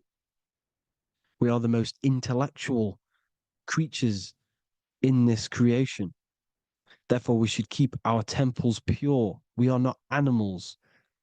If you want to associate yourself with an animal, go out in the wild, go and find a wild boar and go and try rip its guts out with your bare teeth, because you can't do it. You're not a cat. You're not a carnivore. Okay? So in order to ascend, you have to kill and sacrifice your lower part of yourself to ascend up to your spirit self, your mind self, the highest version. And the elites don't want to do this. So they sacrifice other things like babies to kill them, to exchange their life over to the astral plane, so these demigods in the astral plane can give them something in return in physical. They don't want to sacrifice their lower self, so they sacrifice other things for exchange, for physical pleasure. But the godly person sacrifices their lower self for their higher self to do good and ascend. So this is what all the Baal worship is, people, and this is why they're doing it. Hope you all had an amazing lecture. If you haven't already, go and get the Book of Wisdom for more information. You know, I don't go into dark stuff in this book, because all I do is enlighten people in this book. You can get it in Spanish, English, German, Italian, and French. Worldwide shipping, you can get the PDF or paperback. Or there is also a new one called the Human Health Guide 2.0. It gives you a list of all the foods, grains, oils, and nuts, you know, everything that's alkaline and positive for the body and not man-made and hybrid. It tells you all the products to stay away from, how to fast, how to improve vision, how to improve everything, literally. So the Human Health Guide has been released. If you want that, I'll put all the links in the bottom in the description. Hope you all enjoyed the lecture, people. God bless you all.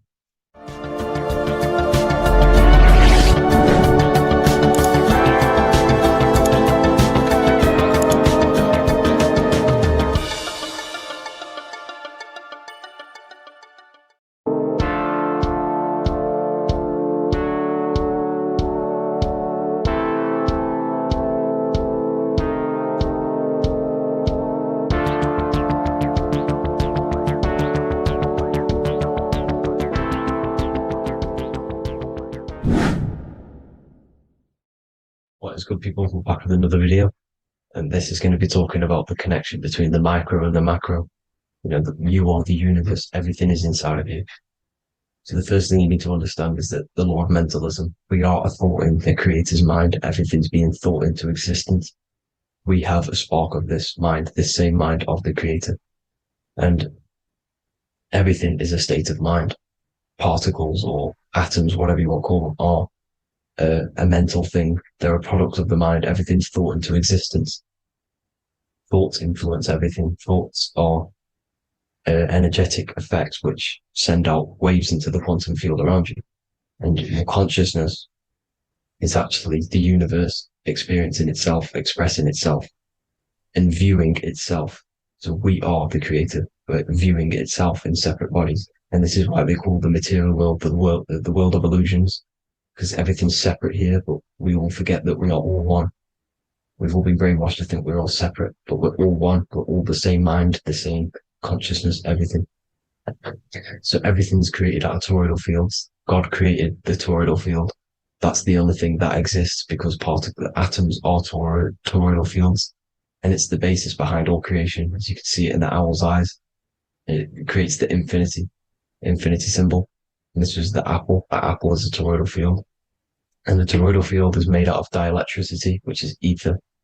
Ether is black light, and this is counter space. This is another realm. This is what creates God to be omnipresent, to be everywhere at one place at all times. He is everywhere because ether is everywhere. And ether is infinite potential. It connects everything together, and that's what energy moves through. It moves through the ether, and that's black light. Everything is light, as it says in John 4:2. God is light.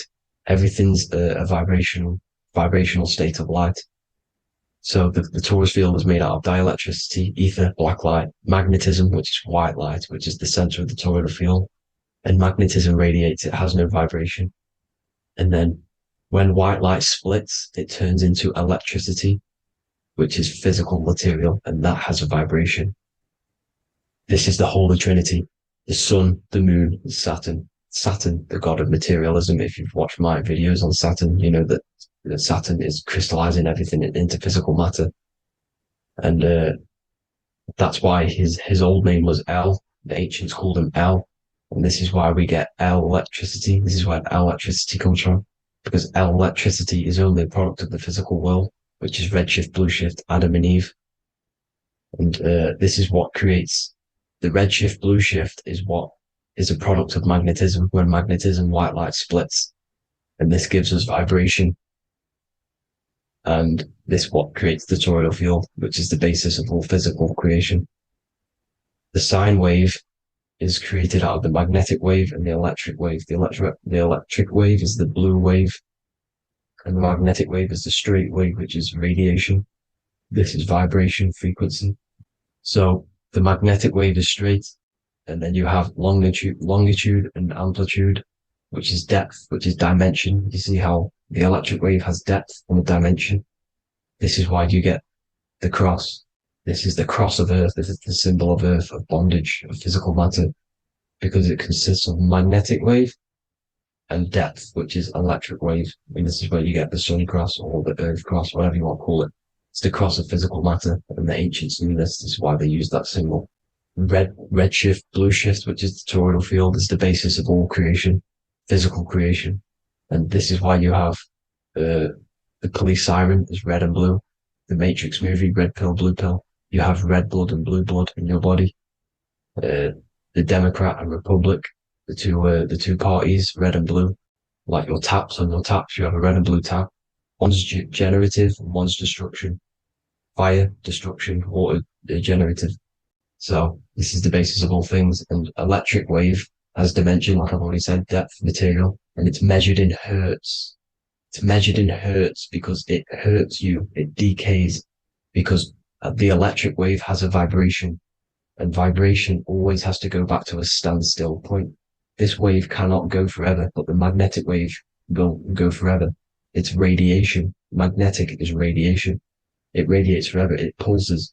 But the electric wave will at some point come back to a standstill point, and that's why it hurts. It decays. That's why our physical body decays, because we contain of electricity. This body is an electric body, and it will return back to stillness like a guitar string. If you vibrate a guitar string, you pull it, it will vibrate, make a sound, and then go back to a standstill point. It's the exact same with every single toroidal field within the body.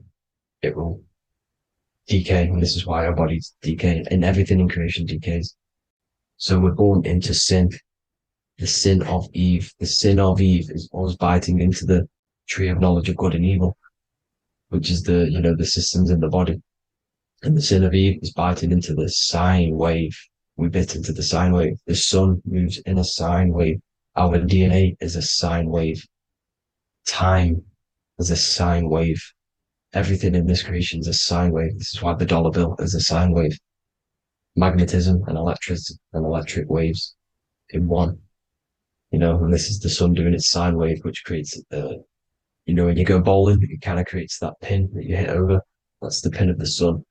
The zodiac sign is a sine wave because the zodiac sign is an expression of the toroidal field, because magnetism unfolds into 12ness.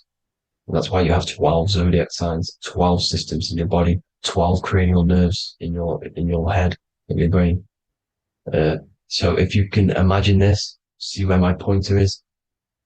Always starts with Aries. Aries is the head. It's the first thing that's created in the womb. And this is Aries, the ram. And this is why it's called a cerebrum in your brain, which is the first thing that creates when you're in the womb. And what's the element of Aries is fire. Fire is the first element.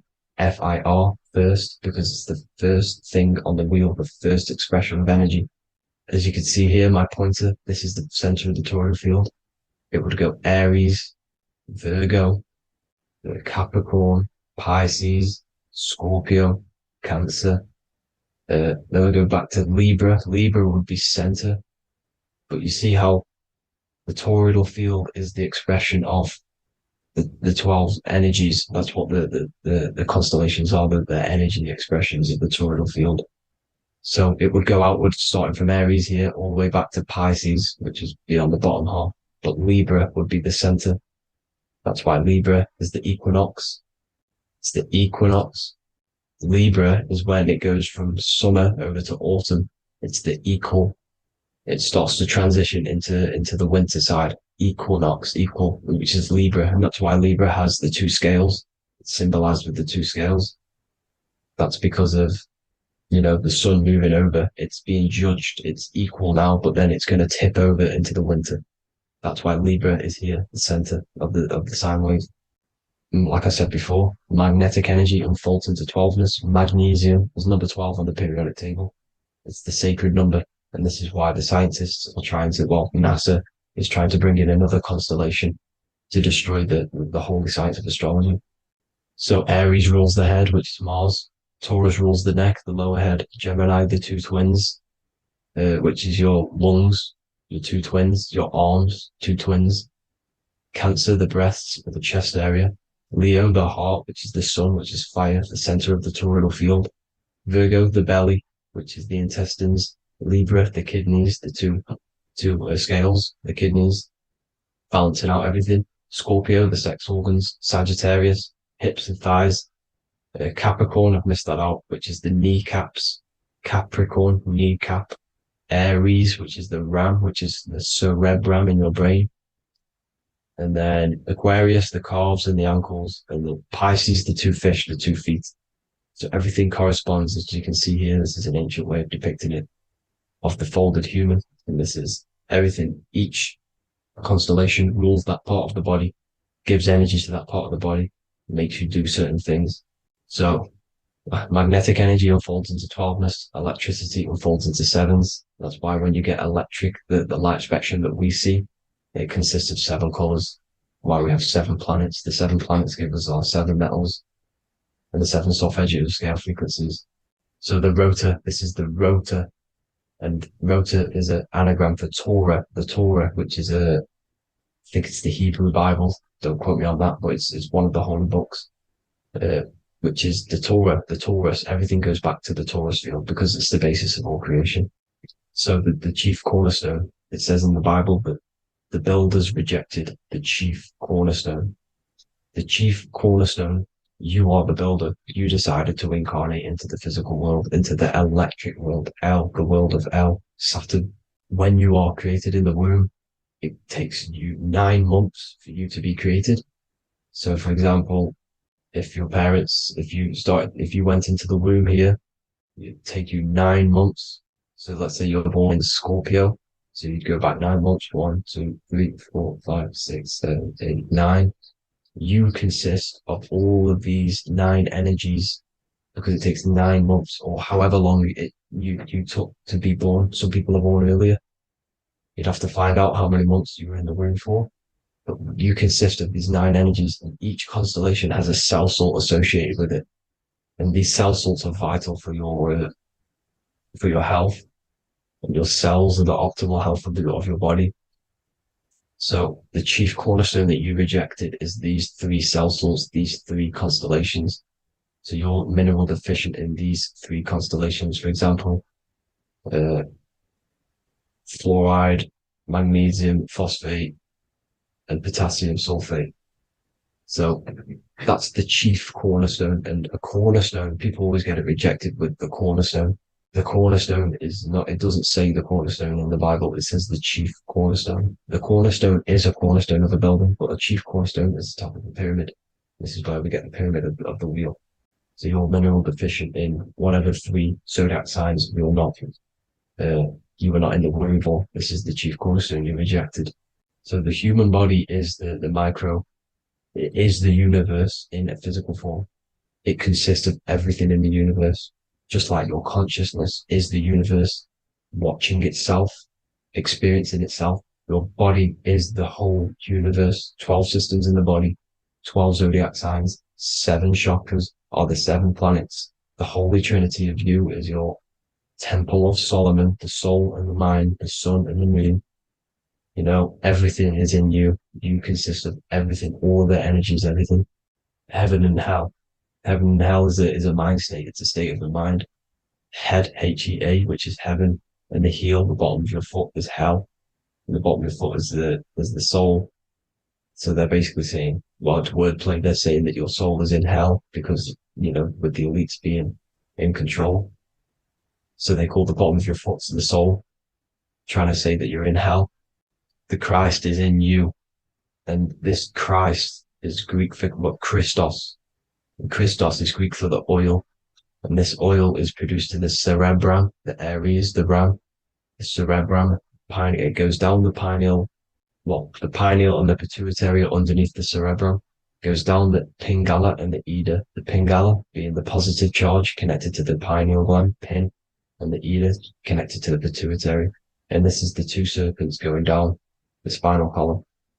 And this is why Jesus goes from Nazareth to Bethlehem, and then Joseph and Mary are waiting for Jesus in Nazareth. Joseph and Mary are the pineal and the pituitary gland waiting for Jesus to come back up the River Jordan, or spinal column. So this is the oil. This is the story of Santa as well. Santa comes from the North Pole. Why? Because the North Pole of the Earth is the center of the toroidal field, and the North Pole of you is your spinal column, which is the North Pole of the toroidal field. The North Pole, he comes from the North Pole. This is the North Pole. This is the South Pole of the toroidal field. Comes from the North Pole, which is your mind. And he goes down the chimney and then back up the chimney. This is the chimney. And he drops off the present, which is the Christos, the oil. And this is why Jesus is crucified at 33, because he crosses over the vagus nerve at the top of your spine. When this oil comes back up the 33 vertebrae, these are your vertebrae here. When it goes up to the 33 vertebrae, it gets crucified at 33 because it crosses the vagus nerve, and he's crucified on a cross at 33. This is the story behind Jesus and Santa. The Ark of the Covenant in the Bible is the two hemispheres which cover the vital parts of your mind, the brain side, which is the cerebrum, the pineal, the pituitary, etc. So the two hemispheres are the two angels, the Ark of the Covenant. This is the Ark of the Covenant covering the two vital parts of your brain.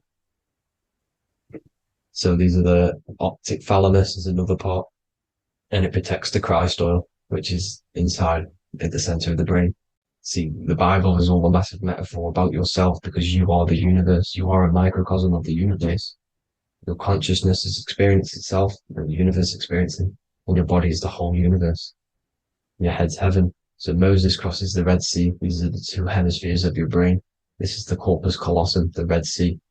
So he's pretty much saying that he's uniting the two hemispheres of your brain, because most people in this generation are stuck in the left brain, which is just logic, reasoning, science and maths, writing. You know, this is what school teaches you to do. It keeps you stuck in your left brain. And you want to cross over to you want to cross the Red Sea, which is the corpus callosum, to the right brain, which is awareness, art awareness, creativity, imagination, intuition, insight, you know, using the higher mind, creativity, imagination. If you don't have intuition, then you can't read energy, you can't pick up on bad things. This is what Moses is symbolizing by crossing the Red Sea. And it's also the upper room where Jesus met the 12 disciples. 12 disciples are the 12 cranial nerves in your brain. It doesn't just represent the 12 zodiac signs. The 12 disciples symbolizes many different things. It's like I said, energy the universe consists of 12ness. So you have 12 cranial nerves in your brain, and that's the 12 disciples as well. And they want you stuck in your left brain, which is the five senses, materialism. So they say in the Bible that Satan blinds the mind. Satan is Saturn. If you've watched my videos, Satan is Saturn. And you consist of the whole Trinity, which is the sun, moon, and earth, the soul, the moon, the soul being your sun, the solar, the moon being your mind, the earth, your physical body. And Satan blinds the mind. Why? Because we enter a soul system. This is a soul system, not a solar system. And Saturn is the Lord of the Rings, which is the outer ring. When your soul enters the soul system, your soul starts to materialize. It hits Saturn. Why? Because Saturn starts to materialize you. You take on the 7 virtues, which are the 7 planets, which are your 7 chakras. And to get out of this soul system, you must get out of your lower nature, your animal nature, which is lust, desire, greed. You know, the number of the beast 666, which is Saturn, Satan. So you enter the soul system, you take on the 7 energies, which you turn into physical matter. And this is your descension from heaven to, well, to say hell. And then you must raise back up from matter to spirit. They say Satan blinds the mind. Why? Because your mind gets materialized. Your soul and mind get materialized. And when you get materialized, it's an intense experience. You lose the divinity within you. You forget the divinity. So Satan, which is the first planet, the first energy you take on, the material body, he blinds the mind. He makes you forget everything, your divinity. Then you must remember, ascend up Jacob's ladder, the 33 vertebrae, to heaven. And this is a microcosm of the macro, because you will ascend back up to heaven if you do this, when you leave your physical body, when your body decays. So when it talks about in the Bible, completely destroy them, the Hittites, the Amorites, the Canaanites, all the ites, this is what God says to the Israelites. It says completely destroy them. It's basically symbolizing saying destroy your lower nature. The Canaanites, cannibals. We're under a Canaanite system now, which is cannibalism. And this is flesh eating, lust, greed, all the demonic stuff, all the lower vibrational stuff, you know, the lower nature, eating, sex and survival, the lower 3 chakras. You must get out of these lower 3 chakras and return back to spirit, which is heaven, which is spirit, love, being holy, being truthful, being passionate. Going back to Satan blinding the mind, all of the planets are made out of these 3 symbols. Satan blinds the mind, and that's why Satan's symbol, this is the symbol for Saturn, Satan, this symbol of Saturn is the cross, which is physical matter, the earth, over the moon is your mind. So the Saturn symbol saying matter over mind, he blinds the mind, Satan blinds the mind once you enter the soul system. And you must remember, in the Bible, it talks about the Genesis, which is Eve, the sin of Eve, which is biting of the tree of knowledge, with the serpent, which wraps around the tree. It says the serpent placed himself on the tree. Well, the serpent is the spinal column. It's the serpent telling you eat from the tree of knowledge of good and evil, which is your nervous system. And eating from the tree of knowledge of good and evil is doing bad things. For example, over-sexualized, overeating, eating the wrong food. That's eating from your nervous system. It's decaying you, and it's preventing you from achieving the God self, the God consciousness. This is the symbolism of, you know, the tree on the serpent, telling you to eat from the left brain, with the left brain being the sinister. Sinister is Latin for left. That's sin. Sin is left. And left is lefty Lucy, Lucifer, right, righteousness, right, God, godly. The tree of knowledge of good and evil, which is your nervous system, because it determines good or bad. You know, that's the only thing you experience in this world is your nervous system. And then the tree of life is the cardiovascular system, and the Garden of Eden is your body. So that's it for this video, people. I hope you've got a greater understanding of how you are the universe and everything is inside of you. Just keep in mind you are the universe experience in itself, and your body is a reflection of everything. The 12 constellations, the 7 planets, everything's inside of you. This world is an expression from the inside outwards. You can't affect the outside world to manipulate reality. Everything's inside of you. I hope you got a greater understanding of this. God bless.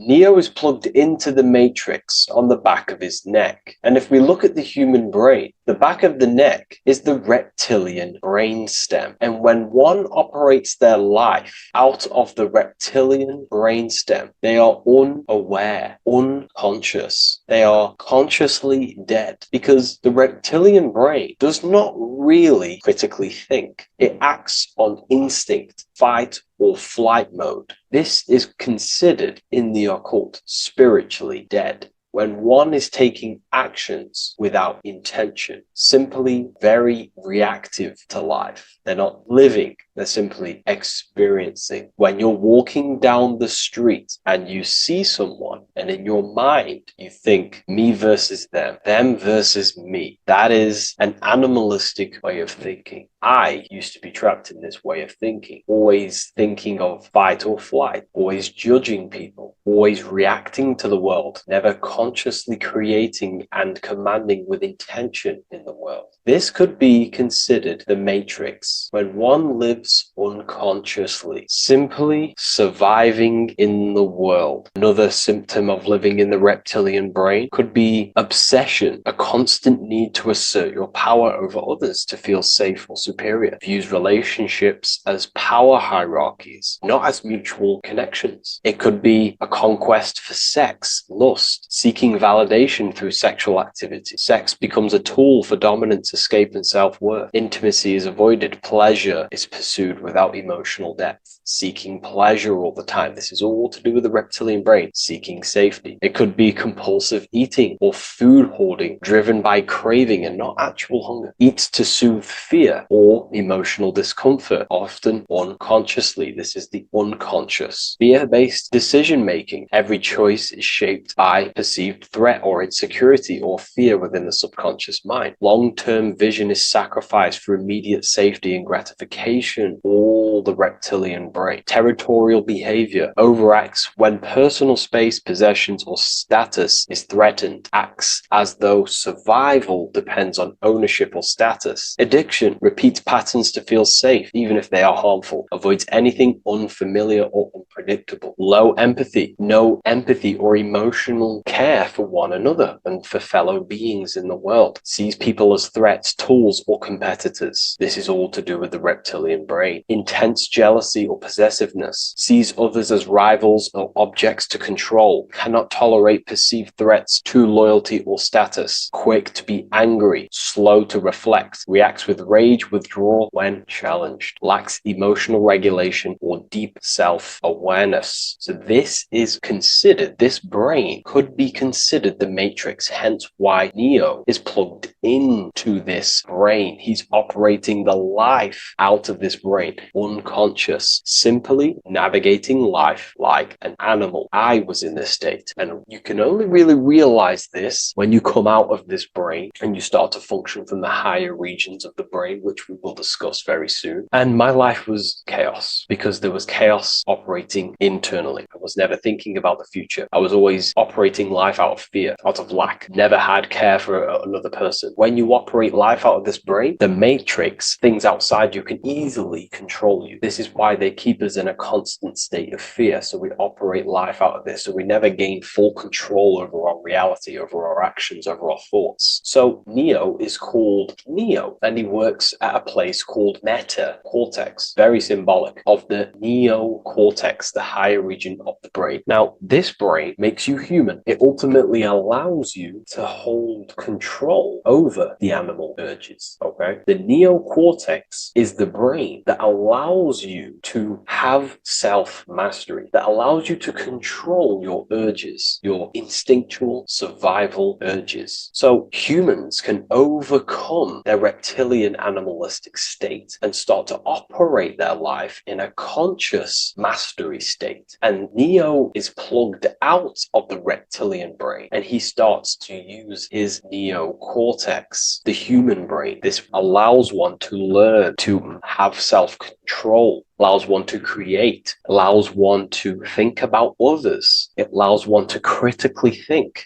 deeply. It allows one to be self-aware. Who am I? Where did I come from? And where am I going? This is ultimately the brain that has shaped the world. We look at humans. We built technology. We built all of these amazing things. They all come from the neocortex. This is the higher region of the brain that allows consciousness to function on a higher degree. It allows you to truly become a creator and have self-control instead of living in a reactive animal state. You see, animals are only aware of their five senses. They're only aware of surviving. If you notice, look at animals, they're always looking around. Even in their home, they're always looking around, sniffing around. That's because they operate in an animalistic brain. Humans have the neocortex. This is a higher region of the brain, which well, if you wish to master yourself, this is the brain that you will be using. This allows you to operate life on a higher degree. We see this reptilian brain symbolized everywhere. See it as reptiles. Reptiles are symbols of this brain. We see the Egyptian god Osiris with the green skin representing a reptile, a crocodile. Sometimes we see Osiris depicted in Egyptian artwork with crocodiles or reptiles, if you do a little bit of research on that. And also, if we look at the overall symbolism of Osiris and his story, we notice that he is the god of the dead or the underworld. This is not literal, but the dead or the god of the death,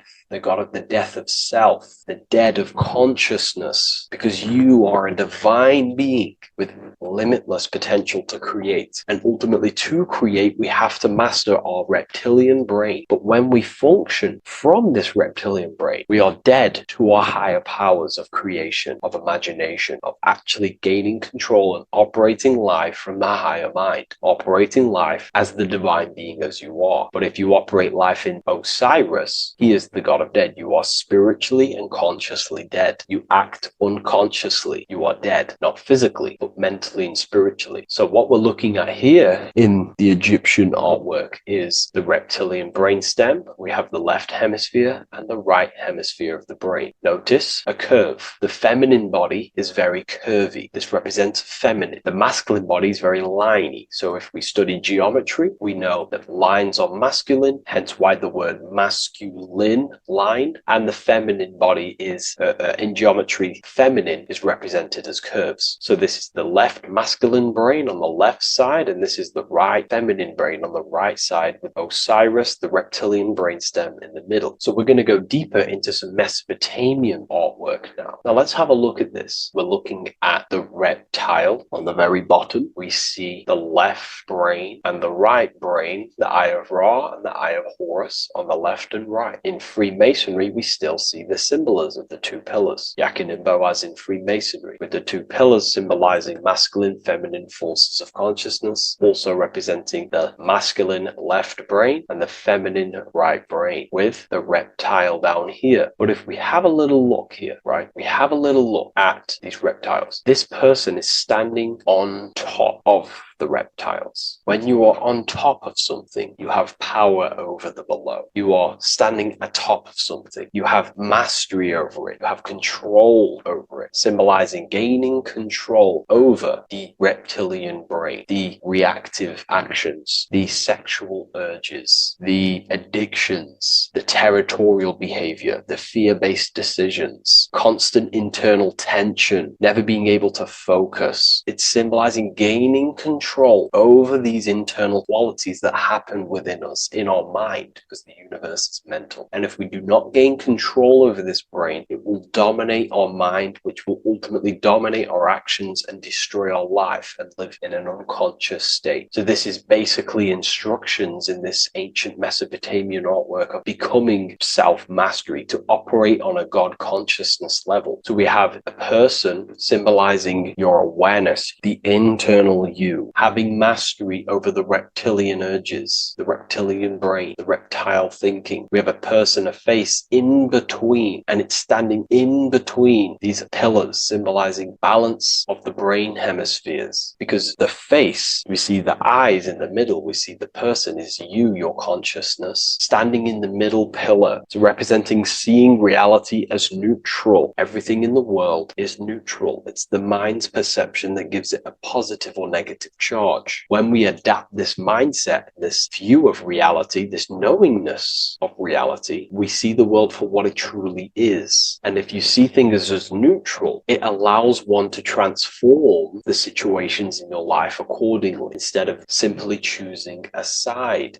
This is a major problem in society, and this was a problem within myself also. We like to choose sides, and choosing sides can keep your consciousness locked in a certain mindset, in a certain belief. And belief is what is ultimately destroying humanity. It's about knowingness, and knowingness is in the middle. We want to seek to know things. Knowing things allows you to go out there, directly experience it, and know it for yourself. For example, I know I'm not on a spinning global ball flying through space. Why? Because my senses tell me I'm not doing that. My senses tell me I'm not going 1,000 miles per hour and 360,000 miles per hour through space while spinning around the sun. I know that because I know myself. I know I'm not my body because I've had direct mystical experiences beyond the physical body. So we should seek to know things, and that's what we call gnosis, direct knowledge obtained through direct experience, knowingness. And that is a middle pillar quality. So in Freemasonry, we see the middle pillar. The matrix is designed to give you two wings all the time. Democrats, Republicans, feminism, and then there's another side. There's always two sides that they're giving you because they want you locked in either way, which is seek the middle pillar, seeing things as neutral, seeing things as the middle pillar, seeking direct experience, gnosis. And this aligns with the brain because the brain gives us these two perceptions also. The right brain sees the woods, the whole woods, but the left brain sees the individual trees and branches and leaves. If we're too left hemisphered, we're going to see everything as divided. If you're too left hemisphered, you're only going to see yourself. You're only going to think about me, myself, my ego, my consciousness, my life. And I'm only going to operate in the world, take actions only towards me without considering the collective, which is the right hemisphere quality. The right hemisphere allows you to see the bigger picture, how we're all connected. We're all one family of consciousness. We're all one being separated in different bodies, one consciousness operating in different bodies. So it's about aligning these perceptions of the brain and standing in the middle, and also conquering the reptilian brain. This allows us to operate in the world and see the world for what it truly is and operate from a place of balance. We also see some more symbolism in Egypt of the Ram Sphinx in Egypt. Ram Sphinx. Please leave a comment and please leave a like and a subscribe onto the YouTube if you like my content. Smash that like button and we'll get straight to this. So this is the Ram Sphinx in Egypt, also symbolizing the brain. This is my research. These are my conclusions. You can take this with a pinch of salt and go out and do your own research. This is what makes sense to me based off my information I've gained, my symbolism that I can read. So take what you can from it. I'm not here to obstruct anything. I'm not here to place anything in your mind. I'm simply here expressing my research. Never take anything off anyone as solid truth. I've never have said everything I say is solid truth. This is my research. If the research aligns with you, that's great. Maybe it doesn't with some people, that's fine. Simply take things with a pinch of salt, go out and collect as much research and information from many different sources and place together your own understanding of symbolism and your own perspective on reality. But like I say, seek to know and not believe.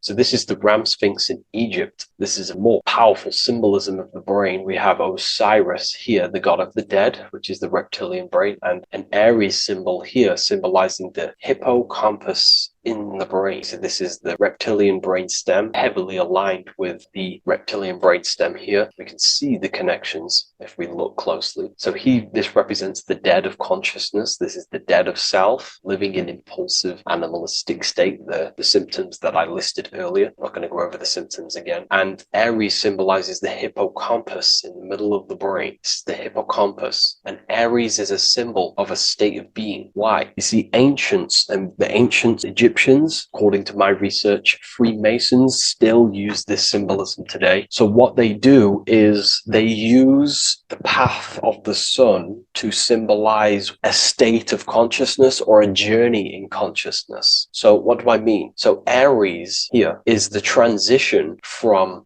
the winter arc. So this is the winter arc from Libra, Scorpio, Sagittarius, Capricorn, Aquarius, Pisces. This is when the sun is dead. This is when the electromagnetic electromagnetic waves of the sun are not very present. This is the winter. This is when there's more darkness in the world. However, from Aries, Taurus, Gemini, Cancer, Leo, Virgo, and well, to Libra, this is when the sun is giving more electromagnetic rays. Everything grows. Everything is reborn again. Everything's growing. There's more light. There's more warmth. You can grow crops. So this is very symbolic as a state of consciousness. Aries is used heavily to represent the rebirth of the sun, but internally as an esoteric interpretation of Aries, it symbolizes the resurrection of awakening of the self. It is the rebirth of the sun, of the soul, the rebirth of becoming aware out of the darkness into the light, living in the reptilian unconscious state, the unconscious, not being aware that I possess consciousness, not being aware of my thought, emotion, actions. And Aries is that symbol, is of the rebirth of the spirit, the rebirth of the self, becoming self-aware. So that's what we're looking at here with the Ram Sphinx. We're looking at Osiris, dead, the reptilian brain, operating life in an unconscious state, not really thinking, not self-aware of thought, emotion, actions, not aware of the soul, not aware of good and evil, not aware of the laws that are in the heart of love, not aware that there's always an intelligence in the heart telling us what's the right thing to do at all times, not aware of anything, just simply reacting to the world. But then we have a symbol of Aries above, which is the resurrection of self. So again, this is symbolizing by the Egyptians to me and my research going from darkness to light. This is the resurrection of consciousness when we start to deepen our self-awareness, which is ultimately what I'm doing to you in these videos. Hopefully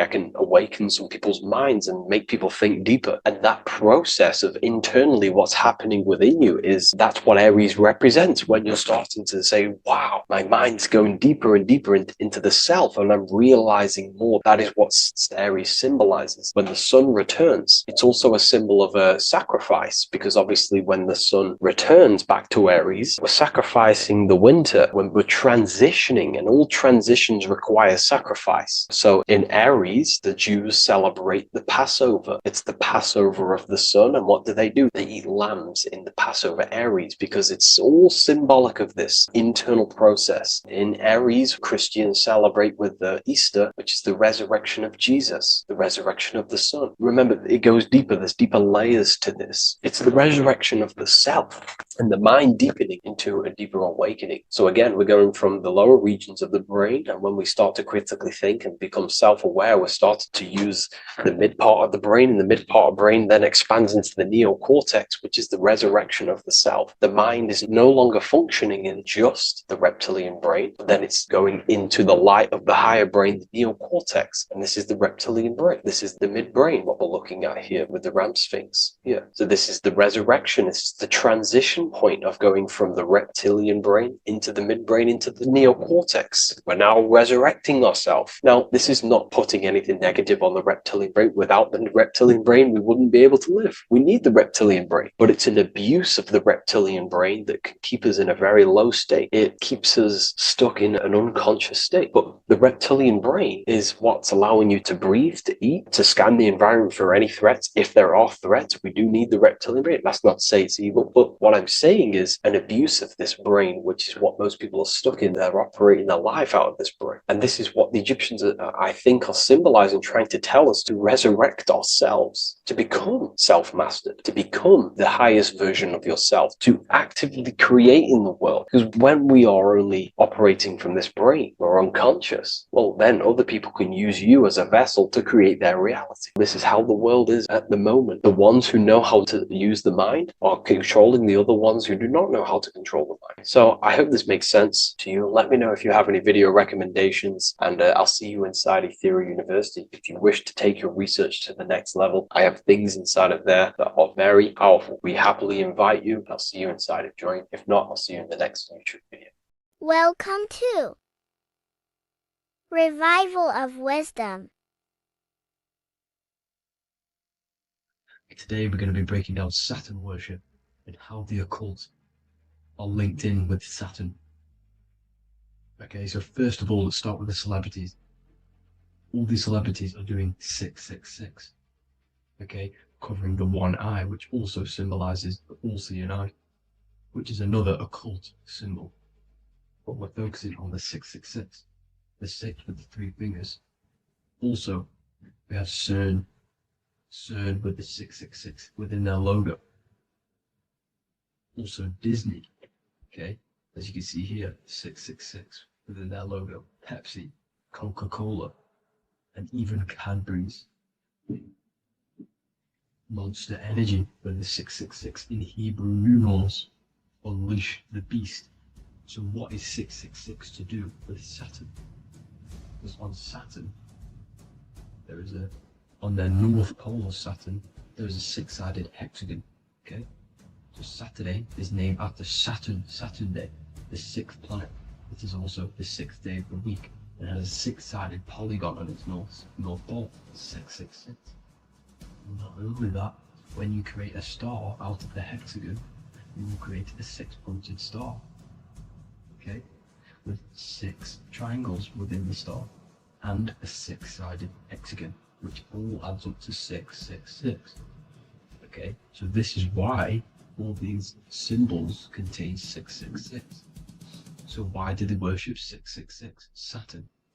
Because Saturn is the god of time and death, okay, and order and lessons. Okay, Saturn is a very cold and dry being. That is the sixth planet from the sun. Okay, Saturn represents the winter, which symbolizes death. Okay, because all nature dies within winter because the sun's not there. So it represents darkness and death. It rules the zodiac sign of Capricorn. Okay, so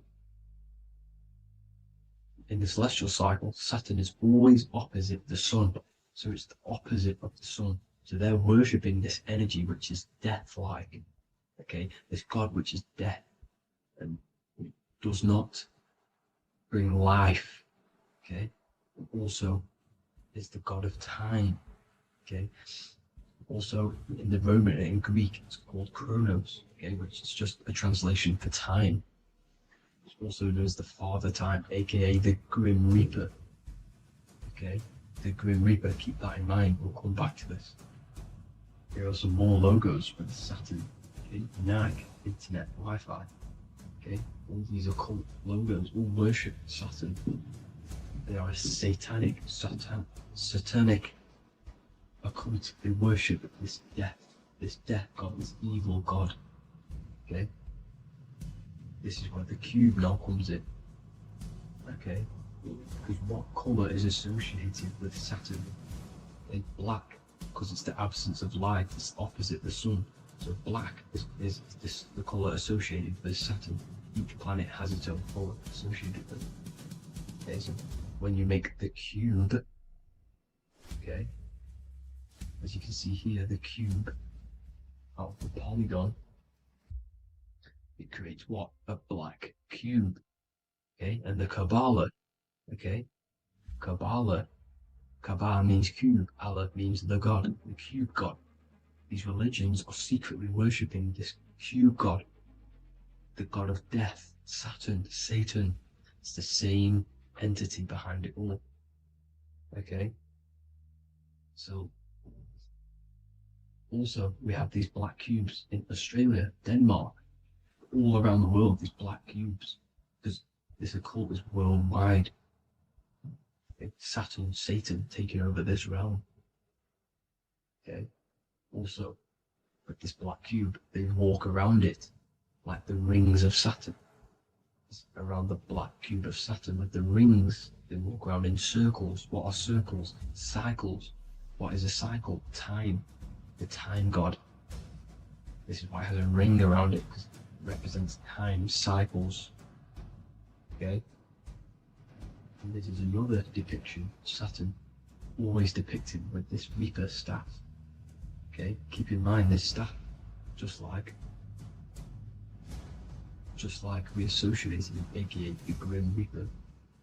The Grim Reaper also wears a black robe, representing Saturn with the same staff. Can you see it? This is where it comes in. Okay, it's the same thing. Look, the same staff with the black robe. Black representing Saturn, the god of death. Okay, the Grim Reaper, Satan. Okay. Also, when you graduate from university, what do? You wear a cube on your head, a black cube with a black robe. This is Saturn worship. See, this is how Satan has tricked the world into worshipping him, not God, the sun, which represents God. So what is a corona? Because a corona is a crown, a circle, okay? A set of concentric circles of light seen around a luminous body. So Saturn. So this is why they used to worship Saturn by wearing crowns in ancient days. And we still do to this day. The king or queen has a crown, a corona. Also, corona, the drink. Corona adds up to 666, just like Saturn is 666. But like you see in the corona, you see the staff. You see this staff, just like the staff of Saturn, the Saturn god, like the Grim Reaper, with the black robe and the staff, just like the Saturn god. What is the Grim Reaper? It's a killer. It represents death, just like Saturn, the god of death and time. So all these occults and secret societies all worship the 666 god, which is Saturn, Satan. All of our energy is being put into Saturn. Okay, and Saturn, Satan, is harnessing all of this energy. So gradually, this is what the mark of the beast is. Like it says in the Bible, the mark of the beast, or the name of the beast. Here is wisdom. Let it know that you have to understand and count the number of the beast, for it is 6. It is the number 6 of a man, and is 600, 6, 666. So this is what the mark of the beast is. They are going to eventually put green chips, just like Neuralink, which is what Elon Musk is pushing. Okay, so this chip is the mark of the beast, and it's going to be implanted to our hands or brains. Okay, and they will manipulate our consciousness, and it will manipulate our DNA, and it will directly connect us to AI, and AI is linked in with Satan, as the demons and the people who rule this world are in love with AI. They want to connect humans to AI, and this will control our consciousness completely and give all of our energy back to Satan, this deity that they all worship. Just like when you get married, you wear a wedding ring, the rings of Saturn, over the finger, which represents the sun. So you're basically seeing Saturn over the sun. The sun is the son of God. It represents the sun, represents God. So you are putting Saturn over the sun. So thank you guys all for tuning in. I'm going to leave you guys here. Please leave a like, comment some topics that you want me to talk about, and please subscribe for more amazing content. God bless.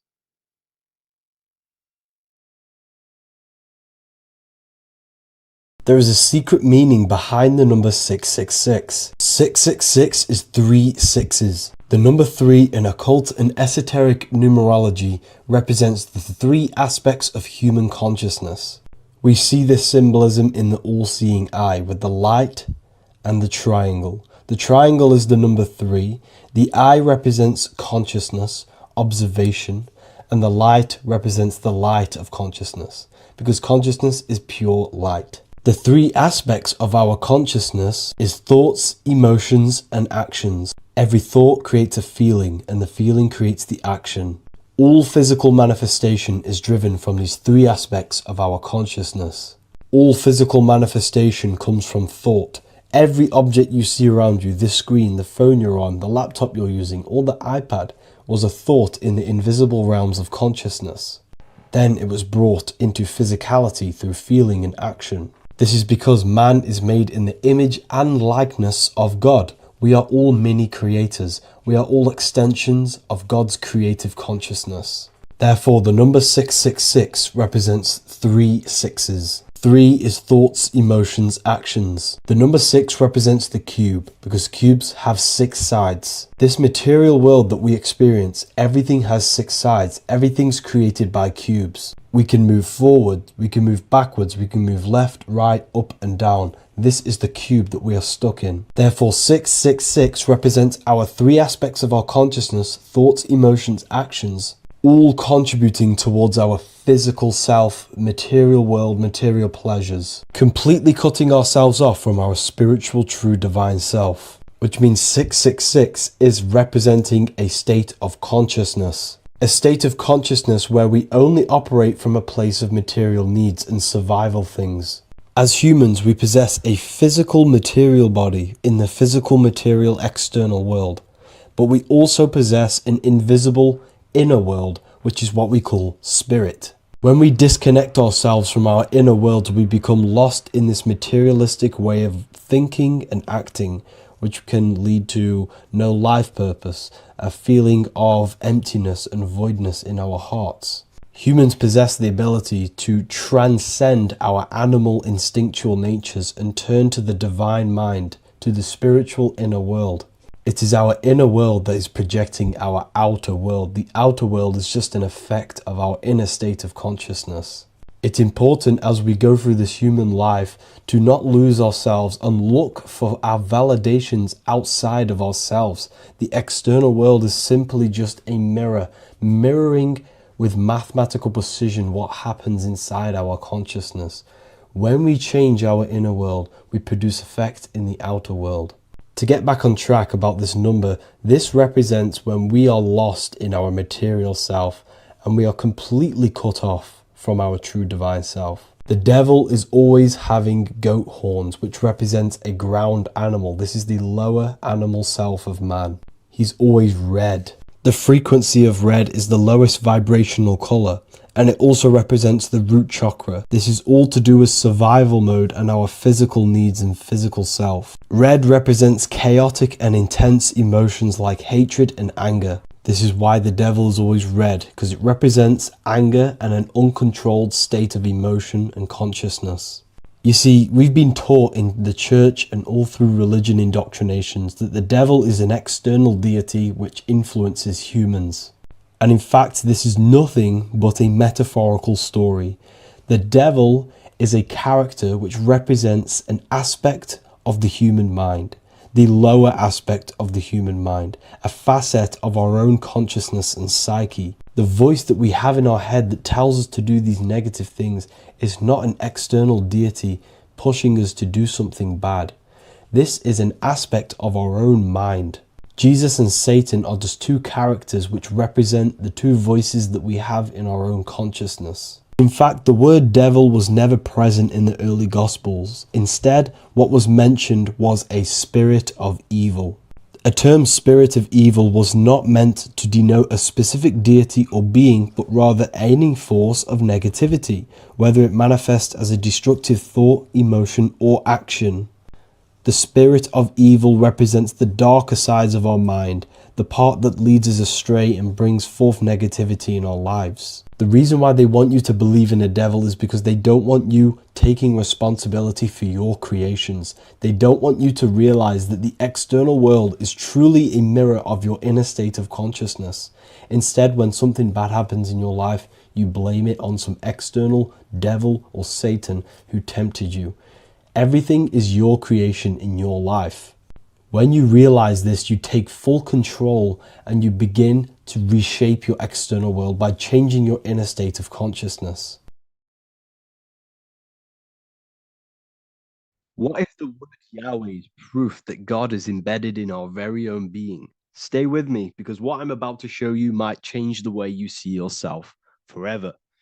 Today's topic is decoding the mystery name of Yahweh, the sacred name of God from the Hebrews. By the end of this video, you'll uncover the true meaning of the word Yahweh and how your connection to it unlocks your own personal power. When we look at the word Yahweh in Hebrew, we flip it on its side. We're actually looking at the human body. These are the legs, this is the torso, here are the arms, and here's the head. So if we actually switch this on its side, we see the human body. The Hebrew name Yahweh often translates to I am. The I am. Now, what is the I am? The I am, when you say I, you're referring to your highest self.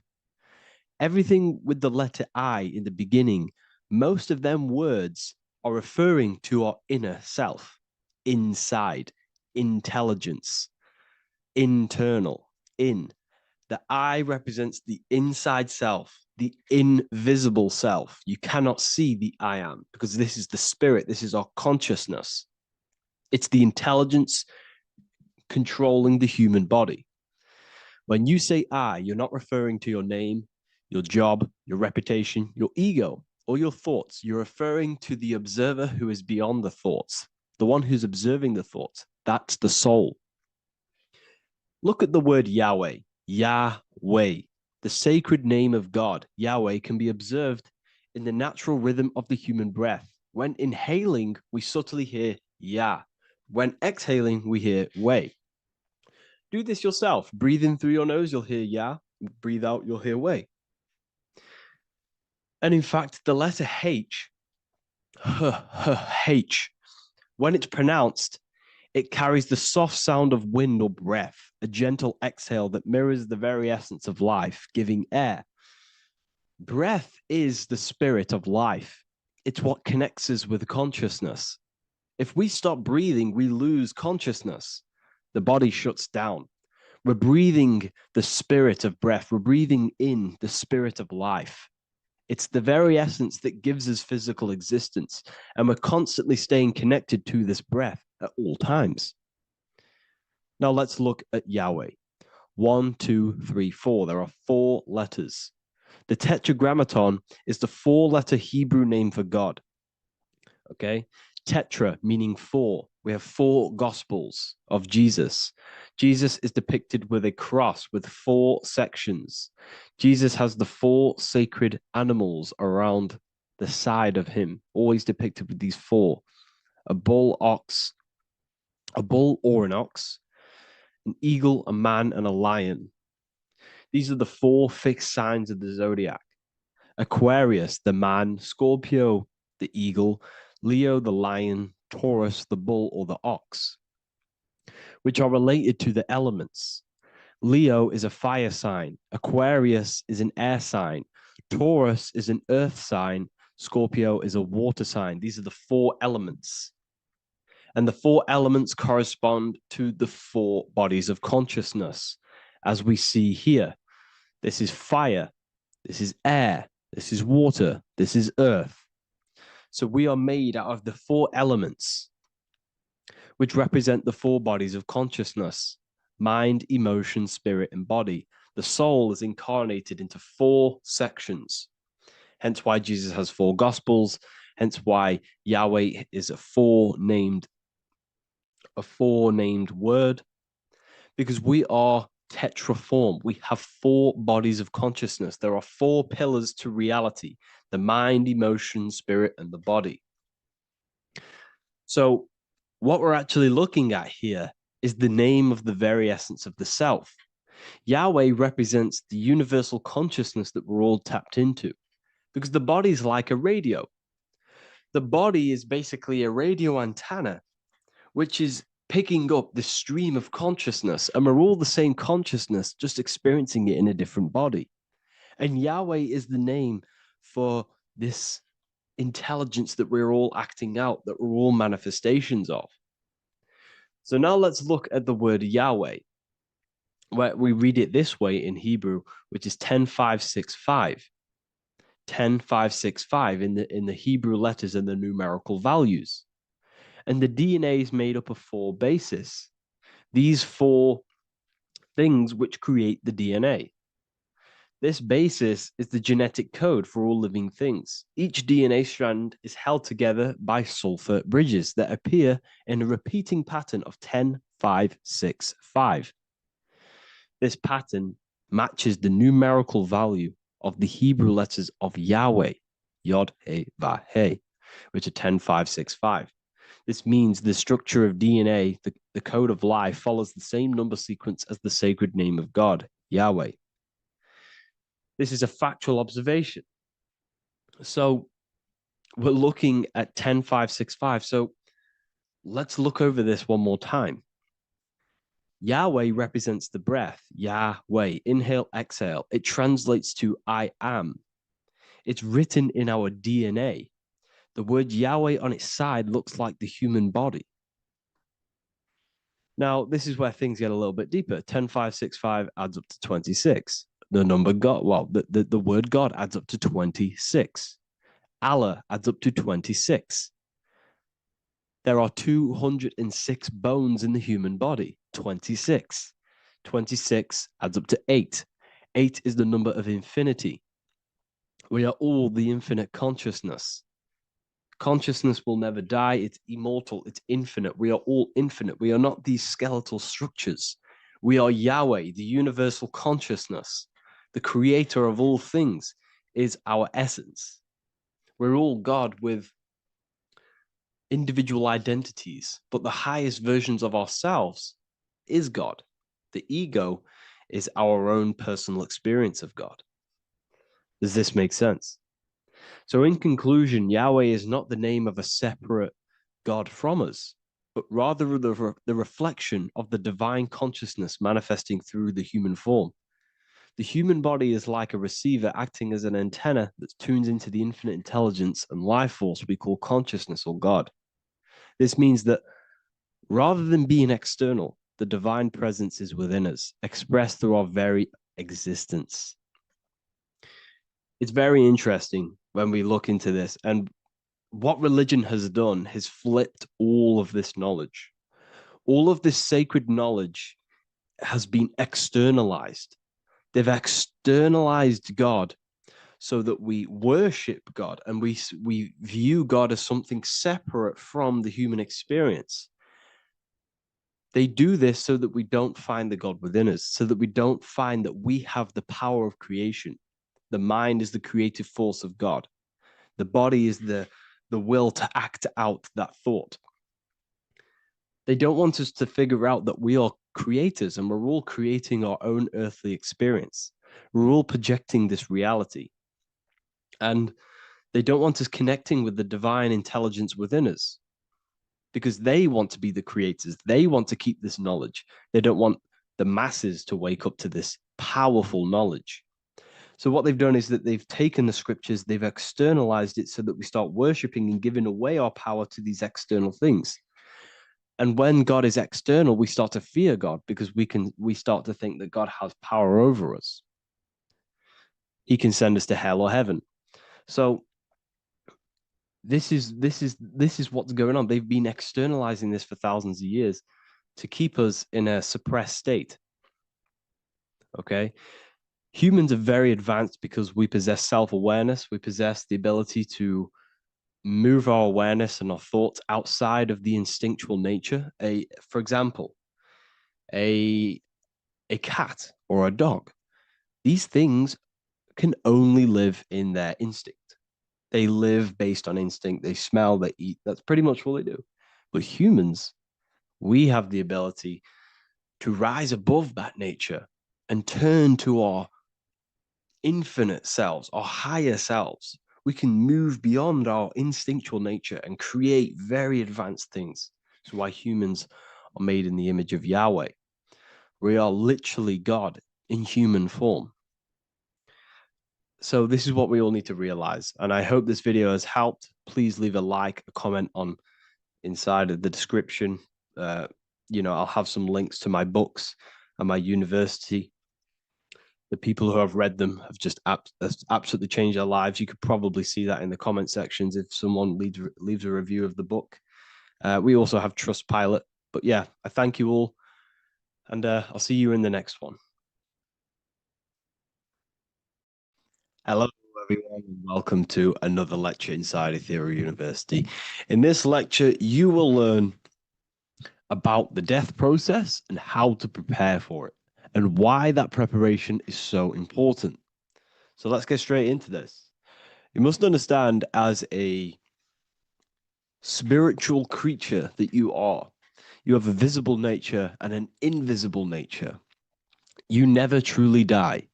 You are an eternal soul experiencing a temporary physical world. The inner world of thought and emotion is eternal, while the outer world of matter is mortal. Everything that is seen is mortal. Everything that is unseen by the eyes is immortal. When you die, your external physical world will be stripped away, leaving only your pure consciousness in its raw form, drifting within the astral plane.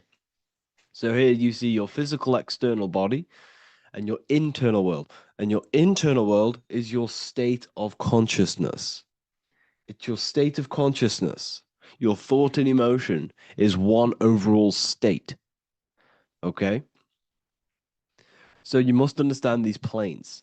You have the physical body, the etheric double, an astral body, a mental body, and the Buddhic body. When you die, you leave the physical plane. Then you will more than likely leave the etheric plane, because the ether acts as like a portal. Everything comes out of the ether and returns back to the ether. I can break that down in another video in electromagnetism. But electromagnetism is ether, energy coming in and out of the ether. You will, every single day you die, every single day. There's a cycle of life and death occurring all the time. Every single day, you go to sleep, you go back, your consciousness slips back through the ether. And then when you wake up, your consciousness comes back through the ether into the physical plane.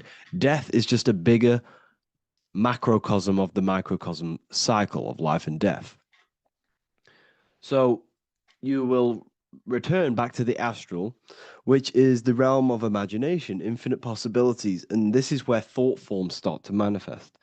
Okay, so depending on how advanced you actually are mentally and emotionally, will depend how long you stay in the astral.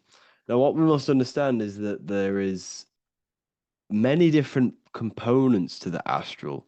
We have the higher astral, the middle astral, and the lower astral. These are all vibrational states. So if your mind and soul is operating in lust, lust, desire, hate, food, physical addiction, smoking addictions, then these are quite heavy. These are quite heavy attachments to your consciousness, and they're quite low level desire, which means they have a low vibration. You will manifest in the lower astral when you're stripped from your physical body. The lower astral is not inherently evil. However, there's just low vibrating things going on there. Low vibration does not mean evil. Okay? So, just like bad doesn't mean evil. Okay? In the lower astral, you are going to see lower astral beings. You're going to see spirits, souls with low level desire. Okay? People who are attached to the physical plane, people that lust, people that do these things. Technically, this is hell, but you can escape it by escaping yourself. Now we're going to break all this down. I'll break all this down properly once you understand the full context. So depending on your level of desire, you will manifest in a corresponding layer of the astral plane. If your mind is still attached to the low physical desires, you will find yourself in the lower astral realms. But if you have few desires and have detached from the worldly attachments while you are encased in a body, then you will rise into a higher or middle astral plane, mainly the middle. Okay. The higher astral plane is very formless. So as I broke down here, this is, well, the physical plane is the lowest dimension. This is the most form, the most matter. It's quite heavy. The higher you go, the lighter it becomes, the more fluid, the more formless it becomes. So you see here it says denser down and lucidic up. So this is more lucidic in these higher realms. This is more dense in the lower realms. So this is why the ancient Egyptians were always talking about, I'll show you this. This is showing you death. So first of all, we have Anubis, which represents death. Here you have the heart, which represents the soul. And here you have a feather. And this is a scale. You see how this is a balanced scale? So what this is symbolizing, this represents death. This represents your heart, and this is a feather. So when you die, your heart must be as light as a feather, which means your emotions, your soul, should have no attachments to the world. It should be light. It should be detached. This is why the word light and light are the same. Light is in heavy and light is in very bright. Because when you're less attached to the things, your soul shines. You're authentic. You're light. You're very bright soul. And you have no attachments. Your light is in not heavy. So you must detach from the worldly desires. We have to detach from the smoking, the food. This is why we should fast. Smoking, this is why we should detox. We should also meditate. We should also be able to sit with ourselves for long periods of times. Okay? I'm going to break all this down properly. But that's why the Egyptians show you the symbolism here. Okay? So you're stripped of your material body. So that state of consciousness you're in right now, your inside world, if you shut your eyes, that state you're in, that is what you're going to experience when you die. Okay? And you're going to be manifested into the astral. In the physical plane, you can mask or hide almost anything. But in the spiritual realm, you cannot. The astral body, your thoughts and emotions directly shape your spiritual body, your astral body, revealing your true inner state. So your desires that you can hide in the physical plane, your emotions, your thoughts, you can't hide any of that in the spiritual plane, in the astral plane. That will directly shape who you are, your color of your astral body, and your astral body as a whole. So here we have Kim Kardashian. If you could see this lady's astral body, you would run so far that you would be horrified for the rest of your life. If you could see their spirit, their astral form, it would be horrific, because their mind is so attached to, physical things, so attached to desire, money, fame, worship, power. These people do not want to die. These billionaires and millionaires will never want to die. They will do whatever they can to stay alive, because they understand what when they die, they have to face themselves. They have to face their inner world. And their astral body, their true authentic self on the inside, is horrible and horrific and so low vibration. So this is where it comes in. You must be as light as a feather. This is what the Egyptians are showing you in their artwork. Your soul must be as light as a feather. In order for the soul to ascend to a higher plane and not look at that physical plane and say, I want to go back, or I want to desire things down there, you must detach now and prepare for death. Hell is not a place. It's your own personal suffering born from within.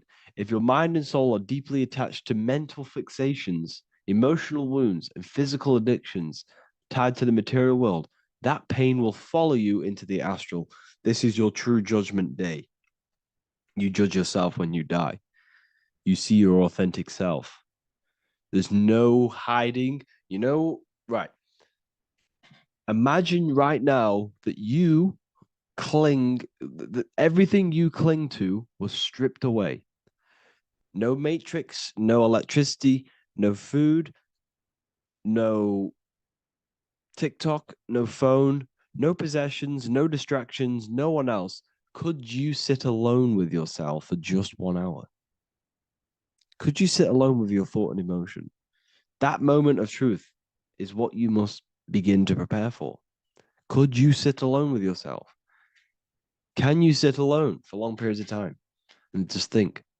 And if you cannot, then you're running from your internal world. You're running from your thoughts. You're distracting yourself from your thoughts. This is what we must address. Now, don't feel bad if this is you. We've all have problems. We all have internal problems.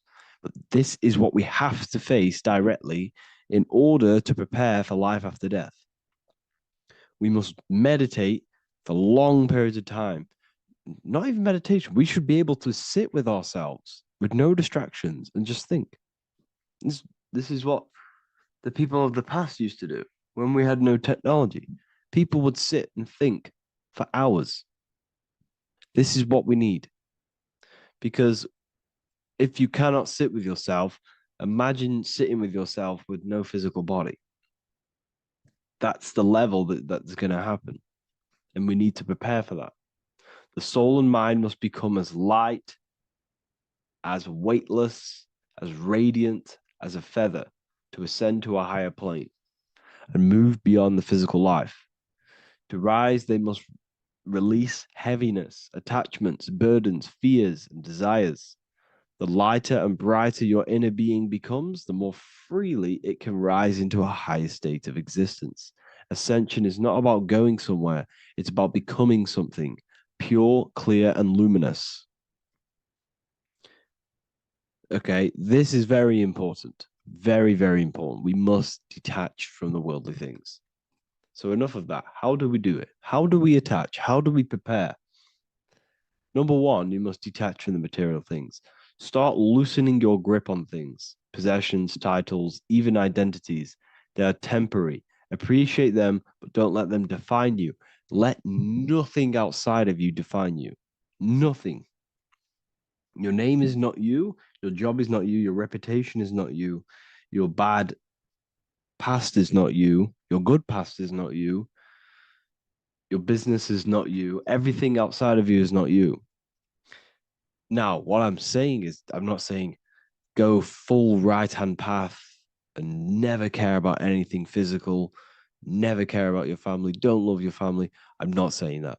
What I am saying, love these things, love these outside things, but do not become attached and do not let them define you.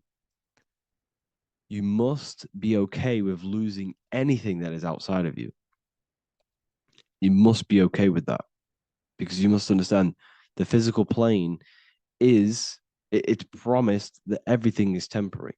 Everything is temporary in this plane. So don't ever think it's going to be there forever, because it's not.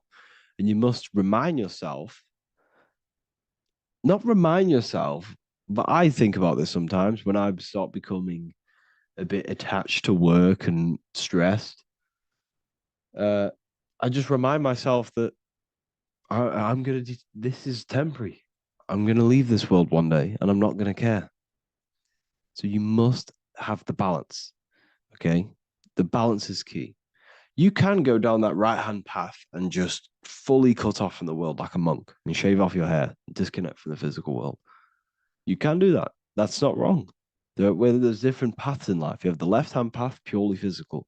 You have the middle path, which is balance between the physical and spiritual. Then you have the right-hand path, which is monk mode, where you fully disconnect from the world. They shave their hair off to disconnect from the physicality. They meditate for long periods of time. This is what they're doing. They're preparing for death. Monks prepare for death. They understand this. They understand that you don't die. Your inner world is the true world. The inner world is the only world that exists. Everything outside of you is an extension of you. Number two, cleanse the mind. Watch your thoughts. Are they rooted in fear, anger, regret, or craving? Meditation, mindfulness, and inner reflection help purify the mind. The cleaner your thoughts, the lighter your spirit. So your astral body is formed by your thoughts. It's formed by your emotions. If you sit around thinking about eating all day, you're going to have a very heavy astral body. It's going to manifest in the lower planes. But if your mind is thinking about good things with good intentions, love, knowledge, expansion, you're going to manifest either in the middle or the higher. And there are ways to even ascend out of your astral body. Yes, you can ascend out of your astral body and out of the mental body, but that's all very advanced, and I'm not going to teach that yet. I'll make another video on that, but you can ascend from them bodies. The astral plane is not the end. You can keep ascending as a soul until you're left with just the pure essence of the soul. But we're going to, anyways, cleanse the mind, reprogram the limiting belief systems, let go of mental attachments. And the way you do this is by getting a piece of paper and writing down every single attachment that you have. And you're going to realize, dude, there's more than you think. Okay. We have to detach from these. We have to. 4, practice presence. Can you sit in silence with yourself? The more at ease you are with your own inner being, the less you'll feel death. The afterlife is just an extension of your inner world. It's so important. This is so, so important. Can you sit with yourself? If you cannot sit with yourself, you have some inner work to do. You have some thoughts to address, some beliefs to address, and some feelings to address. Okay, so practice sitting in the present, meditation, or just literally sit there and try and be okay with yourself. And if you can't be okay with yourself, then there's something you need to address, whether it's a belief system, whether it's an emotional trauma, or something. This is what we must reshape, refine, and let go of. Live truthfully, speak and act from your soul, not from fear or ego.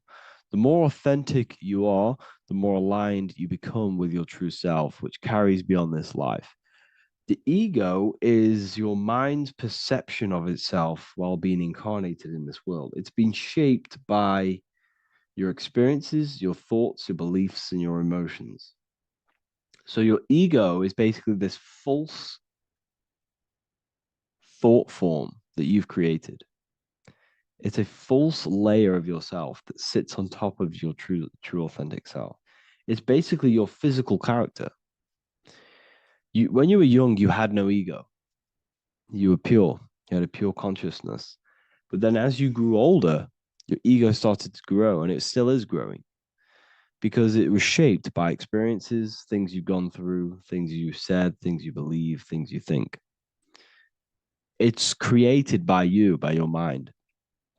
And the ego is close to the word echo. The ego is the echo. It's an echo. It's a layer. It's a false identity. It's a false layer that sits on top of your soul. And if you don't get rid of that ego, if you don't know how, well, not get rid of it, but balance it.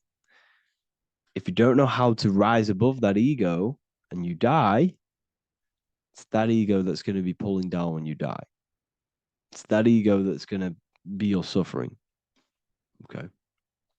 7, connect with the divine, whether through prayer, meditation, tune into something greater than yourself. The connection is the soul's compass beyond this world. If you can meditate and rise above them clouds of thought, that's the soul, that's the observer. We must connect with that. Okay, this will definitely help with just allowing yourself to connect with your true self. Meditation's great because you can just fully detach from the world. And the more you meditate, the more you can prepare for death. A powerful way to cultivate detachment is through daily detachment meditation, done either at night or in the morning or the first breath upon waking. Or do this as many times as possible per day.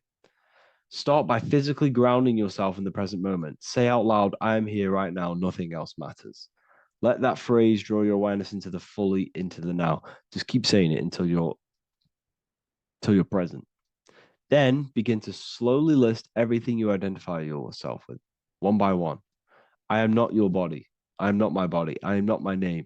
I am not my possessions. I am not my house. I'm not my children. I'm not my everything. I am not my thoughts.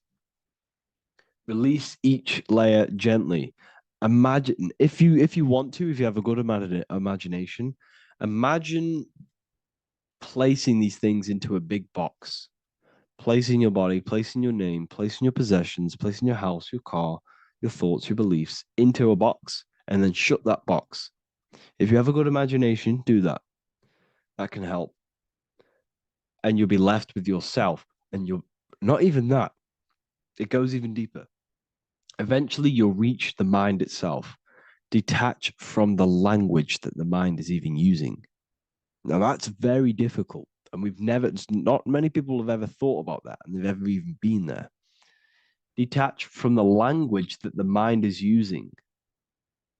Think about that for a second. Your mind is not what you actually think. It goes very deeper. Your mind is not that little voice. It's that voice that the language is using. So even the language is a spell on your mind. Okay, it's an attachment. Eventually, you'll reach the mind itself, detached from the language it uses, the voice in your head, the need to define. What remains is something beyond thought and beyond words. I can't even describe what's left, because words, once the language is gone, it's purely metaphysical. All I can say it is pure awareness, and it's symbolized. This is why symbols are so amazing, because they can symbolize things that are beyond words. A flame, it's just a flame. And you won't be able to understand that until you've been there. It's just a flame. It's pure cause. Words can't describe it. You'd have to experience it. Connect with this essence daily. This is truly who you are. So this is a great way to detach. We can do these detachments every single day during meditation. This will definitely help over long periods of time. Of course, you're not going to be ready tomorrow for death, but just try and prepare for these things. This is the whole reason people used to meditate. It's the whole reason why people do these spiritual practices, because they understood that this plane is temporary and your soul moves on from this plane. And you'll never truly believe in the soul until you experience it. So I can show you these things, but you must go out and experience it. The soul is real, but you won't understand unless you cast off everything else. Okay. So I hope this video helps. It's a very deep video. I'm going to be making more of these stuff, of more self-mastery. And of course, we've made the self-mastery section now. So I'm going to start filling up this place with lectures. And I think it's a great time to start this, because a lot of people have been asking on how to master yourself, prepare to death. So hope this video helps. See you in the next one. What if I told you that the seasons don't just change the external world, they also change your internal world? They have a psychological and a spiritual effect on your consciousness. If you're new to esotericism, you may not really understand this. But if you have some deep understanding of as above, so below, you already know this. But today we're going to be explaining it in great detail. So tune in, take a pen and paper, maybe make some notes. So we have 4 seasons. The sun is the main source of life on the earth, and it changes the circumstances on the earth in 4 different ways. Of course, we have spring, summer, winter, and autumn. These are the 4 states of the earth due to the sun's cycle. Not only do they take place on the earth, they also take place on you, your body, your mind, your spirit, your consciousness. They change things internally and externally. The first thing we need to understand is that we have a dual nature. We have a mind, and in that mind, we have an internal self. That's what we call the spiritual self. It is the individual that exists within their own mind, within their own consciousness. It is the self that imagines, thinks, feels. That's the spiritual self. And internally, that self is the true self. When it's detached from the false identifications, of course, such as the ego. But the true self dwells within the mind, and that's the immortal self. That's the self that will never die, never perish, that will always be there, and it always has been there. The internal self. But on the other side of the mind, the outside of the mind, we have this, what we call our physical human body. This is our external physical body. So outside of us is a physical reality, but inside of us is a spiritual non-physical reality. reality. Inside of us cannot be measured. Outside of us can be measured. So we have an internal world and an external world. I think this is the reason why the word individual has the word dual at the end. Dual meaning opposing or two. We have a dual nature. Inner world, in the mind, and a self out the mind. And the mind acts as some sort of doorway. It is a doorway into ourself. So in esotericism, this is what it's all about. It's about we work with the internal world. We try and figure out who we are from the inside out, not who we are outside of us. Because we realize that the external world is nothing but a crystallization of what's happening inside of us. Our lives are a result of every single thought that we thought in the past. So let's not get off track here. Let's carry on. As I was discussing the seasons, we have an internal world in the mind and a self outside the mind. And this is reflected even in the cycles of the heavens. This is how you know the universe is intelligently designed, and the law of correspondence corresponds with everything. The law of correspondence is as above, so below. It's not a Hermetic principle. It's not a Freemasonic principle. The law of correspondence, as above, so below, is just the law of life of the universe. It is in everything. So the daytime, the sun, this is external impressions or expressions, should I say. We express ourselves outside the mind, in the outside world, in the material body, taking actions outside of us during this daytime. The sun represents outward expression, the daytime. This is when we wake up, we're conscious, we do things outside of our mind. But then the nighttime comes around and it becomes dark and the moon rules over the nighttime. And we return back to our internal world. We return back to the darkness. We return back to the internal self, the self in the mind. Really is fascinating. And this is as above, so below. This follows the correspondence. This follows the law. Although that the outside world has a cycle of day and night, so does our own mind have this cycle. As above, so below. As within, so without.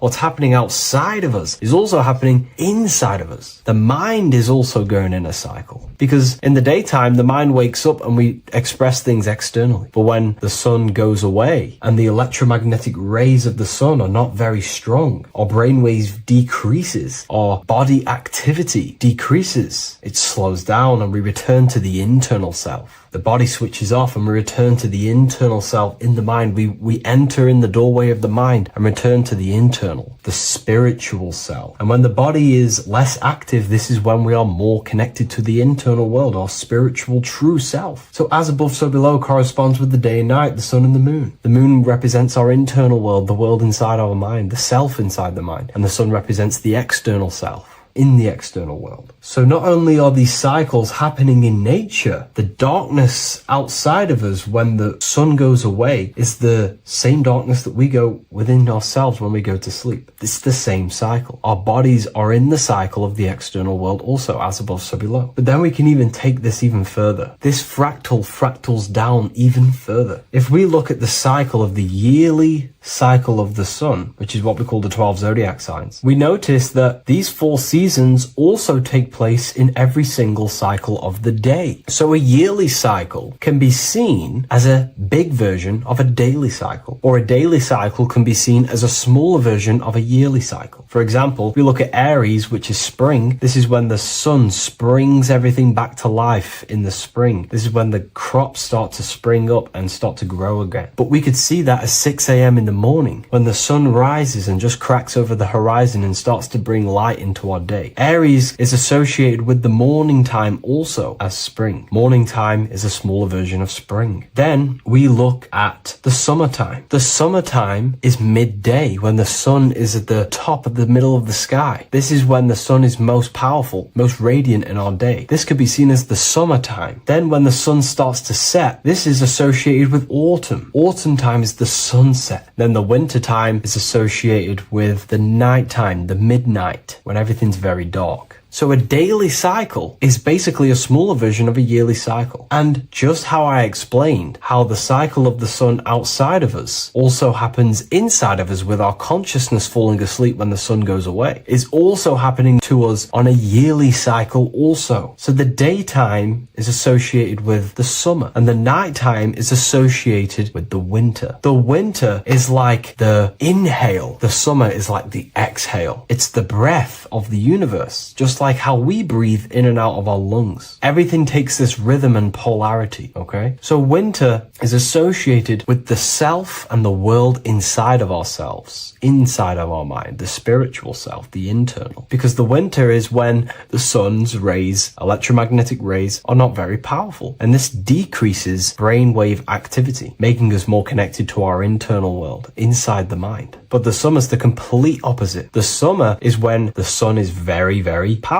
And the sun's powerful electromagnetic rays increase brain activity, making us more actionable in the physical world outside of our mind, in the external world. So summer is the daytime and winter is a big version of the nighttime. Vice versa. Just like how in the winter, we're more in the house. We're inside buildings because it's very cold outside. Animals hibernate. They go inside. They go into little places. They collect all their food and prepare for the winter. They go inside. They go in darkness to hibernate. So does our consciousness, our spirit, the self inside of our mind. We can use these cycles to our advantage, to evolve spiritually, to connect and be more balanced. You know, I've mentioned a lot of this inside the university to my members, to the family inside of there. We discussed this. We had a great discussion about this. And, you know, the live calls we have are priceless. The conversations you can have with someone when they're awake, you never forget them. You always have deep, meaningful conversations. And we discussed this deeply, and we were going into some interesting things about how we can use these types of changes in the seasons for our spiritual growth. We even discussed about spring and autumn and how they're associated with the different spiritual bodies that we have. But anyways, let's not get off track. Lucid dreaming, dreaming itself, and astral projections, I find are more easily accessible during the winter and the night times. Like I said, because the brain activity is decreased due to the sun being not powerful, we are more reconnected with the self inside the mind, the spiritual self, the immortal self. Wintertime is a great time to work on yourself, to start to gaining discipline, to meditating, to really working on the subconscious. Because spiritual work is harder than any physical labor. You really got to dig deep within yourself and be honest and true with yourselves. I think this is the reason why, you know, a lot of people convert to spirituality from religion. They come into spirituality and then they go back to religion because they realize spirituality is it's difficult. You have to be honest with yourself. You have to really face the traumas, the negative aspects of yourself, the dark side of yourself, and bring it to light and transform it. And that sort of work is a lot more difficult to do than any physical labor. So the winter time is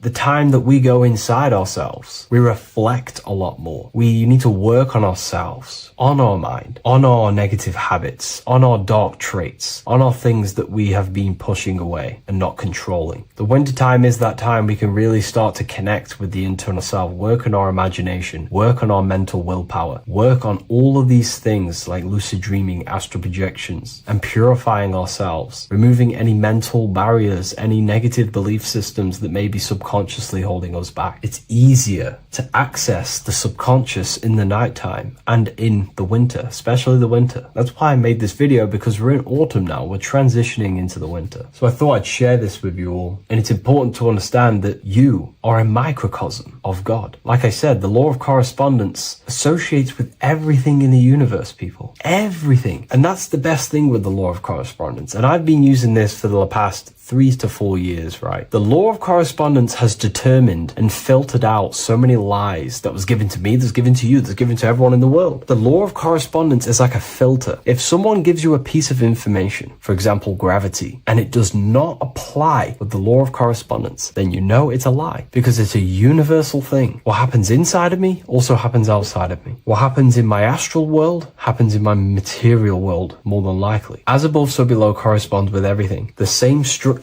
in my veins, in my nervous system, is the same structure in the trees, in galaxies, in everything. As above, so below, the universe is a fractal universe. Therefore, the point that I was getting at is that you are a microcosm of God. The same mind that God manifested things through thinking. He thought the stars, the earth, nature, the human body, designed everything with the God mind. He thought everything into existence. And that mind then powers that God used to to manifest everything into physical existence through the power of thought is the same mind that you possess, but on a smaller scale. God manifested the macrocosm through thought, as the universe is a mental universe. Everything you see around you was thought, then manifested into physical reality. God manifested the macrocosm, the world, through thought, and that same force of thought you use to create the microcosm, to create your own world. You think your life into reality, your world into reality. Your body is a microcosm, a miniature universe. Every thought you think commands 50 trillion cells in your body, and your cells religiously execute on every command that you give it. You're in charge of 50 trillion cells. You're literally commanding a whole civilization inside your body.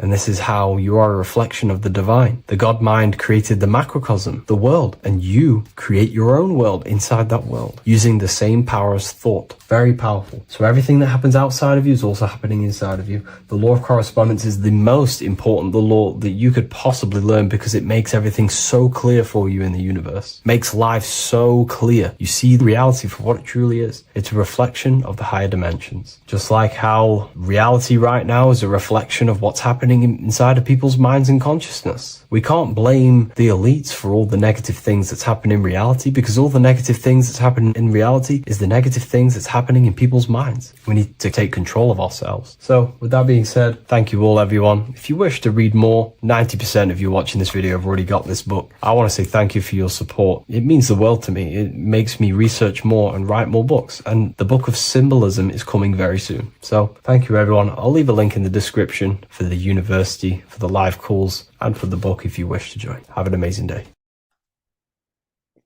In this video, you're going to learn exactly what Christ consciousness truly is and how to cultivate this into your life so you can live a better life, create the things that benefit yourself and humanity, and ultimately to bring heaven on earth. This is the true way. If you're familiar with my work, you know that I'm pretty much obsessed with symbolism. Symbolism is such a massive topic, and it unlocks profound ancient wisdom that is hidden behind these layers of symbolism of the ancient paintings, symbols, and texts. So I was going through some Christian artwork and I came across this painting. It's a well-known painting called The Sacred Heart of Jesus. And it just blew my mind. What this is revealing about human consciousness and Christ consciousness, which is what Jesus represents. If you're not familiar with Christ consciousness, you should definitely do a bit of research on that. But I'm going to explain it today in detail.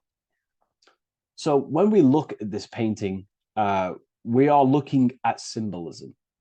We're looking at consciousness, a state of being, a state of living, a way of thinking, a way of feeling, and a way of acting in the world. As I've said this many times, we're all creators. We all create and generate reality. And you don't just have your personal reality, you have a collective reality. Your reality is affected by the collective consciousness. Depending on the collective consciousness's understanding of reality will also affect your life. We have a collective life and a collective experience. So Jesus in this depiction here is in a way showing us instructions to reach Christ consciousness, whether you see it yet or not. But I'm going to decode this for you. And your mind might be blown after watching this. Okay, so so what is the meaning of Christ consciousness? What's the whole purpose of this? Very simple. Like I mentioned before, we have a collective experience on this world. And Christ consciousness is the natural consciousness that we all need to be functioning on to generate peace, love, and unity on the earth in this experience we call life. That's what Christ consciousness truly is. It's a state of being that we need to cultivate within our own self, within myself, others, and everyone in this life and experience, so that we can all live in peace and heaven on earth, what they like to call it, so that we can generate the best experience possible together on this thing we call earth, on this material world, this material dimension. The material dimension is simply just a physical dimension of thought. It's a physical outcome of thought, but that's a whole of a lecture. So please leave a like, leave a comment if you have any topics to talk about that you wish for me to cover, and definitely leave a subscribe if you like my content and channel. So to go deeper into this, right, we've explained what Christ consciousness is and what it actually, will do to the earth and what it will do to reality and our collective experience. And it's also representing a profound understanding of self, a deep understanding of the true nature of self, the true source of self, what the self is, pure consciousness, pure God. We are all Jesus. Jesus is you, a physical manifestation of the divine made manifested physically. A physical manifestation of consciousness, okay, of spirit descended into matter. However, Jesus is a symbol that should not be worshipped, but something that we need to cultivate, maybe look up to, and cultivate within our own mind and hearts and actions. So he is someone that we should embody into our own very own being. We need to reach a level of intellect, the mind, a level of emotional understanding, and ultimately this creates Christ consciousness. Okay, and now I know that was very, very vague what I just said, but I'm going to explain it a bit more. I don't want to give it fully away yet because you need some more information, more keys. So let's observe the top end of this painting.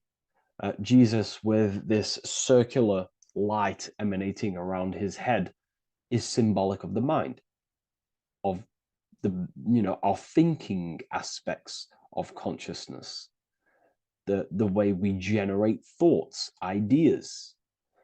The mind is also good at also ruling communication. It also rules what we give attention to. Okay, so this is symbolizing the mind of every human being. The mind is a very powerful center of consciousness located in the head, of course. This is why Jesus is the head at the top with the circle around it, representing the mind. Now, to reach Christ consciousness, we need to purify our minds. Purification of the subconscious mind. The subconscious mind is the hidden aspect of our mind with all of our memories, belief systems, and everything we've ever experienced is stored within there. We have traumas there, we have bad belief systems that hold us back. So it's about reprogramming the subconscious and aligning the subconscious with higher consciousness, with higher understanding of self. Removing any mental blockages from the mind. Because in today's world, most people's minds, including myself before I, purified myself, and I'm still continually purifying myself. That's not to say I'm perfect, because I'm definitely not. But what I was saying was purifying the mind so we can have a powerful mind. Because like I was saying, most people's minds are not their own friend. They let their mind control them.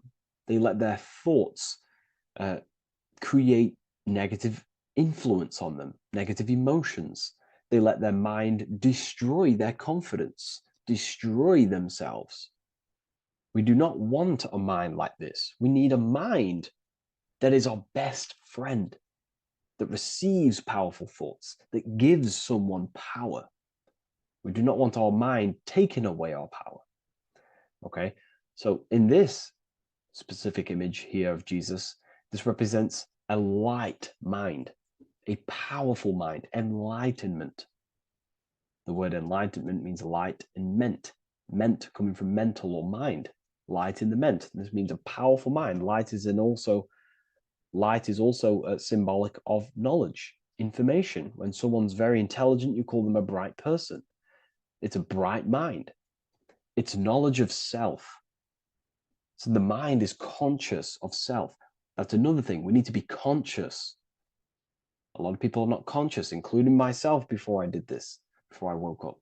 Most people are not conscious of their actions. They're not conscious when they're actually awake in the day. They do things unknowingly. Are we conscious of our thoughts, emotions, and actions? What we're giving attention to in our mind? Because ultimately this shapes our experience. There's a great quote, I think it's Julius Caesar or one of the Roman emperors, who says the quality of your life is dependent on the quality of your thoughts. Something along them lines. I don't know if I'm 100% correct there, but it's very true. Our thoughts dictate our happiness. So to cultivate Christ consciousness, we need to be conscious of our actions, conscious of our thoughts that we're giving attention to. There is a level of mastery that we can achieve within ourselves where we become conscious of every single thought that enters our mind. That sounds easy, but it's definitely not. But that's a high level of mastery that we can achieve and cultivate within ourselves. So we're looking at a powerful mind here from Jesus, a powerful mind, a purified mind. And we purify the mind through, affirmations, meditations, ritual work. Rituals are things we do every single day with an intent in our mind and an emotion in our heart to impress that state of consciousness into our subconscious, so it can slowly rewrite our consciousness and align our consciousness and sync it with higher thoughts and higher emotions with love. We can sync our consciousness with love, which is ultimately what Christ consciousness truly is. Well, now we're going to go on to that now. So we've gone over the mind. Now we go over the heart. Now notice, before we go into the heart, Jesus is revealing. He's pulling back the robe, symbolizing opening the heart, revealing the heart, revealing the soul, the light of the heart. Our authentic self lies in the heart. Our pure intentions, our love, our soul needs to be shining through our heart. And our soul is unconditional love. Now, that's not to say that we can get corrupted hearts. We surely can have corrupted hearts, for sure. We can love sick and twisted things, and that's evident in today's world. People love killing people. People love hurting people, manipulating people. People love power. Now, that's obviously an inversion of the natural state of consciousness for humans. When we're born with a natural state of love, of unconditional love for the self, for everyone else, for animals, insects, the earth. We love everything as a child. And not only do we love everything, we actually act upon this. As a child, we do not act on anything we know is not good. And I'm talking early stages of being a child, before we're indoctrinated, before the mind and heart become corrupted. We are pure. This is symbolizing this. Light represents also purification and truth, because when you shine light on something, it's the truth. You see it. You shine it through the darkness. It reveals. So light, this is symbolizing revealing the light of the soul, of love consciousness, holding love in the heart, true love, not love for sick and twisted things, but true love for the self, the body, and for everyone else and all things. Holding love in the heart. There's a famous saying of keeping the sun in your heart. Keep the sun in your heart. It's a very famous saying. Well, the sun is a symbol of love. What does the sun do? It gives abundantly. All it does is give light, give energy, power, light to the earth, and everything is feeding off this source. The sun expects nothing back. It just abundantly gives. It's a symbol of love. This is the love principle of creation. Now, the heart is also governing our actions. What we think about, okay, in our mental field of consciousness is directly corresponded and observed in our hearts. What we think about directly corresponds with what's going on and what we feel in our hearts. Okay? Thoughts produce emotions. So if we give attention to negative thoughts, there's no wonder we're having negative emotions in our hearts. So purification of the mind is also having an effect in purification on the heart. Because when we purify our thoughts and only give attention to powerful thoughts and positive thoughts that uplift yourself and humanity, then we're going to also see this change in the heart, see this emotional change in our consciousness. Okay, so this represents the purification of, a purified heart, the light emanating around the heart. Love for the self, love for one another. And you're revealing this, you're shining the heart on others. This represents, revealing your true self to everyone without suppressing aspects of self. Revealing the light, not holding back the light. Because people in darkness will look at people who are spiritual and say, oh, he's into the woo-woo stuff. It's about revealing that and not caring about others. Because when you shine a light, you're also planting seeds in other people. Now, I'm going to tie this together with the hand gesture. Now, what we're looking at here, we're looking at a hand gesture with two fingers up. We have the middle finger and the index finger upwards. And notice how they're crossed over. They're crossed. They're not separate. They're crossed, representing unification. Unification here. This is a unified two fingers. Two represents division. Crossed over represents oneness. It's the unification of the mind and the heart. A lot of people talk about this, but not many people go into detail about it because, for many reasons. But this is the unification of thought with emotion. This is how we truly reach Christ consciousness.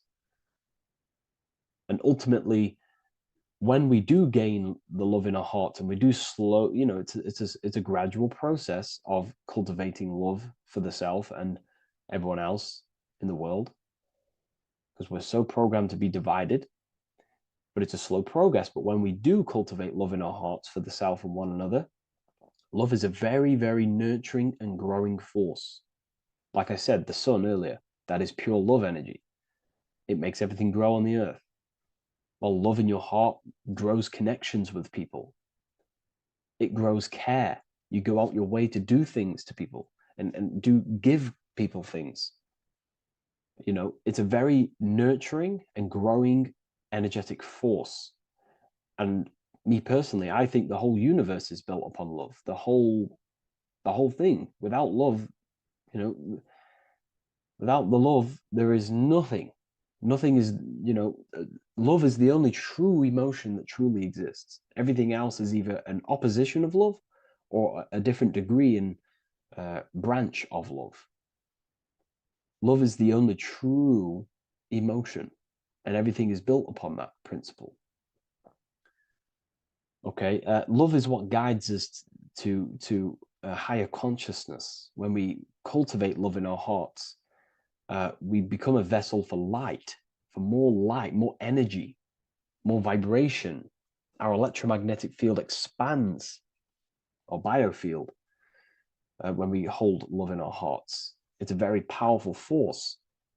And when we do cultivate a strong spiritual compass within our heart, because that's what our heart truly is, it's a spiritual compass. It tells us, well, it doesn't tell us, it knows what is right at all times. If you think something, your heart tells you whether that is right or that is wrong, whether you should act upon it or whether you should not. The heart knows what's good and evil. No one told you this as a child. As a child, you already knew this. You came into the world, you knew what was right and wrong. You knew it was wrong to hurt people. So this unification that he's doing with his hand symbolizes thinking with the love of the heart, represents thinking with love of the heart, thinking with love of the heart for the self and the collective. Now, ultimately, what this does is gives birth to perfect action. Why? Why does this give birth to perfect action? Think about it.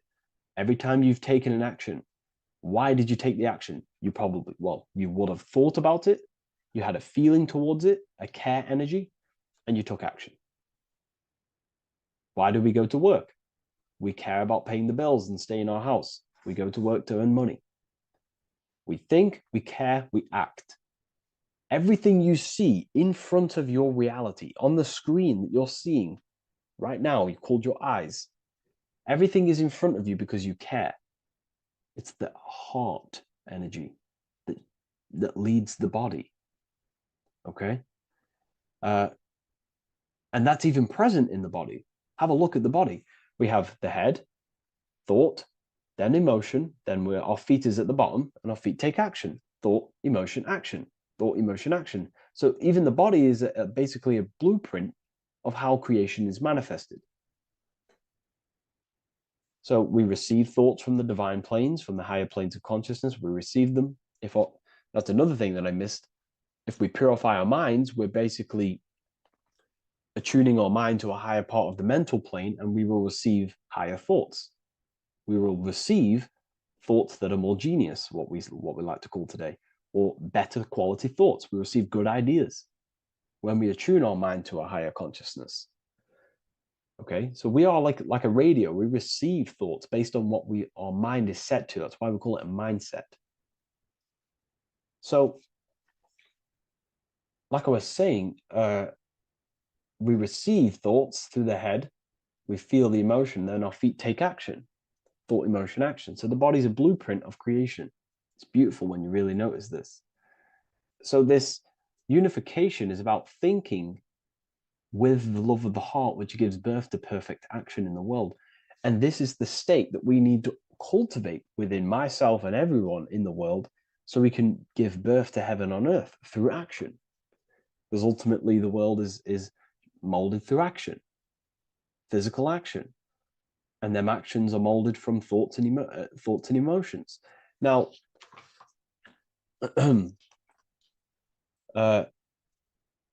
just to have a little announcement, I am now opening 10 more spaces inside my symbolism masterclass.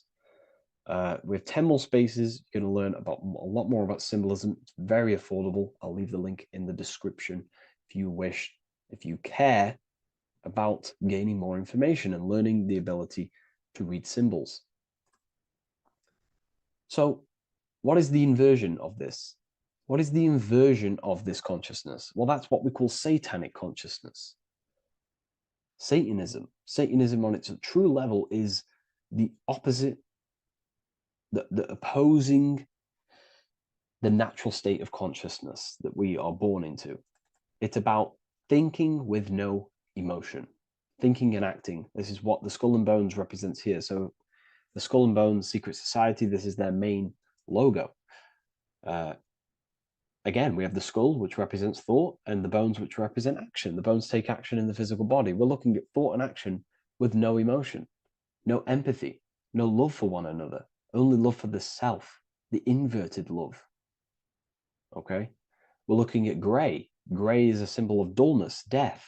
There's no emotion in gray because colors provoke emotion. When we look at a color, it invokes an emotion. Gray has no emotion. So we're looking at dullness of the emotions. I'm not going to go too deep on this subject. I'm going to create a whole new lecture for that. In fact, I think we have a great lecture inside Ethereal University on Satanism. We're going very into depth of what Satanism is and what Satanism consciousness truly is.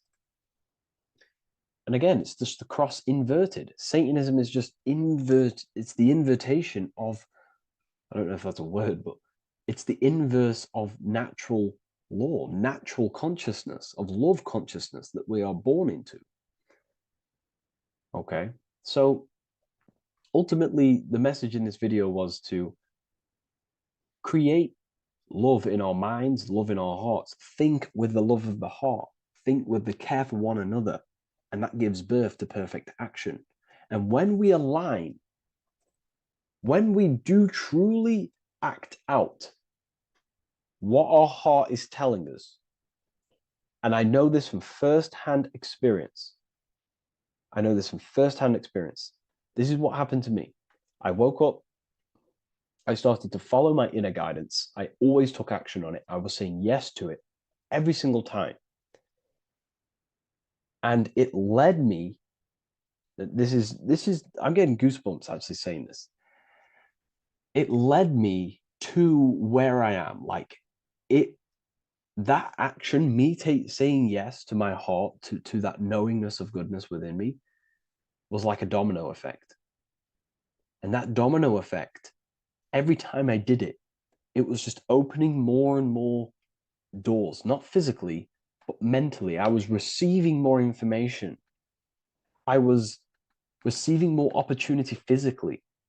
My work started to explode on social media. Like, when you follow your heart and truly take action on what you know is good, it's like a domino effect that leads you step by step to where you're meant to be. And it's so profound and it's so, beautiful. And I'm telling you this from firsthand experience. This is ultimately how you kind of unlock your purpose in this physical world as well. So not only is it going to create a better world, it's also unlocking your true soul form and soul purpose while you're here. It's very beautiful. So I thank you, everyone. Please leave a like, comment, and share, and subscribe to the channel. And I'll see you all inside Ethereal University if you decide to take your studies to the next level. Take care. Hello, Seeker. Welcome to Revival of Symbolism, a channel devoted to the language of esoteric symbolism, helping you discover yourself and expand your consciousness into new realms of thought. I'm Harry B. Joseph, also known as Revival of Wisdom. In this video, we're going to be breaking down the occult and esoteric meaning of the tarot card, the Magician. This contains many layers of symbolism. Let's get straight into this. So if we look at the card of the Magician, the first thing we notice is this gesture, his hands. We have one hand up, one hand down. This corresponds to the teaching and the principle of the universe called the law of correspondence, also known as above, so below. As above, so below pretty much corresponds with everything in the whole world and life. Everything functions underneath this law. It teaches that everything below in the material plane does not exist on its own. Physical life does not create itself. It is not independent. It cannot sustain itself. Everything below in the material plane has its spiritual counterpart within the heavenly realms of higher consciousness dimensions. Everything above manifests that which is below. It's simply representing how reality is dual and you are dual. You have a self outside the mind, which is the physical body, and a self inside the mind, the spiritual self. While most people are fixated on the external self, the physical body, they never give attention to their internal self, the self inside the mind. The self inside the mind is limitless, has infinite potential, and is not bound to any true form or identity. The internal self is the immortal self, the higher self. It is the self that can turn anything, any thought, into a form within the realm of imagination. This is what we call the astral plane. The astral plane being a plane or a dimension that sits just above the physical plane, and it's the realm of imagination, emotion, and desire. Because in order for us to imagine something, we have some sort of emotion or desire to create it. Therefore, it is the astral energy, the desire and the imagination of something above in the higher realms and dimensions of consciousness that make it possible and physically created within the material realm. It is the astral forces of desire manifesting the actions of the physical body, because the physical body only moves to what we care about or we have a passion or desire. These forces, what we call passion and desire, are not just chemical reactions in your body. They are astral forces directly coming from your astral body. We think with thought. This is the beginning of all creation. We think, we imagine, we desire, then we act. It is the higher realms first, then the external realm, the material. Higher dimensions over the lower dimensions. This fits in perfect with the magician, because a magician is not someone, like Harry Potter shows you with wands casting spells. This is fantasy. The real magic is about changing consciousness at will, because consciousness above creates that which is below, the material, as within, so without. Reality is created from the inside out. So the magician understands that by changing consciousness, we change our external circumstances. You see this reflected in your life, and I've seen this reflected in my life. When you change your consciousness, for example, you start to spiritually awaken. You start to think differently, see the world differently. What happens to your external reality? Notice your friends start to say you've changed. You may not fit in with your current friendship circle. Your friends will change and you will outgrow them, and you'll have to seek to find new friends that fit with your new internal state of consciousness. This is teaching that the internal world rearranges the external world. While most people stay in a cycle of trying to change the external world, not realizing that they must first change the internal. This is what magic is about. Magic is about changing consciousness at will.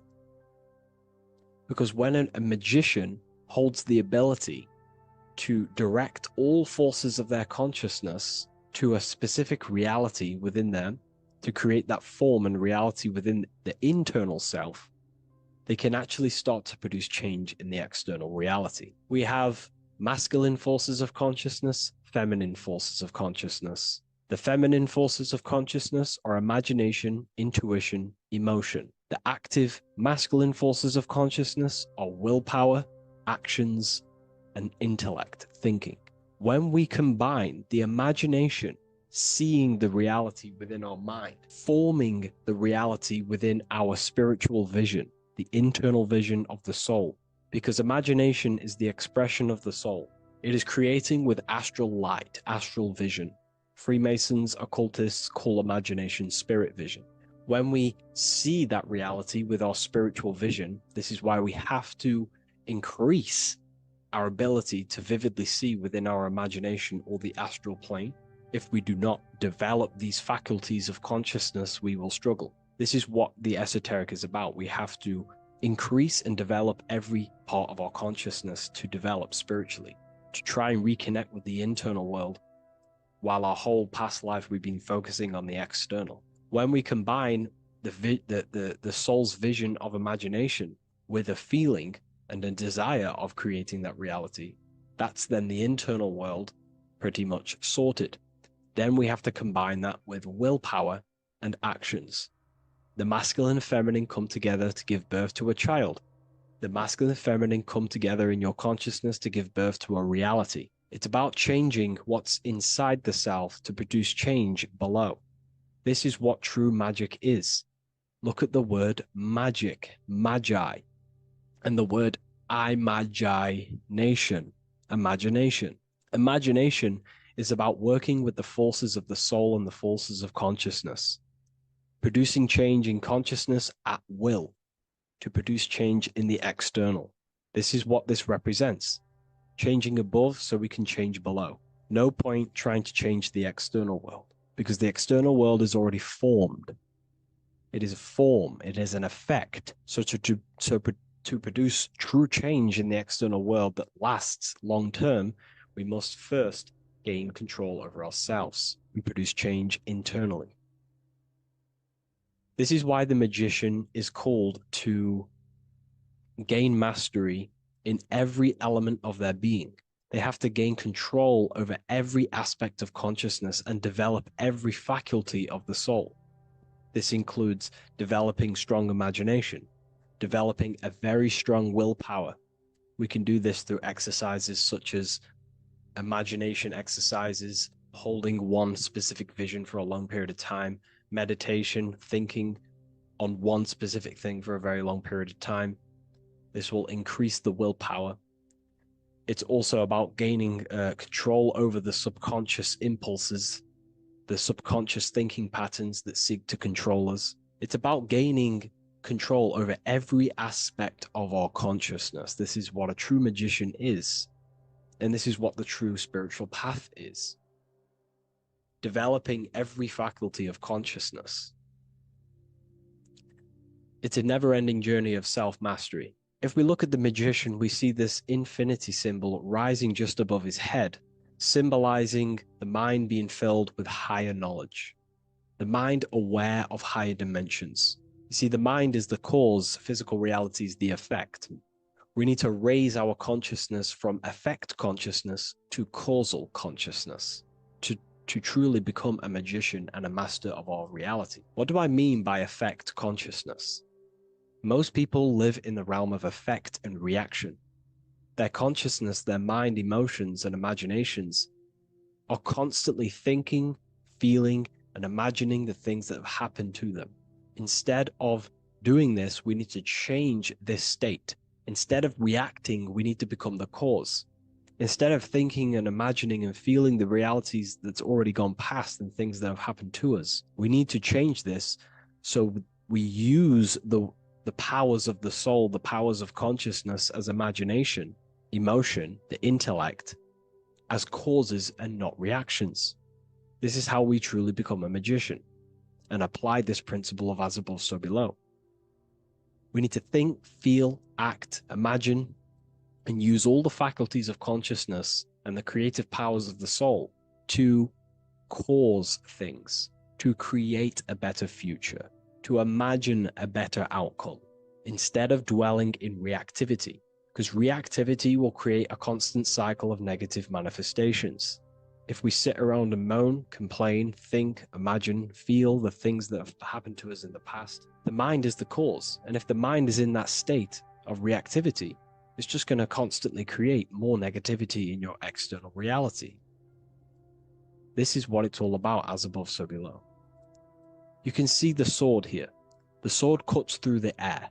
The air is one of the 4 physical elements. Fire represents the spiritual body of consciousness. Water represents the emotional body of consciousness. Earth represents the physical body of consciousness. Air corresponds to the mental body of consciousness. So this sword is a symbol of a sharp mind. The mind needs to become very sharp and very disciplined and very controlled, both consciously and subconsciously. What does this mean? We have to gain control over the mind. We have to become more conscious of the thoughts that are happening inside our mental field, because the mental field of consciousness is pretty much the birth of all creation. We think, imagine, feel, then act. So we must gain a sharp intellect, a sharp mind, a sharp, powerful mind. The sword is also a symbol of power. So this is a symbol of a powerful mind, a mastered mind. This is your sword. This is your tool to create, because you are a co-creator.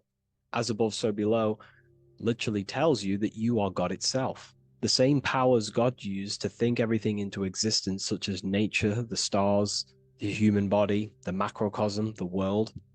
God thought the world into existence. We live in a mental universe. All creation is first thought, then manifested physically.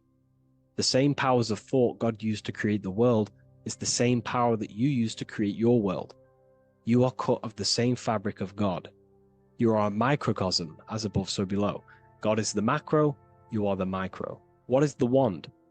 The wand is not real. This is not a real wand you cast spells with, but a symbol. The symbol of the wand represents direction of consciousness, willpower, and attention. We have 2 spiritual currencies which pretty much create our experience and reality: time and attention. That's why we say we spend time and I pay attention. These are your currencies.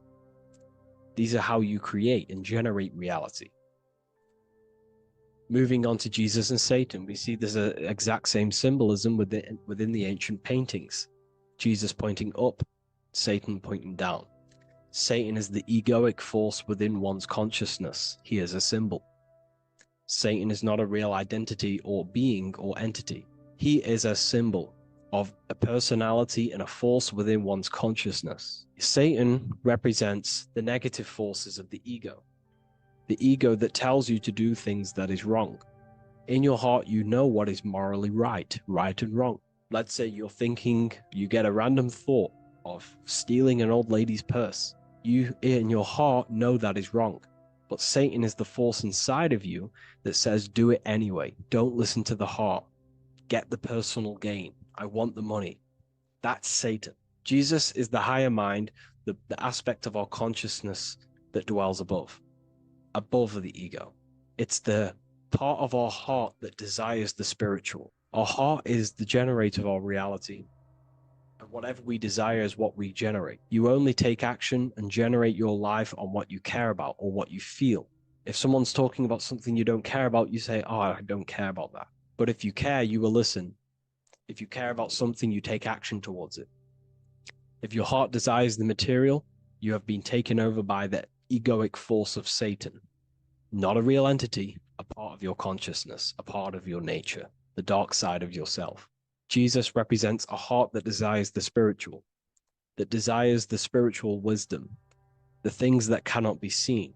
The heart must desire the things that can't be seen, because this is what gives true satisfaction to ourselves. We feel void when we chase material things because nothing material can satisfy our hearts. So this is as above, so below.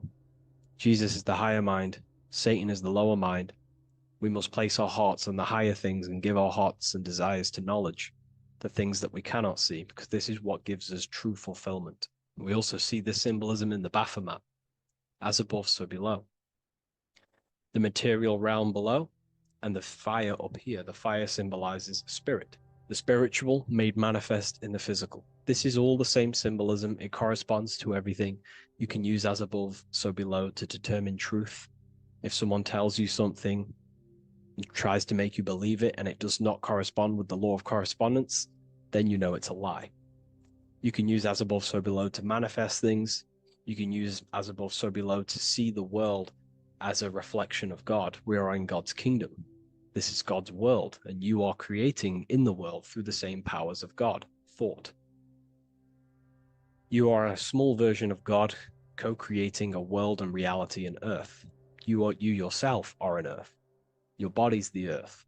Your consciousness is God and heaven. So I hope this video helps. The occult goes deeper than you could possibly imagine. If you wish to go even deeper, join our community, Ethereal University. Please leave a like, share, comment on this video for more. Neo is plugged in on the back of the neck, which is the reptilian brainstem. The reptilian brain is all to do with survival mode, survival state. It's always scanning the environment for safety, whether that's physically, emotionally, or mentally. It does not think. It is instant. For example, do I smack the guy or run off? If something happens to you, like a car's coming really quick to you, you do not think about this. The reptilian brain is the animal instinct that will instantly move your body on the instant reactions. Hence why it's the closest brain to the rest of the body. It has instant access to the electrical nervous system to control the body at instant reactions.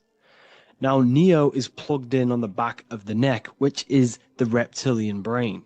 Therefore, the matrix is the body itself. It is the lowest state of consciousness. This is what it represents.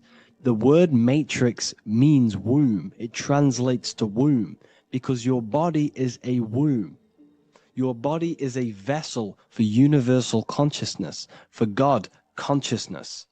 And the body is also a womb where you can be born again outside of this body by raising your consciousness, by awakening the neocortex.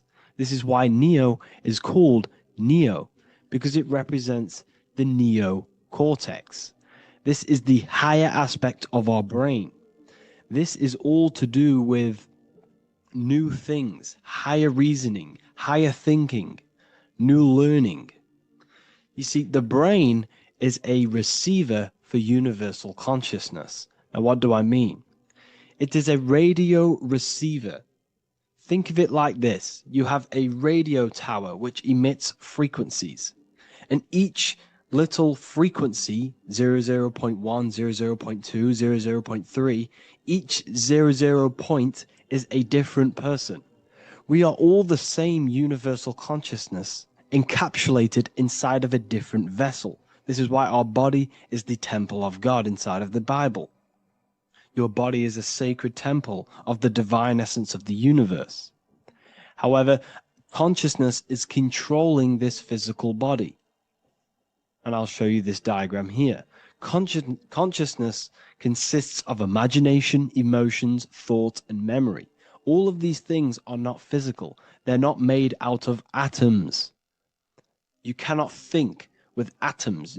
If I split open your brain while you are thinking of a cheesecake, I would not see a cheesecake. It's because these things exist metaphysically within consciousness. They are not physical. The body is physical. It's part of matter. It's part of time. You see the Leonardo da Vinci, the circle and the square. The square represents limitation, beginning and end, because when you draw a square, there is a beginning and end. It represents the body, the mortal self, the ego, the echo. Then you have the spirit raised above, which represents spirit over matter, mind over matter. Invisible forces create physical forces. Everything physical exists in non-physical.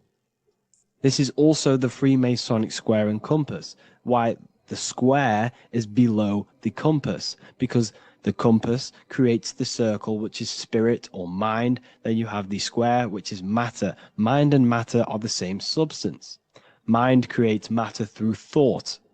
Everything in this physical universe manifested through thought. Everything began as thought. So you are spirit and matter. You have a material body and a spiritual body. And you are right in the middle. This is why humans are very, very important. Because we have an animal nature, the reptilian brain, and a higher consciousness, the neocortex. And we must awaken out of the matrix, which means womb, which is the body. And neo is waken up from the lower self, the reptilian brain, and moves into the neocortex.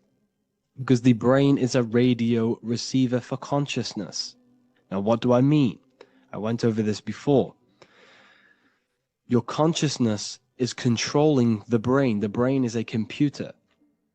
And when our consciousness, our imagination, our emotion, our thoughts, and our memories are all contributing towards just survival things, food, safety, fear, all of these things, and our consciousness is locked into a survival state, we are using the reptilian brain. We're no longer thinking. You don't think with the brain, but the consciousness is thinking, which activates the different parts of the brain. When we think for higher reasoning, we use the neocortex. It stimulates the neocortex. When we think about survival, we're using the reptilian brain. So therefore, when Neo wakes up, he wakes up to the higher aspects of consciousness, which is only utilized by the neocortex, by learning new things and expansion of the mind and expansions of consciousness. Okay? So the whole matrix is to keep you designed, well, the whole matrix is designed to keep you in a survival state, in the three-dimensional awareness. They want you constantly scanning for safety, scanning for food, scanning for emotional safety in relationships and other people. You see, they do not want you to think. They want you stuck in that reptile, that animal state, that beastly state that most people are in. Most people, all they do is eat, listen to music, consume, have sex, lust, desire. This is all the reptilian brain. So when we say the world's being ran by reptilians, It's symbolic. There is no physical reptilian humanoid beings controlling, manipulating human consciousness. We are all the same consciousness. However, there is a corrupted state of consciousness running this world. And this consciousness worships the physical plane. And they control the physical plane. So by doing that, they keep you stuck in a reptilian way of thinking, the animal state, to keep you stuck in the lowest state of consciousness. Now, this is the god Osiris, which represents the reptilian brain. None of the Egyptian gods ever existed. They are all symbolic for the brain and anatomy of the human body. Osiris represents the reptilian brain, as you can see this anatomy compare to the brain stem and Osiris statue found in Egypt. And we also see an ancient artwork of Osiris with green skin and two reptile crocodile alligators next to him, which also symbolizes the reptilian survival state of human consciousness and the activation of the reptilian brain. This is what it symbolizes. Now, this is what the Matrix is all talking about. It's talking about the awakening, the expansion of consciousness. The word divine is dive in because you connect with the divine by diving inward. There is no man in the sky going to save you. You must connect with the self. Know thyself. Truth comes from within. All of these things I'm telling you comes from within you. I'm just pointing it out. All of this is self-realization. A lot of people say, well, what are my sources? My sources is knowing thyself, observing thyself, using the neocortex of critically thinking, sitting down and thinking about yourself and having deep realization of yourself. You can realize that your thoughts are not of this physical world. It's quite simple. The brain does not think. The brain does not imagine. The brain does not hold memory. All of these things exist in consciousness, the one consciousness, but we are all fractal, infinite parts of. This is the eye on the triangle, consciousness being given down to the rest. This is separate. Consciousness is separate from the rest of the pyramid. The pyramid is your body. Neo is the one consciousness. This is the Egyptians symbolizing the one consciousness giving Ankh, which is life, to all the different life forms. However, you can see that the central sphere is giving a big Ankh to the humans, because humans, like I said, possess the advanced consciousness, an advanced brain that allows us to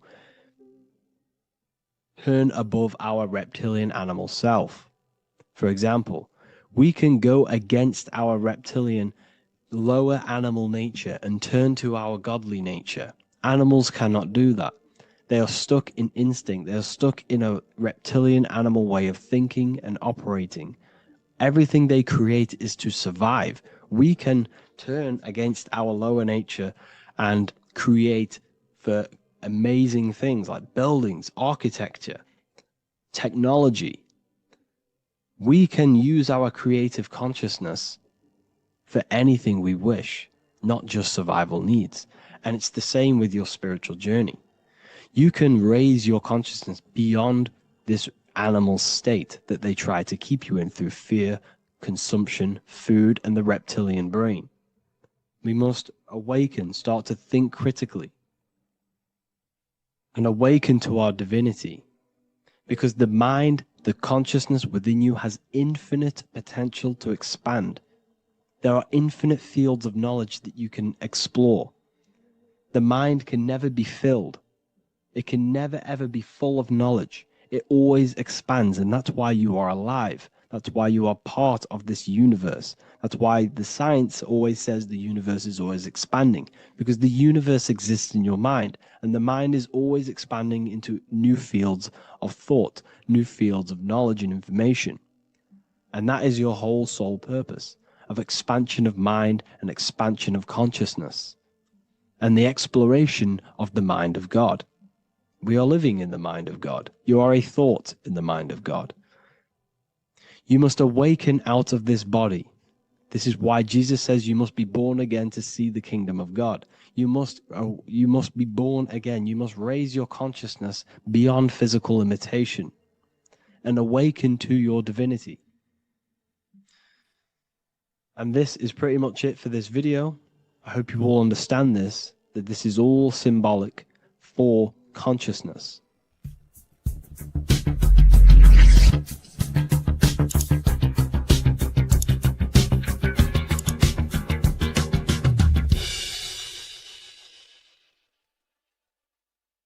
The Freemasonic square and compass is not just a symbol that represents Freemasonry, a lodge, or a secret society.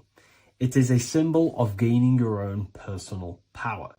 Now in this video, I'm going to be breaking down this symbol in the most detail I can possibly go into. Most people live in a state of illusion. They live their life impulsively, acting based on their five senses, tasting. They want to feel a certain thing like an orgasm, or they're basically just slaves to external things and their five senses, which leads to a very dark path where you'll never actually become a conscious creator and you'll never actually be internally happy. The Freemasonic square and compass reveals some deep wisdom about this. Now let me break this down. If you want to gain your personal power, listen up.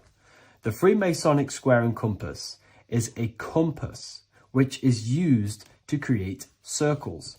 Now, if you notice something about the circle, they have no beginning, no end. You can't tell where it begins and ends. It's eternal, which means this represents consciousness. Now, if you don't know what consciousness is, if you close your eyes, you have an internal world. You have thoughts, emotion, visualization. This is all consciousness, spiritual. Then we have the square. The square creates squares or lines, which represents matter. It has a beginning and an end. You can quite see where the beginning of the end is, right? So we can even link this to Leonardo da Vinci, the Vitruvian Man. We see the man in the square with the circle. The circle is the eternal consciousness, and the man is the square, limited to the physical world. But consciousness is not limited. That's why it's outside the square. This is eternal. The body is mortal. The body will die. Consciousness will never die. If we look even closer at the symbol, we notice in this particular symbol, we have the compass overlapping the square. This is very, very symbolic. This represents spirit over matter, also known as mind over matter, consciousness over matter, the circle over the square. Like I mentioned earlier, most people are slaves to their senses. They go through their day and all they do is chase validation and feelings. They eat all day to feel good, which means they're a slave to their taste. They're slaves to their feeling. They masturbate, which means they're a slave to orgasms and external things. They're literally being governed by the external world controlling their internal world. They're literally living life on autopilot. And don't get me wrong, I was guilty of this too. We're all guilty of this when we join this world because we're not taught this sacred knowledge. Until you actually stop and recognize this, you'll be living life on autopilot, literally not even living. You'll be running off subconscious programs, seeking external validation and being ruled by these five senses. The square underneath the compass represents consciousness on top of matter, which means the internal world is controlling the external world. It is the mind controlling matter and not matter manipulating the mind. In the occult and esoteric world, it's very important that you are conscious of every action that you are taking in your day-to-day life. Never act subconsciously. Always be conscious. What are you thinking? What are you acting? What are you giving your attention? All of this is contributing towards creating because you are a creator. Consciousness is a creative force. You need to make sure that the compass is on top of the square, that your inner world is controlling the outer world and not the outer world controlling the inner. As I've mentioned in many videos before, the internal world of consciousness is what's producing the external world. Your life is just a result of every thought and emotion that you felt in the past. Everything you own, everything you possess, your friends are all reflections of your consciousness. They're all reflections of what you are thinking about. When you change your thinking, your external world starts to rearrange itself. On a basic level, this symbol represents the combination of spirit and matter. You are a spiritual being and a material being. You are heaven, the sky, and earth, the ground. You are heaven and earth, spirit and matter infused into one. You are a bridge between the divine and the earthly worlds. And you can bring down these higher realms of consciousness, thought, imagination, and emotions into a physical, tangible reality. To do this consciously, we need to make sure the external world is not manipulating the inner world. Because if your internal world is being controlled by external circumstances, for example, you have a circumstance happen in your reality, an emotion triggers inside of you, and that emotion is a command to create more of that. And the thoughts that you think are creating more of that negativity. So it's a constant cycle of negative manifestation if you let the external world control your internal world of consciousness. So we need to make sure the compass is on top of the square, that the internal world are commands and not reactions to create your external reality. And not only just to create, but to actually enjoy life.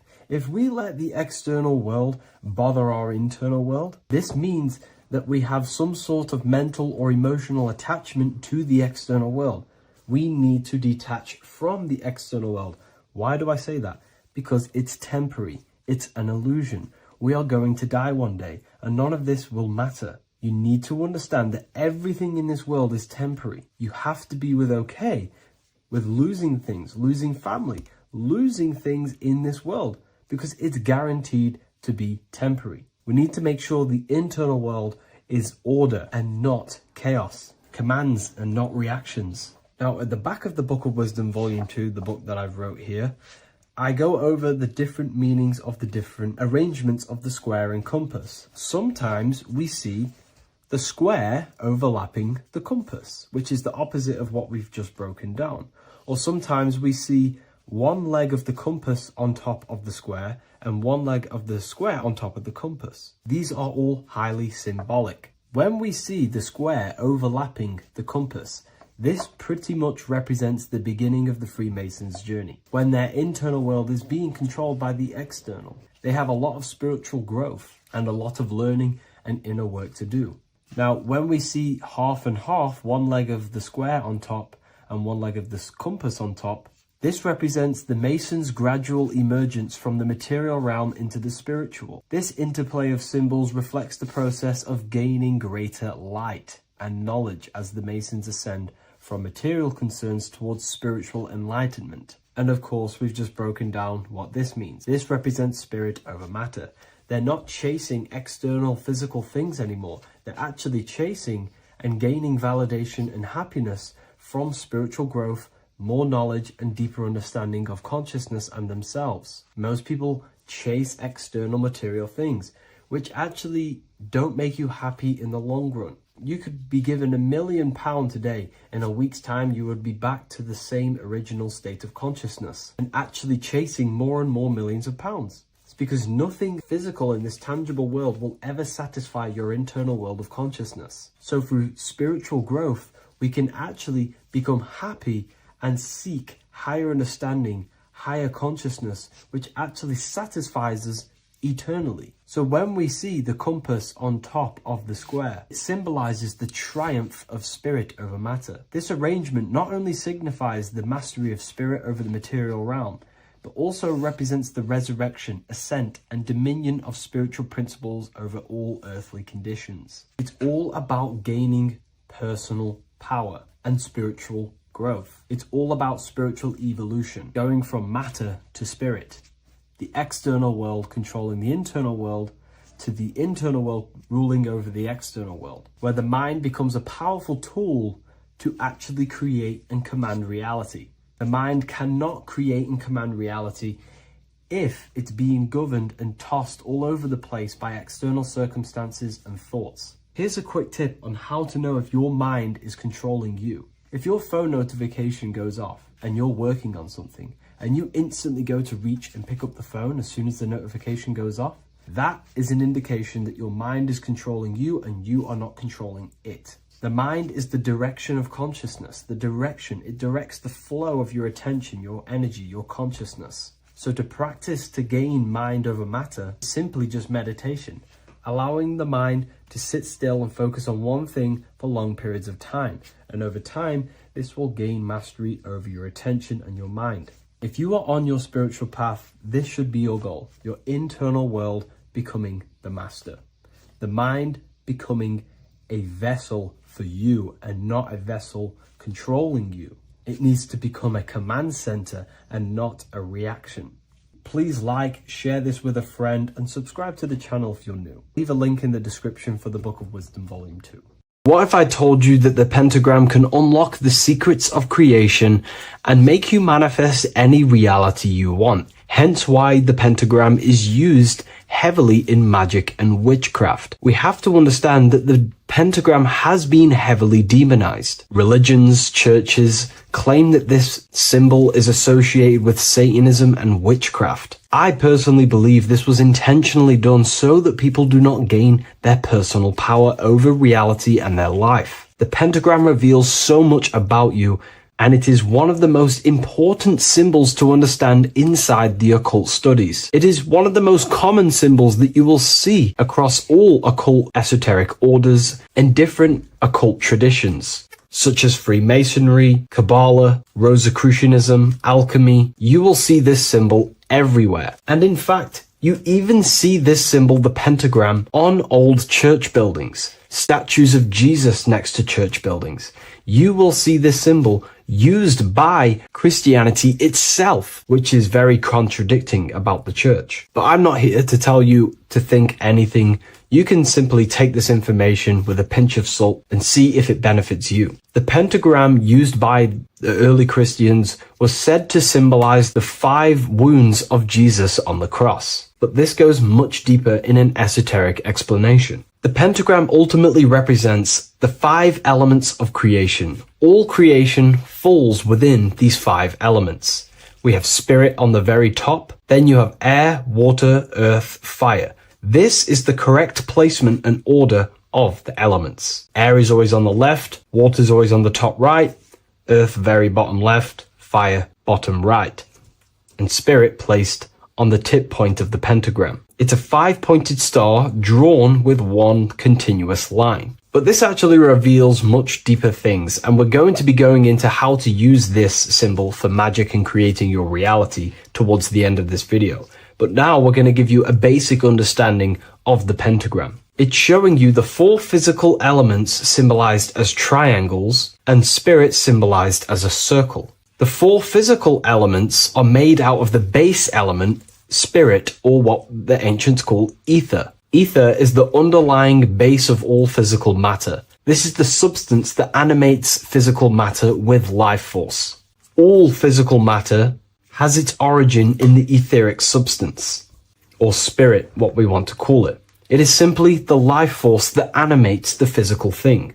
However, if we go deeper onto this symbol, it also represents something personal to the individual who wears this symbol. If you wear this symbol, you're basically saying you're putting your divine nature over your material nature. Your divine self is in control of your material self. You put your spiritual needs before your physical desires and needs. Hence why the spirit is on top, looking down over the 4 physical elements. The circle is continuous, one line, eternal, no beginning, no end. The triangle has beginning and end and points. You can see the beginning and the end when you draw it. On a deeper level, this is pretty much showing the process that symbolizes the structure of the macrocosm, the universe itself, showing how the invisible spiritual planes condense and crystallize into the visible physical world, spirit turning into physical reality. But if you wear this symbol, you're basically saying, I put my divine nature over my material nature, showing that your spiritual nature rules over your earthly existence. You put your spiritual needs first. If you see this inverted, it is now the opposite, placing spirit on the bottom, basically saying, I desire the physical things over the spiritual. But what exactly is your spiritual nature?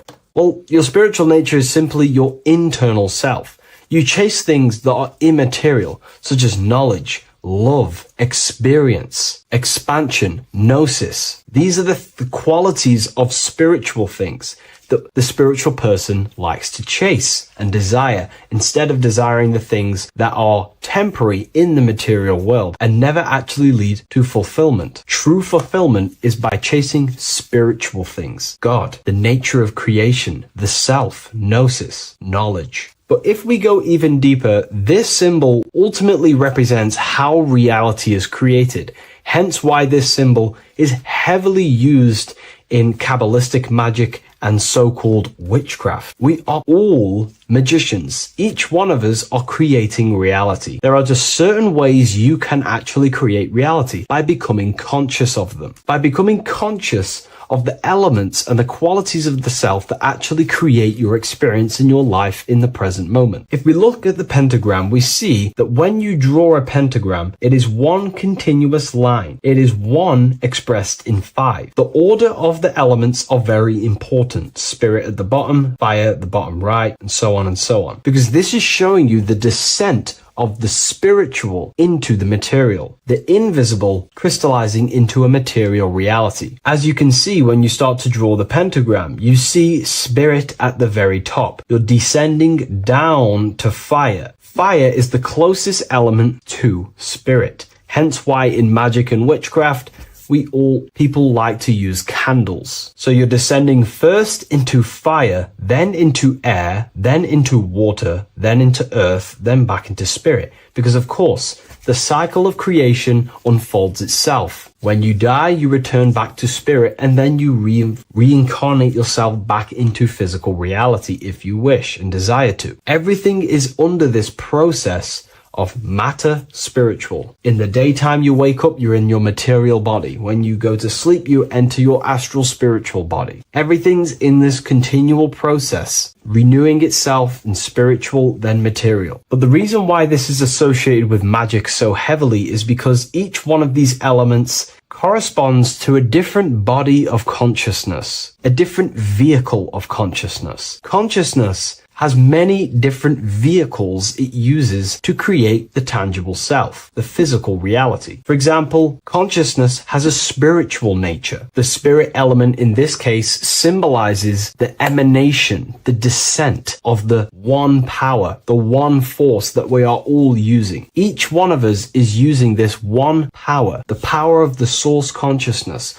unfolding its creation in the present moment. This represents the source, the emanation, the descent of this continuous flow of energy through us that we are tapped into, like a live stream in the present moment. This descends first, the force descends into fire. Fire symbolizes the willpower, will. In this aspect or vehicle of consciousness, the will is the being that directs intention, initiates action, shapes reality through focus, determination. It sets direction, holds intention, projects a desire into form, and aligns your inner world with the outer creation. The will comes out of the force, spirit. Then the will goes with intention to air. Air symbolizes the mental vehicle of consciousness, the mind, the psychic man. The psychic aspects of your consciousness is thinking, imagination, mental images, logic, using the thought or the mental vehicle body of consciousness. Then that thought has an emotion, which is then water. So it goes from the force to the will to the intellect to the water, the emotional body of consciousness. The emotional vehicle of consciousness amplifies the thought into an emotional desire that you want to take action on. No one takes random actions, and if we do, we say we're very bored and we don't care. The water is the energy, the emotion you have to fulfill something. And that emotion then descends into earth, which is the physical body to take the physical action in the present moment, to fulfill that desire, to fulfill that will, that thought, that desire. And that is how reality is created all the time. Now, there is much more that you can go into with the pentagram, because true magic is about changing consciousness at will, not casting random spells. It's the ability to change the direction direction of consciousness using the power of the will to direct these forces to create change in the internal world so it can project outwardly in the external world. Because consciousness creates the external reality. What happens within us, we see change outside of us. So true magic is about manipulating the forces and the vehicles of consciousness that exist within our own mind to produce a change in the material world. There are other ways you can use magic, by purifying each body of consciousness or banishing each body of consciousness. Other forms of magic, you can dissect each body of consciousness and work with that specific body. If you think you're using your mind too much, you can start using banishing rituals to banish the power of the mind to stop overthinking, for example. Or if you have lack of emotional connection with your emotional vehicle of consciousness, we can dissect this body, tap into this body, and invoke this body and strengthen it. We're dissecting each body and vehicle of consciousness so we can work with it to create a specific change inside ourselves, then to be mirrored outside of us. So pretty much this pentagram represents the descent of the spiritual turning into a material reality. Hence why sometimes we see a human figure standing in the point of a pentagram, because it ultimately represents the microcosm. You are the microcosm. You represent the entire process of spirit into matter, the invisible into the visible, the formless into form. The pentagram, drawn in one unbroken motion, captures this divine act of creation, showing how consciousness flows downward through the elements or the vehicles of consciousness to bring forth the material reality. The Book of Symbolism will teach you all about this. It was released November 17th. A lot of people have taken advantage of this. You also gain a free ebook with this copy. Every order comes with a free ebook. And if you wish to get your copy of the brand new Book of Symbolism, you can find it in the description or revivalofwisdom.com. Thank you, everyone. I'll see you in the next video. Neo is plugged into the matrix on the back of his neck. And if we look at the human brain, the back of the neck is the reptilian brain stem. And when one operates their life out of the reptilian brain stem, they are unaware, unconscious. They are consciously dead because the reptilian brain does not really critically think. It acts on instinct, fight or flight mode. This is considered in the occult spiritually dead.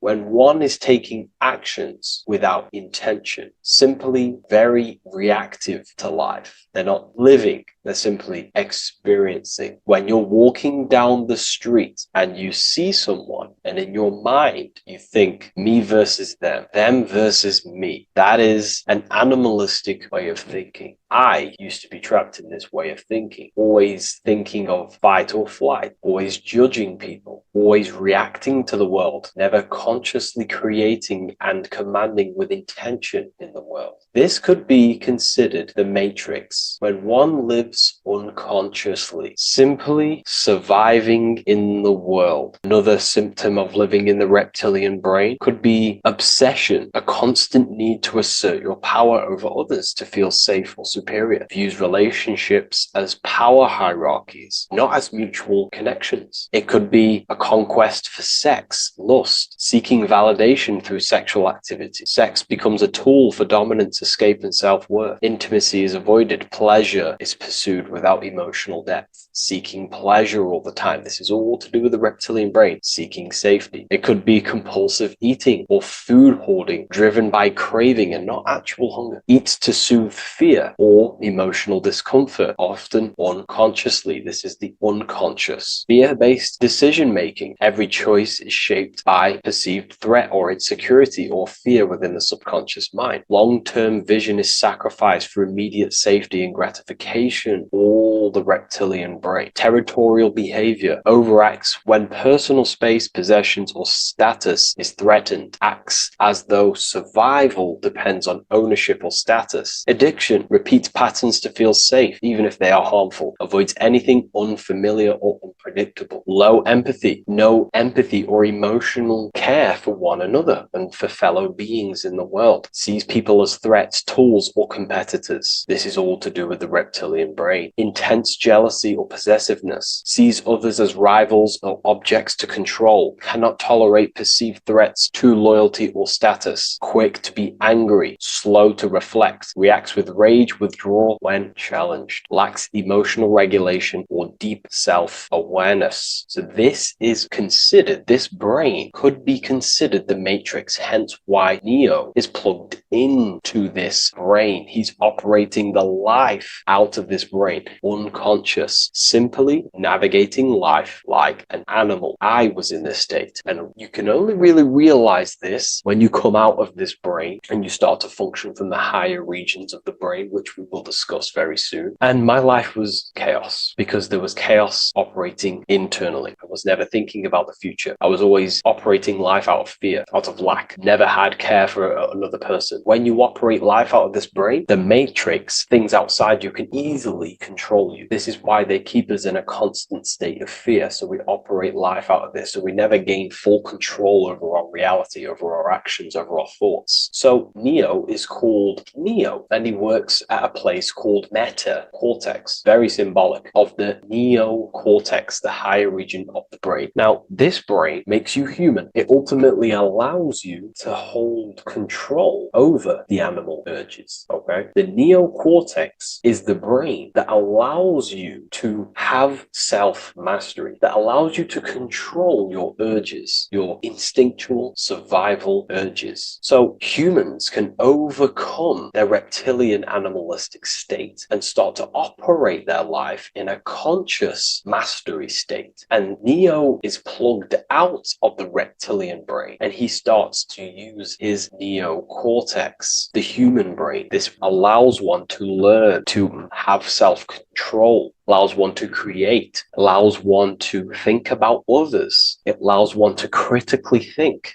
deeply. It allows one to be self-aware. Who am I? Where did I come from? And where am I going? This is ultimately the brain that has shaped the world. We look at humans. We built technology. We built all of these amazing things. They all come from the neocortex. This is the higher region of the brain that allows consciousness to function on a higher degree. It allows you to truly become a creator and have self-control instead of living in a reactive animal state. You see, animals are only aware of their five senses. They're only aware of surviving. If you notice, look at animals, they're always looking around. Even in their home, they're always looking around, sniffing around. That's because they operate in an animalistic brain. Humans have the neocortex. This is a higher region of the brain, which well, if you wish to master yourself, this is the brain that you will be using. This allows you to operate life on a higher degree. We see this reptilian brain symbolized everywhere. See it as reptiles. Reptiles are symbols of this brain. We see the Egyptian god Osiris with the green skin representing a reptile, a crocodile. Sometimes we see Osiris depicted in Egyptian artwork with crocodiles or reptiles, if you do a little bit of research on that. And also, if we look at the overall symbolism of Osiris and his story, we notice that he is the god of the dead or the underworld. This is not literal, but the dead or the god of the death,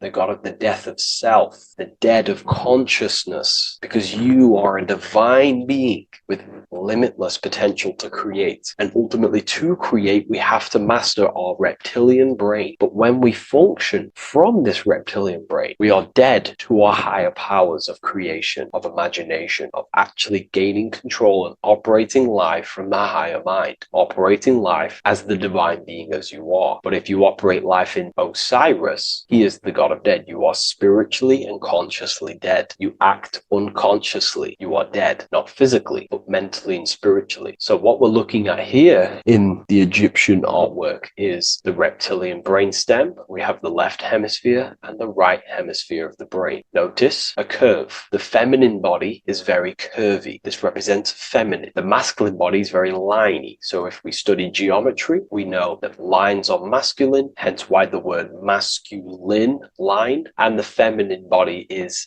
in geometry, feminine is represented as curves. So this is the left masculine brain on the left side, and this is the right feminine brain on the right side, with Osiris, the reptilian brainstem, in the middle. So we're going to go deeper into some Mesopotamian artwork now. Now let's have a look at this. We're looking at the reptile on the very bottom. We see the left brain and the right brain, the Eye of Ra and the Eye of Horus on the left and right. In Freemasonry, we still see the symbolism of the two pillars, Yakin and Boaz in Freemasonry, with the two pillars symbolizing masculine, feminine forces of consciousness, also representing the masculine left brain and the feminine right brain, with the reptile down here. But if we have a little look here, right, we have a little look at these reptiles. This person is standing on top of the reptiles. When you are on top of something, you have power over the below. You are standing atop of something. You have mastery over it. You have control over it, symbolizing gaining control over the reptilian brain, the reactive actions, the sexual urges, the addictions, the territorial behavior, the fear-based decisions, constant internal tension, never being able to focus. It's symbolizing gaining control over these internal qualities that happen within us, in our mind, because the universe is mental. And if we do not gain control over this brain, it will dominate our mind, which will ultimately dominate our actions and destroy our life and live in an unconscious state. So this is basically instructions in this ancient Mesopotamian artwork of becoming self-mastery, to operate on a God consciousness level. So we have a person symbolizing your awareness, the internal you, having mastery over the reptilian urges, the reptilian brain, the reptile thinking. We have a person, a face in between, and it's standing in between these pillars, symbolizing balance of the brain hemispheres. Because the face, we see the eyes in the middle, we see the person is you, your consciousness, standing in the middle pillar. So representing seeing reality as neutral. Everything in the world is neutral. It's the mind's perception that gives it a positive or negative charge. When we adapt this mindset, this view of reality, this knowingness of reality, we see the world for what it truly is. And if you see things as neutral, it allows one to transform the situations in your life accordingly, instead of simply choosing a side.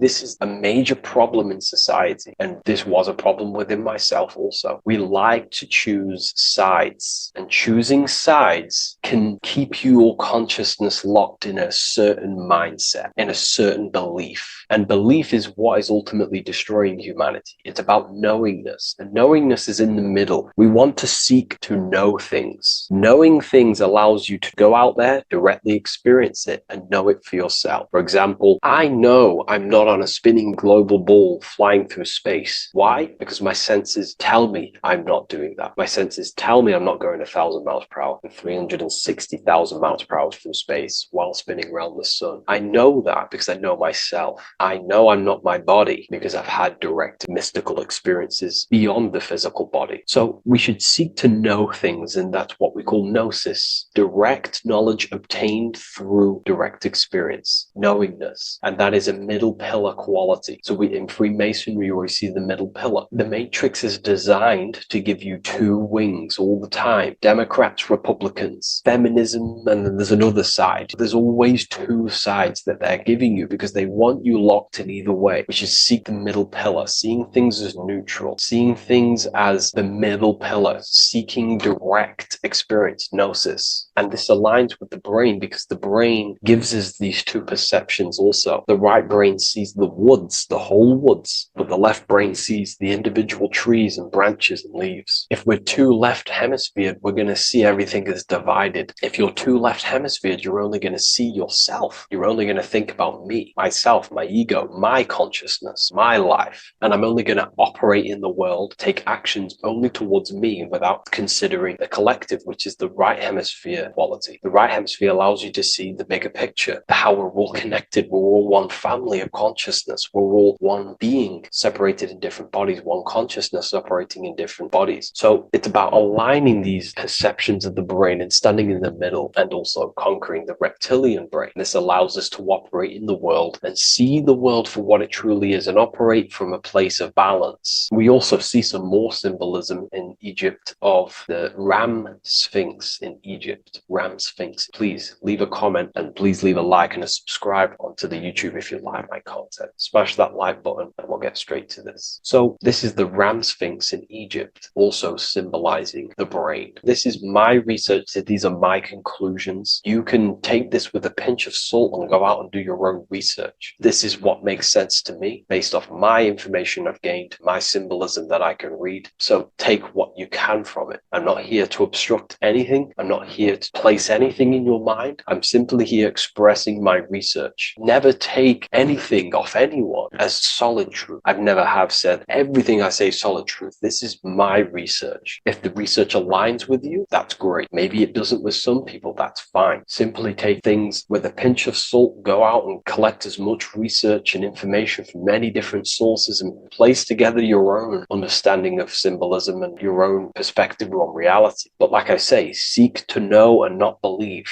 So this is the Ram Sphinx in Egypt. This is a more powerful symbolism of the brain. We have Osiris here, the god of the dead, which is the reptilian brain, and an Aries symbol here symbolizing the hippocampus in the brain. So this is the reptilian brain stem, heavily aligned with the reptilian brain stem here. We can see the connections if we look closely. So this represents the dead of consciousness. This is the dead of self, living in impulsive, animalistic state, the symptoms that I listed earlier. I'm not going to go over the symptoms again. And Aries symbolizes the hippocampus in the middle of the brain. It's the hippocampus. And Aries is a symbol of a state of being. Why? You see, ancients and the ancient Egyptians, according to my research, Freemasons still use this symbolism today. So what they do is they use the path of the sun to symbolize a state of consciousness or a journey in consciousness. So what do I mean? So Aries here is the transition from the winter arc. So this is the winter arc from Libra, Scorpio, Sagittarius, Capricorn, Aquarius, Pisces. This is when the sun is dead. This is when the electromagnetic waves of the sun are not very present. This is the winter. This is when there's more darkness in the world. However, from Aries, Taurus, Gemini, Cancer, Leo, Virgo, and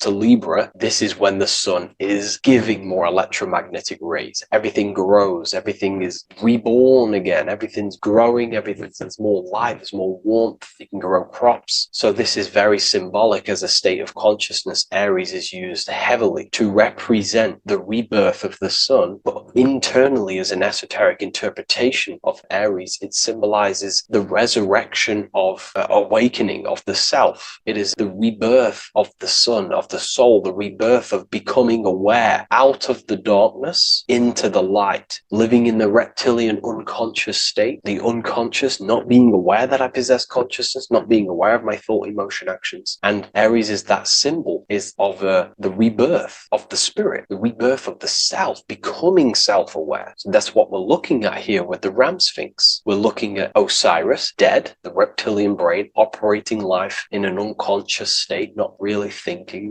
not self-aware of thought, emotion, actions, not aware of the soul, not aware of good and evil, not aware of the laws that are in the heart of love, not aware that there's always an intelligence in the heart telling us what's the right thing to do at all times, not aware of anything, just simply reacting to the world. But then we have a symbol of Aries above, which is the resurrection of self. So again, this is symbolizing by the Egyptians to me and my research going from darkness to light. This is the resurrection of consciousness when we start to deepen our self-awareness, which is ultimately what I'm doing to you in these videos. Hopefully I can awaken some people's minds and make people think deeper. And that process of internally what's happening within you that's what Aries represents when you're starting to say, wow, my mind's going deeper and deeper into the self and I'm realizing more. That is what Aries symbolizes. When the sun returns, it's also a symbol of a sacrifice, because obviously when the sun returns back to Aries, we're sacrificing the winter when we're transitioning, and all transitions require sacrifice. So in Aries, the Jews celebrate the Passover. It's the Passover of the sun. And what do? They eat lambs in the Passover Aries because it's all symbolic of this internal process. In Aries, Christians celebrate with the Easter, which is the resurrection of Jesus, the resurrection of the sun. Remember, it goes deeper. There's deeper layers to this. It's the resurrection of the self and the mind deepening into a deeper awakening. So again, we're going from the lower regions of the brain, and when we start to critically think and become self-aware, we're starting to use the mid part of the brain, and the mid part of the brain then expands into the neocortex, which is the resurrection of the self. The mind is no longer functioning in just the reptilian brain, but then it's going into the light of the higher brain, the neocortex, and this is the reptilian brain. This is the midbrain, what we're looking at here with the Ram Sphinx. Yeah. So this is the resurrection. It's the transition point of going from the reptilian brain into the midbrain into the neocortex. We're now resurrecting ourselves. Now, this is not putting anything negative on the reptilian brain. Without the reptilian brain, we wouldn't be able to live. We need the reptilian brain, but it's an abuse of the reptilian brain that can keep us in a very low state. It keeps us stuck in an unconscious state. But the reptilian brain is what's allowing you to breathe, to eat, to scan the environment for any threats. If there are threats, we do need the reptilian brain. That's not to say it's evil, but what I'm saying is an abuse of this brain, which is what most people are stuck in. They're operating their life out of this brain. And this is what the Egyptians, I think, are symbolizing, trying to tell us to resurrect ourselves, to become self-mastered, to become the highest version of yourself, to actively create in the world. Because when we are only operating from this brain, we're unconscious, well, then other people can use you as a vessel to create their reality. This is how the world is at the moment. The ones who know how to use the mind are controlling the other ones who do not know how to control the mind. So I hope this makes sense to you. Let me know if you have any video recommendations, and I'll see you inside Ethereal University. If you wish to take your research to the next level, I have things inside of there that are very powerful. We happily invite you. I'll see you inside of Join. If not, I'll see you in the next YouTube video. You don't just have a physical body. You have a physical, mental, spiritual, and emotional body. Each one of these aspects are a body of its own. Body does not just refer to a physical substance. You have a mental body for thinking, an emotional body for your emotions, a spiritual body for your energy in your astral form, and a physical body to encapsulate all of these. Each four of these aspects are essential for the human experience and essential to balance. Now, today we're going to be syncing the four aspects of your consciousness with the four seasons and the four elements, and how this ties into the Bible.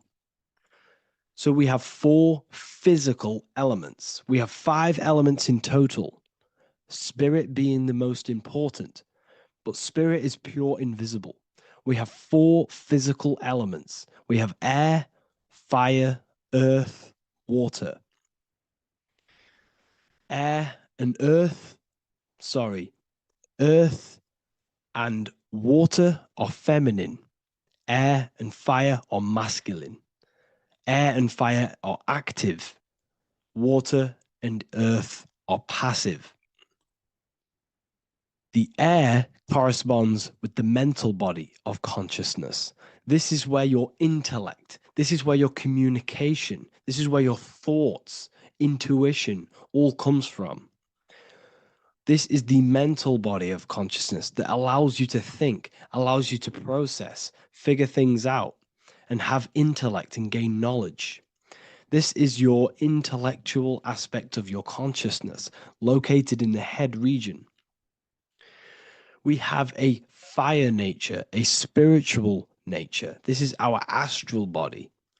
Our astral body is all to do with the subconscious realms, the higher realms of consciousness. This is the body that allows us to be free from the physical body. Our spirit is more of our energy. Water is our emotional body.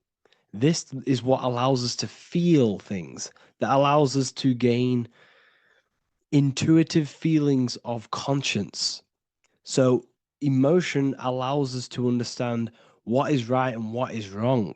When we feel something bad, we know that this is wrong. When we feel something good, we know that we are doing good. Emotions are a creational force that allows us to feel certain things to bring them into existence. Our emotional body is a creational force and should not be reactive, and they should be controlled. Most actions are stemmed from emotions. Actions bring thought into physical existence. Emotions are the driving power. They are what drives your actions. The thought, then the emotion, then the action.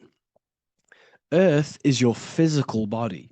This is your physical state that allows you to take mind and emotion into action, into fruition, into physical matter.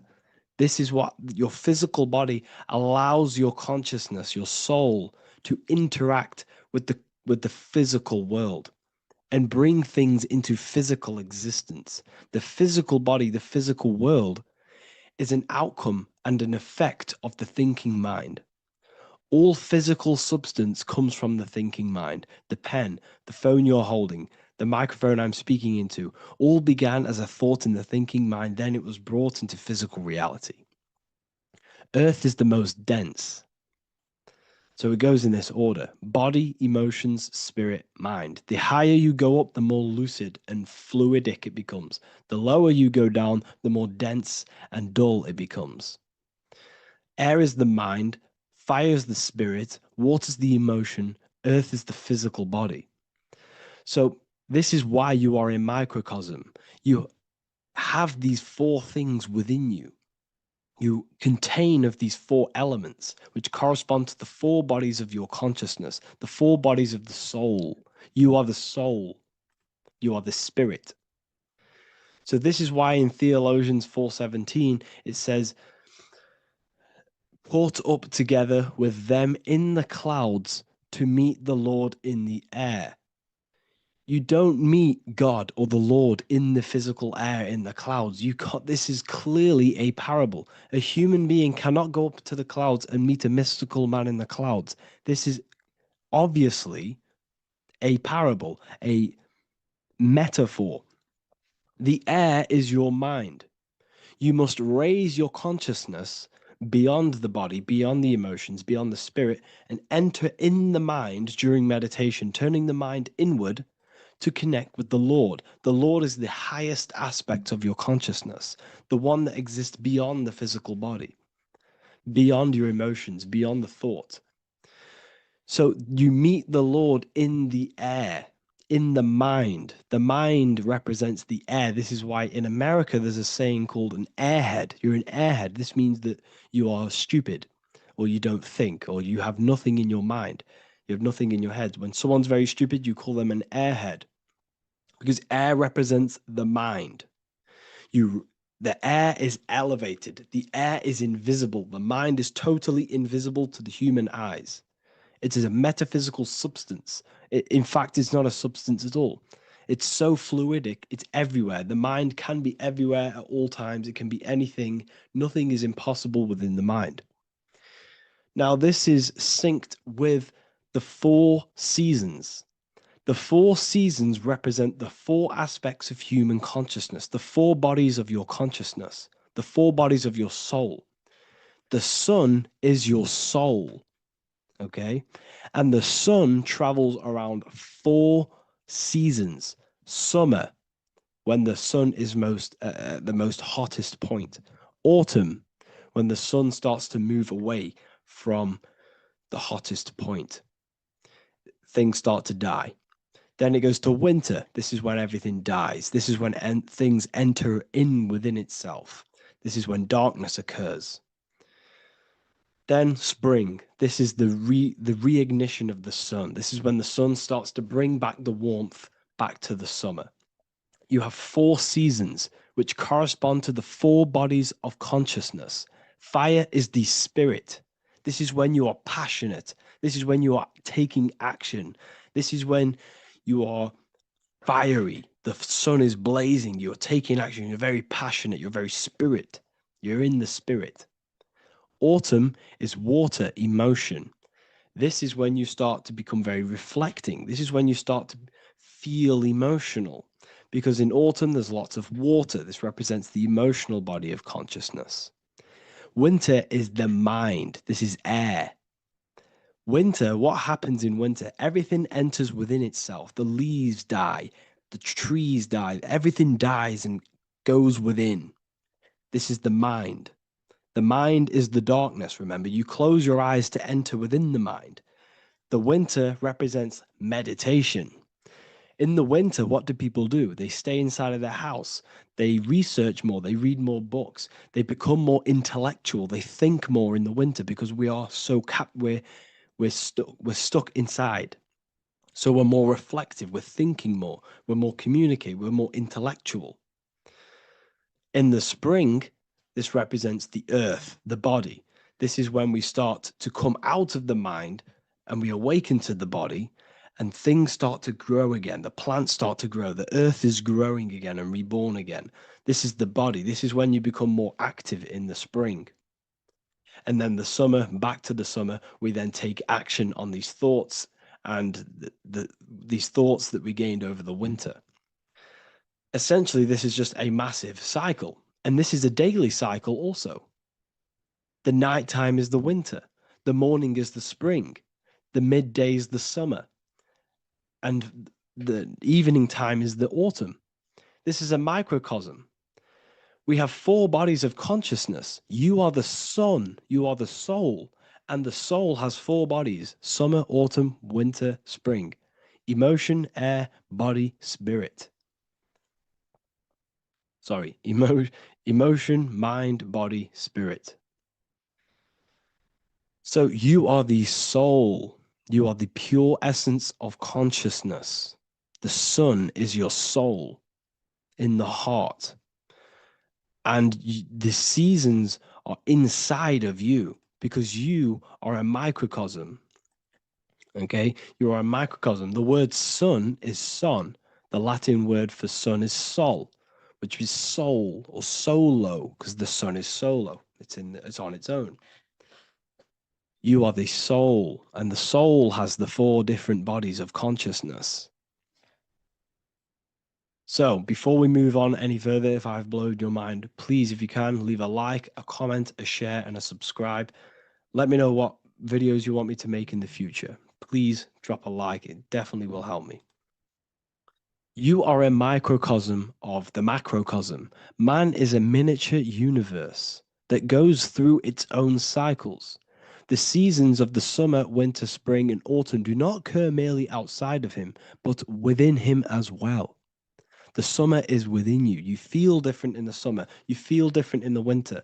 You feel, depending on the body of consciousness, it's your soul's interacting with. So the sun in the sky is your soul inside, and the sun goes through these cycles, which is affecting your bodies of consciousness, because the cycles represent your bodies of consciousness. Now, this ties in with the Bible. This is why we have 4 Gospels. This is why Matthew, Mark, Luke, and John are always seen with the 4 different zodiac sign animals or symbols. So you always see each one of the Gospels. If you just type in on Google Matthew, Mark, Luke, and John, type in ancient pictures, paintings or pictures of them, and you will find these 4 zodiac signs are always standing with each one.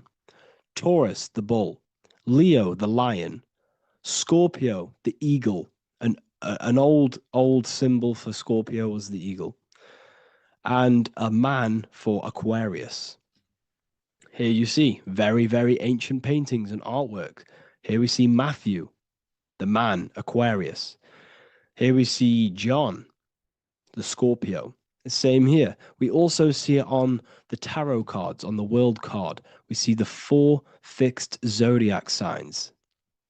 Here we see it as well. These are called the 4 fixed zodiac signs. Now, when we look at the zodiac, we're no longer looking at the sky, because what you must understand is as above, so below. What is above you is inside of you. What is above is what is below. What is outside of you is within you. The zodiac is inside of you. The zodiac revolves around the sun. The sun is your soul. These are different energies of your soul. Like I said earlier, the 4 seasons are the 4 bodies of your consciousness. And in each body of consciousness, you have these different energetic energies that you can work with. Okay, so this is the true astrology. This is the true astrology, the internal esoteric astrology. You can't find much information on this at all. Very hard to find. So what we're looking at are the 4 bodies of consciousness. Obviously, when we look in the middle of each season,